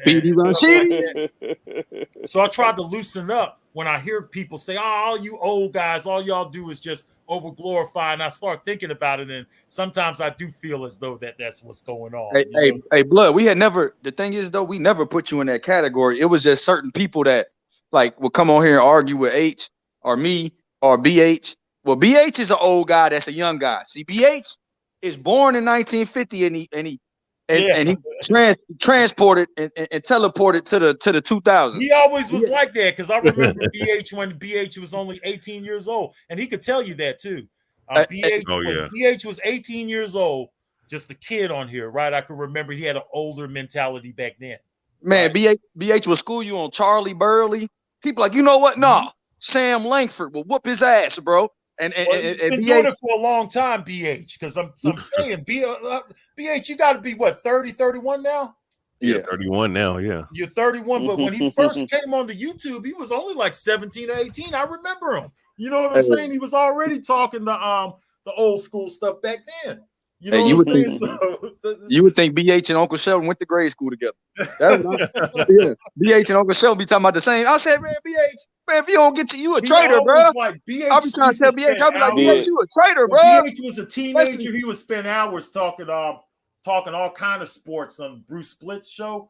And BH would talk about the old school basketball, the old school football, the old school boxing, just hanging around older guys like myself, Bruce Splits, and guys like that. We were able to always hang out with BH, man. BH is the man, man. Like, BH is like a historian. He make me want to go, like BH is so knowledgeable that he makes me go back and check out like the older era for real. Like when he's like, man, people duck Charlie Burley like the plague, or he'll say something about Barbados joke, or you know what I'm saying? And I'll be like, I have to go back and check this shit. You know, Henry Armstrong. You know, guys like that, like BH is really Benny Leonard. BH will really put you on to guys that, you know, kind of like are all-time greats, but kind of slept on, even though they had some of the greatest careers ever. It's just that so much time has been passed that you kind of just sleep on them and you forget about the greatest lightweight art. How BH is an old schooler on YouTube, and I see him as to be honest, I see him as an OG, because I could remember BH in 2008 and stuff like that, even though he's a younger guy. But you know what's so funny, BH, is the age you are now is the age I was when I came to YouTube. So it's just that's how fast time goes by, right? Yeah. The age you are right now is the age I was when I was hanging out with you back then. So no, for real. I remember that. You and Bruce was like what, early 30s and stuff like that. And here I am, almost 50 years old, and I'm still talking boxing with y'all, man. I love it, man. I love talking boxing on social media. I've been doing it since it began, you know, and I just love it, man. I love having boxing discussions, conversations. We didn't have no AdSense back then, so some of us was just built for this. We was just built to talk some sports online. We don't really care too much about all that other stuff people care about now, like AdSense, how much views you get, how many subscribers. Clickbaiting, Big Blood, man. Clickbaiting, I don't do that. Clickbaiting is that a mother as an epidemic. I could have did that. I could have went that route. You know, I could have even went the route of being involved in the boxing world, because I used to be part of a podcast they used to send me out the fights on credentials. I went out the fights on credentials way back in 2007 and stuff. So I know what all that stuff is about. I've kind of seen a little bit of it early when it was first coming around. I just knew it wasn't for me. But, you know, man, I appreciate all the fight fans who love to come on here and talk boxing or share their opinions and stuff like that. That's what this thing is about for me. It's not about clickbaiting. It's not about who gets the story first, who gets the breaking news. That's some other guys. I don't know what the fuck they're doing, but I like to come on here and just talk boxing and get the facts and get people's opinions and shit like that. And that's why I love talking boxing with y'all. And me and BH been down forever. He's like a little brother to me. We've been around. He's known me since I was his age. He really has. He's known me for a long time. And I've known him for quite a while. You know, so it ain't nothing new with me and Big Brian. Ain't nothing new with us two. Oh yeah, man. I think one of my favorite moments, man, was when Dana White tried to ban you and Bruce Bliss from even talking about this shit on YouTube. Remember when that James Toney? Yep. Yeah, James Toney and what's his name was about to fight in the Couture. Randy Couture. That shit was funny as hell, man. You know what I'm saying? Because it's like, man, Dana, you have a whole thing going on with this, with the UFC, but you're taking your time out of your day to address two men that's on YouTube talking about the shit about how you're trying to make boxing look bad and shit. And here it is. You're sitting up here crying about cats on YouTube, you know, talking about how you trying to use this, use the big up your damn brand. You know, yeah, and we didn't care about that back then. You know, we got addressed by Dana White, but we weren't out there trying to say, "Hey, we got addressed by Dana White. Subscribe to us. We got breaking news now because Dana White responded to us." And we didn't do none of that, right? We were just guys talking online, and we got a response from Dana White one time. You know, so that was pretty cool. But that was the early days of YouTube. Now Dana White got to deal with hundreds and thousands of guys like that who's going to come and be critical towards his brand.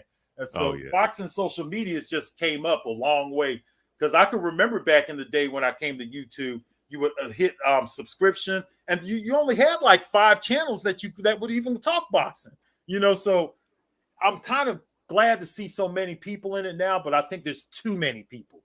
It's like they're oversaturated, because some of these guys who come on here are some real bitch ass niggas, bro. They just are. They act like bitch ass niggas, and they bring their bitch tendencies to the sport of boxing, and I don't like that shit, bro.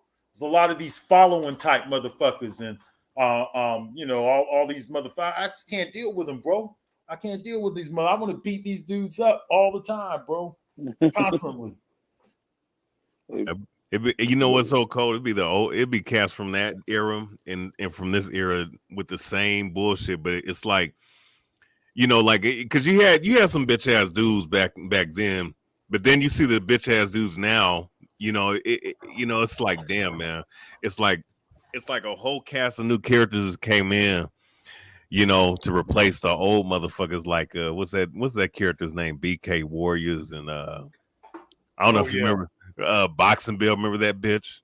Yeah, I remember. Well, there was a whole different crew, but they were fly-by-night fans, man. I don't expect to see some of these guys today just come into the sport and leave and come in for just to defend Floyd, and then the next thing you know, they're gone forever. I think that a lot of us guys, because people will tell us things like, what's going to happen when Errol Spence loses? You're going to close your page. And when Terence Crawford loses, you're going to close your page. And a lot of people did do that. But we're here forever. We love boxing. It don't matter if our fighter wins or not. We're still going to be back to talk boxing, whether we get the prediction right or wrong. We don't care. We love the sport, man. That's why we're so passionate about the sport, and we don't want a whole bunch of busters coming in here and fucking our sport up. That's what it is. I definitely like to hear, you know, I like to hear people talking boxing, man. I could just sit and listen to, you know, boxing discussions all day, man. You know, too. So and I don't have to be the one talking either. That's why I sit back and I listen to y'all all night, man. You know, I be so high out of my mind sometimes. I want to click on, but I'm like, it might be bad for me to click on when I'm this high. You know what I'm saying? I don't know where I'm going to go with the conversation. Hey, but you know what? That's why this you know, look, this kind of platform, man, you know, when it gets heated, you know, hey, roast another motherfucker's opinion, man, with facts and shit, man. Why not? You know, I mean, just like the other night with when H had what's old dude's name, Rick Glazer on. See, I missed that episode. I saw Bill Haney come on last. I did see that, but I didn't see the one with Rick Glazer, man. That was the same one. He was on and he said something about Bill Haney, and Bill Haney. Oh, okay. So when I came on, I had missed that part. Then, okay. Yeah. Because the show is on all night, so sometimes I go out to the streets or something and come back, and this shit it'll just be playing in my room all night with y'all. And I come back and I get to catch on to some of the conversations and stuff like that, man. I appreciate all of y'all guys, though, man. You guys provide for us hardcore boxing fans some true entertainment over here, bro. And you know what? What makes it so interesting is when those casuals do call in and they want to argue and stuff, and y'all be putting them in their place and stuff like that. I like that shit, man. I could listen to it all night, man. I don't have to be the one talking. I can sit back and listen to y'all talk all night and just enjoy it. And I'll be making my documentaries while sitting up here listening to y'all. I'll be sitting back making another documentary, man. Back in the day, 15 years ago, it was me that was doing all the talking. Now I get to sit back and listen to everyone else do the talking. It's a great thing, man. All right. Blood, who you like in the fight between Regis Prograis and Jose Zabeta? They fighting for the vacant WBC world title. I think I'm going to go with Regis Prograis in that fight, man.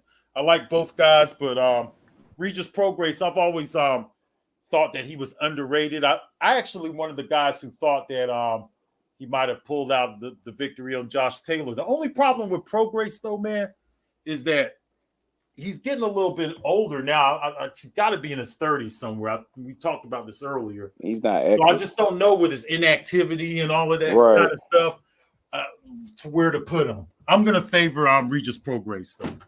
I'll favor him against anybody at 140 if he's at his top, if he's at his best. I'm gonna start coming on here more, man, because the fact that Young Bill just, shout out BH, for the knowledge and stuff. I gotta start listening to BH now. You know what I'm saying? I know I always go over the blood for some, for some historian type stuff. And then I got a guy, mosquito spray blood. You know what I'm talking about, mosquito spray. Yeah, mosquito spray, yeah. Yeah. So y'all the guys I turn to for the historians and stuff like that. But I got Minova now BH. I'm gonna be Yeah, and more people when they come over to BH too, you guys need to realize BH guys like BH, H Money, Young Bill, hit the like button, man. Come on, man. Hit the like button for H Money, man. He come on here all night providing for us entertainment. You guys come on. It's these same busters, these same fucking buster boys. I know who's coming in here and not smashing the like button, right? They come in here and they look at H Money's content, get ideas for themselves, and they can't even have the decency to come in here and smash the like button. You got 3,000 views, right? And 100 likes. That don't make sense right there, right? That's people. You're not supporting what we do, man.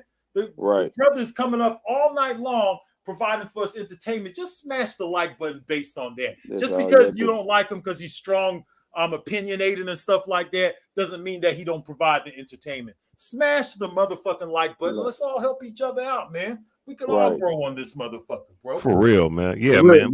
We can all eat, bro. But you got haters. You got haters, man. You got all these haters out here, man, with that bullshit, man. That's the problem. We can all eat too, man. Like I don't know. I'm not in competition with none of you guys, bro. I'm gonna tell you that right now. I don't even come on YouTube and do my own lives because I don't even want to interrupt. The only thing that matters to me is the retro videos I do. I'm not in competition with nobody. I think that everybody can eat on this motherfucking platform. I think that people should support the people who put in the work, man. H Money comes on here all fucking night, and you guys can't even smash his motherfucking like button. It's disgusting, bro. It's really fucking disgusting. Yeah. And I know exactly who it is who's doing that. Yeah. You know what? I didn't say nothing else. People be coming here taking content, taking ideas from them. You know what I'm saying? Like real shit. They'll hear some shit on here in the night and then take some ideas. Keep it moving. Yeah, you know what's crazy, YB? I be seeing these channels, and it's funny because y'all mention this because of course, I be seeing Blood's live stream sometimes and be like, man, okay, there's 100 people in here, but there's only 40 likes. And it'd be 40 likes for like the whole fucking hour. Like, what the fuck? And then sometimes, and when it's H Money, it'd be like be like 40 less likes than how many people that's actually watching. Like, damn, Right. who's really looking at it? But here's the thing, though. I do be noticing some of the talking points we be having, right? Some of these upper echelon channels be using the same talking points. Because I noticed one time when I made a talking point about one of Joe Lewis's opponents, Jalante or something like that. He was a fact, you know, he wouldn't shower. He was short. He was like 5'6", right? And I was using a talking point about the taller heavyweights and the smaller heavyweights, and this was on H Money's platform, right? This same guy, I ain't even gonna talk about his name, but he made a whole video off of that one talking point that we were all talking about that we all brought up about shorter heavyweights and smaller heavyweights, and mentioned that same opponent Joe Louis fought. That's how you know they be watching these the real boxing platforms like this, man. We stealing ideas and shit. Yeah, that's some bullshit. That's what they do. They don't have shit else. They don't have shit else to do but come and steal ideas and stuff. You know, sit their ass around on somebody else's platform, steal ideas, and go and take it to their shit like they the one came up with it. That's all the bullshit. discussions come from channels like this right here. That's where all the boxing discussions come from. All the top content creators come right here, and that's where they get their topics for their videos and stuff. They can't even smash the like button. Bunch of bitch niggas in the YouTube boxing community, and that's why I don't fuck with a lot of people. Blood, you be getting ass the business though on your shit. Boy, I one day me and my wife was in the car and we were listening to you, man. My wife was cracking up. My wife, he is going off on these folks. Man, he be like, you pussy ass motherfucker. Blood was getting their ass the business. Blood was like, man, I wish you right out. I'll knock your mother right. I said, what? Because you know that's really how we all grew up, though. You know, we grew up in those kind of environments. Like if you talk smack, you know, you're gonna the most that's gonna come out of it is a fight. Really? Yeah. You can't just sit up here and call me all kind of bitch ass nigga and shit like that if you're on my face. If we're in the barbershop, we scrapping. Blood crazy, bro. But but my wife heard you. What she liked that shit. She listened to another one of you. And my wife don't even listen to these videos. We was just riding in the car, and I said, "Let me listen to my blood because I caught your playback, and you were going off on these motherfuckers, boy." My wife was like, "Whoa, he getting them the business." I like that's blood, boy. Blood don't take no shit. Yeah, man. I don't take no shit from the online people because really, in all reality, we don't know none of these brothers and. There's a lot of finger pointing brothers online, always mad at somebody, mad at Shakur Stevenson because he don't got Ali. He got Tyson Fury beating Ali. So what? I don't agree with him. I'm the biggest Ali fan out there, man, and I don't understand why these guys try to come down so hard on these young fighters and stuff like that. I don't really get it, bro. So I come down hard on them. If they do it to the young fighters and call them sellouts and stuff, then I go to calling them a sellout and stuff. Right. I just don't think it's right. I'm going to protect the younger fighters and stuff like that if I can, as much as I can anyway. But, man, I'll tell you, man, this boxing shit, bro, boxing, I don't think it'll never die, bro. It's just changing. You know, it's going through its changes. You know, it goes through its changes all the time. All the time. I have old videos of trainers from back in 1978, 79 talking about boxing being dead and how it's dying out and how it's not like the old school. So, that's another reason why I don't want to be like one of those old, bitter boxing fans. So what saves me from that is listening to the newer fight fans talk boxing, man. And it's such a great feeling, man, to hear people come on here. Once ago, I couldn't find a good boxing conversation anywhere. Now I could just come to YouTube. Now, I'm not going to find this conversation on the street corner. Not this kind of conversation here, because y'all know how boxing is, man. These brothers on the street corners don't know boxing like us. Pretty much a whole generation of people miss Deontay Wilder, right? They're still talking about Mike Tyson. If I go to the hood, they're talking about Mike Tyson. Yeah, Mike Tyson, man. I said, what about Deontay Wilder? Who's that? They don't even know who he is and stuff like that. They think these guys are more popular than they are, and they're just not that popular. We're just hardcore boxing fans. All of us. That's it. Exactly. I'll tell you like this, blood. What I learned from watching you and people like H and BH is if it's not something real and your stuff don't grow organically, then if I have to like fake a title or fake shit every time, then it's just not meant for me. I'm gonna just keep doing stuff the way I do it, just like you, bro. You know, be big bro, blood. You do it for the right reasons. And if you really love boxing, you know, and I feel like that's my passion. You know, I got a passion for boxing, so I never want to fake it. Young Bill and BH. So y'all got pages, man. Y'all got Yeah, I got a channel. Yeah. I got my own. I need to click on. I need to subscribe to y'all stuff, man. I need that. Okay. Need that info. I go right on over and click on. You know. Yeah, just posting the what you call it. Yeah. Because my joint is my name, Young Billionaire Boxing, man. Okay. Yeah, I do like interviews and shit like that, man. I do a little bit of everything. I got lives every now and again. And look y'all up right now. Y'all did a real great job with that Nonito Donaire build up to that Monster in y'all did a really good job by having his wife come through and having Nonito Donaire come through and stuff. I watched that whole thing, and because of that, I had even more interest in the fight. Because there's some fight fans out there who are making predictions and stuff like that. And I do listen to your guys' predictions and want to see if you guys get them right and stuff like that. I'm listening for that shit. You know what I'm saying? Let me see if they got it right on this one, because I know we don't get them all right, but you still want to hear who's going to get closer to the right what happens in the fight and shit like that. I still want to hear who's going to get closer to it and things like that. I'll be taking little notes and stuff like that to see who calls the fights the best and things like that. It's all competition in that kind of way. It should only be competitive in just talking boxing, not in who could get a breaking news story and get a whole bunch of likes and all of that stuff, man, because that's not what boxing talk is all about, bro. Nah, and no, it's not. And you know, it's like, you know, the real hardcores. I mean, look, it's like this. If you can, it's like this. It's all about the real boxing talk. Like, you know, if you can make a little bit of asset money, which is going to be hard because for guys like you or me or someone like that, you know, especially, you know, with all the, you know, censorship. Look, if you can make it, you can make it. But just it's all about just being real. That's how you. And it's like this, you know, like YB. He didn't have a channel last year, right? But you see, he put a little work in. No, he put a whole lot of work in, and look where his channel's at now. You know, and it's all, but it's all through real hard work and dedication for the love of the sport, and that's all we're bringing to the table. You know what I'm saying? Even like H Money, like I couldn't do half the shit H Money doing with these damn live streams, man. No, I can't do it either. I've tried it, but it's too hard, man, to be able to multitask and do all that shit and then keep a live going for hours. I can't do it, bro. I've tried it. Like I did one or two of them so I could really appreciate the work you guys are doing and stuff like that. And as far as I'm honest, you should have 1,000 likes of every fucking show. Oh man, for sure. I mean, you talking about some of the funniest. It ain't just a boxing show, Big Blood. It's a comedy show. I mean, certain nights you might be so entertained about what on the boxing topic, and you might just succumb to laughter. It's like sometimes it gets to that point where it's not.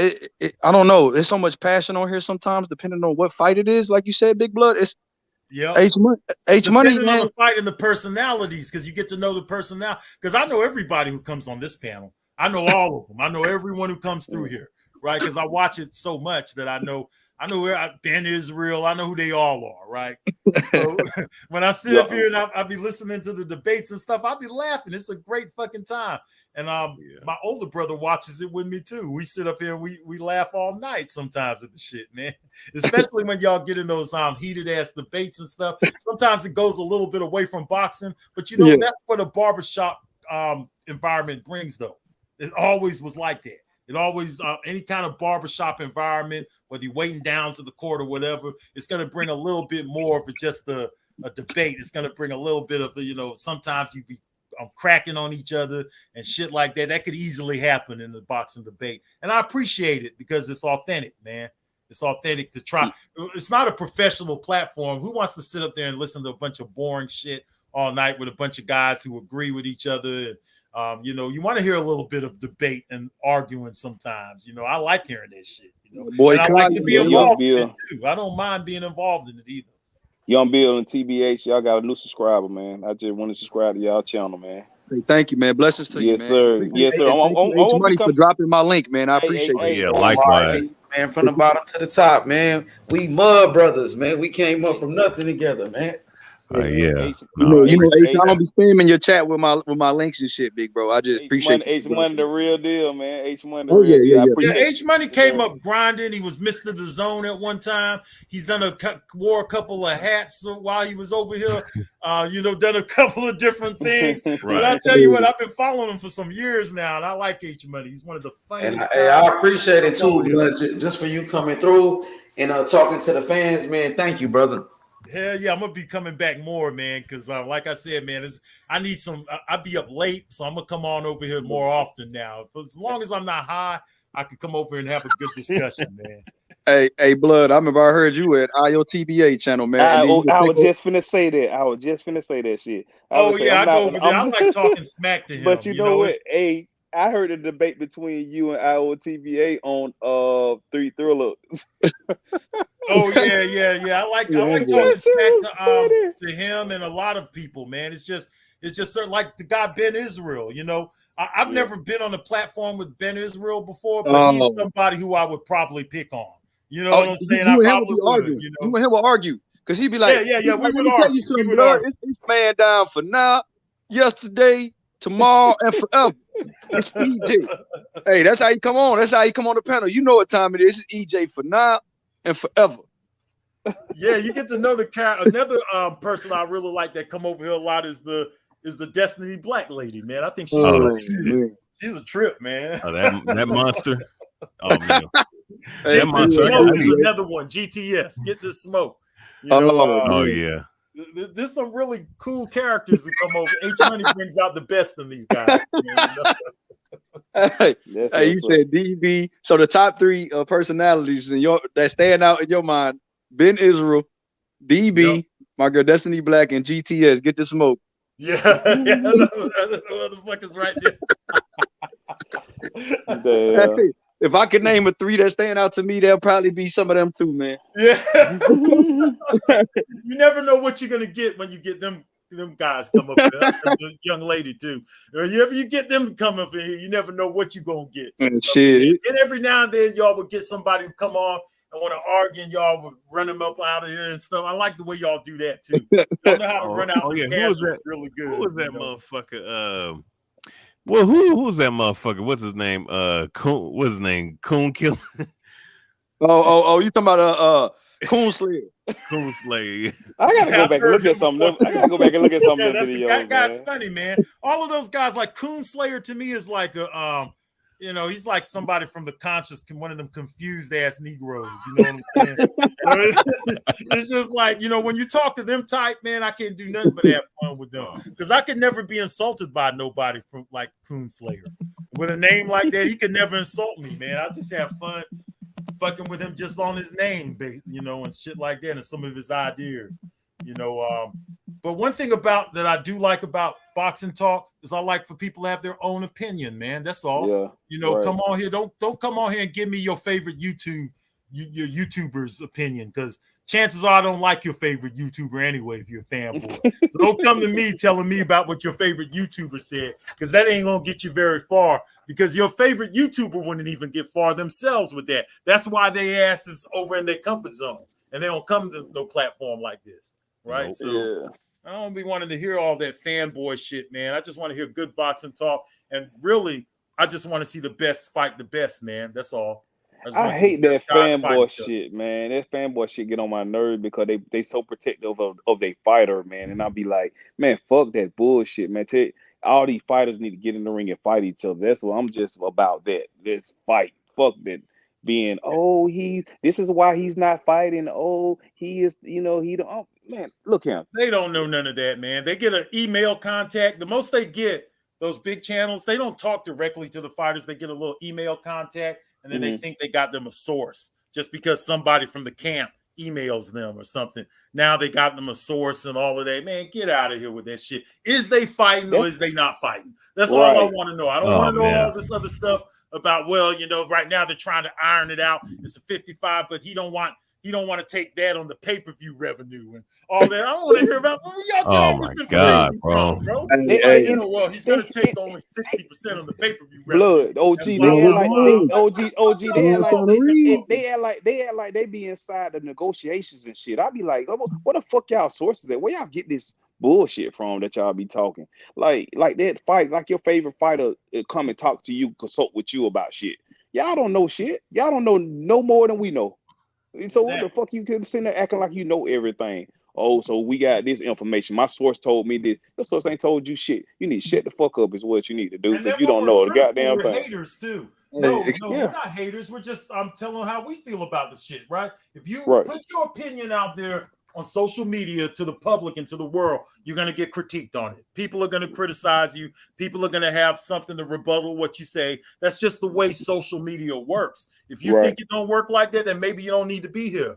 But if people putting their shit out here and they putting out a bunch of clickbaiting stories, or they putting out their stupid opinion on Shakur Stevenson and why he has Tyson Fury over Ali, and why he shouldn't do that, and they make it racial and stuff, I don't want to hear that talk from them novices on that kind of shit. Because they don't really have no real life experience on that shit. They're novices, especially when you're 80s and 90s born. And it's a lot of these 80s and 90s born niggas always complaining about race and stuff and bringing it to boxing. And this shit don't got nothing to do with boxing. You look at the NBA now, the NBA is a biracial league pretty much.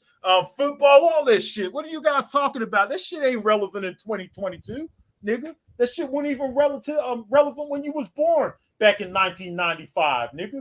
You know, that shit. What the fuck you talking about? That's my problem with a lot of these guys. And then they go to talking all that shit and talking like they tough and all that stuff too. That's what get me. They start talking all that tough boy shit like somebody's supposed to be scared of them. Like, boy, you just don't know, boy. If you was in front of me, bro, I probably would already knuckle down with you a couple of times. Hey, You know? hey, Blood, you know what, bro? Hey, Blood be always taking this shit to where it's at. And hey, you know what, Blood? You know what I respect? Bro, you got the most iconic profile picture in the game right now. That Tommy Hearns Ring magazine. Tommy Hearns, yeah. Oh, that yeah, shit is iconic, bro. That's a classic. Yeah. That's a classic. That's a classic photo of Tommy.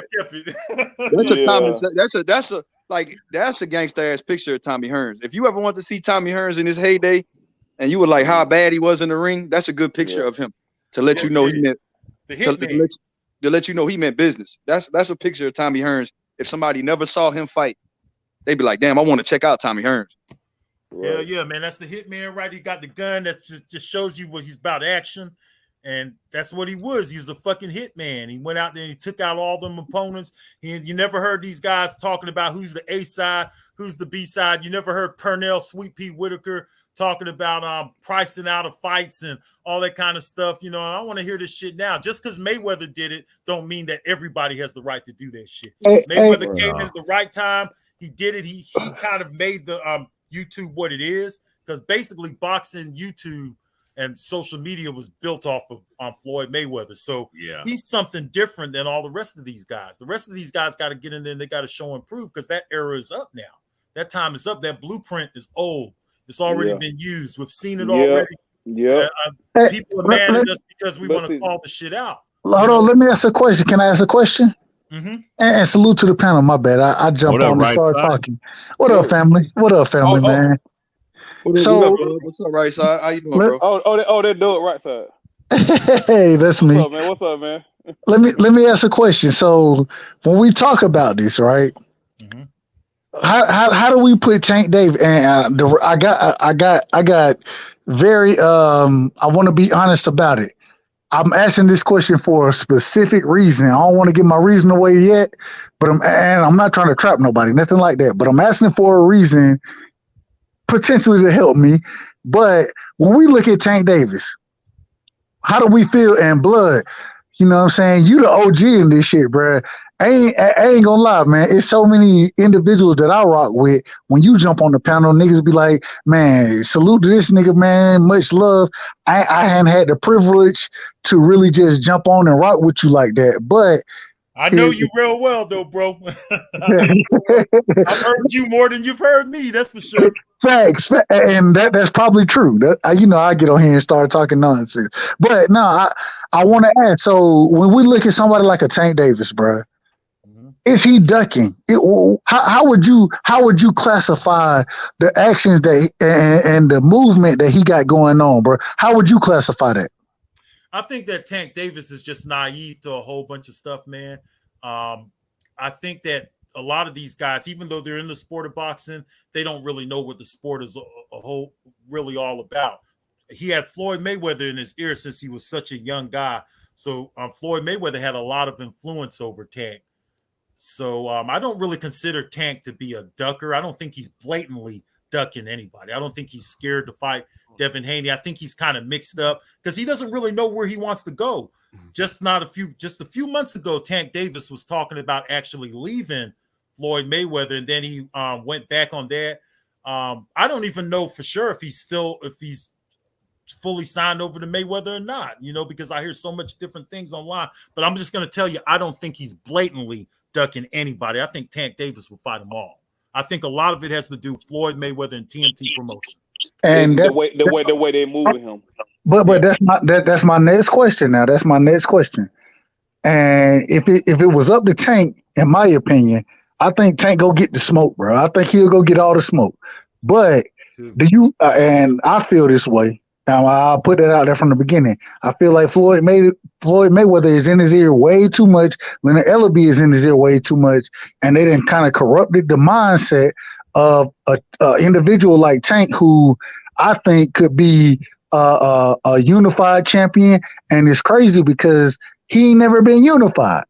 He's been multi-divisional, but he's never been unified. And if we want to say multi-divisional, we got to talk about the WBA regular belt, which, that's questionable, but it is what it is. So my question is will Tank go get the smoke, or will he let, and if he does let Floyd them corrupt him, who should we blame in that situation? Who should we blame? You have to partially blame both of them. Tank has to take some of the blame. Now, I'm going to put a lot of the blame on Floyd because they got Tank at a young age. Where Tank comes from, he didn't really have a father figure. I guess his coach was more of his father figure when he was coming up and things like that. So I would partially blame Tank, and I would blame Floyd Mayweather too. Tank is in his own world, man. Tank has been in the gym since he was 7 years old. I saw like a little footage on him when he was 7 years old, punching somebody in the gym or something. I'm sure you guys saw. Yeah, that was some funny shit. Yeah. Yeah. Look, he looked exactly the same. But Tank, you got to look at where he comes from and where he's at right now. Tank doesn't know much of anything outside his world. This is a guy who didn't even know who Madonna was, right? Madonna came to his fight. He's like, who's Madonna? I don't even know who that is. He's always kind of been in his own world. I just don't think Tank sees it like the old school fight fan because he came up around Floyd Mayweather.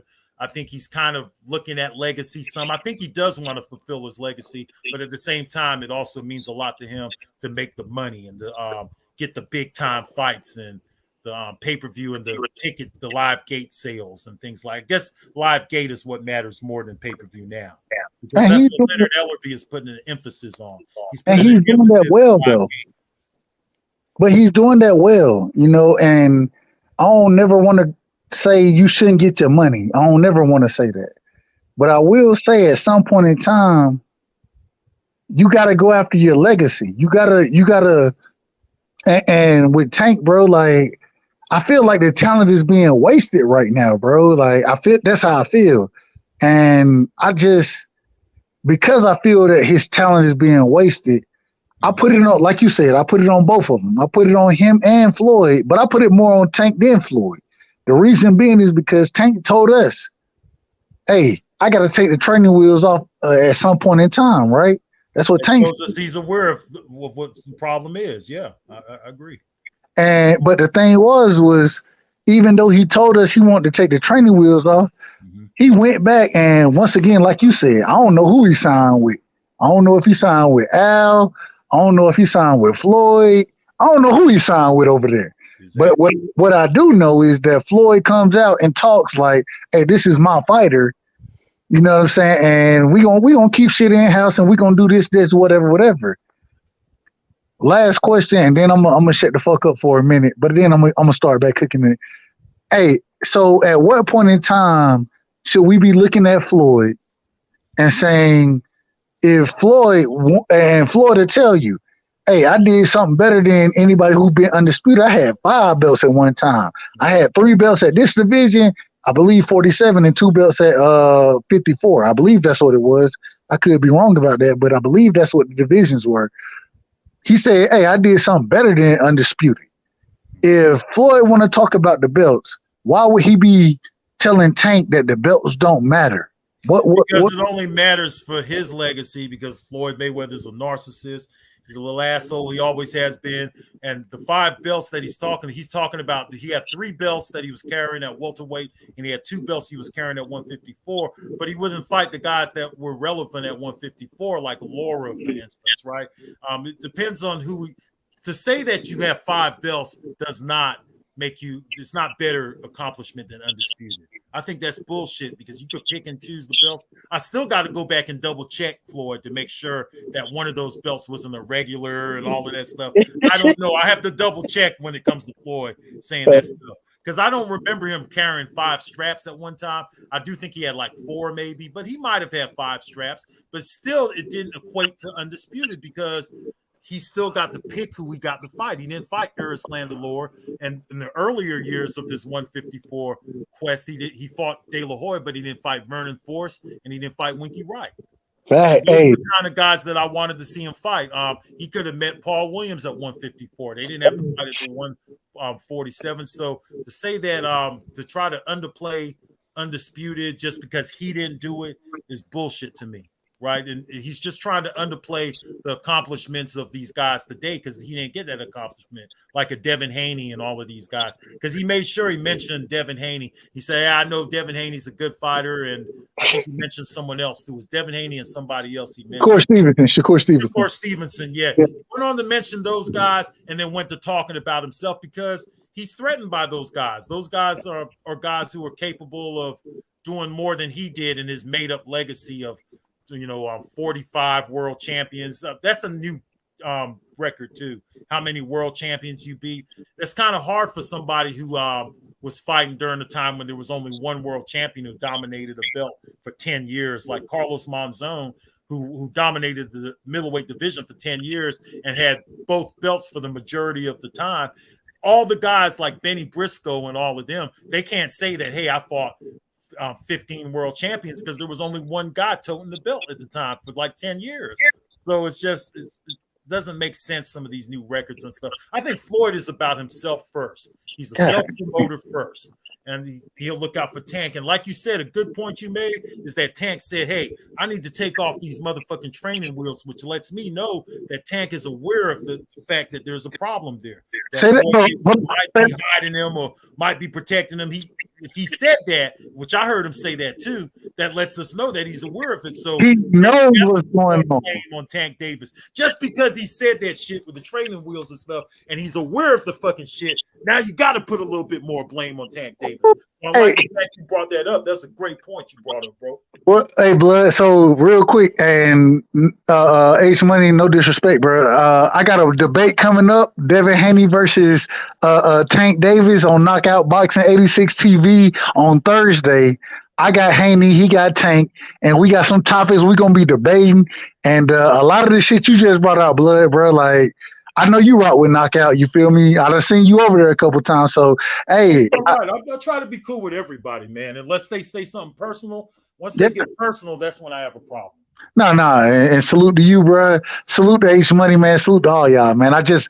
I had to ask those questions. You feel me? I had to ask them. So, but I agree with everything you said, bro. You should smoke Knockout, man. Go on over there and smoke Knockout 86, man. Hey, I'm gonna just be coming with the facts, man. I'm just coming with the facts. That's it. And Knockout my brother, man. That's my brother. You know, man.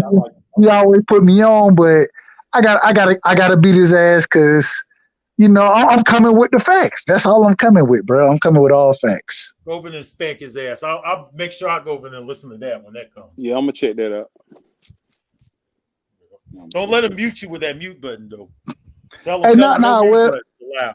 well, this is the thing. Hey, We got a moderator. You know what I'm saying? We got a moderator, OTB. That's our moderator. He'll have control of everybody speaking and knockout. Hey, knockout. He a genuine dude, bro. You know what I'm saying? He ain't gonna mute me, and I ain't gonna mute him, and we gonna get our points off. But it's gonna be hard.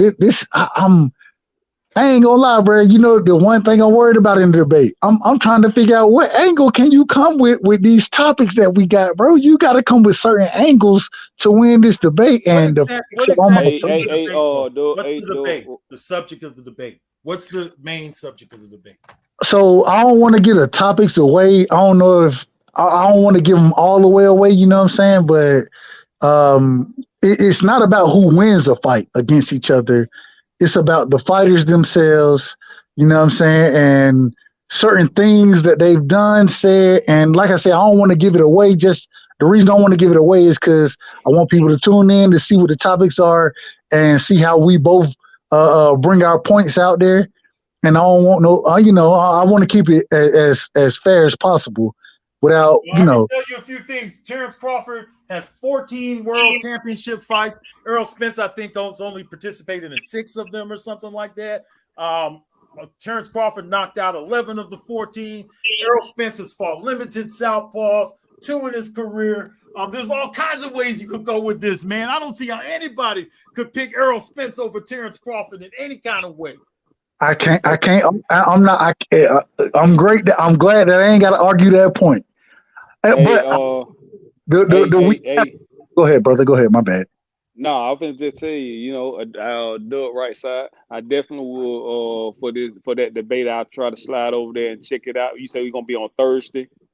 Yeah. So okay. So if it be on Thursday, then I definitely will try to slide check it out. I don't go on this just me personally, and I don't want to put them in. I don't go on knockout panel on there like that because a couple of my brothers don't been over there being muted and all that shit. So I don't be want to deal with that shit. But I'll just peep in and check out the debate. Hey, and I'm gonna tell you, I don't know who. What's your name, brother? This is extraordinary, man. This is extraordinary. Oh. And so I don't know. My brother them is B-Mac them. So you. It's crazy because I rock with the Mac Mob, bro. I rock with the Mac. I rock with them, and so you part of so extraordinary. You part of the Mac Mob? Yeah. Okay, shout out to them, man. Shout out to E Thriller too. I met him over there at TPA. But the thing is, look. The thing is, the Mac Mob, they probably think, because I was cool with them.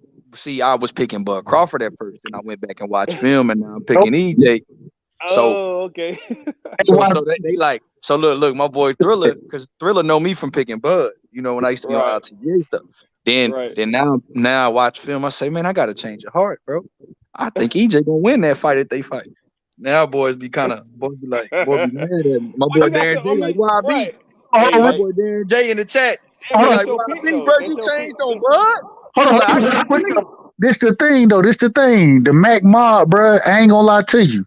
I'm picking EJ to win the fight, bro. I'm picking EJ to win the fight. I go over there and I talk about picking EJ to win the fight, and the Mac Mob, the nigga ain't showed me nothing but love, bro. And because of that, bro, like I can't shit on the nigga, bro. I'm rocking with him. I'm supporting him. You feel me? Any chance I get a chance to jump on with him, I want to because the nigga done kept it a buck with me. And even when he picking against what he picking, you feel me? He allowed me to get up there and make my points. I rock with that shit, bro. As long as you can get it off, bro, I ain't got no problem. And I'm not coming to be disrespectful. And so, and real quick, man, salute to H Money, man. Salute to Money, man. Yeah. Hold on, real quick. I gotta say this. Salute to H Money. Me and H Money done had our knockout dragouts, right? H Money, the nigga will be like, nah, you good, bro. Come on, man. We rocking, bro. We rocking. And salute to the brother, because at the end of the day, he showed me love. And even when we have our shit out, bro, the nigga still show me love. And he showing me love tonight. You feel me? So salute to H Money, man. You know what I'm saying? I can't hate on a nigga who showed me love the way that H Money showing me love. H Money done gave me a platform from the beginning. And although we don't always agree and we'll have our knockout dragouts, the nigga always come back and show love, and I gotta show love back, man. Salute to the brother, man. Much love, H Money. Yeah, we don't take nothing personal. Like none of us should, man, because we just love to talk sports. If you grew up talking sports, you should be used to a few little insults every now and then coming out in sports talk. If you're having sports talk with some buddies or something like that, it could come out. Oh man, you just nothing but a Michael Jordan bandwagon rider. You start talking stuff to people and stuff. It's just part of sports talk, bro. So there's nothing wrong with that. The problem is when it gets personal and stuff like that, and and people start talking about people, kids and mama and shit like that. And it does get that way sometimes because some of the guys on here they bring that kind of stuff up. So that's the only reason why I make sure I turn up the fire when they do that. I'm just gonna turn the oven up when they do that, man. So, we're all from shit talking background. H Money will cuss somebody out, and he'll cuss out Ben Israel, and then Ben Israel will be back at his show again. Because if you're from a shit talking background, you could deal with being cussed out one time, or something like that. That's something you should be used to. It shouldn't be a problem at all. But people get on and they get too sensitive and stuff like that. So I gotta watch where I go. I don't want to go to nobody who's too sensitive, man. The nigga Ben Israel was on my shit tonight. You feel me? I had a quick live, and Ben Israel was on that motherfucker, and he cussed everybody out who came out and said anything positive about Bud. But at the same time, hey, salute to the nigga. Go ahead, my bad, YB. Nah, you good. I just want to ask Extraordinary, bro. You from Georgia? Yeah, man. ATL, bro. Oh yeah, bro. I bet, bro. Just hear your accent, man. Sound like shit. You called it. Yeah, that boy sound like he's straight from Georgia. That boy say my name is Extraordinary. I said, oh shit, I said my boy from Atlanta like a motherfucker. I heard him say Extraordinary. Yeah, I'm right up above OG Blood in Florida. Yeah, Well, I'm from Middle Georgia. You feel me? Yeah, right. I'm from Georgia too. I'm from Robin. So you feel me? Like, hey, I think I'm in between y'all niggas, man. I knew you all was from down here somewhere. I didn't know which state, but I knew you all South, brother. I could tell when brothers are from the South on YouTube. If they're from the South or the Midwest or the West, or even from New York. New York is an easy one to figure out. New Jersey, you can usually tell by everybody's accent. It's really cool. Like, retro boxers from New York. They come on here, depending on how they talk, you can tell right away that where they from or what part of the states. Not exactly the state, but you could tell if they from the South, Midwest, North, or the West. Hey, Chris from Orlando. What's up, Chris? I be in Orlando a lot, bro. That's what's up. Shout out to Orlando. Hey. Man, shout out to Orlando, bro. Hey, I ain't gonna lie to you. Some of the bad, never mind. That's a whole other conversation. I love Kissimmee. Man, what? We stay down. We stay down in Kissimmee, man. I'll be in Kissimmee. They got the fights down in Kissimmee. I used to live over there. Hold on, YB. Guess what I called it, bro? Kissing me, bro. Kissing me. I was like, we in kissing me, bro. Yeah, that's what I want. Some of them things down there do kissing me. Kissing me, they kissing me. Facts. I went over there to watch Hector Camacho fight over that on Credentials way back in the day, right before Camacho passed. I'm pulling back up there, man. Link up my boy Chris. I'm gonna link up with my boy Chris down there in Orlando. Go visit Erickson Lubin, man. You know what I'm saying? When he come back, they got a lot of those out there, a lot of Haitians. Let me know, man. I'll come and buy you some barbecue, bro, or something like that. Oh, for real, man? For real? Nigga, ain't nobody got no real barbecue unless you cooking this shit on the grill. Like I cook this shit on the grill, bro. Y'all don't know real barbecue, bro. Yeah, but you know what? If you know the right hood spots, man, sometimes you can get some really good shit, bro. I ain't lying. You ain't lying. Some of them hood spots, like don't go to Sonny's, right? You don't want to go to Sonny's. Nah. You want to go to something like off the chain barbecue, bro. You gotta go to Uncle. You gotta go to Uncle B&B's. You know what I'm saying? Barbecue to get the best barbecue, bro. That's what the spot is. And I don't even know if Uncle B&B's is real. I'm just saying you gotta go to the goddamn. What state you in, bro? I'm in Georgia, bro. Georgia, Middle Georgia. Yeah, he in Middle Georgia. I lived in Georgia too for a while in Lowndes County, over in Valdosta. Hey, so I went to school in Valdosta, bro. I went to Valdosta State. You know what I'm saying? My daughter graduated from Valdosta State. And it's crazy because in Georgia, football is king down here, right? Yeah. And we done had so many. Hold on, real quick. We done had so many battles with Lowndes County, with Valdosta. You know what I'm saying? That's the Wildcats. Bruh, man, well, we used to beat the shit out of the Wildcats. We used to, because they weren't the same Wildcats that they were before. Lowndes County, and I'm probably younger, but Lowndes County was king in Valdosta when I was down there, motherfucker. You feel me? It was the Wildcats when I was there, because I was in Valdosta in 84. See, back bro, when I was breakdancing. I was in Valdosta in 2007, 2008, 2009, bro. Okay, that's 30 years difference. Exactly. When I was living in Valdosta, Georgia, I was carrying around cardboard in a boombox. Hey, OG, have you been to Atlanta? Hell yeah, I've been to Atlanta. It's been a while though. Yeah. But my niece, I have family in Atlanta, man. Yeah, I'm born and raised Grady baby. I'm a Grady baby. Oh, you ain't no Grady baby, bro. I'm born and raised. I'm a Grady baby. But y'all Grady baby, y'all Grady baby is different now. I gotta be real. Them Grady babies are different, bro. They different. It is what it is. Respectfully.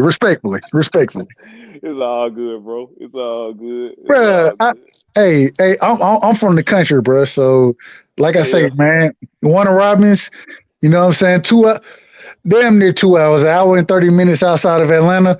That's where I'm from, bro. I'm in 75 South. You hit 75 South, you gonna run into Macon, Warner Robins. I know what you're talking about. I know what you're talking about. You talking about Macon, Warner Robins, all that Yeah. stuff down there. I love Macon, man. I got family on Macon because some of my family's from Georgia, man. I know we're going off of boxing a little bit. H My bad. my ass in a minute now.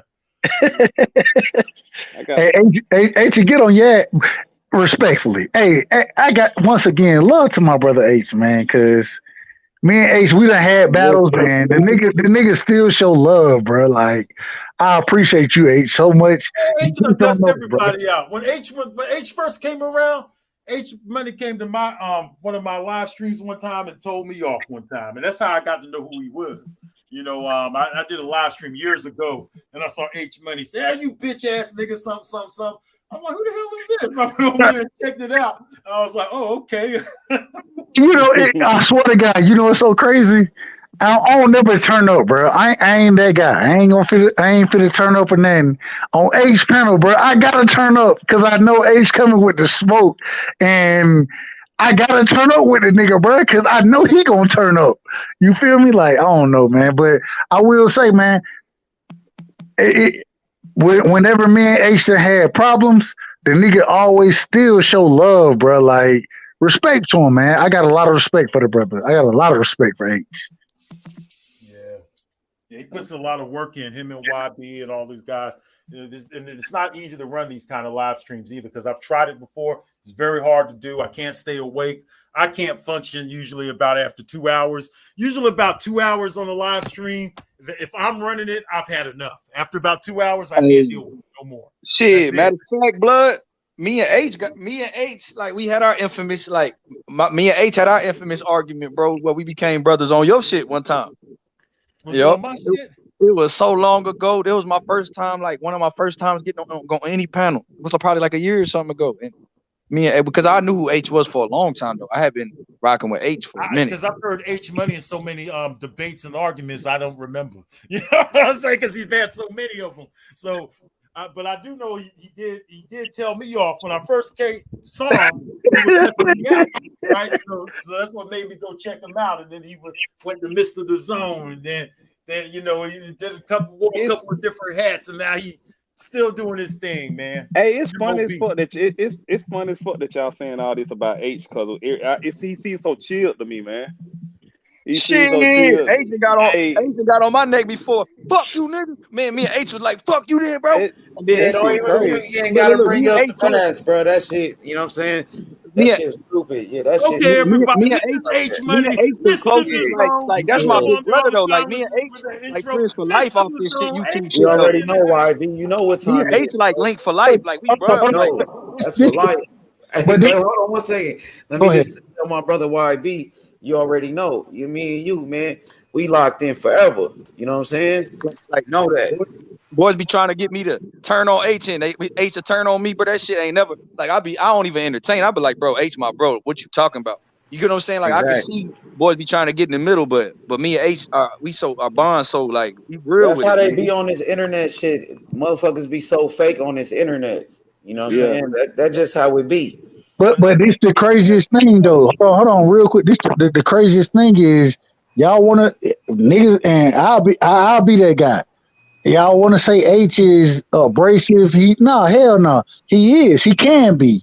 But at the same time, H got love for niggas, bro. Like, it's crazy that me and the nigga will get to arguing, and the nigga, you know what I'm saying? He be like, nah, hey, right side good, bro. I fuck with you, and show love right after the argument, bro. Like, that's what H is, bro. Like, exactly. That's why, like, I don't even bring it up. You feel me? Like, but the reason I want to bring it up is because niggas want to sit there and crucify you on shit, bro. Like, nah, that's cool. You ain't got to worry about that, bro. It's all but good. they don't crucify him to his face, though. That's the thing about it. Yeah, These guys that's why I don't even bring that shit up. He lets them stream open, and they could come on here and do it in his face. If they ain't doing it in his face, then they ain't crucifying him, in my opinion.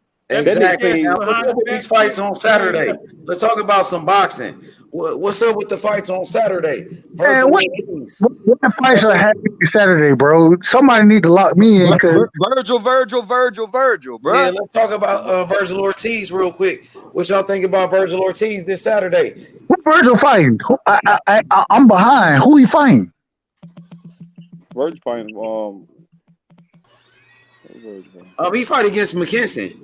Yeah, he fight against the Southpaw, Michael McKinson. The McKinson that region fight. The fight he was supposed to fight McKinson before, like you remember he pulled out of a fight. He wasn't feeling it. He got sick and shit. Oh yeah, grabbed up. Yup. So now they about to fight this Saturday. Do y'all think it's too soon for Virgil, goddamn Boots and Connor to see each other right now? Do y'all think that shit need to wait? I would love to see it. But I know how it is not gonna happen right now. You get what I'm saying? Because you got Conor Ben gonna fight Chris Eubank. You got Boots locked in with Showtime. You got Virgil fighting McKinson, and they just in different routes and shit because Boots Ennis is with the PBC. I mean, not PBC, but with Showtime. And Virgil is with the Zone, bro. And Conor Ben is with the Zone too. That's something that Matchroom. That's something that could be made, but I just don't think. Hold on, right side. Hold on, right side. I think Conor Ben and Virgil is something that could be made, rather soon. But I just don't see it happening because they want these two guys to be champions before they meet. I just know how it is, man. But is it something that could? Hell yeah, it could happen. But shit, is it something that we gonna see? Politics. But the problem is though, we gotta, and the same way I'm looking at Floyd for Tank, you feel me? I'm looking at Oscar as well for Ryan. I'm looking at Oscar for Virgil. I feel like, man, bro, like they moving these dudes, and I understand the business. And you want to keep your fighter with an O. You want to keep him being that guy that you can promote and bring money in. The problem is at some point in time, bro, these niggas got to start fighting. They got to start fighting niggas, bro. Like Virgil Ortiz, yeah, I think he the goods, bro. I think Virgil Ortiz is the goods. I think it's a 50-50 fight with him and Boots. But at the same time, bro, I need to see it. The same way I say I need to see Boots in there with the best, bro. And at this current moment in time, the same way I say Tank need to be in there with the best.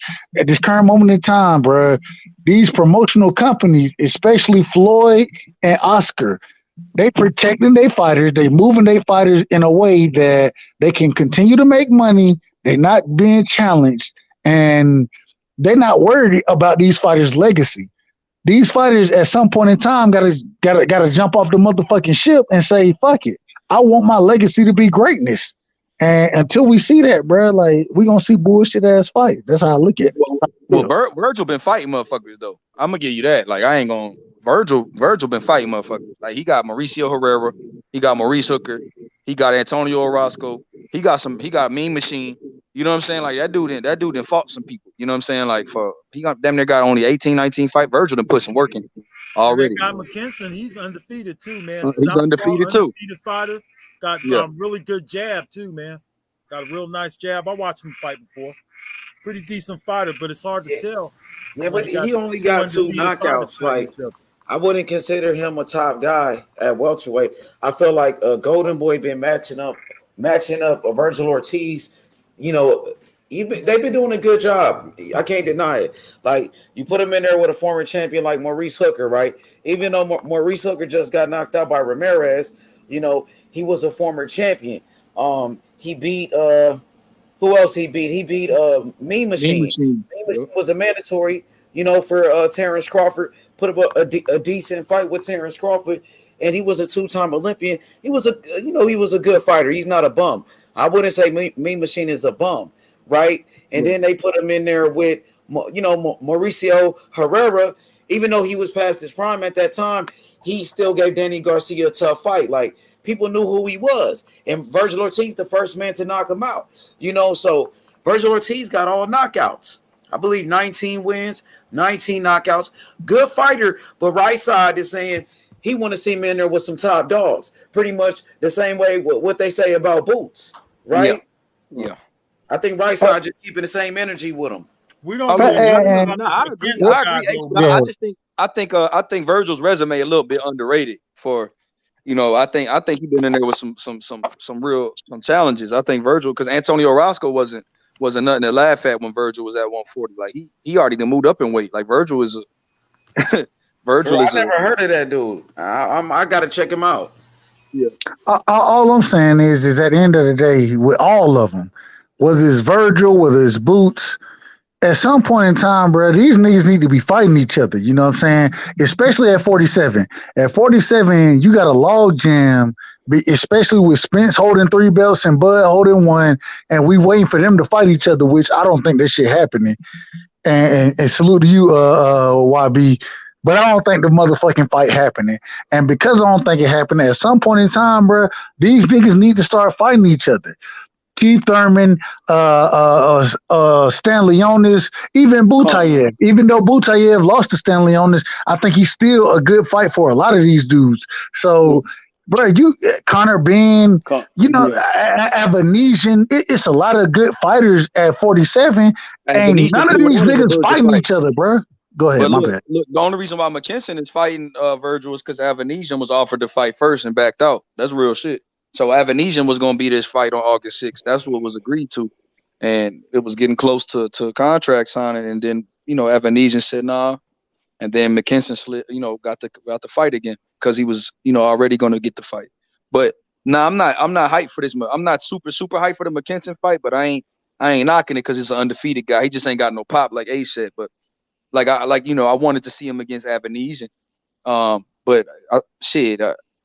ain't on Virgil. They wanted that fight. Virgil wanted that fight. He was excited for that fight. And but that's the problem. Golden Boy, we done seen this multiple times from him. We done seen this multiple times. You go look at the Charlo and Munguia fight. Munguia wanted the fight, you know what I'm saying? And who stopped the fight? Golden Boy did. Oscar stopped the fight. It's the same, bro. Like these promotional companies, bro. Like, protecting his fighter. He's protecting his fighter. You know, that's exactly what he's doing. I agree. But this time Avanesian just pulled out though, right side. It wasn't like that could have been the case right there. No, Avanesian agreed to all terms and then backed out. Like, it wasn't like Verge been a mandatory for Bud for a minute, and you know they wasn't trying to activate their mandatory. He called out Crawford and shit, but he wasn't trying to pursue a fight with Bud Crawford. He was going to fight McKinson around that time. You know, so. Before he got good is this McKinson guy though, y'all? I've only seen one of his fights. He's got 2 knockouts in 22 fights. Yeah, so he ain't got no power. Nah, he good. He a boxer, bro. He can box, but he ain't no. He switched trainers too. You know what I'm saying? So for me, I look at all things. I'm like, okay, you're trying to test him out with a southpaw because they know goddamn well if he fight Bud Crawford next or Errol Spence, and since he's the mandatory for. You know what I'm saying? They putting him in there with a southpaw that you know.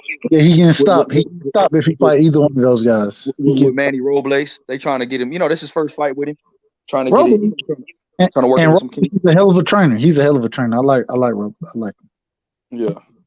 I feel y'all though. I want to see him in there. But shit, at the way the sanctioning bodies are, he's so close to a title shot that he ain't gonna have no choice. I mean, like shit, Virgil Ortiz gonna have to get in there, and I think he will. Hey, can I ask y'all a question? Yeah. What do y'all think about Ryan Garcia being moved up to the WBA #1 contender spot? You know what I'm saying? And Tank Davis still does have the WBA regular belt at 35. Yeah, What do he y'all the world champion. He the world champion. They about to make a fight, bro. They You moved think- Ryan #1 for a reason. I hope they make that I thought fight. Ryan Garcia was out of 135. He said he wasn't fine there, but the WBA in just the 35 division, they just moved a nigga to #1. So regardless if he fine there or not, he #1 contender for Tank Davis right now, because the #1 contender don't fight the super champion, they fight the regular champion, which is Tank. And so I want to see that world fight. champion, bro. World champion, my bad, the world champion. Yeah, Devin Haney, the super champion. He's the undisputed, but Right. Tank is a world champion. Agreed. Official. But I want to see that fight, Ryan or Tank. I want to see that fight. That shit Said gonna he be ain't lit, fighting right? there no more, though. He said he ain't coming back down to 135, so I don't understand why the same. Said he come back down for Tank Davis though. He did say he would come back to 35 for Tank. He did say that. Really? Okay. But I don't think they make that. Go ahead, YB. My bad. No, you good. You good. I just don't think they'll make that fight. I think both fighters' promotional companies are protecting their ass. I don't think that fight happens, bro. I hope it happens, and I hope I'm wrong, bro. Like, and YB, you spoke on Steven Espinosa, how Steven said he trying to make that fight, bro. He want to make that fight happen. But what they gonna say is what Oscar gonna say is and he already said it on, I believe, what is it, Fight Hype.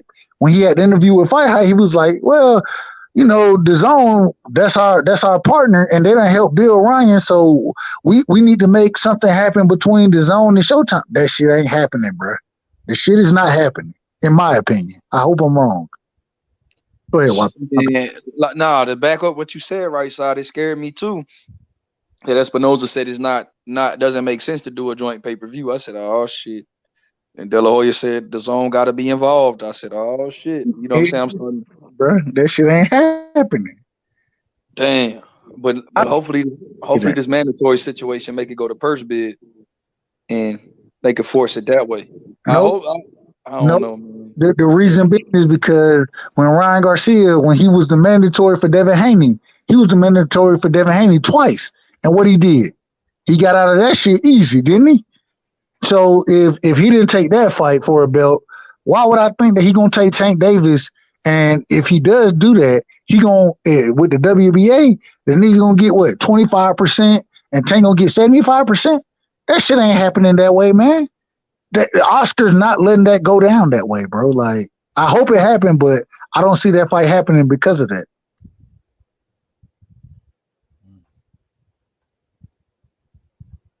My bad. I talk too much, don't I? I talk too fucking much. Ain't nobody even responded to what you said, so I guess you didn't say enough. Shit. Yeah, for me, I hope that shit. I mean, I don't know, bro. Like, my boy Don Ramon says Ryan's fighting backwards last two fights. My boy Ray says the fight will sell. That's why they'll make the fight happen sometime. They are protecting their fighters so they can make these kind of fights happen. Damn, I don't know, bro. My boy Robert Sanchez says, who do y'all see Ryan fight next then? Hey, Ryan gonna end up fighting Linares. Some type of way he gonna end up fighting Linares, bro. That's who he gonna end up fighting. Nah, bro. Nah. I think he needs to fight somebody at 140 since that's the weight class he's talking about moving up to, because if he's not going to fight Tank Davis, you guys said he's willing to move back down to fight Tank Davis. If not, then he needs to proceed with 140. Bro, Ryan to get the shit beat out of him at 140 by a lot of those dudes, man. Maybe he was just talking. Maybe he was just talking. I want Ryan to go up there and fight Montana Love. I think he'll spark his ass. I ain't gonna lie. I think Montana Love get knocked out. I think that's a good fight right there, Montana Love. But both of those fighters, the promotional brands are trying to build those fighters, bro. They ain't trying to put it on either one of them niggas' records. You feel me? So they're not gonna make that fight. The fight that'll happen it'll be somebody like at 40. Who I don't even know, bro. That's how crazy it is. He ain't gonna fight, and he ain't gonna fight Matias or Matisse, however you say the brother name, Subriel. He ain't gonna fight him. He ain't gonna fight Tio. He not fighting Antoine Russell. Who the fuck Ryan gonna fight at 40, bro? Y'all tell me. I would respectfully respect. Sander Martin. That'll be a good fight. Sander Martin or Montana Love. That's what I want. He'll stop Montana Love. Montana Love. Isn't that Southpaw brother? Yeah, the one that come with the dog and shit. Man, Montana Love will get the dog shit beat out of him by Ryan, bro. That's my opinion. He ain't got the power like that. Montana Love just don't have power like that. And you watch his last fights, it was niggas who I ain't really know who they were. I knew them, but I ain't know them. And he those were the tough ass fights for him.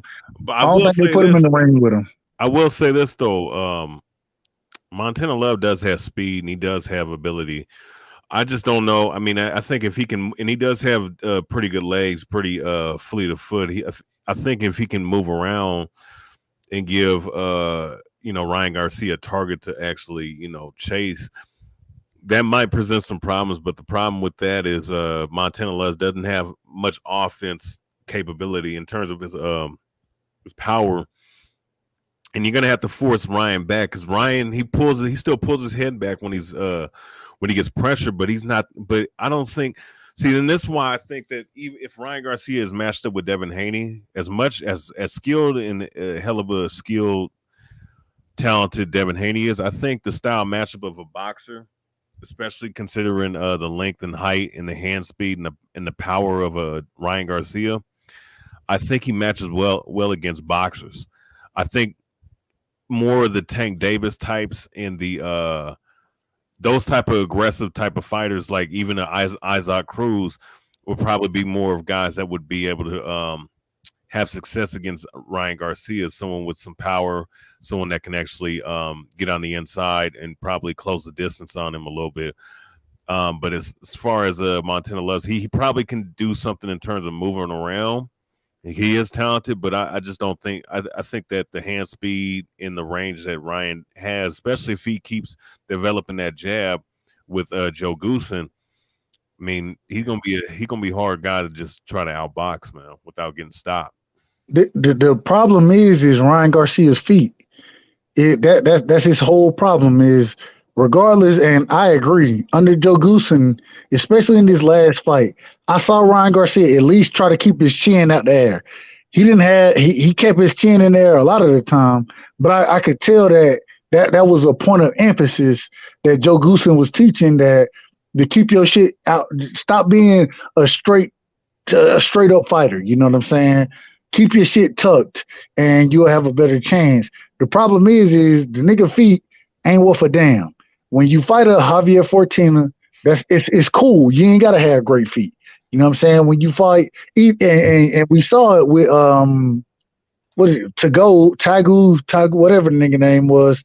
We saw he had much better feet than Ryan Garcia, and the shit went the distance. Now the nigga didn't have no power, and he didn't really have the boxing ability, but his feet were much better than Ryan Garcia. If Ryan Garcia runs into somebody who has feet equal to go, as well as better boxing ability, like a Devin Haney, like a Tank Davis, you know what I'm saying? I got a couple guys who I think I ain't gonna say the dog shit out of them, but Ryan, he need to go ahead and stay in the gym, bro. He need to be in the gym as much as possible. Goosen, because Goosen is a good guy to work with for his footwork anyway. He did a hell of a job with Michael Nunn, Yeah, Goosen had second Michael Nunn, man, and shit, and he got Big Bro saying he want to get back in the ring again this year, man. He staying active, 3 fights this year. So I think, this is gonna be his 3rd fight this year if he fight Tank by the end of the year, or whoever he fights. You get what I mean? So it'll be his 3rd camp with Goosen, man. He's only gonna get better with him. And you can't teach speed. One thing you can't teach is speed, and one thing you can't teach is power. And he got both of those attributes. So if you tighten up on the fundamentals with Goosen, man, and with I his think size, Goosen's the right guy too, YB. The old school trainer, been around for a long time. He could work on him with that stuff like footwork and even cutting off the ring and things like that, man. He does need. I agree with you guys, man. That's where he seems to be lacking a little bit in his footwork. So hopefully, working with Goosen, continuing to follow Goosen, he could pick up a few new things. He's at that right age too, to where he can improve in some of those areas, man. It just bothers me that Ryan Garcia, considering that he had such a big amateur record, what was he, 215 and 15 or something, coming out the amateurs, huge amateur record, doing great, and he's been a pro now for several years, since like early 2016. I think he still ain't got a belt yet, which is kind of strange for this era to be a pro for 6 years and still ain't got no damn belt. That's, I don't know about that, bro. With all these belts they got around now, he should have already had some by now. Well, when he get the opportunity, go ahead, YP. My bad. Saying that he's still only 23, and I think the kid, I think, like you said, big blood. I would have liked to see him fight for a title, fight Devin Haney, or fight for a title already. But shit, man, if he makes this big fight with Tank, it's just he has a crazy upside though. Ryan Garcia, really, the upside is crazy, man. What he can do and how big how his size, his reach. The kid got a lot of different attributes that could be honed. And but like you said, Blood, I understand though. A lot of people have expected more from Ryan, and I get it. But I still think sky's the limit. Do you guys think he's really going to make this fight with Tank, or is this just a bunch of talk? Because you got Oscar De La Hoya, Floyd Mayweather to deal with, some big personalities there. I don't know if they're just talking or if it's just something they're really going to plan and make happen. A bunch of talk. They not making the fight happen. They wanted them to come back down to 135, and they're going to have their demands and things like that. And I don't know if Ryan Garcia is willing to, especially come with him working with De La Hoya, and you got Mayweather there. It just seems like it's going to be hard to get this fight together, man. We'll see. I'm going to sound like a conspiracy theorist when I say this. I believe that at the end of the day, Oscar and Floyd, I believe they didn't talk to each other. They understand they're not trying to make this fight, but at the same time, they want to build the fighters as best as they can. And so we're going to talk about it. You feel me? We're going to push it, but I don't believe the fight going to be made. And the reason being is because I go back to what Floyd said from the beginning. You know what I'm saying? I'm not in the business of making any other promotional company money. Because he said that, you feel me? And then Tank signed back with him, or signed back with whoever. I ain't going to say he signed with Mayweather. I don't know who the hell he signed with. But what I will say is when Floyd come out and say, this is my fighter, and Tank ain't got shit to say about it, well, he did say, stop talking for me, but that don't mean too much to me. All I'm saying is at the end of the day, I don't think that fight get made. I think both of them will use each other for clout. You know what I'm saying? They'll use each other to build their other fights, but I don't see them fighting each other no time soon. I hope they fight. I want to see them fight, but I don't see it. And they're both a big bargaining chip for their companies too. Like they're putting it all on the line, TMT and Golden Boy, if they put these fighters on. I just don't think they're going to put the fight together. I think it's a bunch of talk, man.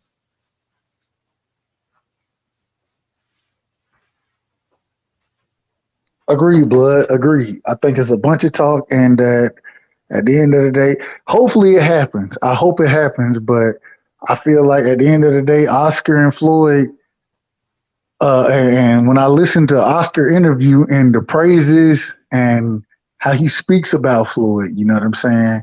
I feel like they done been in conversation and they understand the business of boxing, and they know that at the end of the day, we not going to throw our best fighters in against each other because we need to build our fighters so we can continue to make money. And like Oscar said, hey, Ryan, he may have a chance to be the A side. No, well, we all know that's not true. But at the same time, because Oscar's saying that, he's saying it for a reason. He's saying it for a reason. I don't see that shit Once happen. you start opening up all that A-side stuff too, that's already a barrier within itself. Once you start bringing that kind of discussion to the table, I think he could be the A-side. So now what are we going to have to deal with for the next 5 months, 5 or 6 months, I don't know, man. I would just prefer these guys to make this fight happen. If not, let's see Tank and Ryan move on, man, to bigger and better things another way. Shit. I just don't believe these guys are going to fight because of the promotional companies they're with, and I think that has a lot to do with it. Hey, Blood, what's bigger and better things outside of Tank and Ryan fighting each other, what would you consider bigger and I better would say for each other? for Tank, I would say for both of them really would be to go after some kind of undisputed status, because then they could really, because all this stuff they're saying about their big fighters and stuff, I don't believe all of that crap, man. I think that Tank should go after that Devin Haney fighter, Lomachenko, or somebody like that. And then if Ryan Garcia wants to move up and he's too big for 135, he's been struggling to make weight or whatever, then he should go after and fight one of these guys at 140, top guys like Josh Taylor or somebody like that. I think those are big fights too. Tank is a guy. Tank and Ryan Garcia are guys that need a legacy. They need a big belt, and they need some defenses behind their belt, because that's really how fighters get big anyway.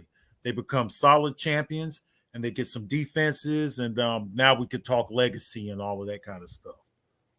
So they do need each other, but there are other options for these young fighters, especially when you have Devin Haney out there who has all them belts at 135. Everybody should be gunning for them belts that Devin Haney got.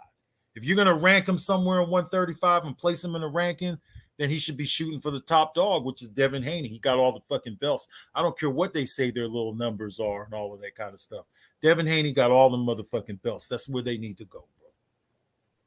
But we know that both companies and both fighters, what have they told us? The belts really don't mean nothing. And it's ironic that the belts don't mean nothing.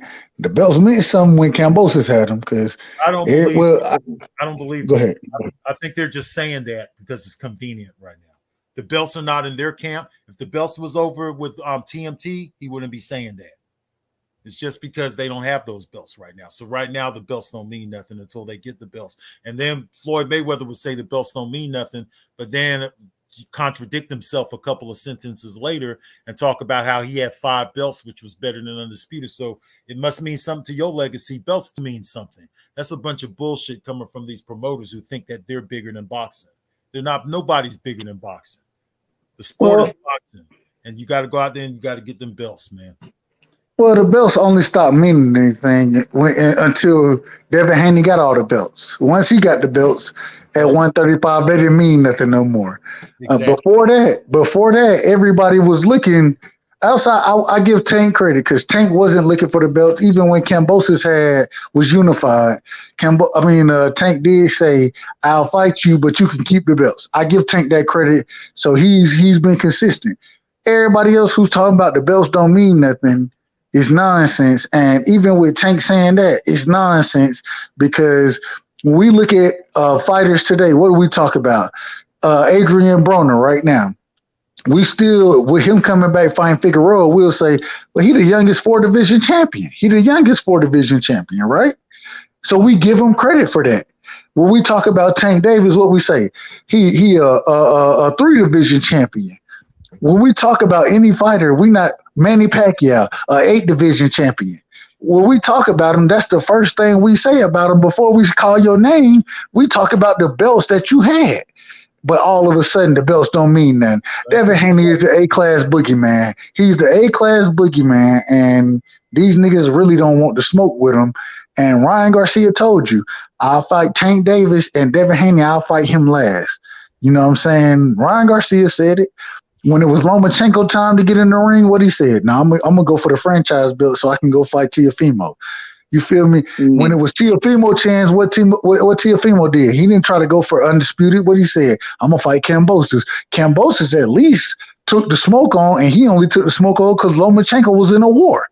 I'm just saying, bro, this shit is crazy. It's being a hypocrite to say I'm a 4-time champion and then turn around and say that the belts don't mean nothing. I totally understand what you're saying, and it makes a whole lot of sense. It shows you how full of shit they are. They're full of shit is all it is, bro. The belts mean everything. This is boxing. You're supposed to become the champion, right? Now, they got too many of these belts out there. I do agree with that, but the belts do still mean something. That's bullshit to say the belts don't mean absolutely nothing. That's crap. I don't believe them, and I don't think that they believe that. Yeah. All facts. Hey, right side. I will say that. I will say we got to see about because now that Devin with Top Rank, man, I think Loma, and we got to see though. And then before I say Loma won't fight him, because Nah, but it's different now. It's different now. With Haney, he been ain't wanted that smoke with Haney, and he just came back too. And he's the mandatory. Like he said, he wanted the winner of Kambosos and Haney, just like Tank did. Haney want to fight. He back from the war. He ain't said nothing. It's different. But it's different now, YB. The reason it's different is because when you the challenger, you know what I'm saying? When you going for the belts, you ain't got shit to lose. But when a nigga coming for your shit, then you got shit to lose then.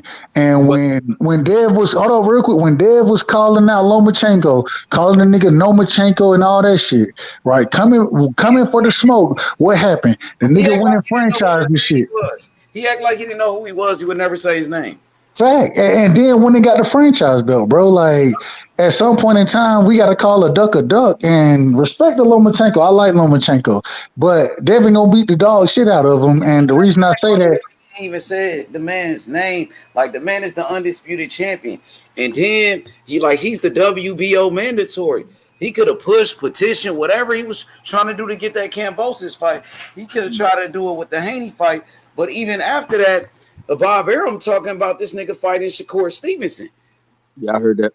And I talked to Bill Haney about that. And Bill Haney told me like, hey, Loma don't want the smoke for real. Like he told me, bro. I asked him about all of this. He said they don't want that fight, bro.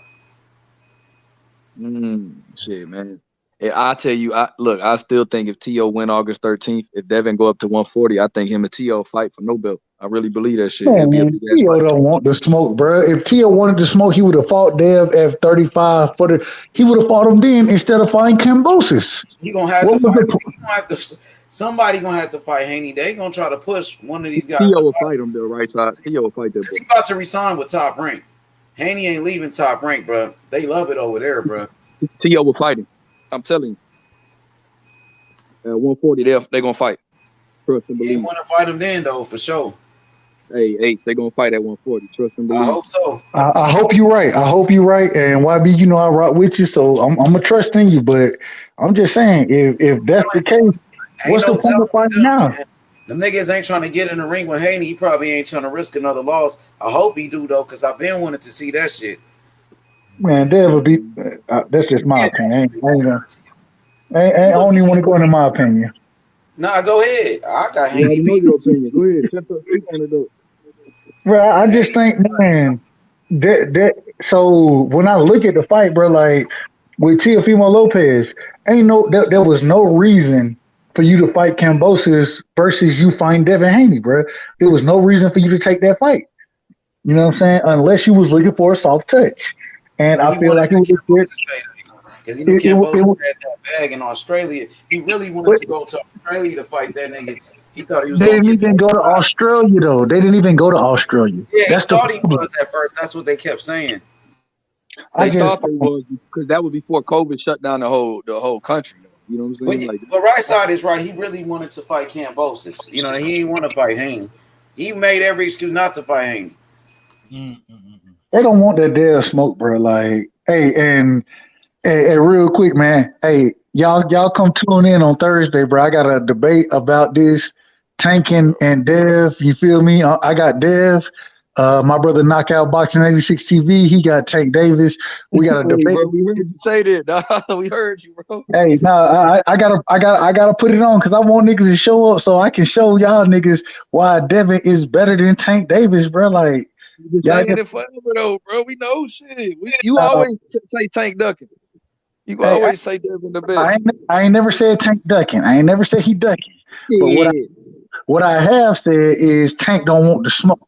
And that's one of the topics. And we will be discussing who want the smoke, bro. That's one of the topics. So that's why I say, bro, show up because I don't want to give all this shit away right now. But at the same time. Let us show up and see you get toe up now.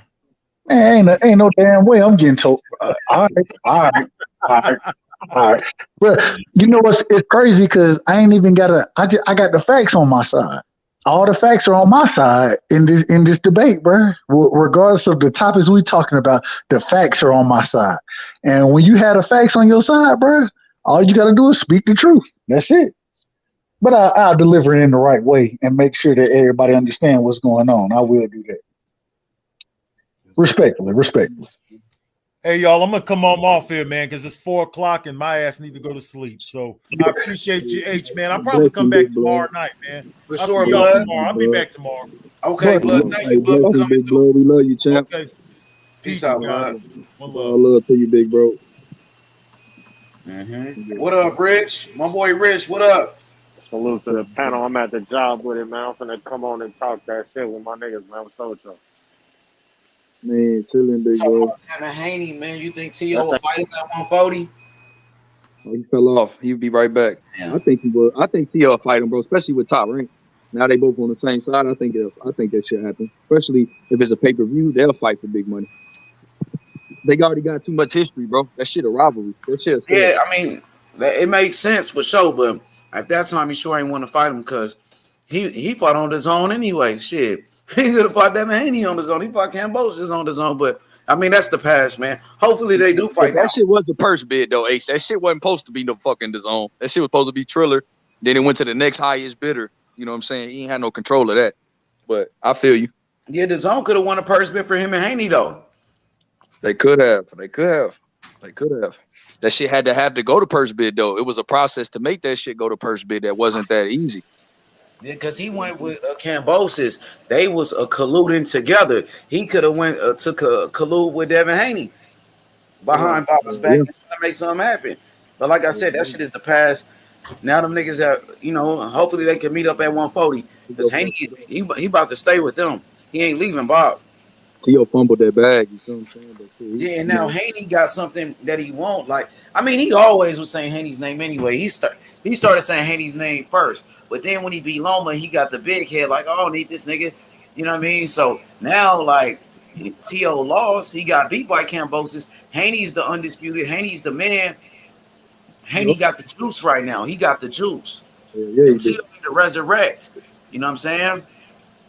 We gonna see in 2 weeks. That nigga Malraj doing that shit. Nigga scorpions and shit. But not. What'd you say, Rich? And I talked to my coworker, but nah, Okay. yeah, them niggas will probably fight. Shit, hopefully they fight. I mean, Bob, they on the same promotion now. That 140 smoke looks like it's gonna be smooth. I'm ready to see T.O. fight. I was just on that nigga page earlier. Like, damn, bro, that nigga T.O. That nigga, when he quiet, it's kind of weak.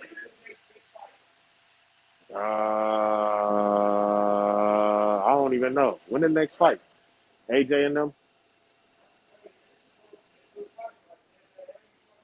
You said what's the next fight? Yeah. Virgil Ortiz on Saturday. Virgil. Yep, and you got Maurice Hooker versus Blair Cobbs. Versus Blair the Flair, huh? Yeah, I remember that kind of one. litty. Virgil kind of litty. Virgil and McKinson. You know, I think Virgil gonna win easy though. I think Virgil gonna beat his ass easy. I ain't gonna lie. I ain't gonna lie. You think so? Yeah, McKinson. Come on, bro. He got 2 knockouts, bro. I mean, oh yeah, McKinson's not that good. Yeah, but for Virgil gonna punish that man, bro. But he could box a little bit. But he been on you know what I mean? He hasn't been fighting the best competition, McKinson. He ain't been fighting nobody's.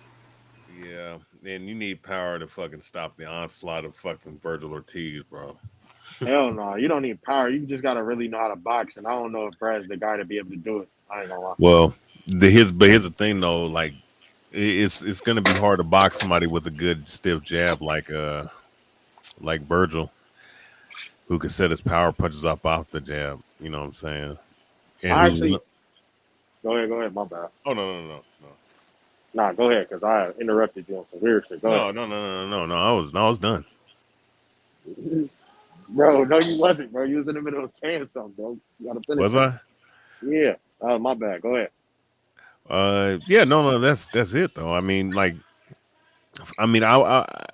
like you do have to have some kind of boxing ability to give him some problems, but you know the thing about Virgil is that he can box himself, and he has a pretty good stiff jab, and one of the best jabs in the welterweight division by far.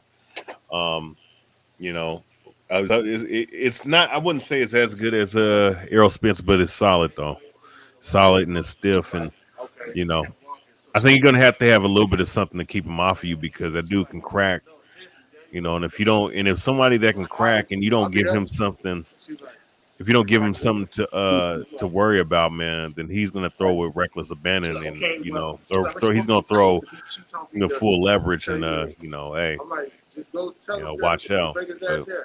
But same thing with Jerron Boots. It's someone like him. You're gonna have to fucking have some kind of offensive capability, bro. Like you gotta. Go on mute, Rich.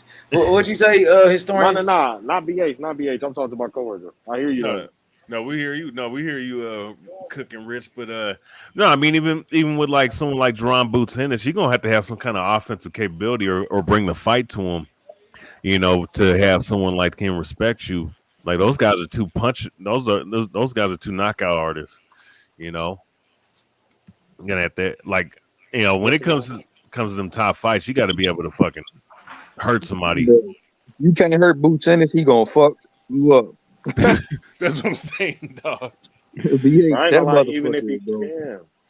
That's the thing though with Virgil. The thing with this McKinson guy, bro, like it's gonna take you to really be able to either bang or box on him. I don't think he's strong. Well, the nigga's not strong. He got 2 knockouts, so he's really pillow fisted. And oh shit. But Virgil will probably serve dude. Virgil probably won't lose that what's the name until he start fighting niggas like Stanionis and Boots and shit like that. Most definitely. You're gonna have to know how to box with that dude. And standing there with Virgil not too smart either, because if you stand right in front of him, he got a nice strong jab.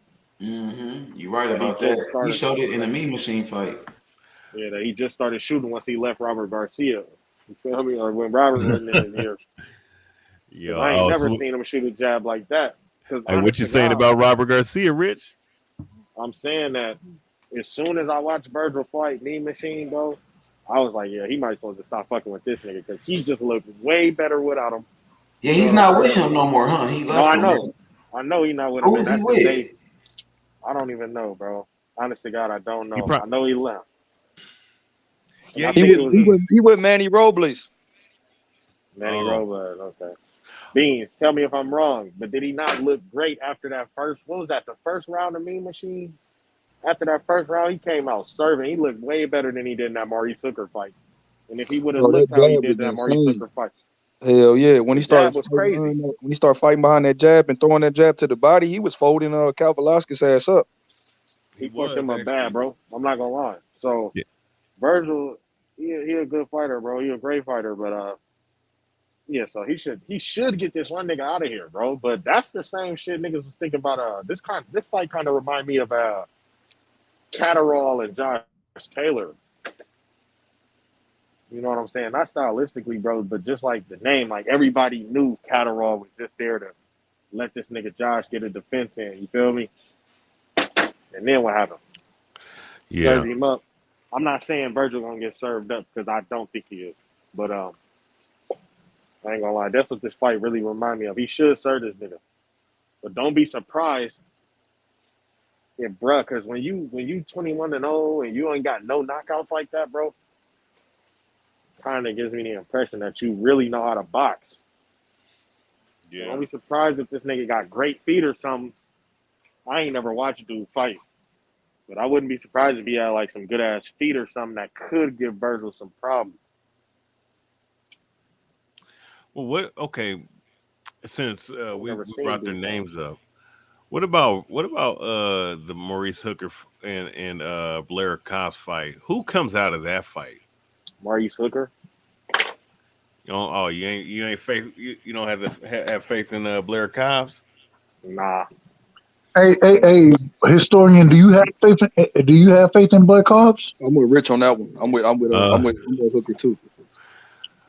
I mean Maurice Hooker. I mean, he's at least shown ability to move and use the jab and shit. I mean, Blair Cobb, he's as average as you can be at welterweight. Like if you grade him as from I don't know shit on a scale, he's probably a C level fighter as you can get. At least Maurice Hooker got a little bit of something. Yeah, Maurice Hooker got some good power too, man. He got a nice one too. He got a devastating right hand, bro. He tagged Virgil Ortiz a couple times with that shit. Oh yeah, he did. He did for sure.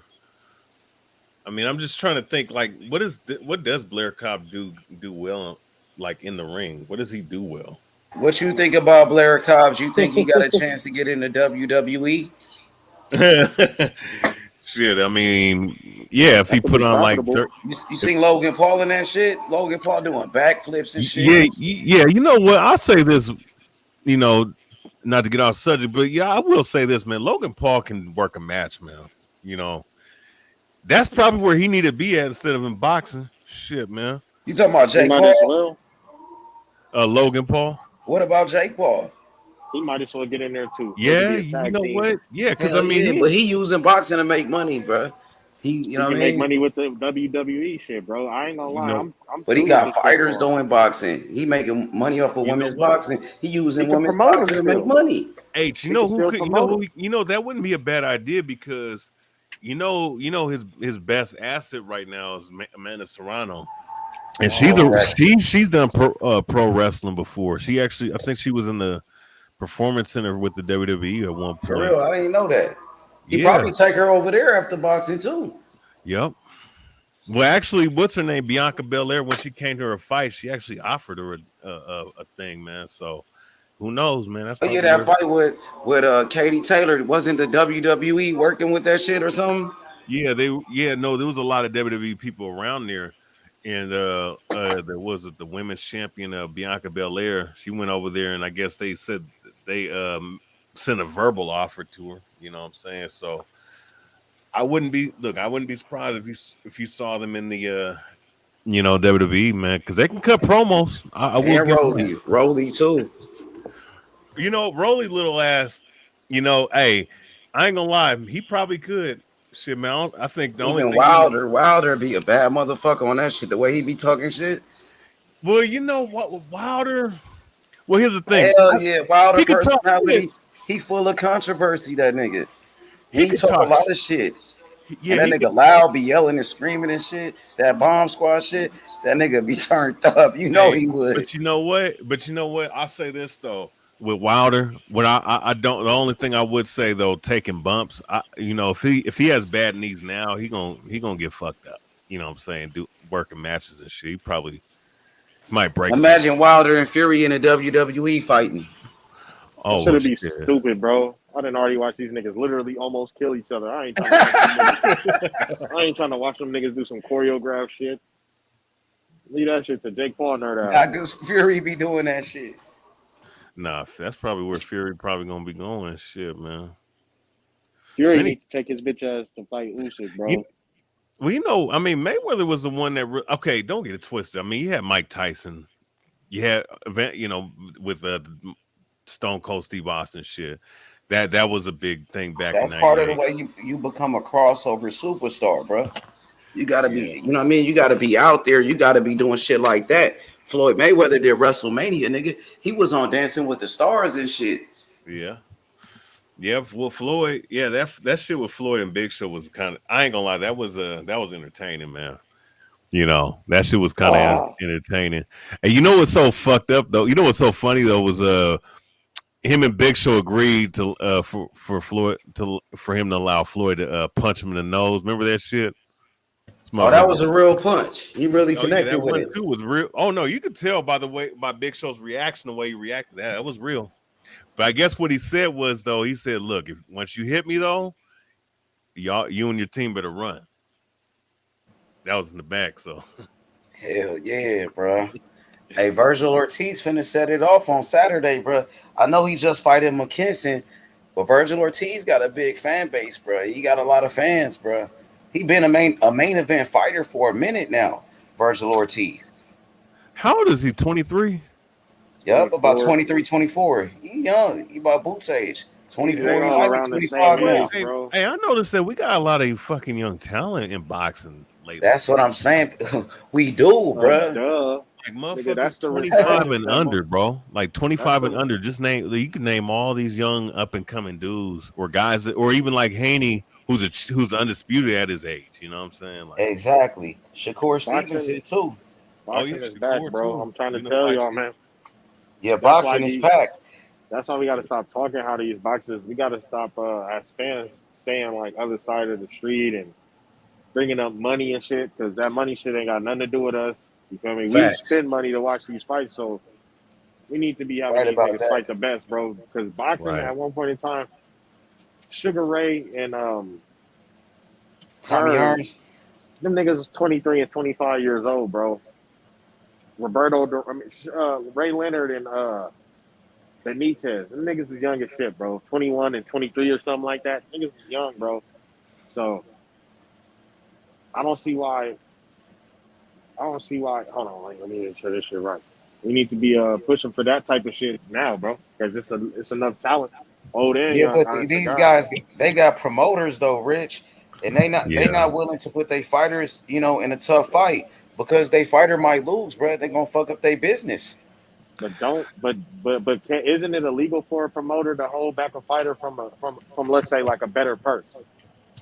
Yeah, I heard about that. That's the Muhammad Ali Act, right? Oh shit, what time is it? Yeah, Oh, yeah. but Yeah, you know but what? Hey, remember when Yeah, 130, when the Donaires were on and they were breaking it down how that Ali Act is actually some bullshit. for real, dang. Yeah. I think Rachel, she was breaking it down like how that Ali Act, like there's ways around it that these promoters. Because I know that what's his name talked about it, like for like the MMA fighters, they don't like or UFC for that matter, they don't reference them as boxers or whatever. But as far as boxing goes, yeah, they find ways around that Ali Act because I guess if I'm not mistaken, I'm just paraphrasing. I'm already knowing. They ain't 130. even making no money off of that. Nobody. I know, but clock out at 30. You know? Hey, YB, what you think about this comment? Or for the whole panel, Don Ramon, he said, I spent money on fights. I want to see, he said, no, not this garbage. PBC feeding the fans. Yeah, we pay money for the fights. He said PBC feeding the fans bullshit fights. This garbage. Yeah. What did y'all think about the card? Disagree with that, YB? Go ahead. What did y'all think about the card this last Saturday? I think that yesterday. Here's what I'll say. Fire though, it wasn't that bad. Gary Antoine, you know, and the Danny Garcia fight, it was pretty good, bro. I've seen worse. It's not just PBC. What about last Saturday, Joel Gonzalez and Dogbo? This was a better card than that. Yeah, overall, You can't just point the finger at the PBC. This was a better fight than that. Well, here's the thing. This card that we saw, it was put together well. I just thought that the main event was kind of uneventful, but you know, a shout out to Danny Garcia for sticking to his game plan, doing what he did. But that Gary Antoine Russell fight with the Cuban fighter, that fight, man, if it wasn't for that punk ass referee, that would have been a good fight. Yeah, it was a good fight before the stoppage. Right. That fake. Yo, he dropped him. It's not Gary Antoine's fault, bro. No. The referee stopped the fight. Even Gary Russell said it was a bad stoppage. It was a bad stoppage, but Russell did what he had to do. It was a good fight before that. Yeah, that's what I'm saying. Like that fight. That fight should have. That could have been a main event fight by itself, bro. That was a good ass fight. Yeah. But it's the thing. Oh, go ahead, BH. Go ahead, BH. I just want to say this with the heavyweight bout, even though it really looked sloppy with two slobs. I mean, it still was competitive. I mean, it is what it is. Sloppy with two slobs. I mean, I'm sorry, man. Motherfuckers didn't even look like athletes. I'm gonna call it what it is. But outside of that, the card was it was moderately entertaining. It's just unfortunate with the. My guy Gary Russell. I mean, he did what he had to do, but it's just I wish that fight would have been, it would have had a real outcome instead of that weak ass stoppage. But it was all right. I mean, it was put together the way it was probably one of their best cards of the year for sure. It's not like it's their worst card, like that heavyweight card that we saw to begin the year. That was the worst card they put out in a long time.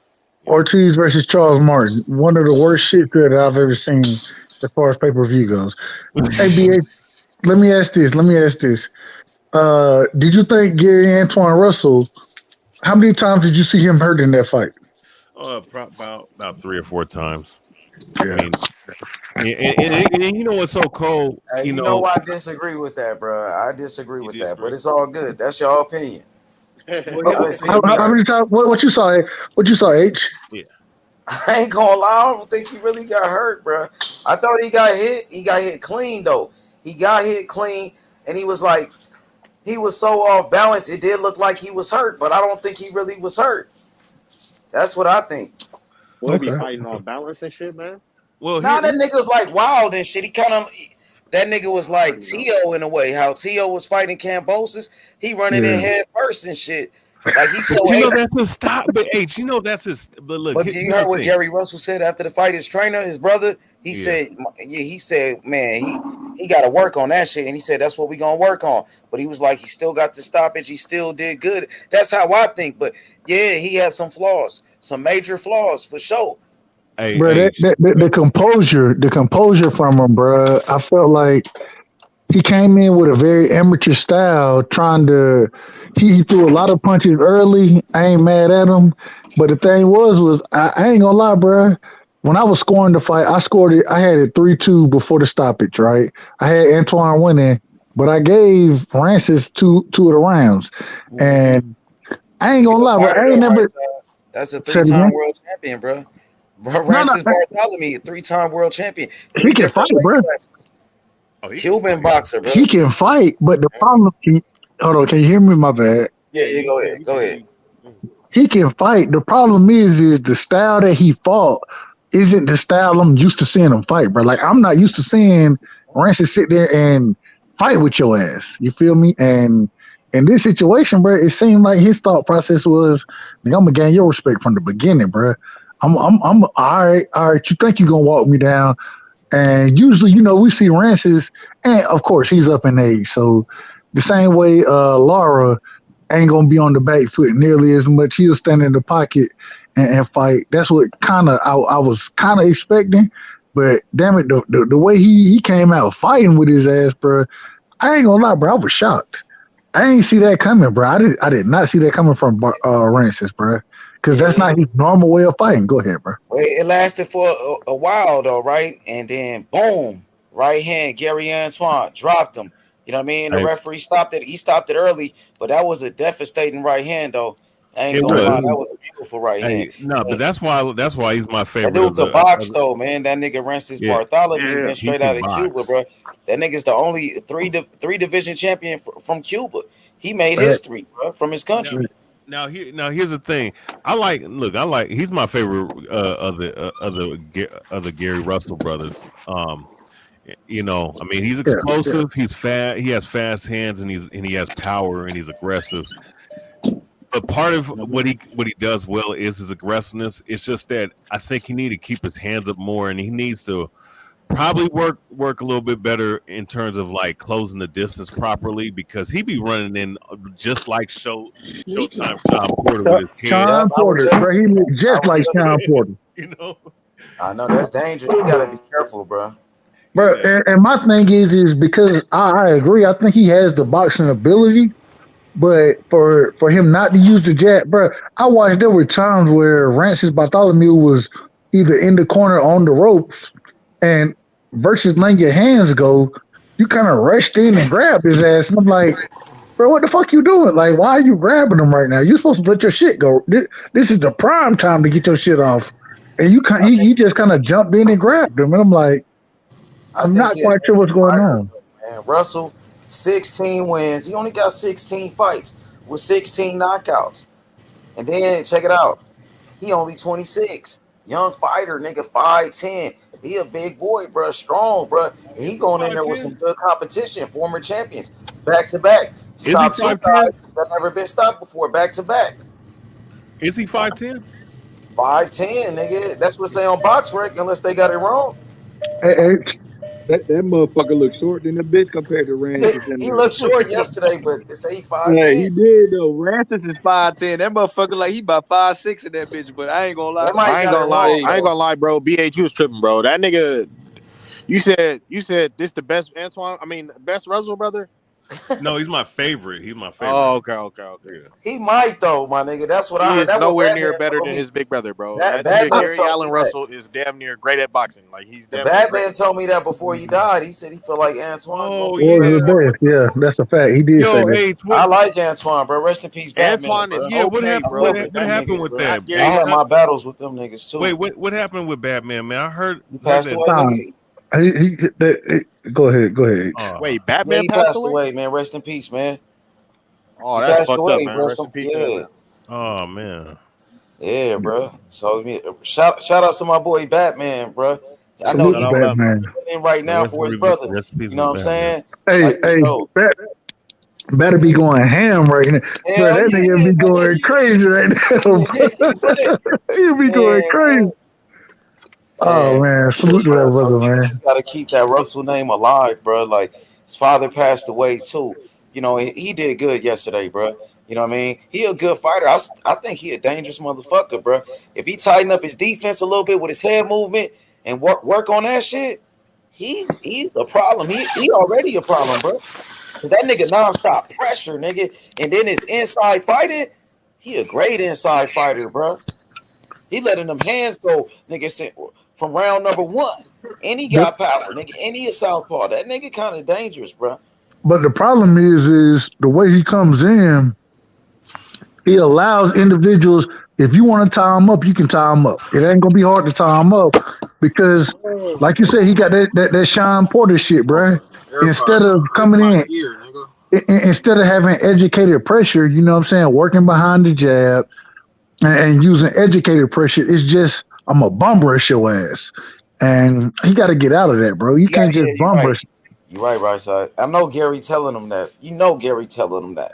Hey, H, were you able to listen to so when I was listening to when I was listening to I wasn't listening to the actual TV, you know what I'm saying? I had some shit on YouTube playing. Were you able to listen to the corner instructions from Gary? I was on a panel just, talking shit with the fellas and shit, but Yeah. man, I wish I would have heard what he said, bro, because back in the day when I used to watch my boxing, bro, I pay attention to what they say in the corners, bro. Facts. And I'm gonna go back and watch it, bro. I want to hear what Gary was telling them in the corner, bro. Like, I don't know if he was taking the instruction and using it, or if he wasn't. But the reckless abandon that he come in with, bro. I'm like, bro, it got to be a little more educated than what you're doing right now, man. And I expect more from him because of the background of, you know what I'm saying, his family. They are all great boxers. Everybody ain't got power over there, but they can all box. And I'm looking for that boxing ability. And I know the brother, he'll tell you, you only take the tools out that you need to work with. But in this situation, bro, I felt like you need to kind of calm that shit down, box a little, but still be a pressure fighter. You can be a pressure fighter and a boxer at the same time, man. I was looking for that, and I felt like if they would have let Rances continue, we may have had a chance to see it. But I'm just looking for you. Right side. If they would continue, he was on his way out for sure. I think he would have stopped, though. I'm just saying, I wanted to see you use the jab. You know what I'm saying? The pressure an individual. Use the double jab, the triple jab, the close the distance, and do it responsibly versus just running your ass in there. Like, I don't know. I just that Russian shit, bro. Russian. I don't mean Russian like Russia, but that just running in there, bro. Like, you can't do that in boxing, man. Because he got to control himself, bro. He get too wild. He too wild, bro. He got to be patient. And a lot of young fighters, they still learning that. T.O., he had to find out the hard way against Kambosos. You know what I'm saying? When Kambosos cracked his ass with that right hand, bow, and T.O. went down. You know what I mean? So he don't want to get dropped like that, bro. And if he does that against somebody like Sabril Matias or and shout out real quick to the great brother Rougarou, you know what I'm saying, Regis, Jose Ramirez, he getting married, so he ain't gonna take the Zepeda fight for the vacant WBC title. So Regis getting that fight. Hey man, Regis, I hope he go do his thing. But if you just go running in there with fighters like Regis or Sabril Matias, but they gonna clip your ass. And the way they clip your ass, if I thought, and I thought Rancis hurt his ass in the first round. No, I thought he hurt him a couple times. To me, he did too, but it wasn't like.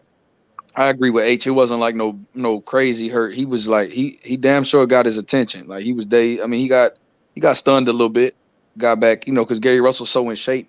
The motherfucker didn't even like his conditioning is that nigga, bro. Kept coming, bro. back. But the problem is Rancis ain't a big puncher. I know. That's why I said that. That's why I said that. But you put him in there. Well, see, you got to have skills with it because Rancis know how to box. He know how to set you up. He's a world-class boxer, so. Oh, yes. It had to be somebody like, you know what I mean? World-class type of fighter. I think, it could be what you think, Rice? What you think? Like I was saying, Regis and Sabril Matias, man, if he runs in and doing that type of shit, if they clip his ass, it's going to be a much bigger punch than what he caught from Rancis, you feel me? And I think he'll fight those fights differently.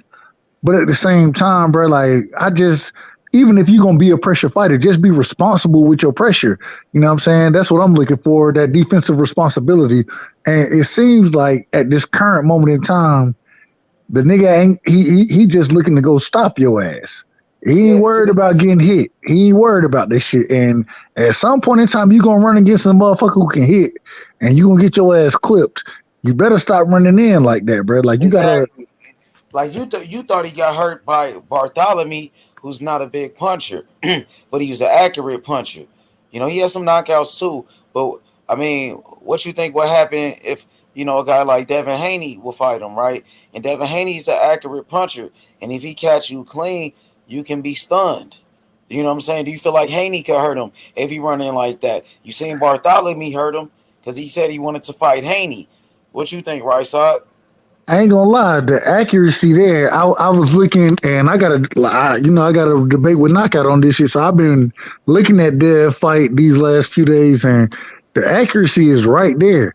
You know what I'm saying? If you go look at the Kambosos fight, Devin Haney was possibly an inch away from hitting the nigga in the perfect spot to stop his ass. You know what I'm saying? And that comes with accuracy, but at the same time, Dev is one of the most accurate punchers in the game. And so, and the lateral movement is going to be much different than what Rancis was able to provide. If Antoine fights that exact same way, yeah, I think he get his ass whooped in that fight against Dev if you fight that way, bro. Like, you got to be much more educated in your style, bro. Like, you got to be educated. And Devin, we all know he's a great boxer. He's a high IQ boxer, and the way Antoine Russell was fighting, it didn't show a high ring IQ. You know what I mean? In my opinion, and because he's been saying Devin Haney's name. So from what you seen last night, you said you think Devin Haney will whoop his ass. Yeah, I got Dev winning that fight. If he fight like he fought in this last night, yeah, Dev beat him easy. What you thought about people saying that, Russell will beat Devin Haney? People just coming over here to the show saying that. Said, well, Russell too much for Devin Haney. You think those guys going to change their mind now? Everybody was saying all of that shit. Nah. Well, when people say that, most of them people, they ain't even watched, just to be honest, they probably ain't even watched Gary Russell or Gary Antoine fight like that. They come over and say those things because they hate or they're haters of Devin Haney, bro. It is what it is. So I'm not mad at them. They can have their opinion, but when you watch the fights, you know what I'm saying, and you watch, I watched Devin Haney literally box for 12 rounds, box or box perfectly for 12 rounds, and you don't see that often. If you tell me, you tell me what round Kambosos won against him. I don't care if you say Kambosos ain't that great of a fighter. He had the right stat. Whatever you want to use, you tell me a fighter that you've seen box for 12 rounds the way Devin Haney did against Kambosos. It's not something that you see normally. And if Antoine Russell comes in with that style, specifically that style. Now, if he come in and box because of his size, and my other thing is I feel like he's big, but people forget Dev is cutting weight to be at 35 right now. if he really worked it and wanted to be at 40, he could be at 40 comfortably. You know what I'm saying? Whereas at 35, he there just to make the big fights happen. If he, hell, I see Dev, he possibly being a 54 fighter. You know what I'm saying? Because of his size, his range, his length, and in this situation, the jab that Dev has, if you come rushing in like you doing, and he hit your ass with the jab, and then he step away and he used lateral movement, your ass gonna be in trouble, bro. Like, you gotta have educated pressure. Even Jojo Diaz, as a pressure fighter, go back and watch the fight. Any pressure fighter that's fighting Devin, they not just running through his ass. You know what I'm saying? They're not walking his ass down. The reason not is because when he hit you with the jab, he make you reset, and he uses his legs to get out the way. And so in that fight, bruh, if you coming forward the way Antoine Russell was coming forward, if I pop your ass with the jab, I'm gonna make you reset, and then I'm gonna use my legs. And I don't see that style. That I don't see him being effective using that style against Devin. But at the same time, I think he has more tools in the box, and that's why I was mad at the stoppage, because I wanted to see those other tools come out the box so I can really gauge who he is as a fighter. But I didn't have that opportunity. Yeah, for sure. It was a good ass fight though, man. And he went down though. It was a big punch, and he was hurt. He still was hurt, but he could have continued for sure. I felt like Russell was gonna get him out of there regardless, you know. But man, shout out to Russell. He only 26, right? Right side. He's only 26 years old. He's younger than Tank Davis, right? So you think he should just be patient and take more time? And you think, you know, that'd be better for his career? You think that would be the better move? I think he the goods, bro. I think he's the goods.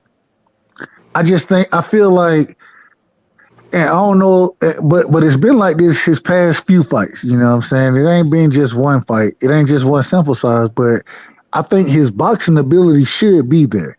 The problem is I ain't seen it, and if I hadn't seen it, it's hard for me to give it to you. You know what I'm saying? I give it to you because of the line of the Russells that you come through, and I've seen all of them box. You know what I'm saying? If you look at Antonio Russell, he ain't no big puncher, but he'll box the shit out your ass. And I look for that from Antoine Russell. I kind of feel like he fell in love with his power and pressuring niggas and the walking down shit too much. Like, at some point in time, bro, that's all good and well, but you're going to run up against niggas who they ready and prepared for that shit. They're going to jab your ass. They're going to make you reset. And all that pressure you trying to apply, you're going to have to apply it educated. You know what I'm saying? You're going to have to jab your way in. In this fight, he wasn't jabbing. The nigga was literally rushing it. He literally was rushing in, bro. Like, that's the worst style of boxing to me, just because I understand closing distance and that shit, but when you close distance and smother yourself, and then a nigga on the ropes and you end up rushing in and clinching with him, but you could have been getting punches off, you know what I'm saying, while he was on the ropes. But instead of that, you rushed in and started clinching, and it's like, you got to be more educated with it. And I look for him to grow, bro. Like, he got to grow mentally and understand the game better. He looked very amateur-ish to me. You know what I'm saying? Getting started early, throwing a lot of punches. But I want to see him come in and fill out the competition and box. One thing I will say is he fought two veterans in his past two fights who had never been stopped before. Facts, YB. Who gave Bud Crawford, who Bud Crawford didn't stop, who gave Jose Ramirez a tough fight, arguably gave Josh Taylor a tough fight postal. You know what I'm saying? He won rounds on Josh Taylor and Jose Ramirez. Yep. And so for me, nobody, for Russell to under 17 fights, you know what I'm saying? I feel like maybe we over exaggerating last night. You know what I'm saying? I feel like he just had a learning experience. Rancis come from that Cuban school. You got a guy that was going orthodox and switching southpaw. I don't think he was prepared for the southpaw stance. I'm not saying that he had an excuse, but Man, when that dude was switching angles and switching Hell southpaw yeah. like that, I don't think he Them was. I Cubans, don't think he trained for that. them I'm gonna be Cubans can honest. box, bro. Them niggas I don't world think he class trained for that, bro. boxers. So it's a lot of different things in there. Plus, his dad just passed. I know he said he Yeah. had tunnel vision, but he could have been extra emotional, extra excited. So it's a lot of different things that, bro, go into it as variables that go into Agreed. boxing, bro. Like, Agreed. Right side, what you think about this question? And we go straight to you, Tony. My boy King Racing, salute, homie. He said, H Money, if Haney fucked with Blu-ray for strength and conditioning, I think he would have knocked out Gary Antoine Russell or maybe stop him, not taking nothing away from Gary Antoine Russell. Right side, what do you think about that? He's saying Blu-ray can be a key addition to Devin Haney, and he feel like Haney has the ability to knock out Gary Antoine Russell. I'm not gonna say knockout, but I do agree. You know, Blu-ray as far as training goes, and I'm a fan of Blu-ray, so I'm probably biased when I speak on him. I don't watch the brother. I know watched him work with Errol Spence and shit like that. You know, Derrick James kind of didn't agree with some of his training methods, or his conditioning methods, those type of things. But at the same time, I'm a fan of Blu-rays, and I agree, bro. Like, if Dev worked with him, I think he'll get stronger. With him being 23, I still don't think he's come all the way into the power that he'll come into, especially cutting down to 35. As he goes up in weight, I think he'll get stronger. But yeah, I think I'm not gonna say he stops Antoine Russell, but the boxing ability is there, and until I see that boxing ability from Antoine Russell, I got to give it to Dev. And I think it would have been a pretty easy fight for Dev if Antoine fought that exact same fight against that he fought against Rancis Bartholomew. Yeah, he said, he said knock him out or possibly even stop him, with accurate punches. You know what I mean? And like right side, you said you thought he got hurt a couple of times. Boxing historian said he thought he got hurt 3 or 4 times. So if he getting hurt like that by Bartholomew, who's a world class boxer, Haney's a world class boxer too, who's young in his prime. Haney got speed, bro. No, Haney not in his prime, bro. He not even close. Yeah, That's the problem. Yeah, he only 23, a young fighter. He's getting better and better. When Dev get in his prime, bro, like, and I don't know exactly how to judge the prime in boxing. Some people say by age, some people say by fights. It's different caliber that you go by. But when Dev get 24, 25, 26, 27, man, this motherfucker gonna be a beast, bro. He gonna be a motherfucker to deal with, and it's gonna be hard for you to deal with his ass. It's already hard to deal with him. What's up, Tony? Yeah, no, I was hearing everything you guys were saying with Gary Antonio. For me, when I look at him, he it's a double-edged sword. Fans want him to be thrown into the wolves, but then if he waits too long, it might pass him a little bit, because look what happened to Tank. Kind of see what happened to Tank. He waited a little bit too long to get a championship fight and stuff like that. That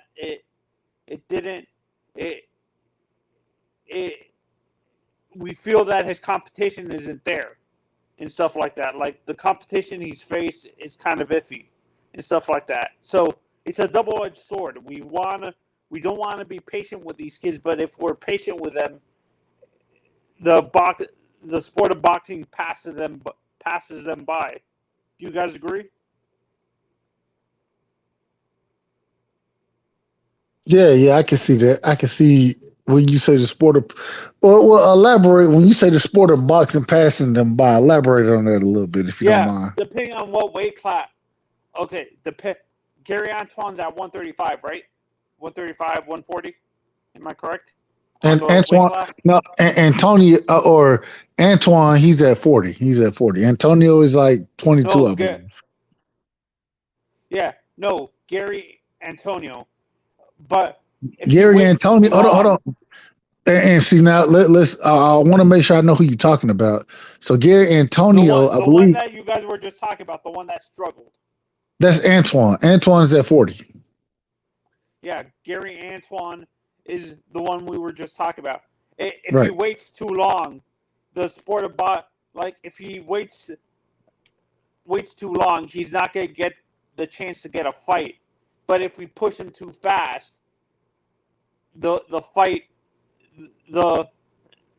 into the wolves too early, it might affect his confidence and he might not be the same. So it's kind of a double-edged sword. If you wait too long, that division is not going to be the same by the time he gets into the championship contention. But if you push him in too fast, he's gonna and he gets seriously either hurt or not hurt. What is the term I mean? Like if he gets seriously dominated against better competition, his confidence is going to be affected and stuff like that. So what as fans, what do we do? Do we wait for him to develop into the fighter we want him to, and what if it takes him longer than some people to develop and stuff like that, and by the time he's in his prime, or like in his prime, he might not get the championship fights because he waited too long.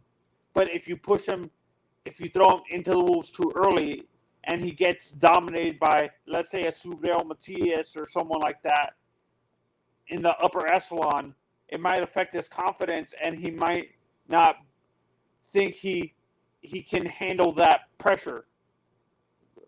Right side and Bill and H. So I would say that in this situation, I'm not too worried. I mean, the brother is 26 years old.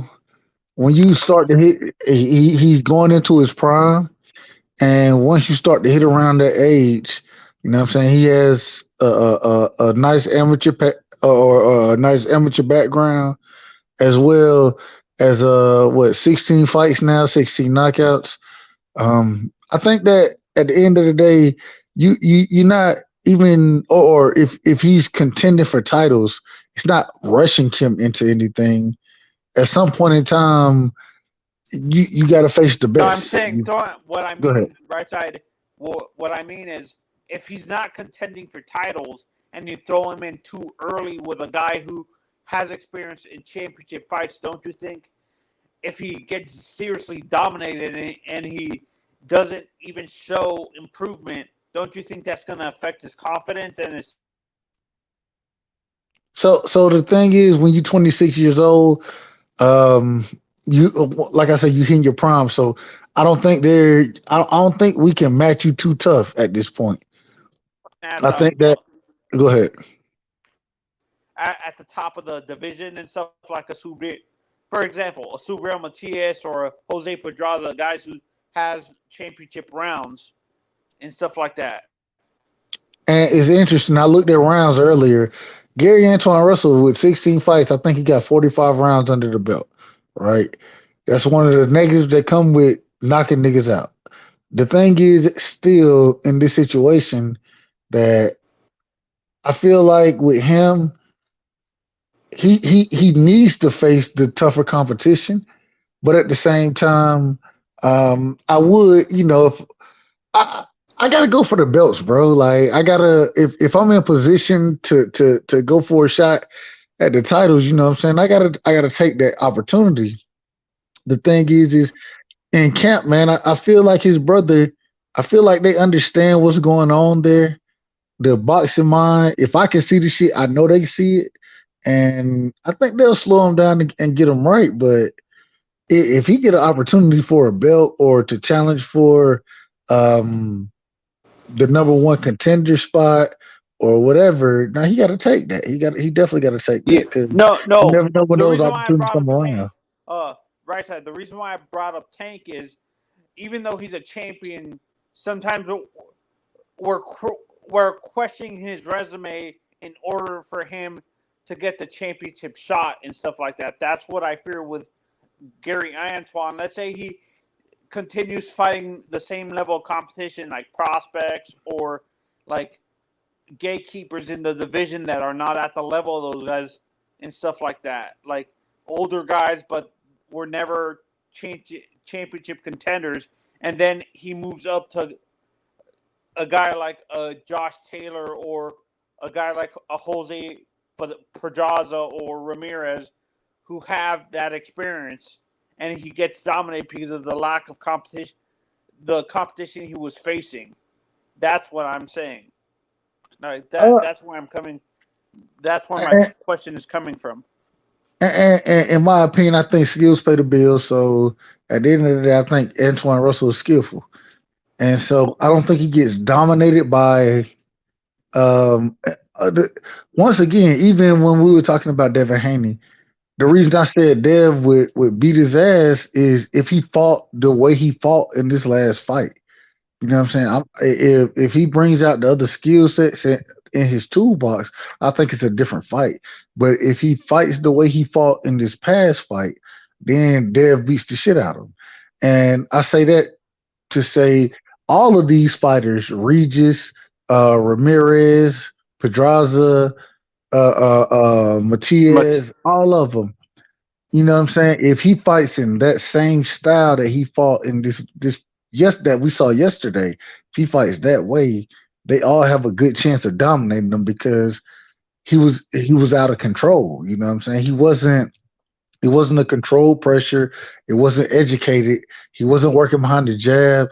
And all those guys, bro, like they can either box better than Rancis does, or they can crack harder than Rancis does. And go ahead.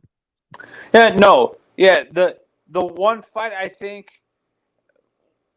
out of the guys we're talking about is the most dangerous at 140 for him is probably going to be Subriel, because the guy is a good boxer, but can knock you out with one punch. He carried great power. But this is the thing. This is what I would look for in that fight. The first thing I look for is how does Antoine Russell come out?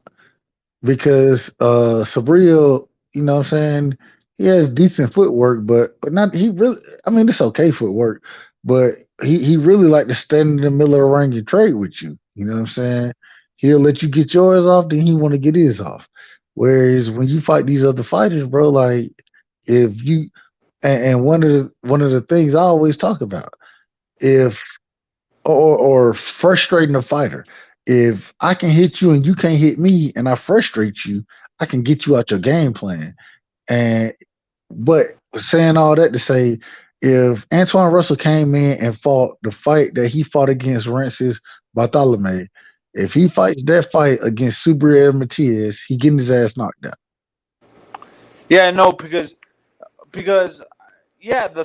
the fight against Rancis, it seems like he was getting caught with unnecessary shots for some reason. Well, do you think? But it ain't just Rancis. If you go back and look at the Pedraza fight, if you look at a lot of his recent fights, when he's a pressure fighter, you know what I'm saying, when he likes to come forward and pressure you, he takes shots and he's okay with taking those shots.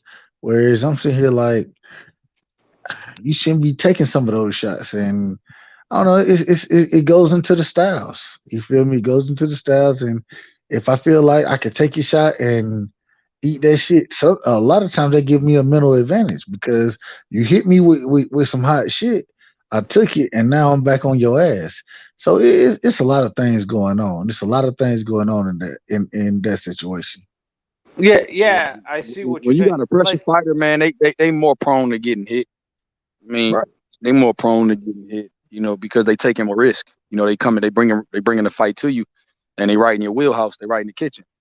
So it's you definitely taking more risk. And so when you see a great defensive fighter that's a pressure fighter, they are really skilled because they're definitely putting themselves in the line of fire a lot more than the guy that's boxing at distance and range and using, you know, on the back foot or doing a lot of lateral movement and making you reset. When you're the guy that's trying to bring it to him and knock him out or get him out of there, you're definitely putting yourself in a lot more harm. Wouldn't that pressure fight style actually benefit Subriel Matias a lot more than Gary, though? Like, wouldn't that work against Gary because of It depends Subriel? because it That's why I depends. said. Go ahead. It depends because like Gary Antoine is smothering his shots and falling in and lunging in on his shots, then yeah, it could benefit Subriel, but it also can make Subriel a sitting target for Gary Antoine for his type of style. Gary Antoine ain't gonna have to work and look for him because he's gonna be there. So they both could be tailor made for each other. It just depends on who's will and who can break each other down because they both gonna be right there. And that's why I think and when I look at that fight, honestly, I think they cancel each other out. The only way Gary actually wins the fight if he becomes kind of like a Devin Haney kind of. He doesn't walk forward the whole fight. He becomes a more defensive fighter because I think that would frustrate Subriel more than him coming forward and stuff like that.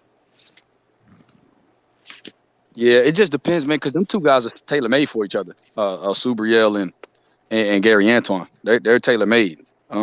Because like you said, they both want to do the same thing. But Gary Antoine, I think, has better foot movement and more explosive feet. I think Gary Antoine has a little bit better. But I feel like Subriel is a combination puncher. Even though he carries the shots, he's a good inside. He's a decent good inside fighter, especially in close range. He likes to have that fight. And Gary Antoine kind of falls in on the inside sometimes, where he'll fall in or overshoot a hook. Are they the same reach? Are Subriel and Gary Antoine? I guarantee.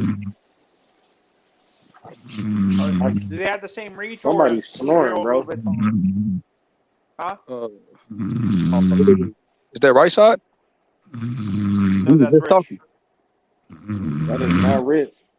No, that ain't Rich. Yeah, that ain't Rich. That might be right side. He the only one off mute. My boy that fell asleep mid-sentence. Did I? What up, No Cap? What up, No Hey, Cap? bro, look at No Cap. He got another picture of an Errol Spence victim. That nigga crazy. Look at that eye, though. That's from that jab, though, bro. He like showing that eye. He like showing the eyes. What's up? That shit is fucked up, that eye. Hey, bro, how you fall asleep? No, that's because Danny talking about he had anxiety and shit. I know you seen Earl was like, nigga, tell daddy. He said, tell Danny and his daddy stop making excuses. That nigga be Man, talking they was that talking shit. up mad shit before the fight. They was talking all types of shit. Talking about Earl shit that took the fight. He ain't the same. It's the accident.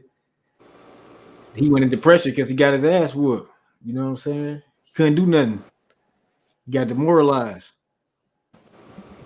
You think that's what he was talking about, that mental health shit, like after the fight? You saying that was because he first took time that he L? got outclassed in a boxing match. Yeah, The fights with Thurman and all them other niggas was close fights. You breaking up, That's Rich? the first time he got his ass beat, bro. There you Hold go. on, You hold on, back hold on, now. hold on. Yeah, Yeah, I already knew what he was talking about. Spence put a beating on him, and that's the first time he like hands down like lost for real. And I did something to him, just like fuck, who else was that? Who else was that?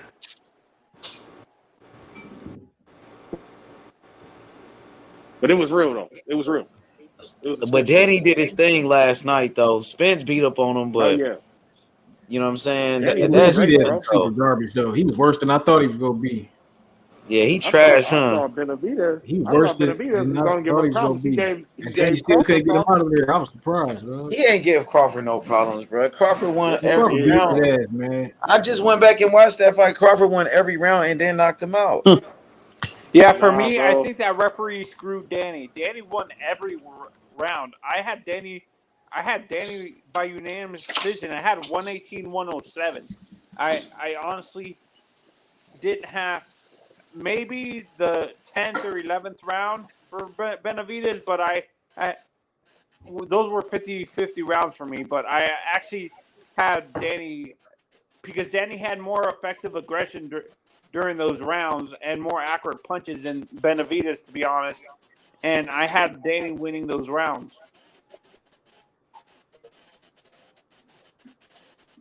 That makes Danny serve the shit out of Benavidez. Man, Danny is done, man. He gonna call out Laura at Called 160. out Dude. Keith He Thurman. calling Keith out Thurman Laura and shit. responded to him. Keith Thurman Trying to get responded on Laura to Instagram. fight at 155 for the middleweight belt and shit, man. This motherfucker. Ain't no cap. You seen that Keith Thurman response though to Danny Garcia? Man, Keith Keith Thurman was Thurman talking trying that to get shit, that's a nigga. fight he can win, so he trying to get that fight. Who, Yeah, because he Danny or Keith? Keith. You think Keith Keith could beat doesn't Danny again? Yeah. Damn. no cap. Danny He doesn't done, want to dog. He fight. didn't look good to be in that fight. He didn't look Like good. I thought he Shelton was gonna look said. better. I mean, he outboxed. the I only- mean, you know, Danny outboxed Benavidez, but it's like Like Shelton says, he the wasn't only really way putting the ass Thurman, whooping on him like I thought he was gonna put on him. like Benavidez Shelton so said. trash, Wait, dog. so He was that throwing nigga, his so punches was guard. Like, man, this dude was trash. Then wait, he gonna be so showboating shit when y'all he gets thought his ass whooped. Like, man, y'all thought. Wait, so Benavidez trash, but literally, I ain't gonna lie, Danny beat him easier than Bud did, bro. Fuck all that knockout shit, bro. Benavidez looked like shit against Danny. He didn't look like shit against Bud. Hell nah. I respect I'm your not gonna lie, opinion, y'all though. hating on Danny. Y'all hating on Danny. Nah, Y'all I'm really not having hating to on defend Danny, Danny nigga. I for picked Danny, nigga. What I you picked mean? I Danny can't too. say What that are you because talking Bud about, beat Rich? his ass. nigga Like need, Bud wasn't playing with that nigga need nigga. to Bro, stop. with that Like nigga Danny was trash. easy, then knocked him out. He won every round. He put on a boxing Nah, clinic, bro. He gave him a I boxing didn't see lesson. that. I didn't see I that Bud shit. I did, ain't beat gonna the bro. lie. dude up. Like That's even what his I daddy did. was like, "Damn, this nigga Who ain't did running."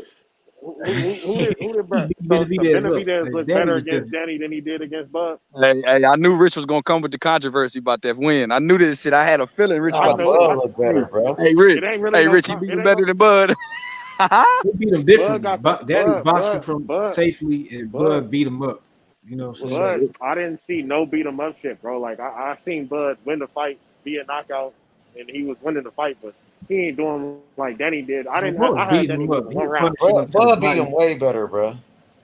I ain't see Yeah, that, No, bro. Bud Bud, come knocked him on, to man. clean. Bud knocked his And block that was off, a man. You can't yeah. say he beat him I better than Bud, remember. I and Bud remember. fucking finished this nigga. I remember he did stop him in the 12th round, bro. But I remember being He like hit him with a before that, vicious that shit didn't uppercut. look Like he that good, bro. fucking he beat that Go man Like go as a ass. back matter and of watch fact, that shit, bro. he started looking good in like round 8. I remember that shit. Hell nah, nigga. He was outboxing him every round, bro.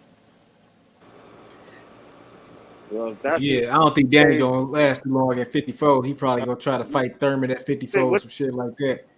He ain't look. He can't fuck with no real. He can't Harrison to beat his ass. Yo, H. Yeah. Yo, what up, Tony? Hey, did you see the sad news that Bill Russell passed away? Yeah, man. He's like one of the greatest players ever. I think he got like 11 championships. And he won a championship in college, too. No, he And I won think he was a 4. coach. He was like a He player won like coach, 6 or wasn't he? 7. Yeah, he's a legend, bro. He's a legend. That's crazy. Yeah. Like I didn't see him at this NBA Finals because usually he give the Finals MVP award. He wasn't at the NBA Finals this year. He was old though, bro. 88 years old, bro. So man, Bill Russell, a legend, bro. A legend in No, sport. no cap. The only way, like Shelton says, the only way Thurman fights either Boots or Virgil is if he gets $10 million. There is no way in hell he fights those two guys. Man, I don't care who Keith Thurman fights. His career over to me. I'm done with the Keith Thurman. I mean, he could get How beat old up is by Keith Boots. Thurman? He's still He young. lose both them fights. You know, shit. He trying to How old find is a. Keith? Like 33? 34? Aren't him and Bud the same age? He about Yeah, 34, huh, Keith? he like 34. I think he just Him ain't and got the. Bud He just started ain't at the got it no same more. He ain't time, got right, hunger Rich? no more. Didn't they start boxing at around the same time, Rich? Him and Terence. I didn't know that him and Boo was like the same age. Him and Oh, Boo yeah, Boo they fought fought in each other in the amateurs. They had great work in the amateurs. I'm saying Keith Thurman ain't the same Keith Thurman. Some fighters age out faster That than nigga, others. You know what I'm that saying? nigga Keith Once Thurman look. upon a That nigga time. Keith Thurman just look hella good in his weigh-in, and he looked good bouncing around the ring against Brown. Like I think I think he beat Danny if they fought, but I mean, I don't think he beats Danny, honestly. he I already think they beat should him. I fight. mean, shit, he'll beat him again. That was when he was younger. When they were younger, I don't think he beats him now because Keith's speed, Keith's foot speed is gone and stuff like And that. Danny ain't got no foot speed, so what the difference gonna be? He still gonna be faster than Danny. Benavidez got one leg. He in there can't even Oh yeah, fucking move. he gonna be way faster than Danny. I ain't gonna lie. What did y'all see, bro? He was skipping around that ring against that nigga Barrios. Barrios was supposed to be the faster I man. definitely don't want to see Benavidez in the fight no more. Oh yeah, dude he is pretty regular. I ain't gonna lie. He extra regular. He tried. Like I'm like, then he got the nerve to be He, taunting and shit. Like he doing something. I'm like, man, fuck, sit your ass down, man. Danny should have knocked his ass out, man. Danny's not really known for being a power punch. Like he wasn't known to crack. He didn't knock a lot of people out. Like he wasn't He a used to big knock power. people out. He can't no more. He can't. He definitely ain't got no power at 54. If he couldn't knock out Benavidez, he ain't knocking out nobody at 54. Because he was just a punching bag. I mean, he kept the high guard up pretty high. You know, what I'm saying, because he didn't want to get Danny's power doesn't carry with those 10-ounce gloves. No cap. That's what I noticed. See, that's the difference between Bud and somebody like Danny Garcia. See, all Benavidez had to do was just keep the high guard up. Danny couldn't get none of them punches through. He had to hit the body the whole fight. Hey, what He you didn't know how mean? to None of switch. them He didn't punches know how through, to. bro.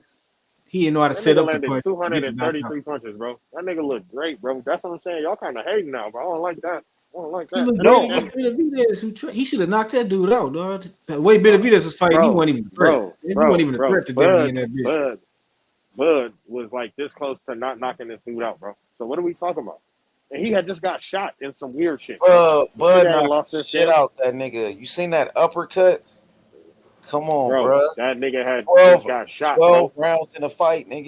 You know what I'm saying? He did what he had to do. He blasted that nigga. Danny ain't got that. And it's the same It thing, don't bro. matter Danny because damn Bud near beat the shit out of unanimously Danny. It served this don't even nigga. matter because Bud beat the fuck out of Danny. So ain't even no point even talking Let's about stop shit. his ass. All right, but what the hell that got to do with this nigga Danny getting a great win the other day against the nigga that only had lost to Bud? What we Yeah, he talking did good. I agree with you, Rich. Danny Garcia did good, bro. I picked about? Danny. That's what I'm saying. Danny a Niggas be motherfucker, hating bro. on my nigga. I picked that. Everybody picked that. I mean, like everybody Danny, knew Danny was gonna win, but I thought he was And gonna shout beat out him. that nigga Andrew Garcia, man. Yup. That's my nigga. He You beat his right. I ass. always liked the Danny Garcia and his daddy, bro. Yeah, for me. But when I looked at when they first announced this fight, Rich, I Yeah. felt these styles were not gonna like. I thought the fight was gonna be boring because of these two guys being natural counterpunchers, and I think this is why I said the style. A guy like the style specifically, the style that Fundora fights would benefit Danny more because he's a natural counterpuncher instead of fighting another counterpuncher that's gonna wait for his shots and stuff like that. That Fundora style benefits a guy like Danny more than this counterpunching. I thought the fight was exciting, but to be honest, I thought it was gonna be boring because of them being natural counterpunchers. Did you think that when they announced this fight as well? I thought I thought The it was gonna fight be was too much for boring. Danny. You know what I'm saying? All Benavidez did was put his hands up. Daddy let off a combo to the body and shit. It did. Benavidez would throw some punches. Danny would get out the way of, rinse and repeat. Benavidez just let him bang the body, and then he'd come back with some weak ass punches. Rinse and repeat. It's like they was That taking nigga, turns. They would never. Benavidez ain't never tried to exchange with him. He had to he ain't getting hurt and shit, but he ain't never exchanged with Danny. You know what I'm saying? Then he got the nerve to be taunting and shit. Like, come on, like, man, get the fuck out of here. No, yeah, but Danny tended to like he wasn't hesitating with his shots. Danny actually let off a lot more than Jose. But what I'm saying that being that these two guys are natural counter punchers, that style doesn't really match. Like those styles really don't make sense to fight each other. A guy like the style that Fundora fights, a come forward fighter that lacks defense, that is gonna wait for you in the middle of the ring, would have benefited Danny more than fighting a natural counterpuncher. No cap is what so I'm you saying. think That so you think Danny got a chance with Fondor? no, I said the style.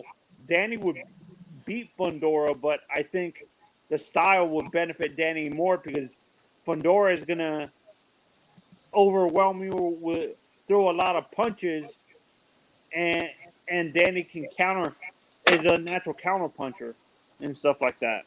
Rich, that's what I'm saying. The natural counter puncher would benefit more from fighting a guy who is gonna let you let off your shots instead of a counter puncher who is gonna be waiting for his counters. A natural counter puncher doesn't make sense to fight another counter puncher. In my honest opinion, that those styles are gonna negate each other. I didn't see no counter punches from Benavidez that whole fight. He just let Danny beat him up in the body. All he did was hide behind the high guard and let Danny punch him in the body. No, I'm saying before Benavidez abandoned his game plan, no cap is what I'm saying. They're natural counter punchers. If Benavidez stayed with his game plan and he was, that's what I was saying. If he didn't deviate from the game plan of being a counter puncher, that's what what I'm talking about. I don't know. He just looks so trash. I don't know what type of game plan he had. He ain't had no game plan. You know what I'm saying? His game plan was to survive. His game plan was, I'm gonna keep my hands up so Daddy can't punch me in the jaw, and I'm gonna let him punch me in the body because I'd rather him punch me in the body than punch me in the face. So I just give him that. He just gave him the body. Hey H, put the comment before about Fundora up real quick. No, when I'm talking about The Rock from Brooklyn is that the style that Fundora would give Danny better chances to counter because he's gonna be standing there instead of moving around and stuff like that. The style Fundora, he's not a big mover. Fundora's not a very big mover. You guys agree when you look at him? Benavidez ain't a mover either. Danny was doing all the moving in that fight. Yeah, that's what I'm saying. Like, I ain't gonna lie. Do you think Danny has a chance against Fondor? No, I think Fundora wins, but the style would actually benefit Danny more because of the way Fundora fights and stuff like that. But how would it benefit Danny more if he just beat the shit out of Benavidez? And you don't think he'll beat if you think he gonna lose the fight, that ain't beneficial. You know what I'm saying? Yeah, that style ain't beneficial if he gonna lose though, Tony. You get what I'm saying? Like you be like, it benefits him more, but he gonna get his ass whooped. Shit, I don't want to benefit from an ass whooping. I want to benefit from a win. No, I see it 50-50 because of the style Danny fights, being a natural counterpuncher with Fundora, who's not really a counterpuncher. He's gonna throw a lot of punches, but it gives Danny more chances to get. I see it a 50-50 fight is what I'm saying. For me, I wouldn't even bet you on that. But if Danny was to fight him and beat him, I would send you money, man. Because I don't think anybody ever thought to say that in their life. But the more you say it, yes, sounds a little that's bit what more I'm saying. believable. Yeah, that's what I'm saying, Rock. But nah, not beat him. Yeah, no, that's why I'm saying, Rock, that Danny's gonna outbox him the whole night because Fundora is not he's not a big boxer. He's gonna just come forward. He doesn't use his reach correctly. He's gonna wanna go in the pocket the whole night. But what about the fact that Danny's feet, they're not great feet. They look great against Benavidez, but he ain't got great feet. Fondor real long. What about when he catches up to him? Because I think he will. Danny's feet are, unless Fondor's feet are completely shit, which I don't think they are. He just want to go boxer all over. That's ready to go. I'm giving Danny respect because of his track record. Yeah, for surely.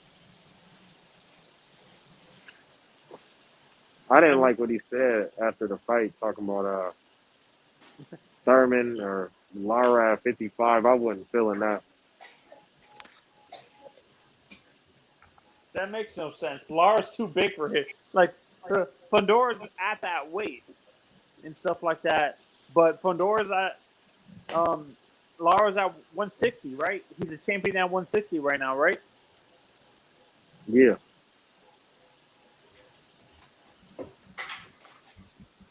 He's talking about fighting him at 155 and shit. I think they need to leave my boy Seabass alone, bro.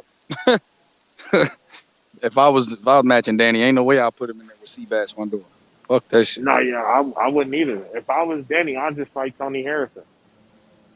That'd be a good little fight, and if he win the fight, it'll be cool. Tony Harrison got good jab, good little boxing skills, Midwest shit, and that nigga Danny, natural counter puncher, and he can put shit together. I ain't gonna lie, I respect Danny. He should take that fight, but I didn't like his response when they brought up Tony Harrison, so I doubt he fight him. And I don't like that shit. No, Hey, I'm a what fan of did he say in the Fundora. post fight? I ain't hear it. Rich, what did he say about Tony Harrison? Did he They brought up respond? Tony Harrison, and he was like, I want Thurman or what's the name? He ain't really say shit about Tony Harrison. Oh, okay. So did they ask him about him? No, yeah, they asked him, and he brought up two Oh, other he didn't niggas. say nothing. He ain't responded about it. Yeah, I don't like it. Not remember. Oh, okay, I don't like it. He blatantly. I actually turned that shit off because I wanted to watch the shit to see the announcement. I saw them fuck up on that. I'm like, that's some bullshit. And then this nigga Danny started talking about how he wanted to fight Thurman or Lara at 155 for the 160 WBA regular title. After they bought up Tony Harrison, I was like, yeah, this is some more bullshit. So then I just turned that shit off. So that's exactly what happened. Man, Hey, Harrison to beat his ass. I talked to Bernie today, y'all. Talked to my yeah. nigga Bernie, man. I called in on Bernie's show today. My nigga Lolo got the knockout. You know, Rich, you know Lolo with Terence Crawford in them. He a part of B&B Promotions. He had a fight yesterday. He won by knockout. So Hey, I what is called B&B? Yeah, that's Terence Crawford Promotions. What does it stand for? What's the B&B? Bo Mac and Bud. Bo Mac okay. and Bud Promotions. And Lolo signed, he with them. You know what I mean? And he got the knockout yesterday. So I just called in and I told Bernie and them, just thank you, man, for taking him in and shit. You know what I'm saying? And they said, yeah, he doing his thing, bro. He learning from the best. He sparred Terence Crawford. He sparred Keyshawn Davis. Lolo coming up. And he only 18 years old, nigga. He's still 18. Young nigga still 18, bro. My nigga Bernie a real ass nigga, bro. My nigga Crawford in him, bro. Hey, no, I was watching Bernie on the Boxing Voice the other day. That nigga had me crying, bro. Look, I'm That about to whole play shit. y'all when I called in on this nigga show real quick. Let me play you this shit. I had tapped in. Check it out. Yo, what up, Bernie? Go ahead. H Money, what's happening? What's up with it, Bernie? Lolo with the knockout, bro. I appreciate you, man. I saw you at the fight. You was turned up. You was jumping when Lolo got the stoppage, bro. Thank Right you now? for taking care of Lolo. My nigga Bo Mac. Y'all can't hear it? Yes, sir. Y'all couldn't hear that shit? Yeah. No, yeah, we can. Oh, y'all can hear it? Yeah. All right, my bad. Fuck. Let me run it back. Nigga, we heard it, but yeah, run it back though. Nah, because I want you to hear what he said about Lolo. Lolo, my nigga Bo Mac, the realest. Terence Crawford, the face of boxing. Yes, sir. Pound for pound, the best fighter in the world. Yes, sir. You know what I'm saying? And Lolo learning from the best. Yes, sir. From the best, man. Thank you so much, bro. Yes. That's all I had to say. Appreciate you. It, bro. Appreciate you, H Money. Yes, sir. Love, family. Yeah. Yeah.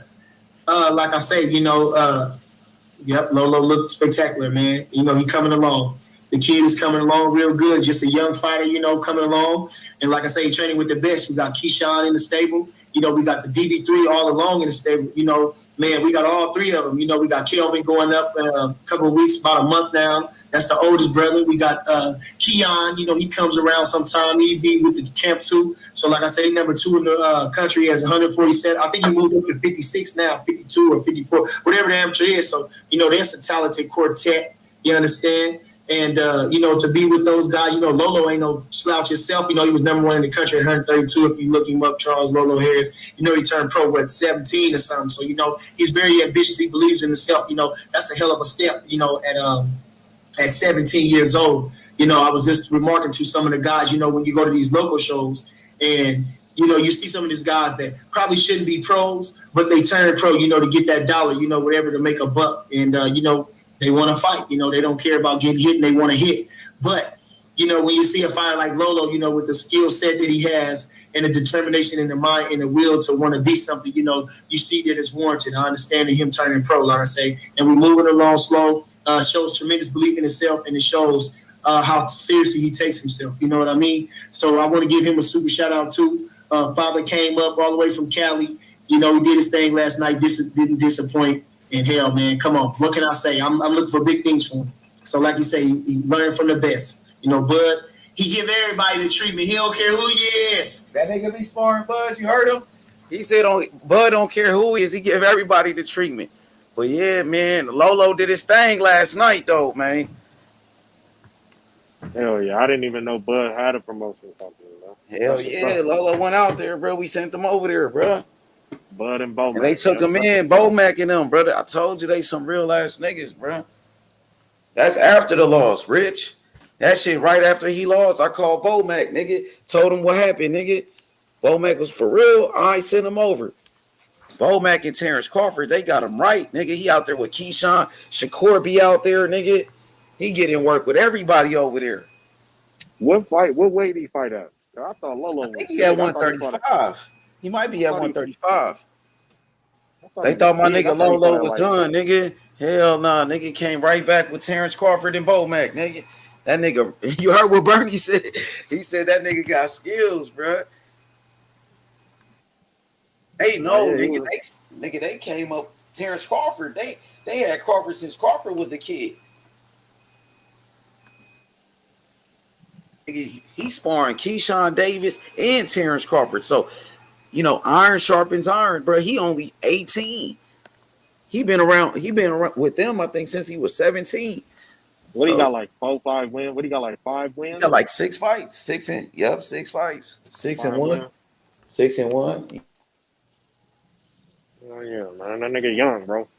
Hell yeah. That loss shit never mattered, bro. Like, that shit was like a blessing in disguise, though. Rich, now he with Bud. Now he with Bernie and them, bro. So this shit, I think it played out the right way, bro. Yeah, Bernard lost his first fight, exactly. But when Lolo lost his fight, he was only 17. His first loss, he was a kid, 17. But bro, the reason why I would bring up Lolo is because motherfuckers will start talking shit about that Mexico shit. And I'm like, what are you talking about? There's grown men down there trying to feed their families. Mm-hmm. You right.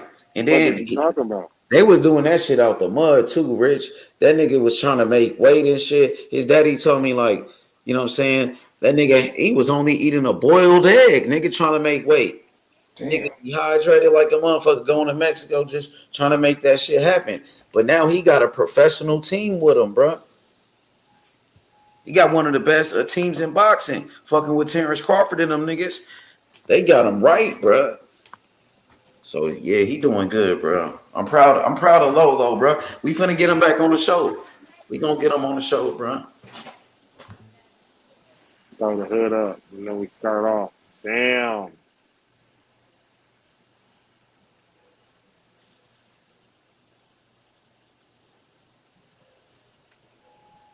Hell yeah. Good look. Yo, no cap, what you think about Virgil Ortiz on Saturday? Shit, man, I don't know. You like Virgil Ortiz? I like him, but I ain't too much. Just, I mean, are you a fan of Virgil Ortiz? Not really, man. Cause he looked bad against Maurice Hooker and shit. You know what I'm saying? He like a guy. He just like another guy, like another solid opponent. You know what I'm saying? I don't really. You don't think like him and Boots will be a 50-50 fight? Hell no. And that's what a lot of people say. They say him and Boots gonna be a 50-50. Well, people say a lot of shit. Bro, funny as hell. They say a lot of shit, like to me, he just got to maybe he gonna get better. I don't know. He all right, like he ain't bad. You know what I'm saying? He's just like another guy. You know what I'm saying? I don't really feel like he like just another guy in the division. 19 wins, 19 knockouts. I mean, yeah, like you said, he's just like another guy in the mix. Like he ain't like I don't see him being like a future Hall of Famer or no shit. You don't see him like Boots competition in the future. Like that's gonna be the fight to make. No, I mean it's gonna be a big fight because but it's gonna be an easy fight for Boots. It'll be a big fight though. It'll be like a big event. But I don't think that shit happen until like 5 years from now.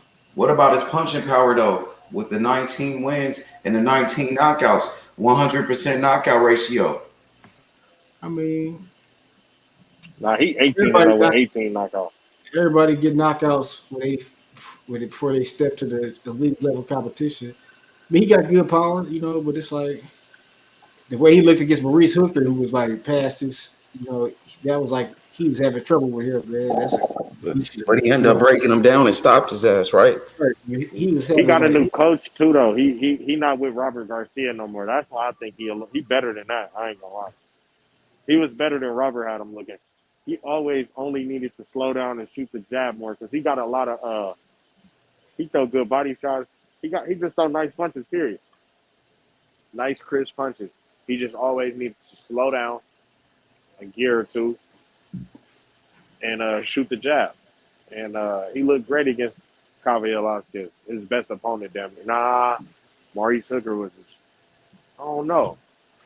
But he looked better his next fight without Robert Garcia. And then they decided to stay away from Robert Garcia because they had to have seen that shit as well. So I still think Boots would beat his ass too, but I think Boots has got too much skills for him. Like that's like Boots would beat Boots would stop him. I mean, they know that. That's why they don't want to fight him. But it's like, but I would like to see Can nobody fuck with Boots at 47 right now? Like, nobody. What about Spence? Well, they going to 54, so I already got about the mix. That's gonna be a fight at 54. What about Conor Ben?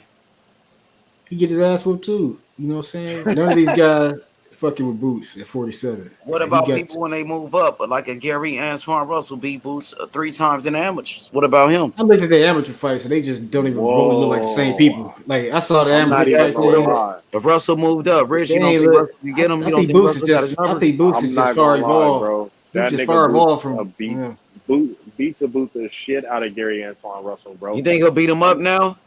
Bro, I know he will, bro.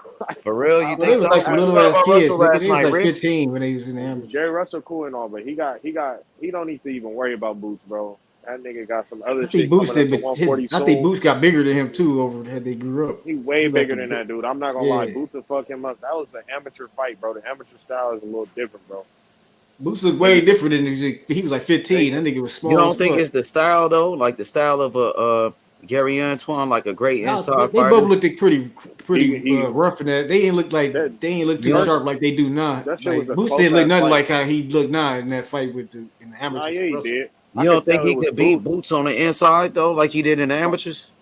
No, that wasn't that wasn't inside fighting, bro. That was just throw hella punches because we only got 3 rounds. He working though. He letting his hands go though on the inside. I ain't gonna lie, it ain't like he served him. He might have won the fight, bro, but he didn't serve him. If they fighting a professional fight, 12 rounds, which it's gonna have to be, that nigga Boots is gonna fuck dude up, bro. Russell already said he ain't fighting him anytime soon. He said he's not even trying to move up, bro. Like, okay, he said that'd be a foolish move. Like Boots got better as he got older, and Gary Antoine was older than Boots at that time. When you teenagers, sometimes that shit matter because Russell is about 26, and I think Boots is like 25 or 24. So that nigga was older.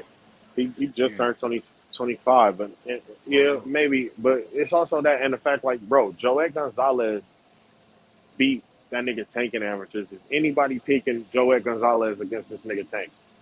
Nah, hell At no. all. Like, not at all, bro. That amateur shit If is Frank Martin slightly beat different. Frank Martin beat Virgil Ortiz. Yep, you right about that. And Sean Porter beat Usyk. Yeah, that's what I'm Right. saying. Like, it's a different game, bro. Then Thurman beat Boo Boo, or did Boo Boo beat Thurman? They beat I each think other. Thurman They beat had Boo Boo in great the work. No, I think Boo Boo beat Thurman. Oh, okay. He beat Keith for Thurman. They beat each other. I didn't see them. I seen them spar. I seen them fight. It was good work.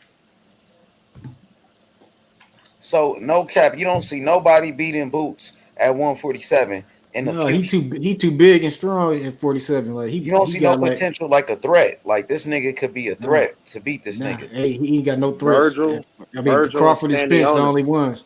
He said Virgil. Rich said Virgil. Virgil He and fuck Virgil Stanionis, up. but he gonna fuck beat them boys Stanionis up up though. too. I ain't gonna lie. He He might said not knock Virgil them ain't no dudes threat, out. Rich. Nah, Virgil's He got a too threat, much skill. but He got too much physical ability. He too like physical and Virgil, too skilled for anybody at 47. I think he will fuck Virgil up though. I ain't gonna lie. That nigga he fast gonna as beat shit too. Virgil. He gonna beat Stanionis, but he gonna beat him unanimously. I don't think he gonna stop them dudes at all. He gonna beat them though. Like y'all just gonna notice, like, oh yeah, he's more than just a strong, fast specimen. Like this nigga's really a boxer.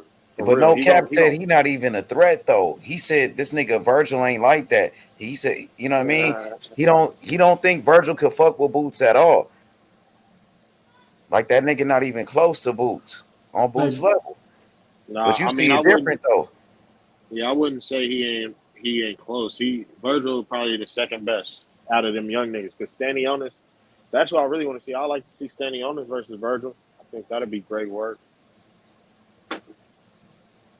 Man, people gonna see when Boots get all them belts after they drop them belts. And then they Virgil gonna get a belt. Stanionis gonna get a belt. What Boots about gonna Conor get a belt. Ben? Yeah, Conor what Ben y'all gonna think get a about belt too. Conor They all Ben? gonna get belts, and then they gonna knock each other.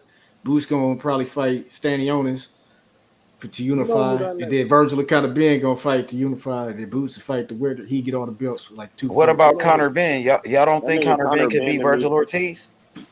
I think that'll be a good fight. They more equally matched. You know what I'm saying? That's crazy. I ain't gonna lie. Conor Ben kind of remind me of Marvin Hagler, bro. I'm not gonna I lie. don't know about the hell. Niggas no. gonna hate me. Niggas Hell gonna hate me no. for saying it. They gonna hate me, no. but it be that nigga posture, bro. Hell He remind me of that nigga. Hell no, that nigga ain't no Hagler, bro. Fuck no. I think Crawford is more like man. Hagler. Crawford is the only thing that's close to a Hagler. Some people say Spence. Spence is like Hagler, but I think Crawford is more like Hagler because Crawford is a switch hitter. You know what I'm saying? Just like Marvin Hagler. He can fight both Nothing ways. like Hagler though, bro. Hagler was like a brawler type nigga who like Crawford could brawl with you too, like he did Mean Machine. he better not brawl against that nigga Spence at all. He better not think about it. Hey, he got different styles, man. He can make adjustments. I have no doubts about that. The man is great. He's a great fighter, but he don't fight like Marvin Hagler. Marvin Hagler. Seen like how he did Gamboa though. He blasted Gamboa. Gamboa was a young man, a little man at that, man. But still, like Gamboa was the truth though. He was good though. I'm not saying he that. was the truth, my nigga. He was undefeated when that nigga beat him. But Gamboa hurt him too. Like, nah, bro. Like he not a Gamboa brawler, was the bro. truth, bro. I like Crawford, bro. I'm ready for them niggas to fight too. I ain't gonna lie. Don't get me wrong. That nigga, bro. Around that time when Crawford beat him, Gamboa was still that nigga. I remember Floyd and 50 Cent fell out because of Gamboa. Floyd was trying to sign him, but 50 Cent signed him when Floyd went to jail. Right, but that's how Gamboa got fucked up, fucking with 50 Cent, putting him in that fight. Why? Because he gave him that Crawford fight, nigga. That was the fight. Yeah, because Bob hustled that nigga and put him in there. He had no business fighting Crawford, nigga. That nigga Bob Arum hustled 50, nigga. Then his ass got kicked out of boxing right after he lost his cash cow the first fight, nigga. But look, got his man beat. Was making fights. You can't lie. He made that fight with Kirkland and Canelo. He got Kirkland and Canelo fight, bro. Because Kirkland got his ass beat. You know what I'm saying? But still, it was a good ass fight. He was making fights, even though his fighters lost. He still was making those fights, bro. Right, but he made them too. He made some good ass fights, though. You could say that, though. At least, no cap. Like that Gamboa Crawford fight was a banger. Right, but he got Crawford. He got Gamboa beat. But it still was a good fight. Like as a fan though, watching it, that shit was the fight of the year that time. That nigga, I mean, the fight was great. Gamboa should not have fought Crawford, bro. That nigga should not have been up there. He had never fought at 130. I mean, yes, he did. He had one fight at 135. They gave him a tune-up fight. Nah, yeah. I ain't gonna lie. That's what make niggas great anyway. So it's whatever. That was a good ass fight, bro. I ain't saying this because the way I think, bro, he just ain't. The niggas just niggas ain't know. He ain't know shit about Crawford when he made the fight. He think Gamboa was that nigga, which he was, but he ain't know. He ain't do his homework on Crawford, nigga. Yup. Crawford just won that belt from Ricky Burns. He beat Ricky Burns for that belt. He probably could have got a couple more fights out of Gamboa. Like I think Gamboa might have took the fight too soon and stepping up that competition at 35, stepping to Crawford. But, you know, they had to do. I mean, you believe the nigga is the pound for pound, you got to put it. You know, 51 was trying to make the big fights, like you said. Mm-hmm. You know, he had to learn a hard lesson there. You know that's who? Why niggas maneuver their fighters like they do because they don't want to be like 50. Nigga, they whole stable gone. You know who? Tank Davis. Who that nigga fight like? Who you think Tank Davis fight like? Is it a fighter that Tank Davis reminds you of? Is it Mike Tyson? Well, I think Tank got his. You talking about his style? Or? Yeah, I guess like his style. Like some people say he the next Mike Tyson. He don't fight like Mike Tyson. I think they just say that because people watch him knock people out. So that's the. What about the knockouts like Mike Tyson? He don't be getting niggas out in the first round like Tyson was knocking nigga niggas out. Don't be peekaboo styling.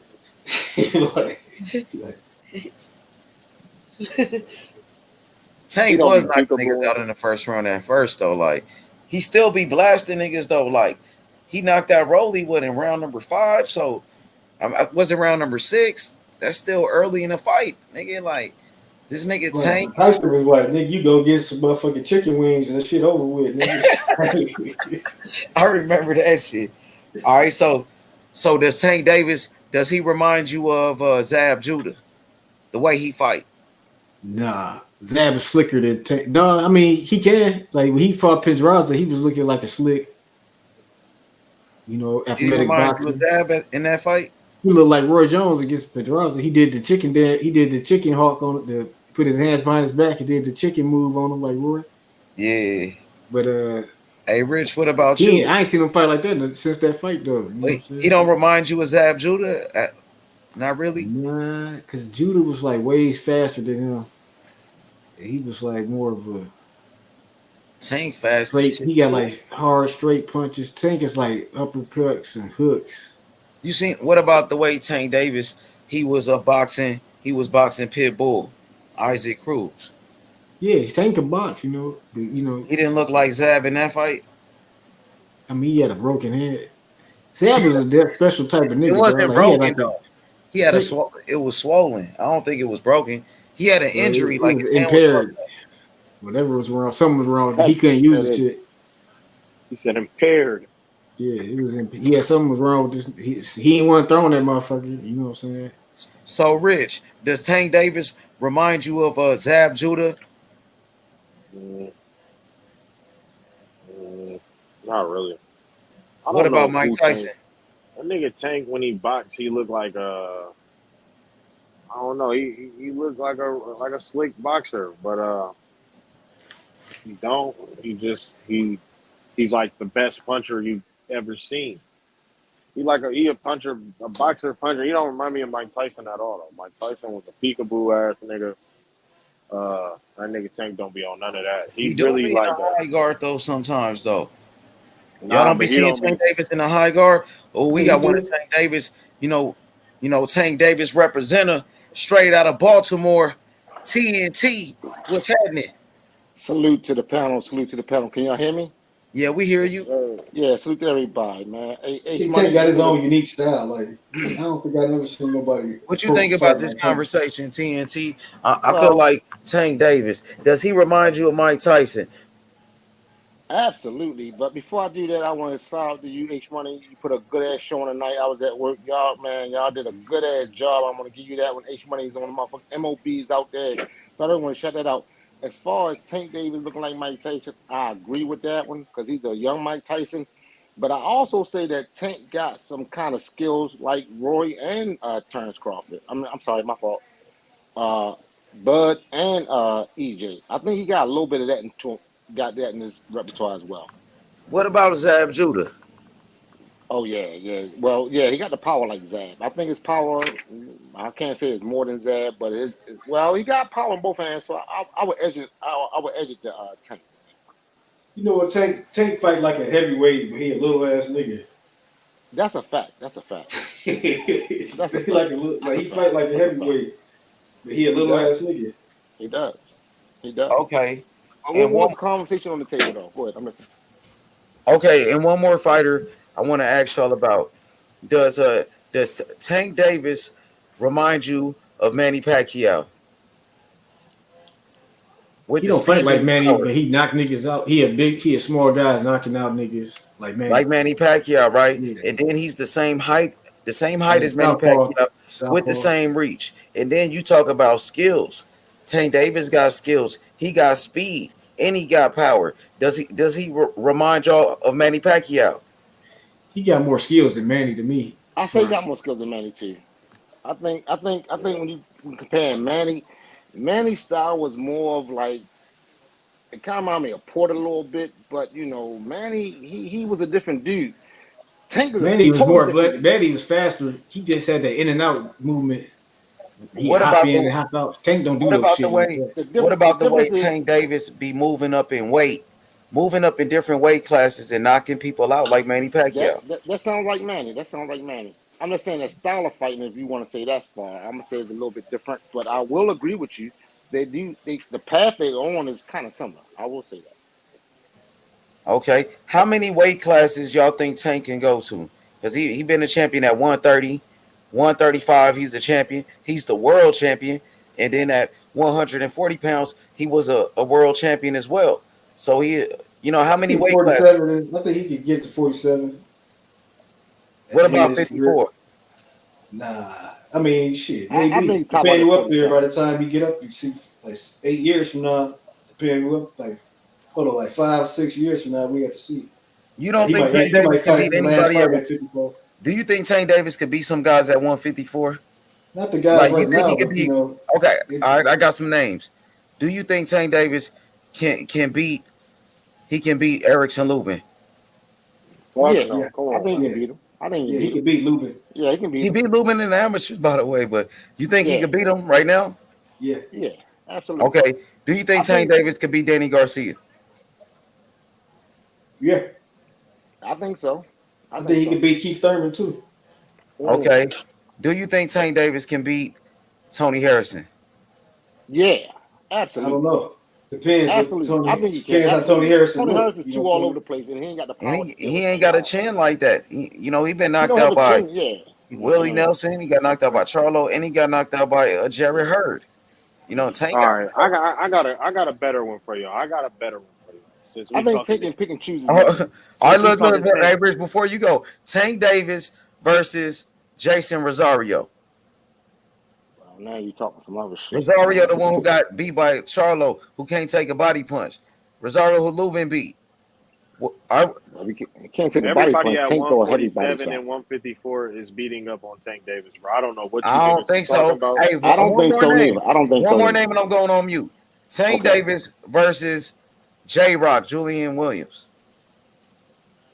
J-Rock passed it though. I'm talking about. You think Tank can beat him? Tank can't beat the top niggas. He can't beat Charlo. He can't beat no nigga like that. But he could beat some guys over there, contenders that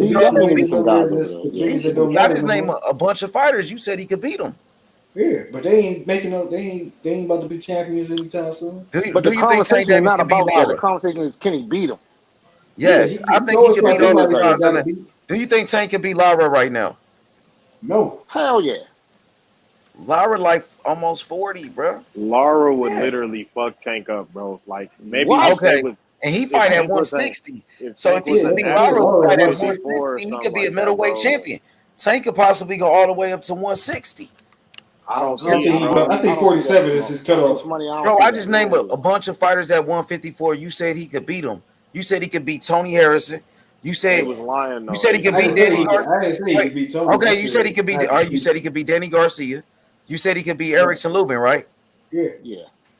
All right, that means he could fight at 154. Danny ain't never had no real fight But at at the 54 top yet. level, I don't Lubin know. is like, I'm a little hesitant on that. ain't That that is good top anyway. level guys. Danny Garcia is the top level guy, bro. He just fought on the main event.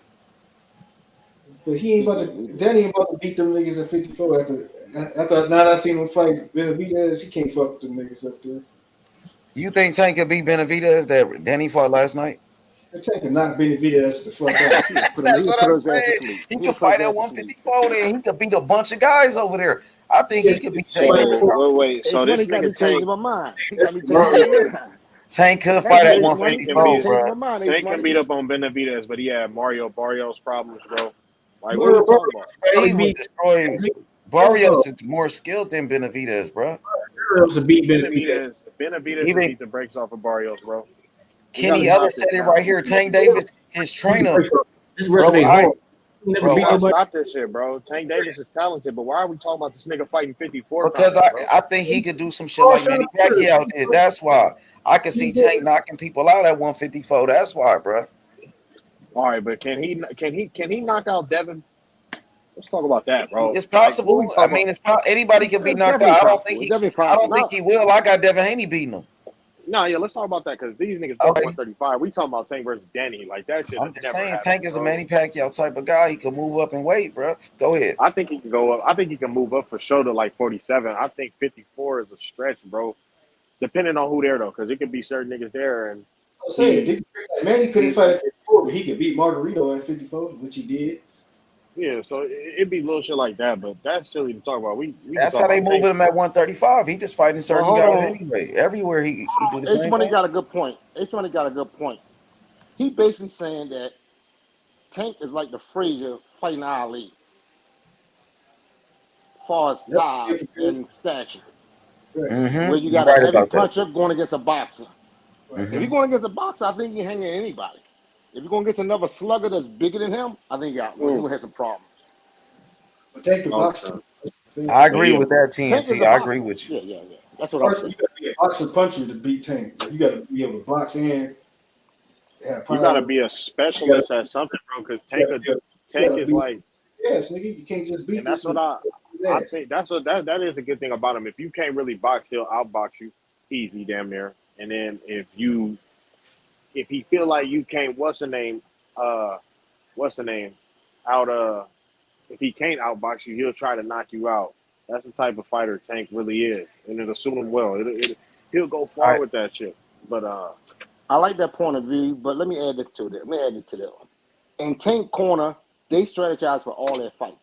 From what I'm seeing, they strategize all their fights. They take every fight per fight, which means like when he fought Barrios, Calvin told Tank he can't fight from the right side, and what Tank do?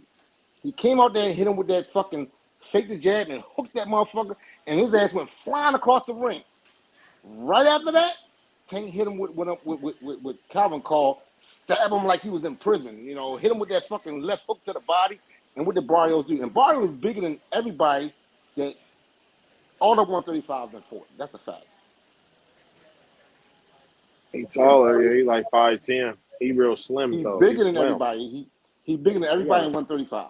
He fought Keith Thurman. This nigga big. He's not bigger than Ryan Garcia, bro.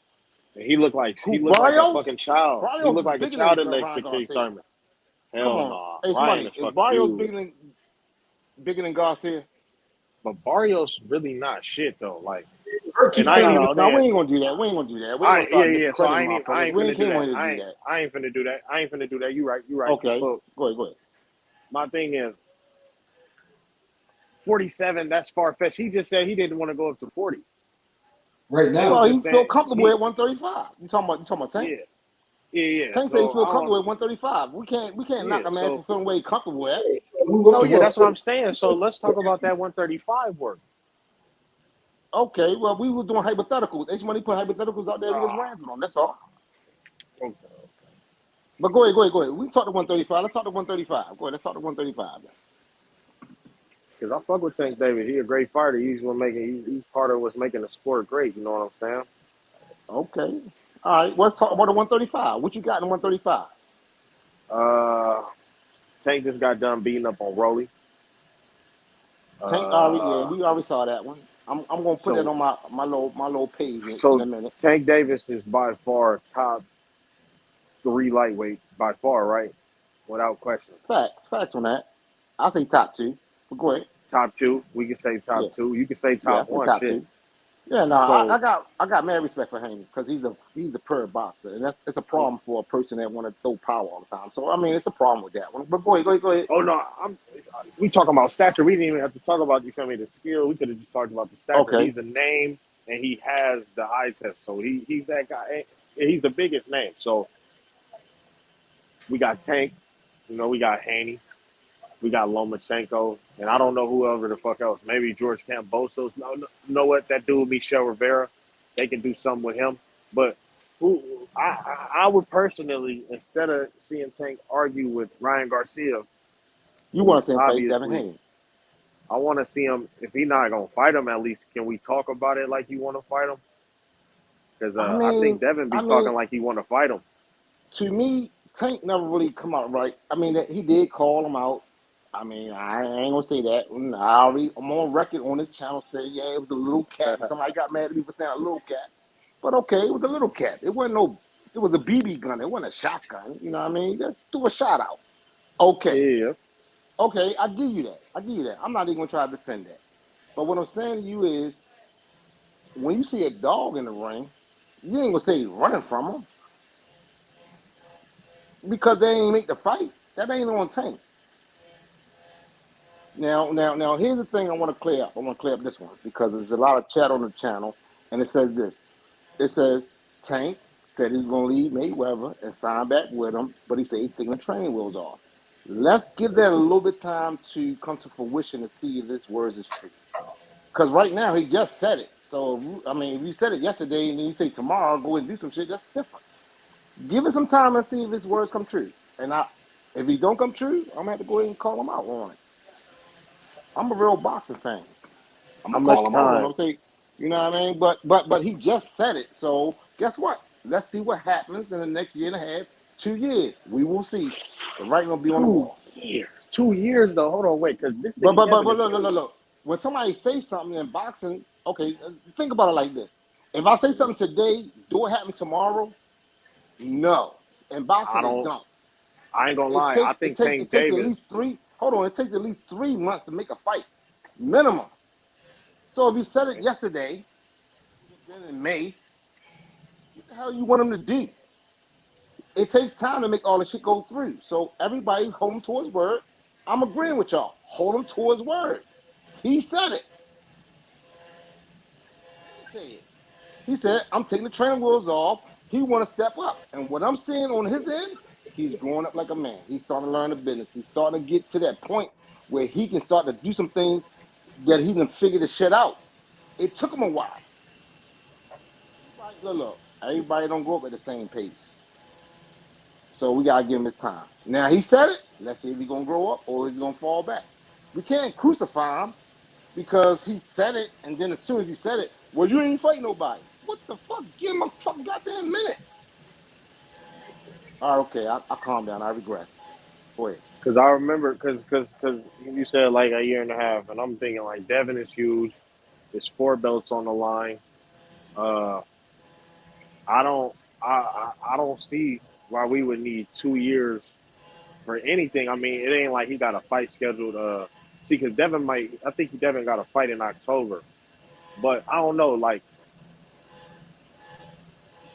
I guess what I'm saying is he did say a lot of shit before they both had their fights. He didn't say a lot of shit. He said a few things. Stop putting gas on that shit. You putting gas on that shit right there. You said he said a lot of things. He didn't say a lot of things. He said one thing, to be honest. He said 2 things. He said 2 things then. Okay. He discredited, but they was both kind of. The first one was disrespectful. The second one, that's regular shit. Him saying, "Oh, okay, I want to fight you next." Disrespectful shit. I ain't gonna say that. He did say he something. Said, he called him the email champ. He called him the he email did. champ. He did, and I think that came from him not being in tune. Nah, but I think that I ain't trying to give him no excuse. Place, he did say it. I think excuse. That they was all doing that. They was all talking about Devin as if he was unworthy. I think that's that goes along with that, talking about him like he's unworthy, to trick the fans into thinking that he's not worth fighting, even though Let that's me BS. ask you a We deeper know. question. Do you think somebody on in his can't listen to this channel or any other channel and hear shit, and then they got back to him and he just wanted to respond? Do you think that's a possibility? Who you talking about, Tank Davis? Yes. I'm just You saying said Tank didn't hear. Listen to me. What I'm saying to you is Tank didn't really hear it. Somebody might have whispered in his ear, and he might have took it for like face value without even thinking about it. But he don't really say a lot of shit like that. So, okay, we want to give him that one. If we want to crucify him on that one thing, because he don't say a lot of shit. But if you want to crucify him on that one no, thing he said, okay, I give you no, I that. don't want to crucify Tank. I'm not trying to crucify him. Well, you I basically want saying him that to. because he said something. Yeah, because he said Just something run about him his fucking another mouth. man, about another champ. He should just fight him. That's all I'm saying. Them niggas Nobody the say he ain't same. gonna fight him. But I don't Did think you I hear? don't. Did you? Oh, hold on. Let me ask you a question then. I'm sorry. I'm You talking go. to Super Chat. What's your name again? Who, me? You was talking to me, bro? Yeah, I'm talking to you. This Rich. Okay, my fault, Rich. Okay, my fault, Rich. Okay, I What's your apologize. name, My sir? I fault. don't even know your name. I'm So TNT. I'm TNT. I'm the new face on the TNT. channel. Don't. Yeah, I'm TNT. Okay. I actually got a segment on the channel that's kind of hilarious with me and me and Cassie going at it. But it's all good. It's all good. I'm still new to the channel though, and I don't have a channel. I'm just as a boxing No, fanatic shit, I of ain't got no boxing. channel either. Okay. So basically, I'm just saying, Tank is basically growing up right now. He's maturing. I'm watching him real closely. I'm watching him real closely, as close as I can watch him. No, I'm not in the camp. No, I'm not talking to him. I'm not saying none of that. But anything he doing, any kind of words coming out, I'm watching it. Most definitely. Okay, so We from that we perspective, both are. We okay, both from is that most okay, deaf. not saying that you ain't. From that perspective, I'm getting a message, and the message I'm getting is he's maturing. So I said, hold him at his word. That's all I'm saying. Hold him at his word. Give him some time to hold him at his word. That's all I'm saying. Here's the thing about that. Tank Davis had already said that he was done fucking with Mayweather, and since Devin was saying anything about him, that he wanted him next. The time for next is like literally next.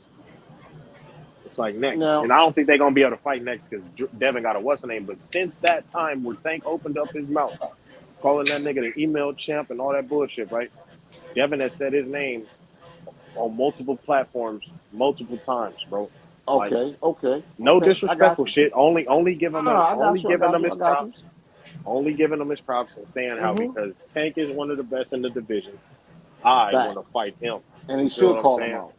I ain't got no Exactly. beef with So, that. and Devin is calling out contenders still. Right. The contenders are not having the same energy for the undisputed champ. Right. When was this happening? When like Holyfield was undisputed champ, when Riddick Bowe was undisputed champ. When do contenders not want to get it on for all the belts? And I ain't saying it's only Okay. Tank, but I can Tank answer is that that guy. question. I can answer that Tank can get question. any fight he wants to. That's the thing I can about answer Tank. that question for you. I can really answer that question for you. Is that your question? My question would be: can Tank not get any fight that he wants? I'm gonna tell you two like this. Tank get any fight he want, but he gonna take him in the order he want to take him because he feel like he the big dog. That's how he feel. Now, be mad at him for feeling that way, but that's how he feel. Everything the energy I'm getting from that, he feel like he the big dog. And then look, don't get it twisted. When they say the belts don't matter, they do matter. They saying they don't matter if you got them. I got them. You don't understand the Baltimore understanding of how a dude come from that kind of platform where he done grew up at in the hard streets of Baltimore, going in there and fighting these people. This guy is starting to figure it out. And he still got the same mentality though. That's that Baltimore shit. Yo, you can have that shit, yo. We don't give a fuck about that. Then when we get it, yeah, we care about it. Yeah. That's how we carry it. If you ain't from Baltimore, you wouldn't understand that. I mean, I'm from Oakland, And I understand that. Well, Oakland is different than Baltimore, so I it's different. know. But you gave me the spiel about Baltimore, and I respect Nah, that. let's get you the You know what spill. I'm That's a saying? fact on what That Baltimore was a feels spill. about certain shit. But I feelings. can tell you that because I grew up here. I was in the street. But feelings. I can Feelings back it don't up. really. But feelings don't matter though, because you had said that's No, how no, he no, no, no, feels. no. We're talking about why a person making a decision. That's what you're saying. Why he's not taking the fight right now? Because he feel like You he's the said because big dog. I'm giving you the because fucking he answer, but you feels. don't want to take it. No. I'm hearing you. And that's why I Okay, said okay. he feels. He feels I'll that go way, on right? mute. I'll go on He mute. feels that way. He feels that way, and that's why I said feelings. What are feelings? Feelings are just emotions. The facts say that this nigga Devin is literally the undisputed champ. And when has the undisputed champ not been the most sought after fighter in the division? Other than when it's this nigga Devin. All right, I'm coming off mute now. Is that your question? Yeah. Okay. So check the move. Check the move. Nobody ducking Devin Haney. It's all a matter of playing it in the fucking game of boxing. We need, in my opinion, to answer your question, and it's going to take me a second or two, but let's follow me for a second. If I'm Tank, go ahead and beat one of them top 5 that was in that class that ran out the fucking class, and now the class is all distorted. Let's grab his ass. He been talking about my ass. That's what we want right now. And what he's trying to do is he's trying to build that fucking fight up. Because look, him and Devin Haney going to fight. It's the crash course coming. You just want it right now. You just sitting there like, well, if it don't happen now, if it don't, because it's right now. Fuck that shit. Let's build the fight up for a fucking story. And you're missing a fucking story. That's all I'm trying to tell you. Let the story happen. Let the story unfold. And let greatness take care of it. Now, if it don't happen, we can say, yeah. But I see it happen. Because these two dudes know they are the best at their game. Just like Spence and fucking Bud. Now, check this out. Everybody complaining about all them years they didn't fight. But now, guess what? It's the biggest fight we want right now. They trying to do the same thing. The blueprint is already there. You want to do is, this is what you want to do. You want to cut it off before it builds it up. It don't work like that. I'm not even gonna lie. What I don't want is to see this nigga Tank fighting Rollies of the world. I don't want to see that. I would much rather see Tank. Rolly was the interim champion. And they was consolidating the belts. He wasn't no fucking goddamn that last motherfucker Ryan for it. He wasn't that. Yeah, he definitely wasn't Tago, that. but I don't. Shit, for all we know, Tago probably had. He wasn't Tago that. might have Rolly survived. was way better than him. I don't know. That Rolly motherfucker was looked a like shadow of himself. He was Rolly a shadow looks like of himself. I don't know. Rolly, that ain't my point. My point was who the fuck is Taco? I just don't want to. My nigga Taco, he from the town. He from the town too. We pushing. We pushing this Taco. But we pushing this town nobody shit knew Taco. That's who Ryan for. Oh, you said Tago, Emmanuel Tago. Okay. No, I don't know what. Look, the last 2 fights Ryan fought, nobody knew him. I know Fortuna, but Tago. I mean, I knew Tago too. He ain't shit, but we already know Ryan. Man. We already know. He was a shell of himself, Ryan, man. For real though, we already know. He was a shell of himself. We know Ryan fighting bums. We already know that. So what are you saying? Who else is going to fight? So what I'm saying, you prove my point. Tank is too, Let and them he should build the just fight fight up. Devin. Look. Let me hold on. I don't mean to cut you off. I apologize. But let me just get this out real fast. This is what I see. I want to see happen. So you got a picture where I come from, because you don't really know me. I ain't been on the channel a lot. So you say, "Oh, TNT, what's your perspective?" Here's my perspective. Tank fight fucking Garcia. Devin. A lot of people want to see the fight. But go ahead and take the fight so nobody in history, we won't be on the channel talking about, well, he ain't never get, nobody gonna call and say he ain't give him a rematch because he ran. No. Beat his ass up again. We don't want to see it, but beat his ass up again. Hold on, I'm almost finished. Then I want Devin to fight. Now, this is what I want to happen. It probably won't happen this way, but this is what I want to happen. Then I want Devin to fight Lomachenko, and I want some kind of way for Tank to fight motherfucking Teofimo Lopez. And then the winner of them two fight each other.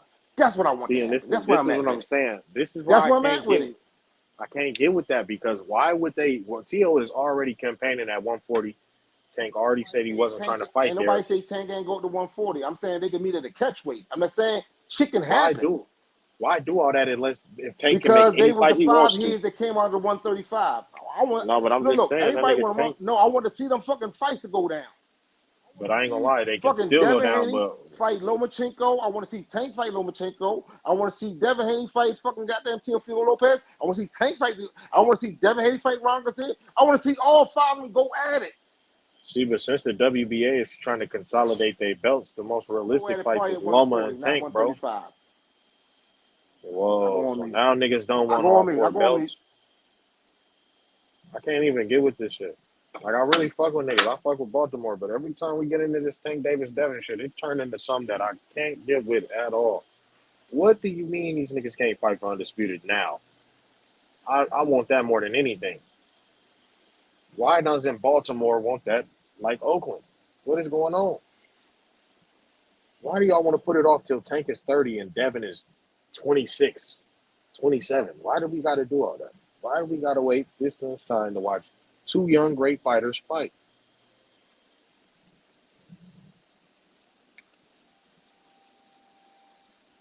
We saying we want to watch him fight a nigga at a catch weight. Like, he can get all the belts. Now, if he wanted them bitches, why we got to wait for this nigga to fight at a catch weight against Tio, who's an already lost? Not saying that if you lose, you let the Tio record fight fucking Gervonta Davis, it'd be his first time on pay-per-view. That's why. Since you asked the question. Teofimo never put on pay-per-view. Now go ahead. I go back on me. I mean, but Teofimo, with all due respect, he's finna fight at a little hotel in Las Vegas. I'm turning Like, my I don't stove understand. I don't understand I'm turning some my of these. stove on. I don't understand some of these arguments. What it really sound like, and I don't be want to say this because I don't be. Oh, go ahead, say what you want to say. Because I don't be That's trying your to come opinion. off as too cocky. You know what I'm It's my saying? opinion, dog. I mean, you can take it how you want to take it. I mean, you got your opinion. I'm just looking at the business of boxing. Everything don't happen overnight. This game is moving at a snail's pace.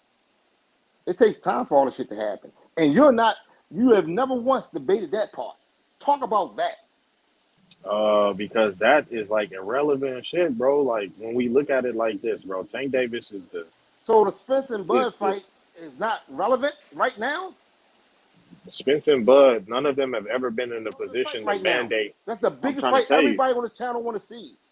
No, but what I'm saying, what I'm saying is, what are you talking about, bro? I turned the cooking stove on. Bro, you haven't even said anything. That's a fight we've been anticipating for years.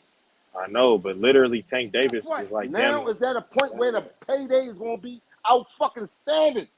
Come on, nigga, don't let me start cooking. All right, but can I start cooking, please? You can't say this ain't the biggest damn, fight. I'm at the Anybody job on this right channel, now. this ain't the biggest fight going to be everybody been looking for. But this is my point. This is my point, though. My point is that. I go back on me. She say some more dumb shit. Oh, shit. Here we go with that Baltimore shit. That nigga said dumb shit. I'm only speaking facts. Why is Tank, Baltimore ass, not trying to fight this nigga Devin, bro? Right now for all his belts, if that nigga's the email champ. Because now I'm finna hold niggas to all that, since I'm saying dumb shit. He said Devin was the email champ, so why is he not trying to take his belts, bro? Today. Why is he not pressing this nigga? Why is the champ having to press this nigga?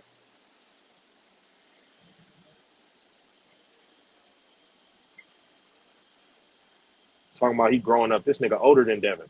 What you talking about? He growing up. Nigga supposed to been grown. I wasn't even gonna say nothing about that shit, but then you said I was saying dumb shit. What you talking about, bro?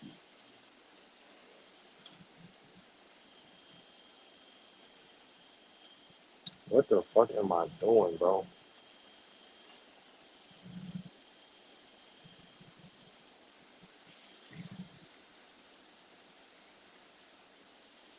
I turned the stove back down. Pot cooling down now. So, you know. You gotta turn Tank up. You should turn Tank up. You asked the question. So you said, why the fight can't happen now? And I done told you like 5 times. They building it up, nigga. What the fuck you want me to say? I done put it in fucking black and white, red and blue, yellow and green, red, black, white. I done put it in MOB. I done put it in HOE. I done put it in all kinds of shit. And you keep saying, why the fight ain't happening now? Because they building it up. All right, so why? This is what I'm saying. They're not building it up. All Tank They has ever are done. building it up. That's why they keep All talking he's about each ever. other. No, You that can't see nigga the Tank writing on the don't say wall. Devin's I'm name. sorry. He does not say his name at all. How old are you, first of all? I'm 22. Okay, I have that's why you nothing can't see the writing on the wall. You can't see making Bro, things happen. you just brought up the catch weight at 140 with Tio though, bro. That shit No. sounded like I said no. You missed what that I sounded said. like I said I wish this would happen.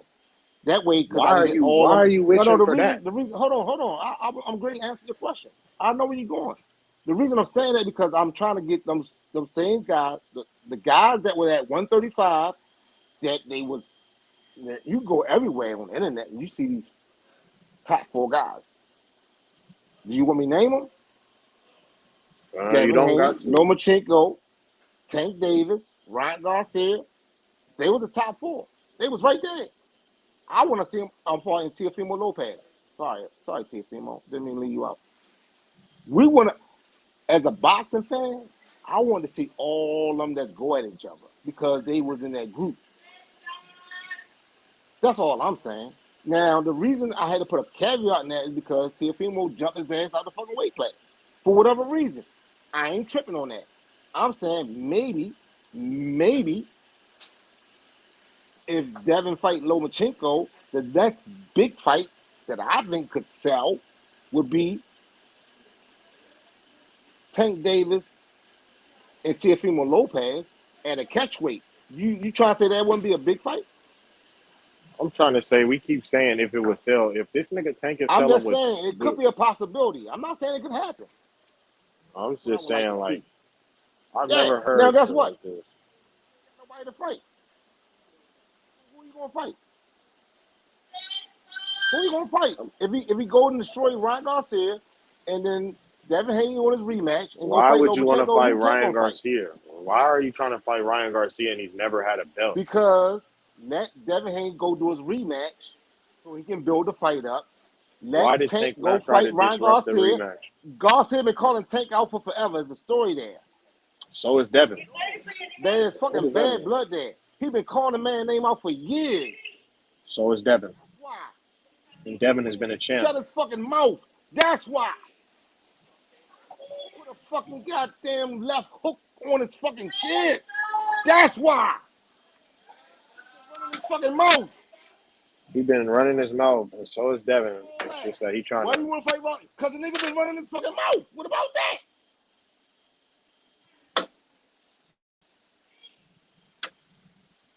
What about Devin running his mouth? Fight, Devin. Ain't nobody running, nigga. You go handle your business. Go handle your That business. sounds like a. Go beat. So you Go said defend you the was from championship so Baltimore, you can right? be the. Listen to me. Hold on. Check this out. So you say Devin, right? This is what I want Devin to do. All shouts out to Devin. Peace and bless you. I love you, boy. I love you. Grown man, my fault. Grown man. Did some shit motherfuckers didn't do. All respect to you. Now go do it again so you shut these motherfuckers up for good. Yeah, it's wasting a little bit of time, but you got it fast. Now go up there and fuck his ass up again. Throw that fucking right hand and knock his ass out. And I told y'all shit. Take care, Lomachenko. I ain't gonna lie. It's unfortunate, Devin but I shut feel like my nigga everybody up. Devin is gonna have to He done stop shut chasing Tank. everybody up. Now check this out. Hold on. Let me finish. Now guess what? Devin Haney got a steamer head going. He rolling. He the train going down the fucking hill. Now guess Is that what? why you want that nigga Tank Davis to stay away from that nigga? No, I want them to build the fight up, yo, so they can get the most they can get, so they can protect their families. We talking about Errol Spence and Bud Crawford. They about to get the biggest payday in their life. You talking Bud about Crawford two was niggas like ain't 30 even years crossed their old. 30s trying to build a fight that could be a good fight for a part of the history that we can say, yo, what the fuck just happened? Bro, because that's what happened when Right when now, it boxing wouldn't was be epic. great, bro. I ain't gonna lie, you lying, Right bro. now. When boxing was great, In my opinion, it wouldn't be bro, epic right now bro, because there's bro, too I'm not many gonna lie. unknowns on the table. That's ridiculous to Let think, them bro. This build a nigga. fight. All right, okay, all right. Go ahead. I go Listen on here. mute.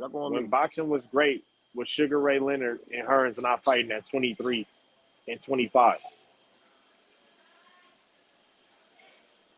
Like, what are we talking about? This nigga Tank is an old ass man, Nigga, bro.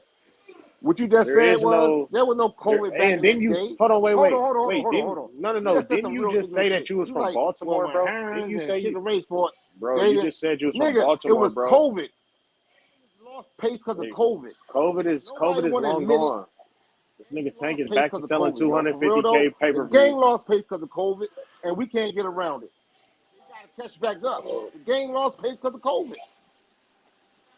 Like COVID didn't happen. COVID slowed everything down.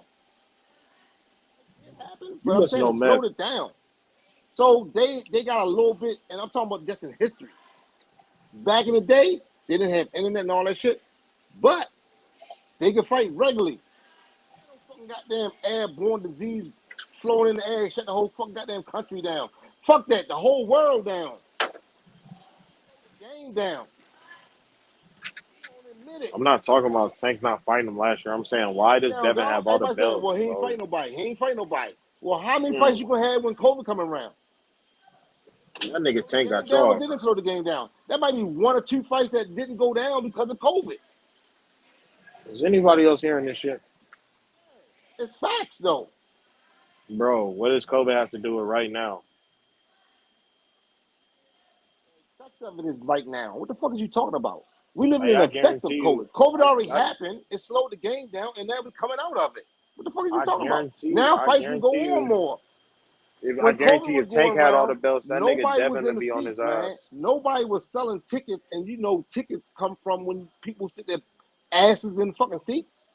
That nigga Devin was right when he was calling himself Right. Lord So Devin how you make Haney. a big fight with Devin and fucking Gervonta Davis? That could be one of the biggest fights in history at 135, and you gonna put it in a COVID?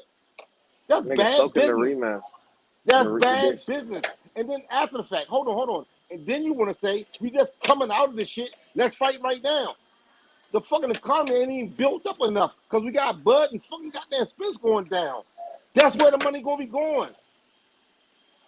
Oh my God, I can't even hear. Let Spence and Crawford go eat, and we let Devin, the young boys, come after that. What's wrong with that? What's wrong with it is I that go on these me. I niggas, go on me. they Can fight for anybody else money. chime in, please? They fight for money, and one of them is trying to fight for our enjoyment. The other one ain't. The other one is so-called the guy. The other one is the money guy, I guess.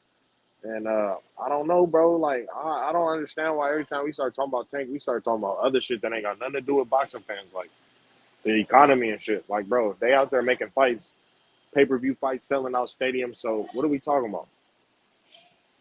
I don't even understand it. That nigga Tank, you know what? I'm done doing this night shit. I tried it. This shit is taking way too long. That nigga Tank, until proven otherwise, is scared of that man, bro. That nigga said, bro, you might as well stay with Mayweather if you ain't trying to make the big fights. And what that nigga do? He back with Mayweather talking about we gonna take the training wheels off. What type of 28-year-old man is still using training wheels, man? What the fuck wrong with niggas, bro? Like, hell no, bro. That nigga's out of his mind. That nigga Devin is the double champ. You feel me? And the double champ don't apologize to nobody. Tell that nigga Tank to come get these belts, bro. He said he wanted us next. He said he needed them next because he was talking shit. So what's up with that now, bro? Niggas ain't even said his name since then. Niggas gotta force that nigga to talk about it. We tired of that shit, bro. And we tired of hearing about all this Baltimore shit too, bro. That shit does not matter, bro, when niggas talking about prolonging the big fight. What are we talking about? Shout out that nigga Truck Simpson, though. Fuck with that nigga, man. But come on, man. Niggas need to stop playing. We want to fight now. We don't want to wait till 2030.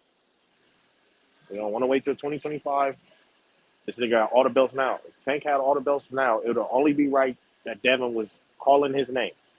So why the fuck is this nigga Tank not trying to make the fights happen for you, a fan? You on this internet shit, going out sad over Tank Davis, saying shit that don't make no sense, bringing up Teofimo Lopez and shit. Why would you be bringing up Teofimo Lopez when you didn't even bring that nigga up when he was undefeated and had 3 belts? This nigga Devin's still undefeated. He got all the belts. And we keep talking about Ryan Garcia. Ryan is queer. That nigga is out of here. He is not worried about boxing the best fighters. This nigga is still on that other shit. And that nigga Tank Davis is pulling his best Ryan Garcia impression right now. I'm not feeling all this Baltimore talk shit if niggas not trying to fight, bro. Like, I ain't gonna lie, that shit down right to me. Niggas saying they from Baltimore, and I'm not disputing that. But when the fuck was you in Baltimore and the nigga talking about some, you go do what you want to do, you go handle some other shit when a nigga say he want to fight you, and you the one that's gonna come up off the shit. So what we talking about? We see who really hungry with this shit. We see who trying to bring boxing back, and it ain't Tank Davis. It's this nigga Devin, bro. This is what the fans need to realize, man. Fuck all that money shit, all that entertainment shit. Well, I ain't gonna say fuck all that other shit because niggas getting money, and it is about entertaining the fans. But how the fuck we gonna entertain the fans with shit fights like Rolly Romero? This nigga's never been a champ. Shit fights. I ain't gonna say Ryan is a shit fight because Ryan is a good fighter, but who would choose a non-champion like this nigga Tank? If he was to fight Ryan Garcia, and let's say Devin was to fight Lomachenko or something, that nigga Devin beat and fought 5 straight former champions or current champions. This nigga Tank will be going on 3 straight non-champs. 3 straight non-champs. That'll be disgusting, bro. This nigga's older than him. He should be leading by example. He's from Baltimore. He should be leading by example. What the fuck is going on? This is what I'm saying. I tried to be cool about this shit. But I ain't say nothing dumb at all. All I said, if me saying Devin want to fight him is dumb, then I don't know what to tell niggas, bro. The sport might have already died. Because why the fuck? Yeah, no, this shit making me mad. This one, it don't even matter, bro. Niggas already undisputed. This nigga can go bum bash from now on. So it don't even matter. I'm done calling for Tank. I'm done calling for all these other so-called contenders because these niggas don't even want to fight, bro. They don't want all the belts. You done? Let's put some respect on that shit because who Are do you want all done? the belts. Are you done? Yeah, I'm done. I'm done. You made a lot of points, man.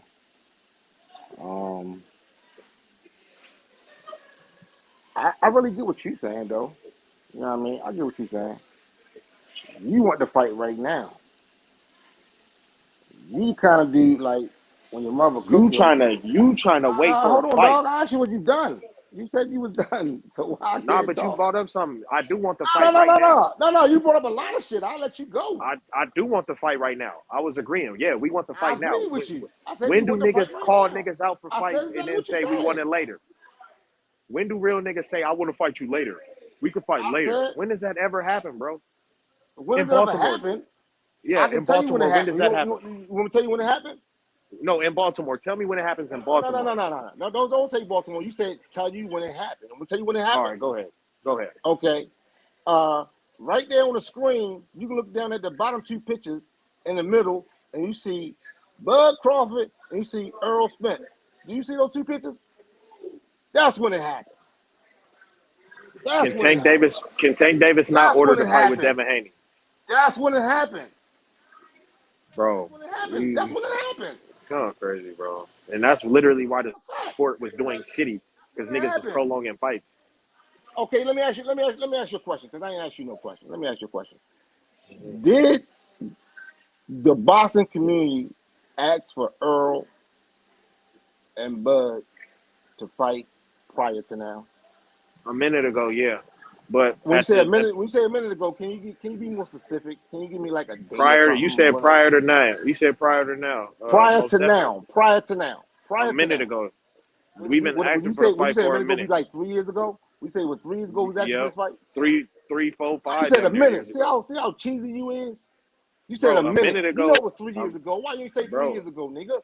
A minute ago is a minute ago, bro. Like, why are you trying to play on words? You trying to play on words and shit. It's a fact.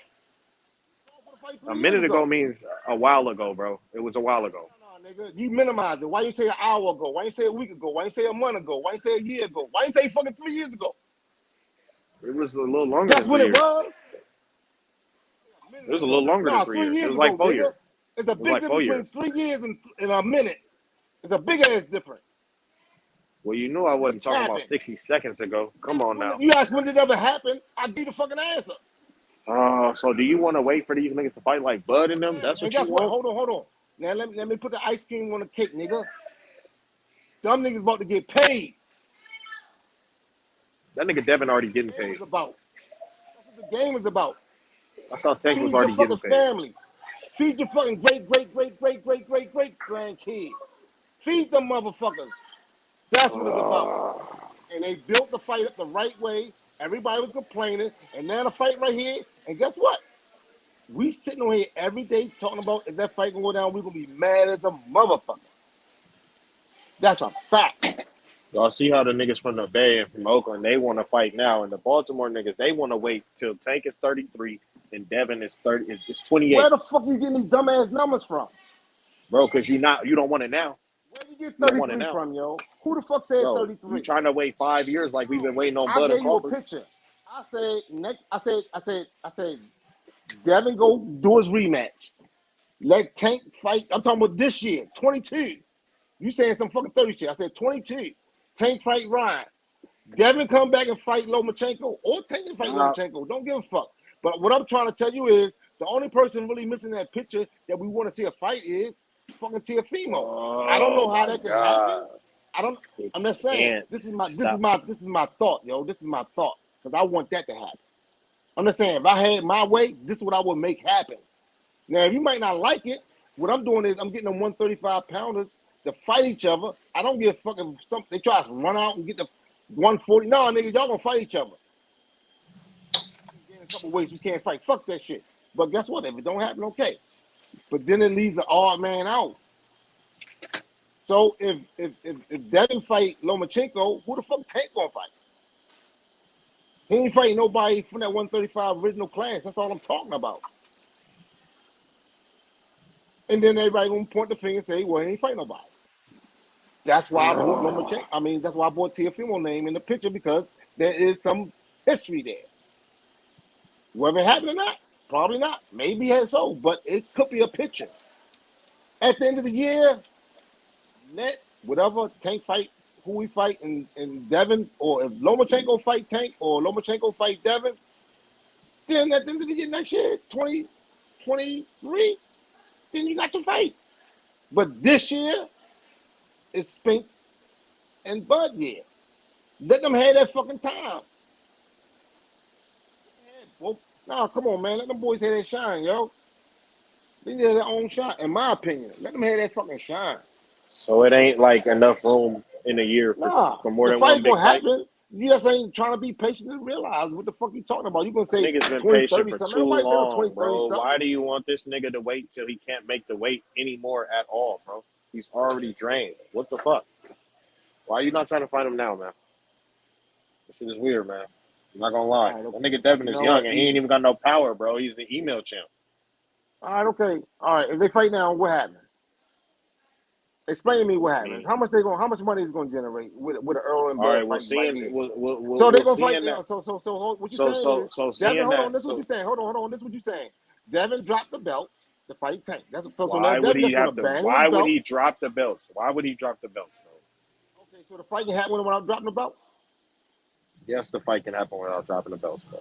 That's news to me. I didn't know. I hate when niggas say silly shit like dropping the belts. belts. Okay. I said it's news to me. I know you can fight without dropping the belts. At 135, he might not be able to fight next. I know you can do that. My bad. This is what I'm saying. Last time I checked, the Haneys they people with their word. So if they sign a contract, they're gonna honor their contract. That's the last time I heard the Haneys. I never seen Haney, Bill, or Devin violate a contract. I don't have them on record doing that. So, but you're saying they basically can violate a contract or manipulate a contract and fight without having the belt represented. Against another fighter. This is my thing, right? Do you? No, is that what you're saying? How big of a name is Tank Davis in the sport of boxing? Big enough to go ahead and get whatever the fuck he wants. Okay, so with that being said, if Tank Davis, being that he's the WBA regular champ, and they're trying to consolidate belts to get rid of some of them. Who said consolidation? You or them? Who said consolidation? The WBA, they doing the same shit at 160. They've been trying to get rid of regular belts, bro. Or super. They're getting rid of belts, bro. Okay. So when did this supposed to happen though? This started happening last year. So with Tank belt with won't go away within. What's the expiration date on his belt? it's not So his about belt's the got an expiration expiration date. date. What's the expiration date on his belt? The expiration date is supposed to be that since he got the interim belt out the way, Rolly and Tank fight. It was supposed to be next. Tank should make it. Tank is able to become Devin's mandatory, and they fight to single out to get rid of the other belt. That's what it's supposed to be. That nigga Triple G finna have to do the same shit with Iris Landy Laura. You feel what I'm saying? After he fight, what's her name? This is a fact. Okay, So the fight. I'm not if Tank saying. was to fight Devin right now, would it be for the belt? No. This is what I'm saying. Let's say Devin has to fight George Kambosos. Let's say No. George. No. You just said who's the Bro, biggest fight? You bro. said At the Tank. end of the day, And so I'm now disagreeing with you, I'm assuming you just walking around him fighting Tank right bro. now because you keep saying for the last hour and a half Bro. Tank should take the Devin Haney fight right now. So I'm just Yeah. At the asking end of the you, day, are they fighting for the belt? Only at the end question I of the know is they day, fighting for the belt. Tank. At the end of the day, Tank being the number Devin 2 fighting for the belts lightweight right in the now at division. 135. Come on, bro. You interrupted me, so I can't say what I gotta say. I'm sorry. I just want to answer that question, please. I'm sorry. Go ahead. This is my point, bro. You kept bringing up Ryan, Loma, Tio, and all them niggas. I'm saying, fuck all that shit. Because after Devin fights George, and even right now, Tank being a contender should, like, the only nigga saying Devin's name is George. Tank should be saying his name. Everybody should be saying his name, but we're not hearing that. So regardless of that, let's say Why Devin do somebody fights, gotta say somebody's name, yo? What's because that's what's how. that about? What's that Hasn't about? that been how? Isn't that how I mean, fights Ryan get made? Garcia said take name 1,000 times ain't shit happen. So I mean, because you call somebody's name out, that don't really Ryan mean Garcia shit. is literally a That's a capper, low bro. level shit, yo. Come on, man. Nobody takes. Literally, the only My people man that H take Money Ryan said, I serious. don't believe the fight happened till the motherfucker got a venue and a fucking contract. He said, I don't believe that shit. So calling a name out, that's just talking shit. So what the fuck is he talking about? All right, bro. So now calling out champions is not something that contenders do and have always done in every fucking sport, But bro. yeah, Like, what are we it talking means about? something, but what does it mean? It don't have a whole lot of weight to it. It's not like All right. So this is it's my not the end point. all This be is my all. point. It's not the end all be all So because you call somebody's name out, yo. That's just like talking shit. it out. You know what it does though? It shows that you at least want to talk shit. At least you want to talk shit. At Break least my you. bones, but names will never hurt me. What the fuck? God damn. Yeah. So like I said, bro, So it's this somebody call your simple. name? What the Tank fuck does that Davis is mean? the WBA regular Ryan Garcia champion. been calling Tank out for forever. What the fuck does that mean? Because somebody call your name. It's just saying you starting some shit, but that ain't what it's Everybody gonna been be. calling out Tank for forever, bro. He been fighting the Rolly Romeros of the world, bro. And then He y'all fought want to keep one. bringing And up. Rolly was an interim champion. Cruz was actually Okay. what was it? Cruz was the top 10 Cruz fighter in the was. division. No, he He was wasn't. top But Cruz. when Tank fought him. He was a top 10 fighter in the No, he division. wasn't. He is Yes, he now, but was. no, he wasn't. Yes, he was. Okay, go back and look at the research because I saw him. He was a top fighter in the division. He was top Okay, 10 it in like wasn't rough 2 fact. sanctioning bodies, bro. Well, in one of them sanctioned bodies, he was top 10. Three of He them, was I think it never was. ranked. I don't even want to quote the wrong one. That's what I'm saying. One of them, he was top 10. He wasn't No, in yeah, all three of them. he No, was he wasn't top in all 10 in three of like them. 2 of But them. in one of them, he was top 10. Then okay, hold on. Mario Barrios was the WBA regular champion at 140. Went up there and beat somebody to me, in my opinion, is bigger than fucking goddamn Ron Garcia. Way bigger, in my opinion.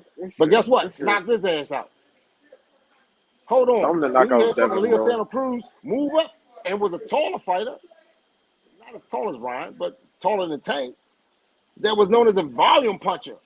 What? Laid on his ass, and he had fucking 2 or 3 belts down there where he was at. Maybe like 3. Okay, then you had fucking him and Devin Haney fought the same dude. What's his name? Gambosis? What's the boy name? The cute Gamboa, right? Him. Yeah, but I just don't understand why Devin we Haney went still. 12 rounds with him. Devin Haney didn't get touched. Okay, kudos to you, Devin Haney. I ain't mad at you. Good job. The boy did sprain his leg. Yeah, Tank still knocked him out. What the fuck? So he done fought some people. Then he went down there and fought your boy, who's up to 140 now. You probably like him a whole lot, don't you? Who? Tank won his first championship with. That's who, nigga. Pedraza? Yeah. Pedraza. Pedraza's a cool fighter, but look, this is my thing. I Tank think knocked his Tank can ass fight. out. Tank knocked his All ass right, out. but can he Hold call on. out Devin now, bro? Pedraza fought Lomachenko before he fought Tank. Lomachenko couldn't even knock him out. I thought that nigga Tank was Lomachenko mad didn't at knock Devin him out. I thought he was mad at Devin because Devin was His talking ass shit. out, nigga. This shit is getting weird now because you deflecting. I'm bringing up Devin and you bringing up Pedraza. We talking about Tank, nigga. That's what we talking about. All right. Well, now all right. We talking about Tank and Devin. We've been talking about Tank and Devin. What the fuck you talking about? All right. So you never stop. Can we bring up the fact that Tank has been reluctant to speak about the undisputed champ ever since he's won the fight? What the fuck does that mean? It means that he's been talking Because he shit to talk Ryan. about it. He's been talking shit to Ryan. Niggas talk about Ryan. He's been talking about Ryan. So guess what? Talking about Ryan. Everything on your mind, you speak. He's been talking about Ryan. No. Do you He's speak been talking everything about on your Ryan. mind? Has he not been talking Do you about speak Ryan? everything on your mind? Because you ain't talking about shit that I mean you For the ain't thinking most about part. it. Come on, Nate. For the Come on, most part. Yo, I'm turning the stove back on. I turned the stove back on. Let's go. Holy shit. We want H Money. We want H Money right now. H Money wants some fire. Let's go. What you got? I think that nigga Tank is scared, and I think he's scared because there's something in that Baltimore air that got niggas not wanting to fight niggas from Oakland or something. It might be that whole DMV region because Gary was acting real weird too. I gotta cut you off right now. That nigga Gary was acting I gotta hella cut you weird off right too. now. I really gotta cut you off because you said some dumb ass shit. Let me tell you something. He finna try to tell me that Baltimore let not me the ask you. DMV. Let me tell you something. Do you know how many bodies Baltimore average a year for the population? See, and that's what I'm saying. So why is niggas not trying to fight Devin? So when you saying don't want no smoke, Don't want around none? here whether you want it or not. You're getting smoke. Okay, but smoke around here. When you say that shit, it don't mean nothing. This Baltimore shit. What the fuck you mean? You never came in and walked these streets, nigga. With that being talking said, like that. With that being said, since you turned You made the it oven seem like on Baltimore or gets the Oakland. stove or We don't really know or the nothing about stove or Oakland. whatever. We know that they whatever fucking they deal with it the way we deal with it. All respect to Oakland. Nobody, shout out to Oakland. Oakland got all the respect. Give them their respect. I done heard about them niggas. They real. I'm trying to respect Baltimore, bro, but can y'all stop saying that y'all want to wait for niggas Why to did you fight disrespect and shit? Baltimore just now, though? I didn't. I said it must be something in the air. I said the DMV. You I said said something in the Gary, air, like we breathe. I'm telling you, we breathing smoke. I'm just trying to tell you. So, So when why the shit is it on not fire, the same when we want Devin that come work. up, bro? Why when Devin name come up, it ain't the same fire or the same smoke or whatever the fuck. Same fire. It's all this diplomatic shit. Niggas trying to start alliances and wait years down the line to get paid. Like niggas, Joe. Cut it out, Joe. Niggas already got this alliances, Joe. We I think already this nigga know a lot of Devin- these guys right now. They grew up in the amateurs together, yo. They got alliances already. Cut it out, yo. I don't think Tank and Devin got one, bro. I be seeing them talking shit, and I'm just saying, Tank two and grown men Devin talking shit might as well throw down. Tank and Devin, look, they got alliance more than you think. You gotta remember, Devin was in the Mayweather camp for a while. He was over there fucking with Dom. So they sparred each other. So there's something there. And if you talk to Calvin Ford and you talk to Bill Haney, they love each other. So what the fuck are you talking about? Ain't no disrespect between them two. What the fuck are you talking about? Them niggas love each other. Disrespect Yo, comes come on, in yo. when niggas start saying email champ shit. What are we talking about, bro? What are we talking about? I just say something very simple. Let me turn up a little bit more. You getting fried right now, yo. Very simple, You getting bro. fried right now. Why is he trying to Bill prolong Haney the fight? and fucking Calvin fuck with each other. So what the fuck you talking about? There ain't no alliances there. What the fuck you mean? Does Devin They and Tank respect fuck with each other? yo. It's a respect is one thing. Respect is one thing. Why wouldn't they respect each other? You trying to say that Tank don't respect Devin? You trying to say Devin don't respect Tank? You fucking crazy. I'm trying to say You just one man said it. seemed like he not trying You to said fight. he acting like he's scared of him. That's a form of He disrespect. acting like he's scared. He acting like he's scared. You said it And again. I do believe it. I do think it's disrespectful to Baltimore. You wanna believe? I think it is disrespectful. That is disrespectful. Talk to Calvin Ford. See, I'm fucking up hella bad. Bill Haney. Fuck, bro. fuck, bro. Have you heard Bill Haney ever talk about Calvin Ford? What are you talking about? Like, Respect each what do other, you nigga. mean? What does that have to do with this nigga Devin wanting to fight Tank? They ain't got no fucking goddamn fucking rapport.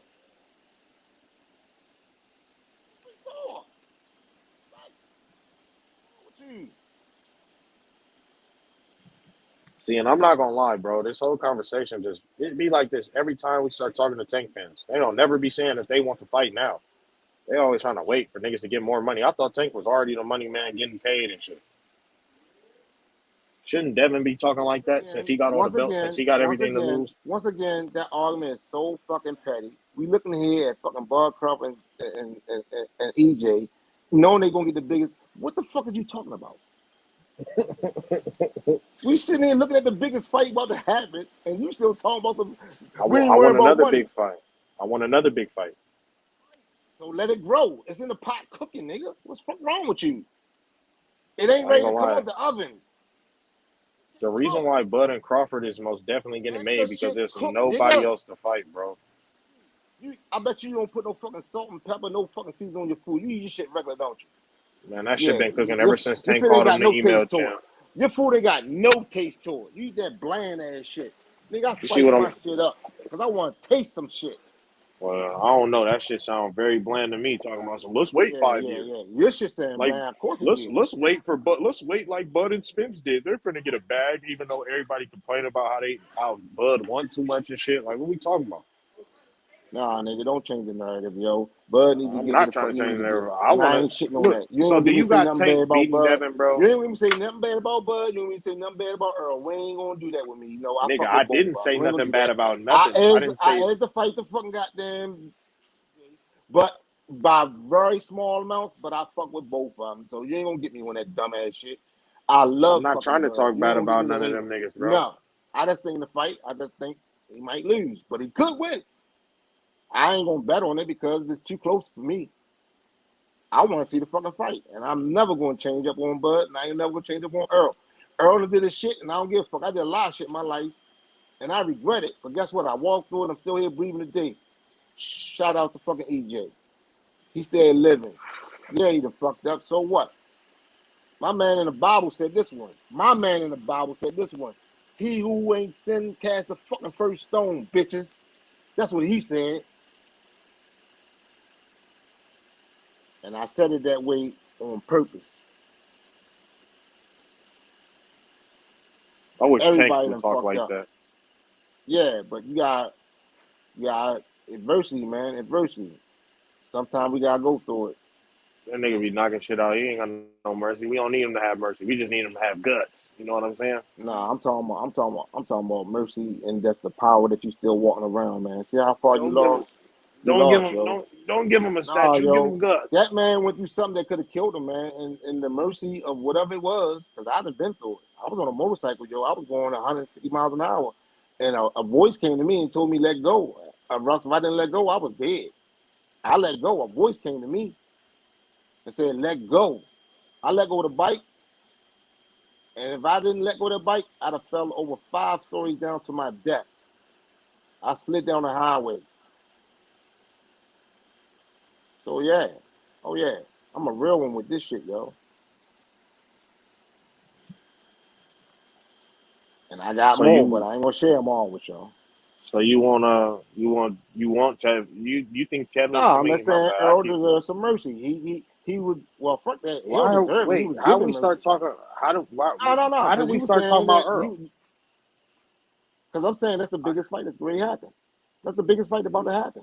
If it happened, that's going to be the biggest fight in the last fucking, well, probably since fucking Fury and Wilder.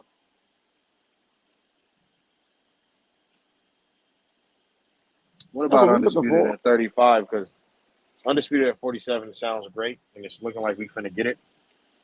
So you going to, like you said, don't nobody want to watch George Kambosos lose again. No, I don't. But I want him to take that question out the fucking, so nobody can ask about it. You know what I mean? That's how I looked at it. I looked at it like, no, I don't want to see that fight again. All I'm saying to you is, I want him to just go ahead and do it to shut everybody fucking up so they can't say, well, he ain't getting a rematch. I don't want everybody to come on here 4 years later. Well, he didn't rematch him. Nah. He beat him twice. I like that better. I like him beating him twice better. And hopefully knock his ass out, for real, though, because he ain't had a knockout in a while.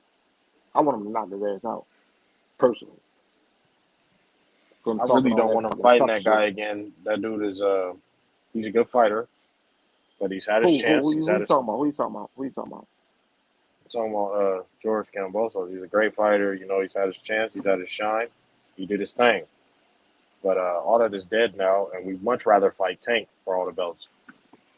No, let it know what I build mean? up, man. I mean, I got you. I mean, as a boxing fan, yeah, I would want that. You know what it's like saying? It's like I like watching football, and you know, like it's week 10. You're like, damn, I wish I was in the playoffs. But no, the playoffs ain't started yet. And then you get in the playoffs, you say, I hope I win, but to the next level, you gotta let the shit play out, yo. You just gotta let it play out. You won't let That the nigga cards said, play out. damn, I wish he said, damn.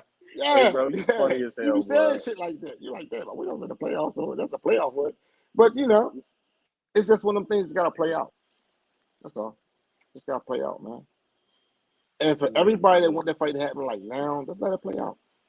If you don't feel that way, I mean, you got your opinion. Beginning of 2023, I ain't gonna lie. If Devin can't get no big fights after this, I just say he just stop fucking with these scary ass niggas.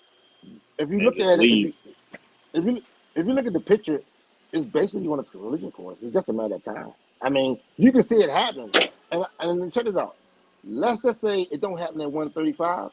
I think Tank definitely can go to 140 without a problem. I just think he just waiting, just buy a timeout so he can feel comfortable at 140. But I really think he's gonna be at 140 real soon, within a year or two. I think he's gonna be back at 140 because that's where all the big fights gonna be. 140 is gonna get real crowded. It's gonna get real crowded real fast. 140 is about to get really thick, in my opinion. We want Devin versus Tank for undisputed at 135. They can fight in the future as well. You know, they'll still be somewhat young men. Yeah, you can want to Especially have a Devin. bigger dick than you got down there, you're gonna get it. I mean, Excuse my I French. don't even know what that got to do with. Yeah, because I mean, you See, can and want this what is you what want. All I said is you want what you want, yo. That's all I'm saying. I'm just saying you can want what you want. It ain't gonna happen. What do Baltimore fight fans want? Do y'all want like Ryan and shit like that? I can't speak for the whole Baltimore. I ain't gonna do that. You know what I mean? It's probably some dudes walking around already know about boxing. Yeah, Tank here, fuck anybody up anytime. I mean, well, you know, they understand the game of boxing.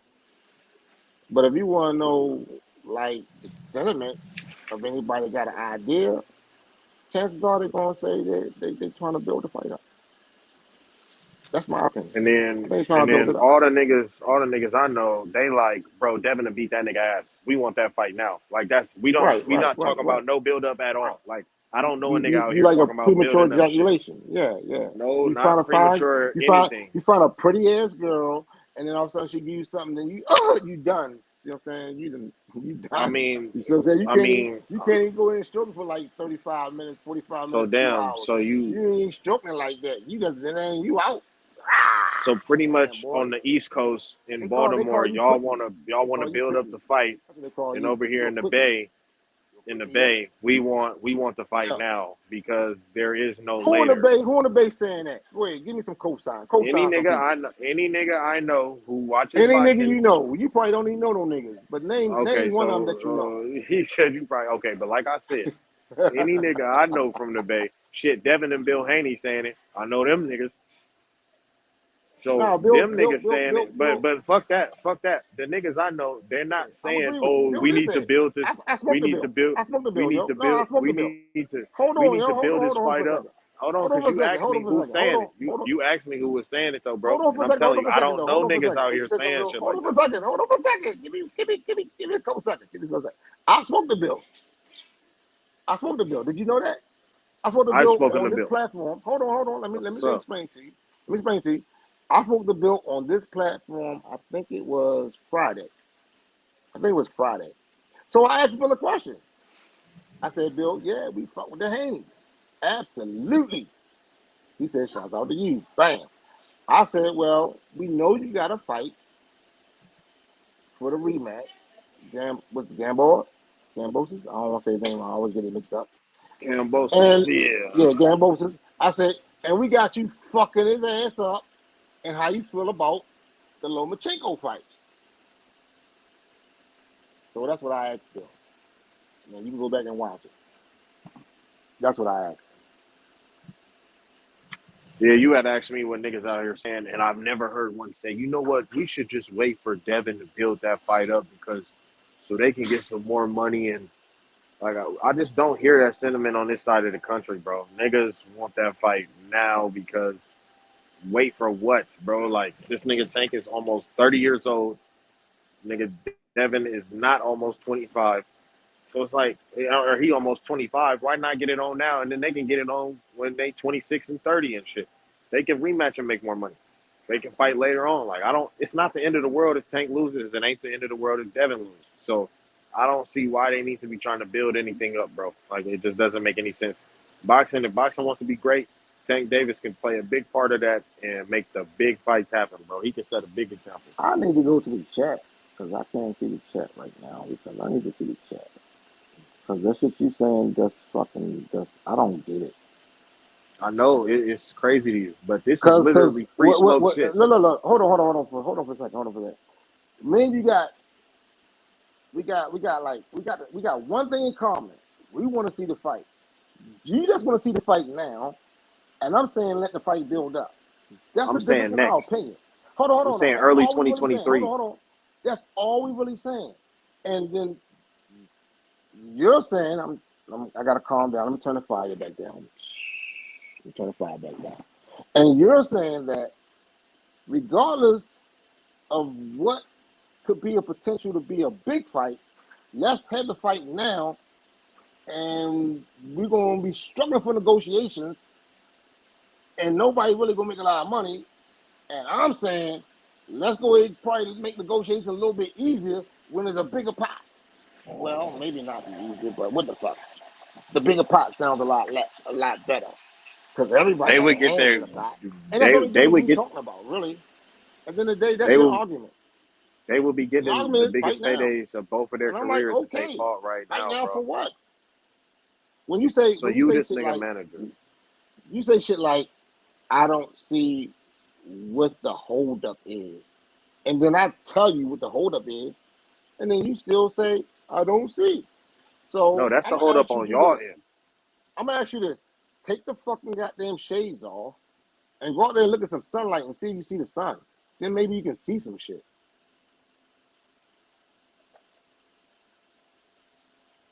I think everybody can see that. Right. Anybody who even fuck with Tank don't want him to fight Devin for some odd reason. That shit is weird though, bro. It's a grown ass man. Do you got a debate with the guy on the channel Thursday? Is that you got the debate on that channel? On Thursday. Somebody came on here. I didn't catch the name because I was at work, but somebody got a debate Thursday about Tank and Devin Haney. That's not I'll true. be on here. I'll be on here talking my shit, but No. It wasn't you. It might have been shit. No, well, you would have known when I said that. You didn't know. You didn't respond in the right way. I've been saying the same shit though. I've been thinking No. the I same mean, shit. you got the right to have your opinion, man. I mean, I ain't mad at your opinion. I'm just trying to tell you what's really going on. They trying to build a fight up. So would Tank get a bigger payday if he fought Devin or if he fought somebody like Isaac Cruz again or Michel Rivera again or Michel Rivera or something like that? Who would he get the bigger payday with? No, what I think is I think both of them need to take 2 to 3 more fights before they fight each other. That's what I would think. So okay. So potentially another year and a half, 2 years. Yeah. Yeah, because like I said, right now you got Bud and EJ going at it. So that if they were to try to put that fight on now, it could possibly not do the goodest numbers because I think that EJ and because Bud Americans are going to be trying to than save Devin. money. No. I'm just saying. I think that EJ and Bud would be a bigger fight than Tank and Haney. I really do. Would they be fighting on the same day or Would you something? agree to that? Would you agree to that and be a bigger fight? Yes, they would be a bigger fight, but what would that matter? So now check this out. Think about the time frame. So now we having this fight in November, and then Tank and Devin Haney, well, they fight before then, they could be not getting their money because you still got Halloween, Thanksgiving, and Christmas. You got football going on. You got baseball World Series going on. How you gonna have two huge fights at the end of the year? I mean, from an economic point of view, it really don't make sense. So I wouldn't have two huge fights like that magnitude in the same year. I wouldn't do that. If I'm just like trying to predict when they're gonna fight, I wouldn't do that. So let Devin Haney go and get his rematch. Okay. Now, like I said, early 2023, because I don't want to wait till 2025. That's stupid. See, 2023 why after is Devin fights. it all about you though? Oh no. We're talking about what makes sense for boxing fans, not what Okay, makes well, say sense for boxing fans, Baltimore or something but you like that. said you though. You keep So saying you. yeah, Like you I'm ain't. speaking as a boxing fan, not as a Devin fan. I know the fight But is don't. dangerous for Okay, but you Devin. said okay. What are you My talking bad. about? My bad. Go ahead. My bad. I'm My bad. speaking Go as a ahead. My bad. boxing fan. As a boxing My fan, bad. My bad. I stand corrected. I stand corrected.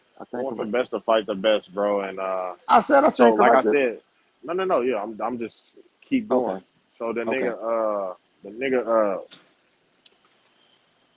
This nigga Devin fight in October or whatever, Tank fight, whatever the fuck he fight. What about right after that? Like, what about us, me and you, as black men from our respective cities? What if we don't bring up no other niggas at all? No Ryans, no Lomas, no nothing. As fans, not even us as fighters, because we not directly connected to the fighters. We just fans. Can we as fans agree that these niggas should fight next after they get their next fight on? Because Devin got to obligate to whatever the fuck, and Tank shouldn't have to sit there and wait. So Tank can get another fight in. But can we agree that they shouldn't be waiting till 2024? Devin is too big. They should fight for all four belts. What's better than that? You know what I'm saying? Like any other shit is goofy shit. And it sounds like somebody don't want to fight. Sound like fans don't want somebody to fight. That's all I'm saying. Let's be boxing fans, bro. Just call for the best fights, bro. None more, none less.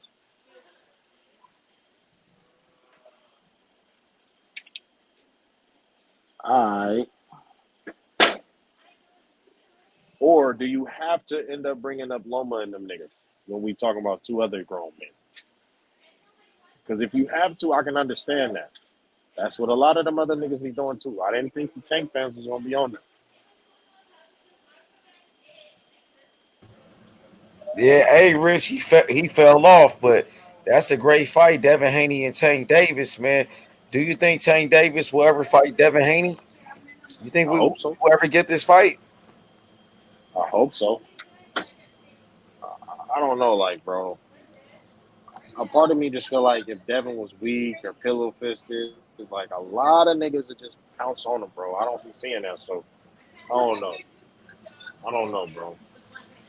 Niggas But say one thing one day, something is else the that the next. fight you want to see the most though? Like Tank Davis and Devin Haney? You think that's the biggest fight? At 135, yeah, honestly. If not, You Lomachenko and Devin. you think that's gonna be the biggest fight for Tank Davis' career, and you think that will be the biggest fight for Devin Haney's It's career by far right now, yes. Like for both of them? him, What about him Shakur? finding Shakur, You think Tank Stevenson is the bigger fight than Shakur for who? for Devin Haney? I mean, honest to God, that's a hard one, bro. Tank is a money guy, and he also got he's a two-time 130-pound champ, like legit two-time champ at 130. That nigga Shakur is a two-weight division champ, one-time unified, one-time lineal. Devin undisputed. Like I don't know. Shakur is a great fight for the future because they not finna be in the same weight class. I talk about Devin and Tank all the time because they in the same weight class Mm-hmm. today. What you think about Floyd Mayweather saying that don't worry about Tank Davis, Devin Haney and Shakur Stevenson, they should fight each other because they're both with top rank. It sounds like babysitting. It sounds like the training wheel's still on the bike. I don't know. I don't think I like that for Tank. I don't like another man telling another two men to leave this other man that's older than them alone. That shit didn't make no sense to me. Like, I don't see where this shit happens, bro. This shit does not happen in hoods near me, bro. I don't know where niggas be at, bro, but that shit do not be happening where I be at. That shit do not fly, bro. Hey, you funny as shit. Hey, Nah, so he kind of a little too funny though, for real though. I am a comedian. I'm dead ass serious though. oh shit. Hey, so there go Cassidy. Cassidy, come back with your phone, Cassidy. You My nigga Bud. choppy. Hey, Use hey, your phone. hey, You better. hey, money. Let me respond to that question you asked him. Okay, go ahead. You asked him. Repeat the question one more time, please. About what Floyd Mayweather said. Yeah, that question. Yeah. What do you think about Floyd Mayweather saying that Devin Haney and Shakur Stevenson, they're both with Top Rank? He said they need to fight each other. He said, "Don't They worry need to about leave Tank Tank Davis." alone. Well, he said, "Don't worry about Tank Davis." He said, "Yeah." What you think about that? Yeah. Is Floyd right about that? Well, you gotta look at it. Floyd playing chess. Floyd trying to stir the pot up because, like I keep saying, they trying to cook the Devin Haney and Tank Davis fight up to a minimum. So he rather for Devin Haney. Think about it. It's a chess move. If Devin Haney got to fight all the tough fighters, then fight his fighter, would he like that? It's just a chess move. That's all it is. It's a chess move. Let's protect Is the it going to queen. work? I don't think it's going to work, but I'm just saying he playing chess. That's the move he made. Hey, Rich, what you think about this comment right here from my boy D? He said Read it Floyd for me, trying to 'cause save Devin, an ass whooping H. That's what he I said. He said, mean, what you think about that? that don't even make no sense. That's why I know niggas just be Because he saying trying to shit. say like, oh, That nigga, Floyd and Devin are boys, and Floyd is trying to save Devin from fighting Tank. What you think about that shit? bro, that nigga Floyd has everything in the game from having all those belts on Mayweather Promotions. Niggas just saying shit, bro. Facts. I agree with you. He laughing though, so I guess he trolling. But Yeah, he probably was. He probably yeah, was he trying to trolling. be funny. I heard Memphis say that too. But shout out to my boy D. He been rocking with Tank Davis since the beginning. You know. So TNT, was Floyd Mayweather right when he said that Devin Haney and Shakur should fight each other because they're both with Top Rank? They got the same promoter. That's an in-house fight. That's what I'm trying to tell you. He definitely was right because it's an easy fight to make. Why not go and make the fight? But I'm just saying, if I'm Floyd, I'm sitting there, I'm playing chess, yo. Y'all, everybody be sleeping What on about if Floyd. you tank though and you taking Floyd is off a the training genius, wheels? man. Floyd has been around a lot of billionaires. And for a lot of people who want to say, well, Tank should have fly back with Floyd, should have signed back with Floyd, who you know a billionaire that you can hang out with on a regular and y'all homies, and you Bro, gonna that cut nigga them loose? Tank the one that You'll said be, that. everybody be, man, come on, man. Tank the Ain't one that nobody said doing that that shit, though. yo. That's what I'm saying. We only hold Tank to Do you what he know a was saying. billionaire? Do you know a billionaire that you hang out with? No. I Okay, don't know well one think and I about wouldn't that be though. and I That's a wouldn't Hey, whole be nother lying Rich. on level, them man. either. Hey, I Rich, wouldn't be what you lying think on about them this either. comment though from my boy Brig Johnson? He said Devin can't handle Tank Davis inside work. What you got to say about that, Rich? I think it sounds good and I wish Tank would say the same type of shit. But we don't hear from Tank no more. It Do sounded you good think when he Tank was is too leaving. much Not of the a inside dog on work the though. inside for Haney? Fuck no. Hell no. Fuck no. Fuck no. What No. about you, Okay. TNT? Well, I feel totally different. I think that would be bad for Haney to be in the inside with Tank. I think that would be devastating because Tank got that left hook to the body. I don't know nobody can take that kind of punch, man. Yeah, I but looked at Haney will I tie looked him at up though. Devin half Haney the is a time, smart but fighter. Yeah, that's how they used to I'm fight saying Mike Tyson, we tie said his ass inside. up. We didn't say the clinch. We didn't say the clinch. We said inside. We didn't say the clinch. We said inside.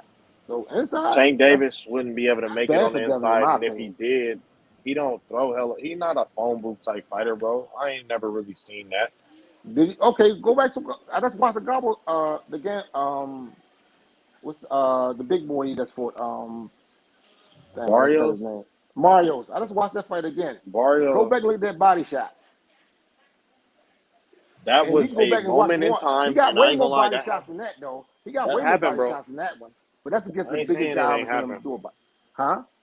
I ain't saying it ain't happened, bro. I just don't see that nigga being a problem for him on the outside. I mean, on the inside. I mean, yeah, Tank, that'll probably be where he have his most, what's the name, but it won't happen often enough. I don't think it'll happen often enough. bro. But the question wasn't if it happened often enough. The question was who went on the inside. And I say Who went in Tank. on the And you said inside? no. I would Now you have to saying it see don't it, happen a bro. lot.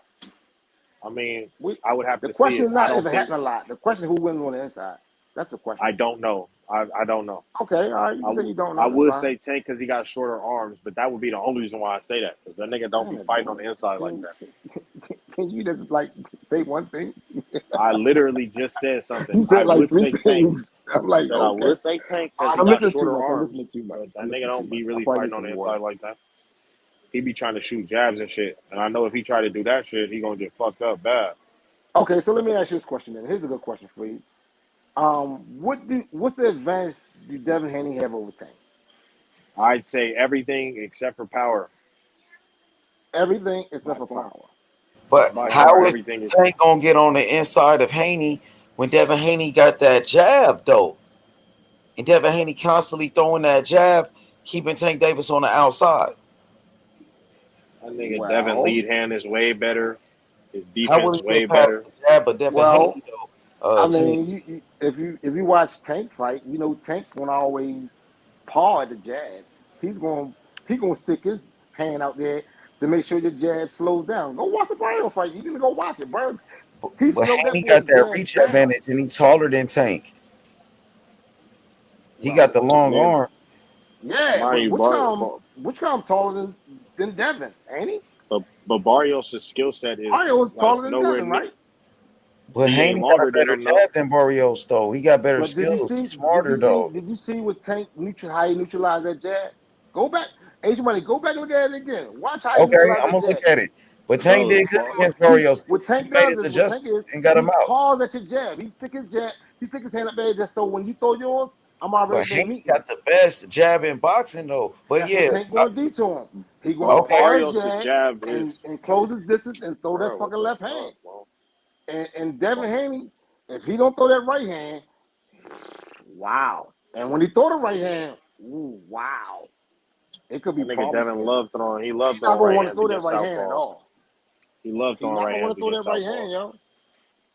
Because All Tank right, gonna but look, it's gonna start off slow. In my opinion, this is how the fight start off. First 2-3 rounds, Tank gonna paw at that fucking jab, and then he gonna start to close the distance around the fourth round. He gonna start to close the distance.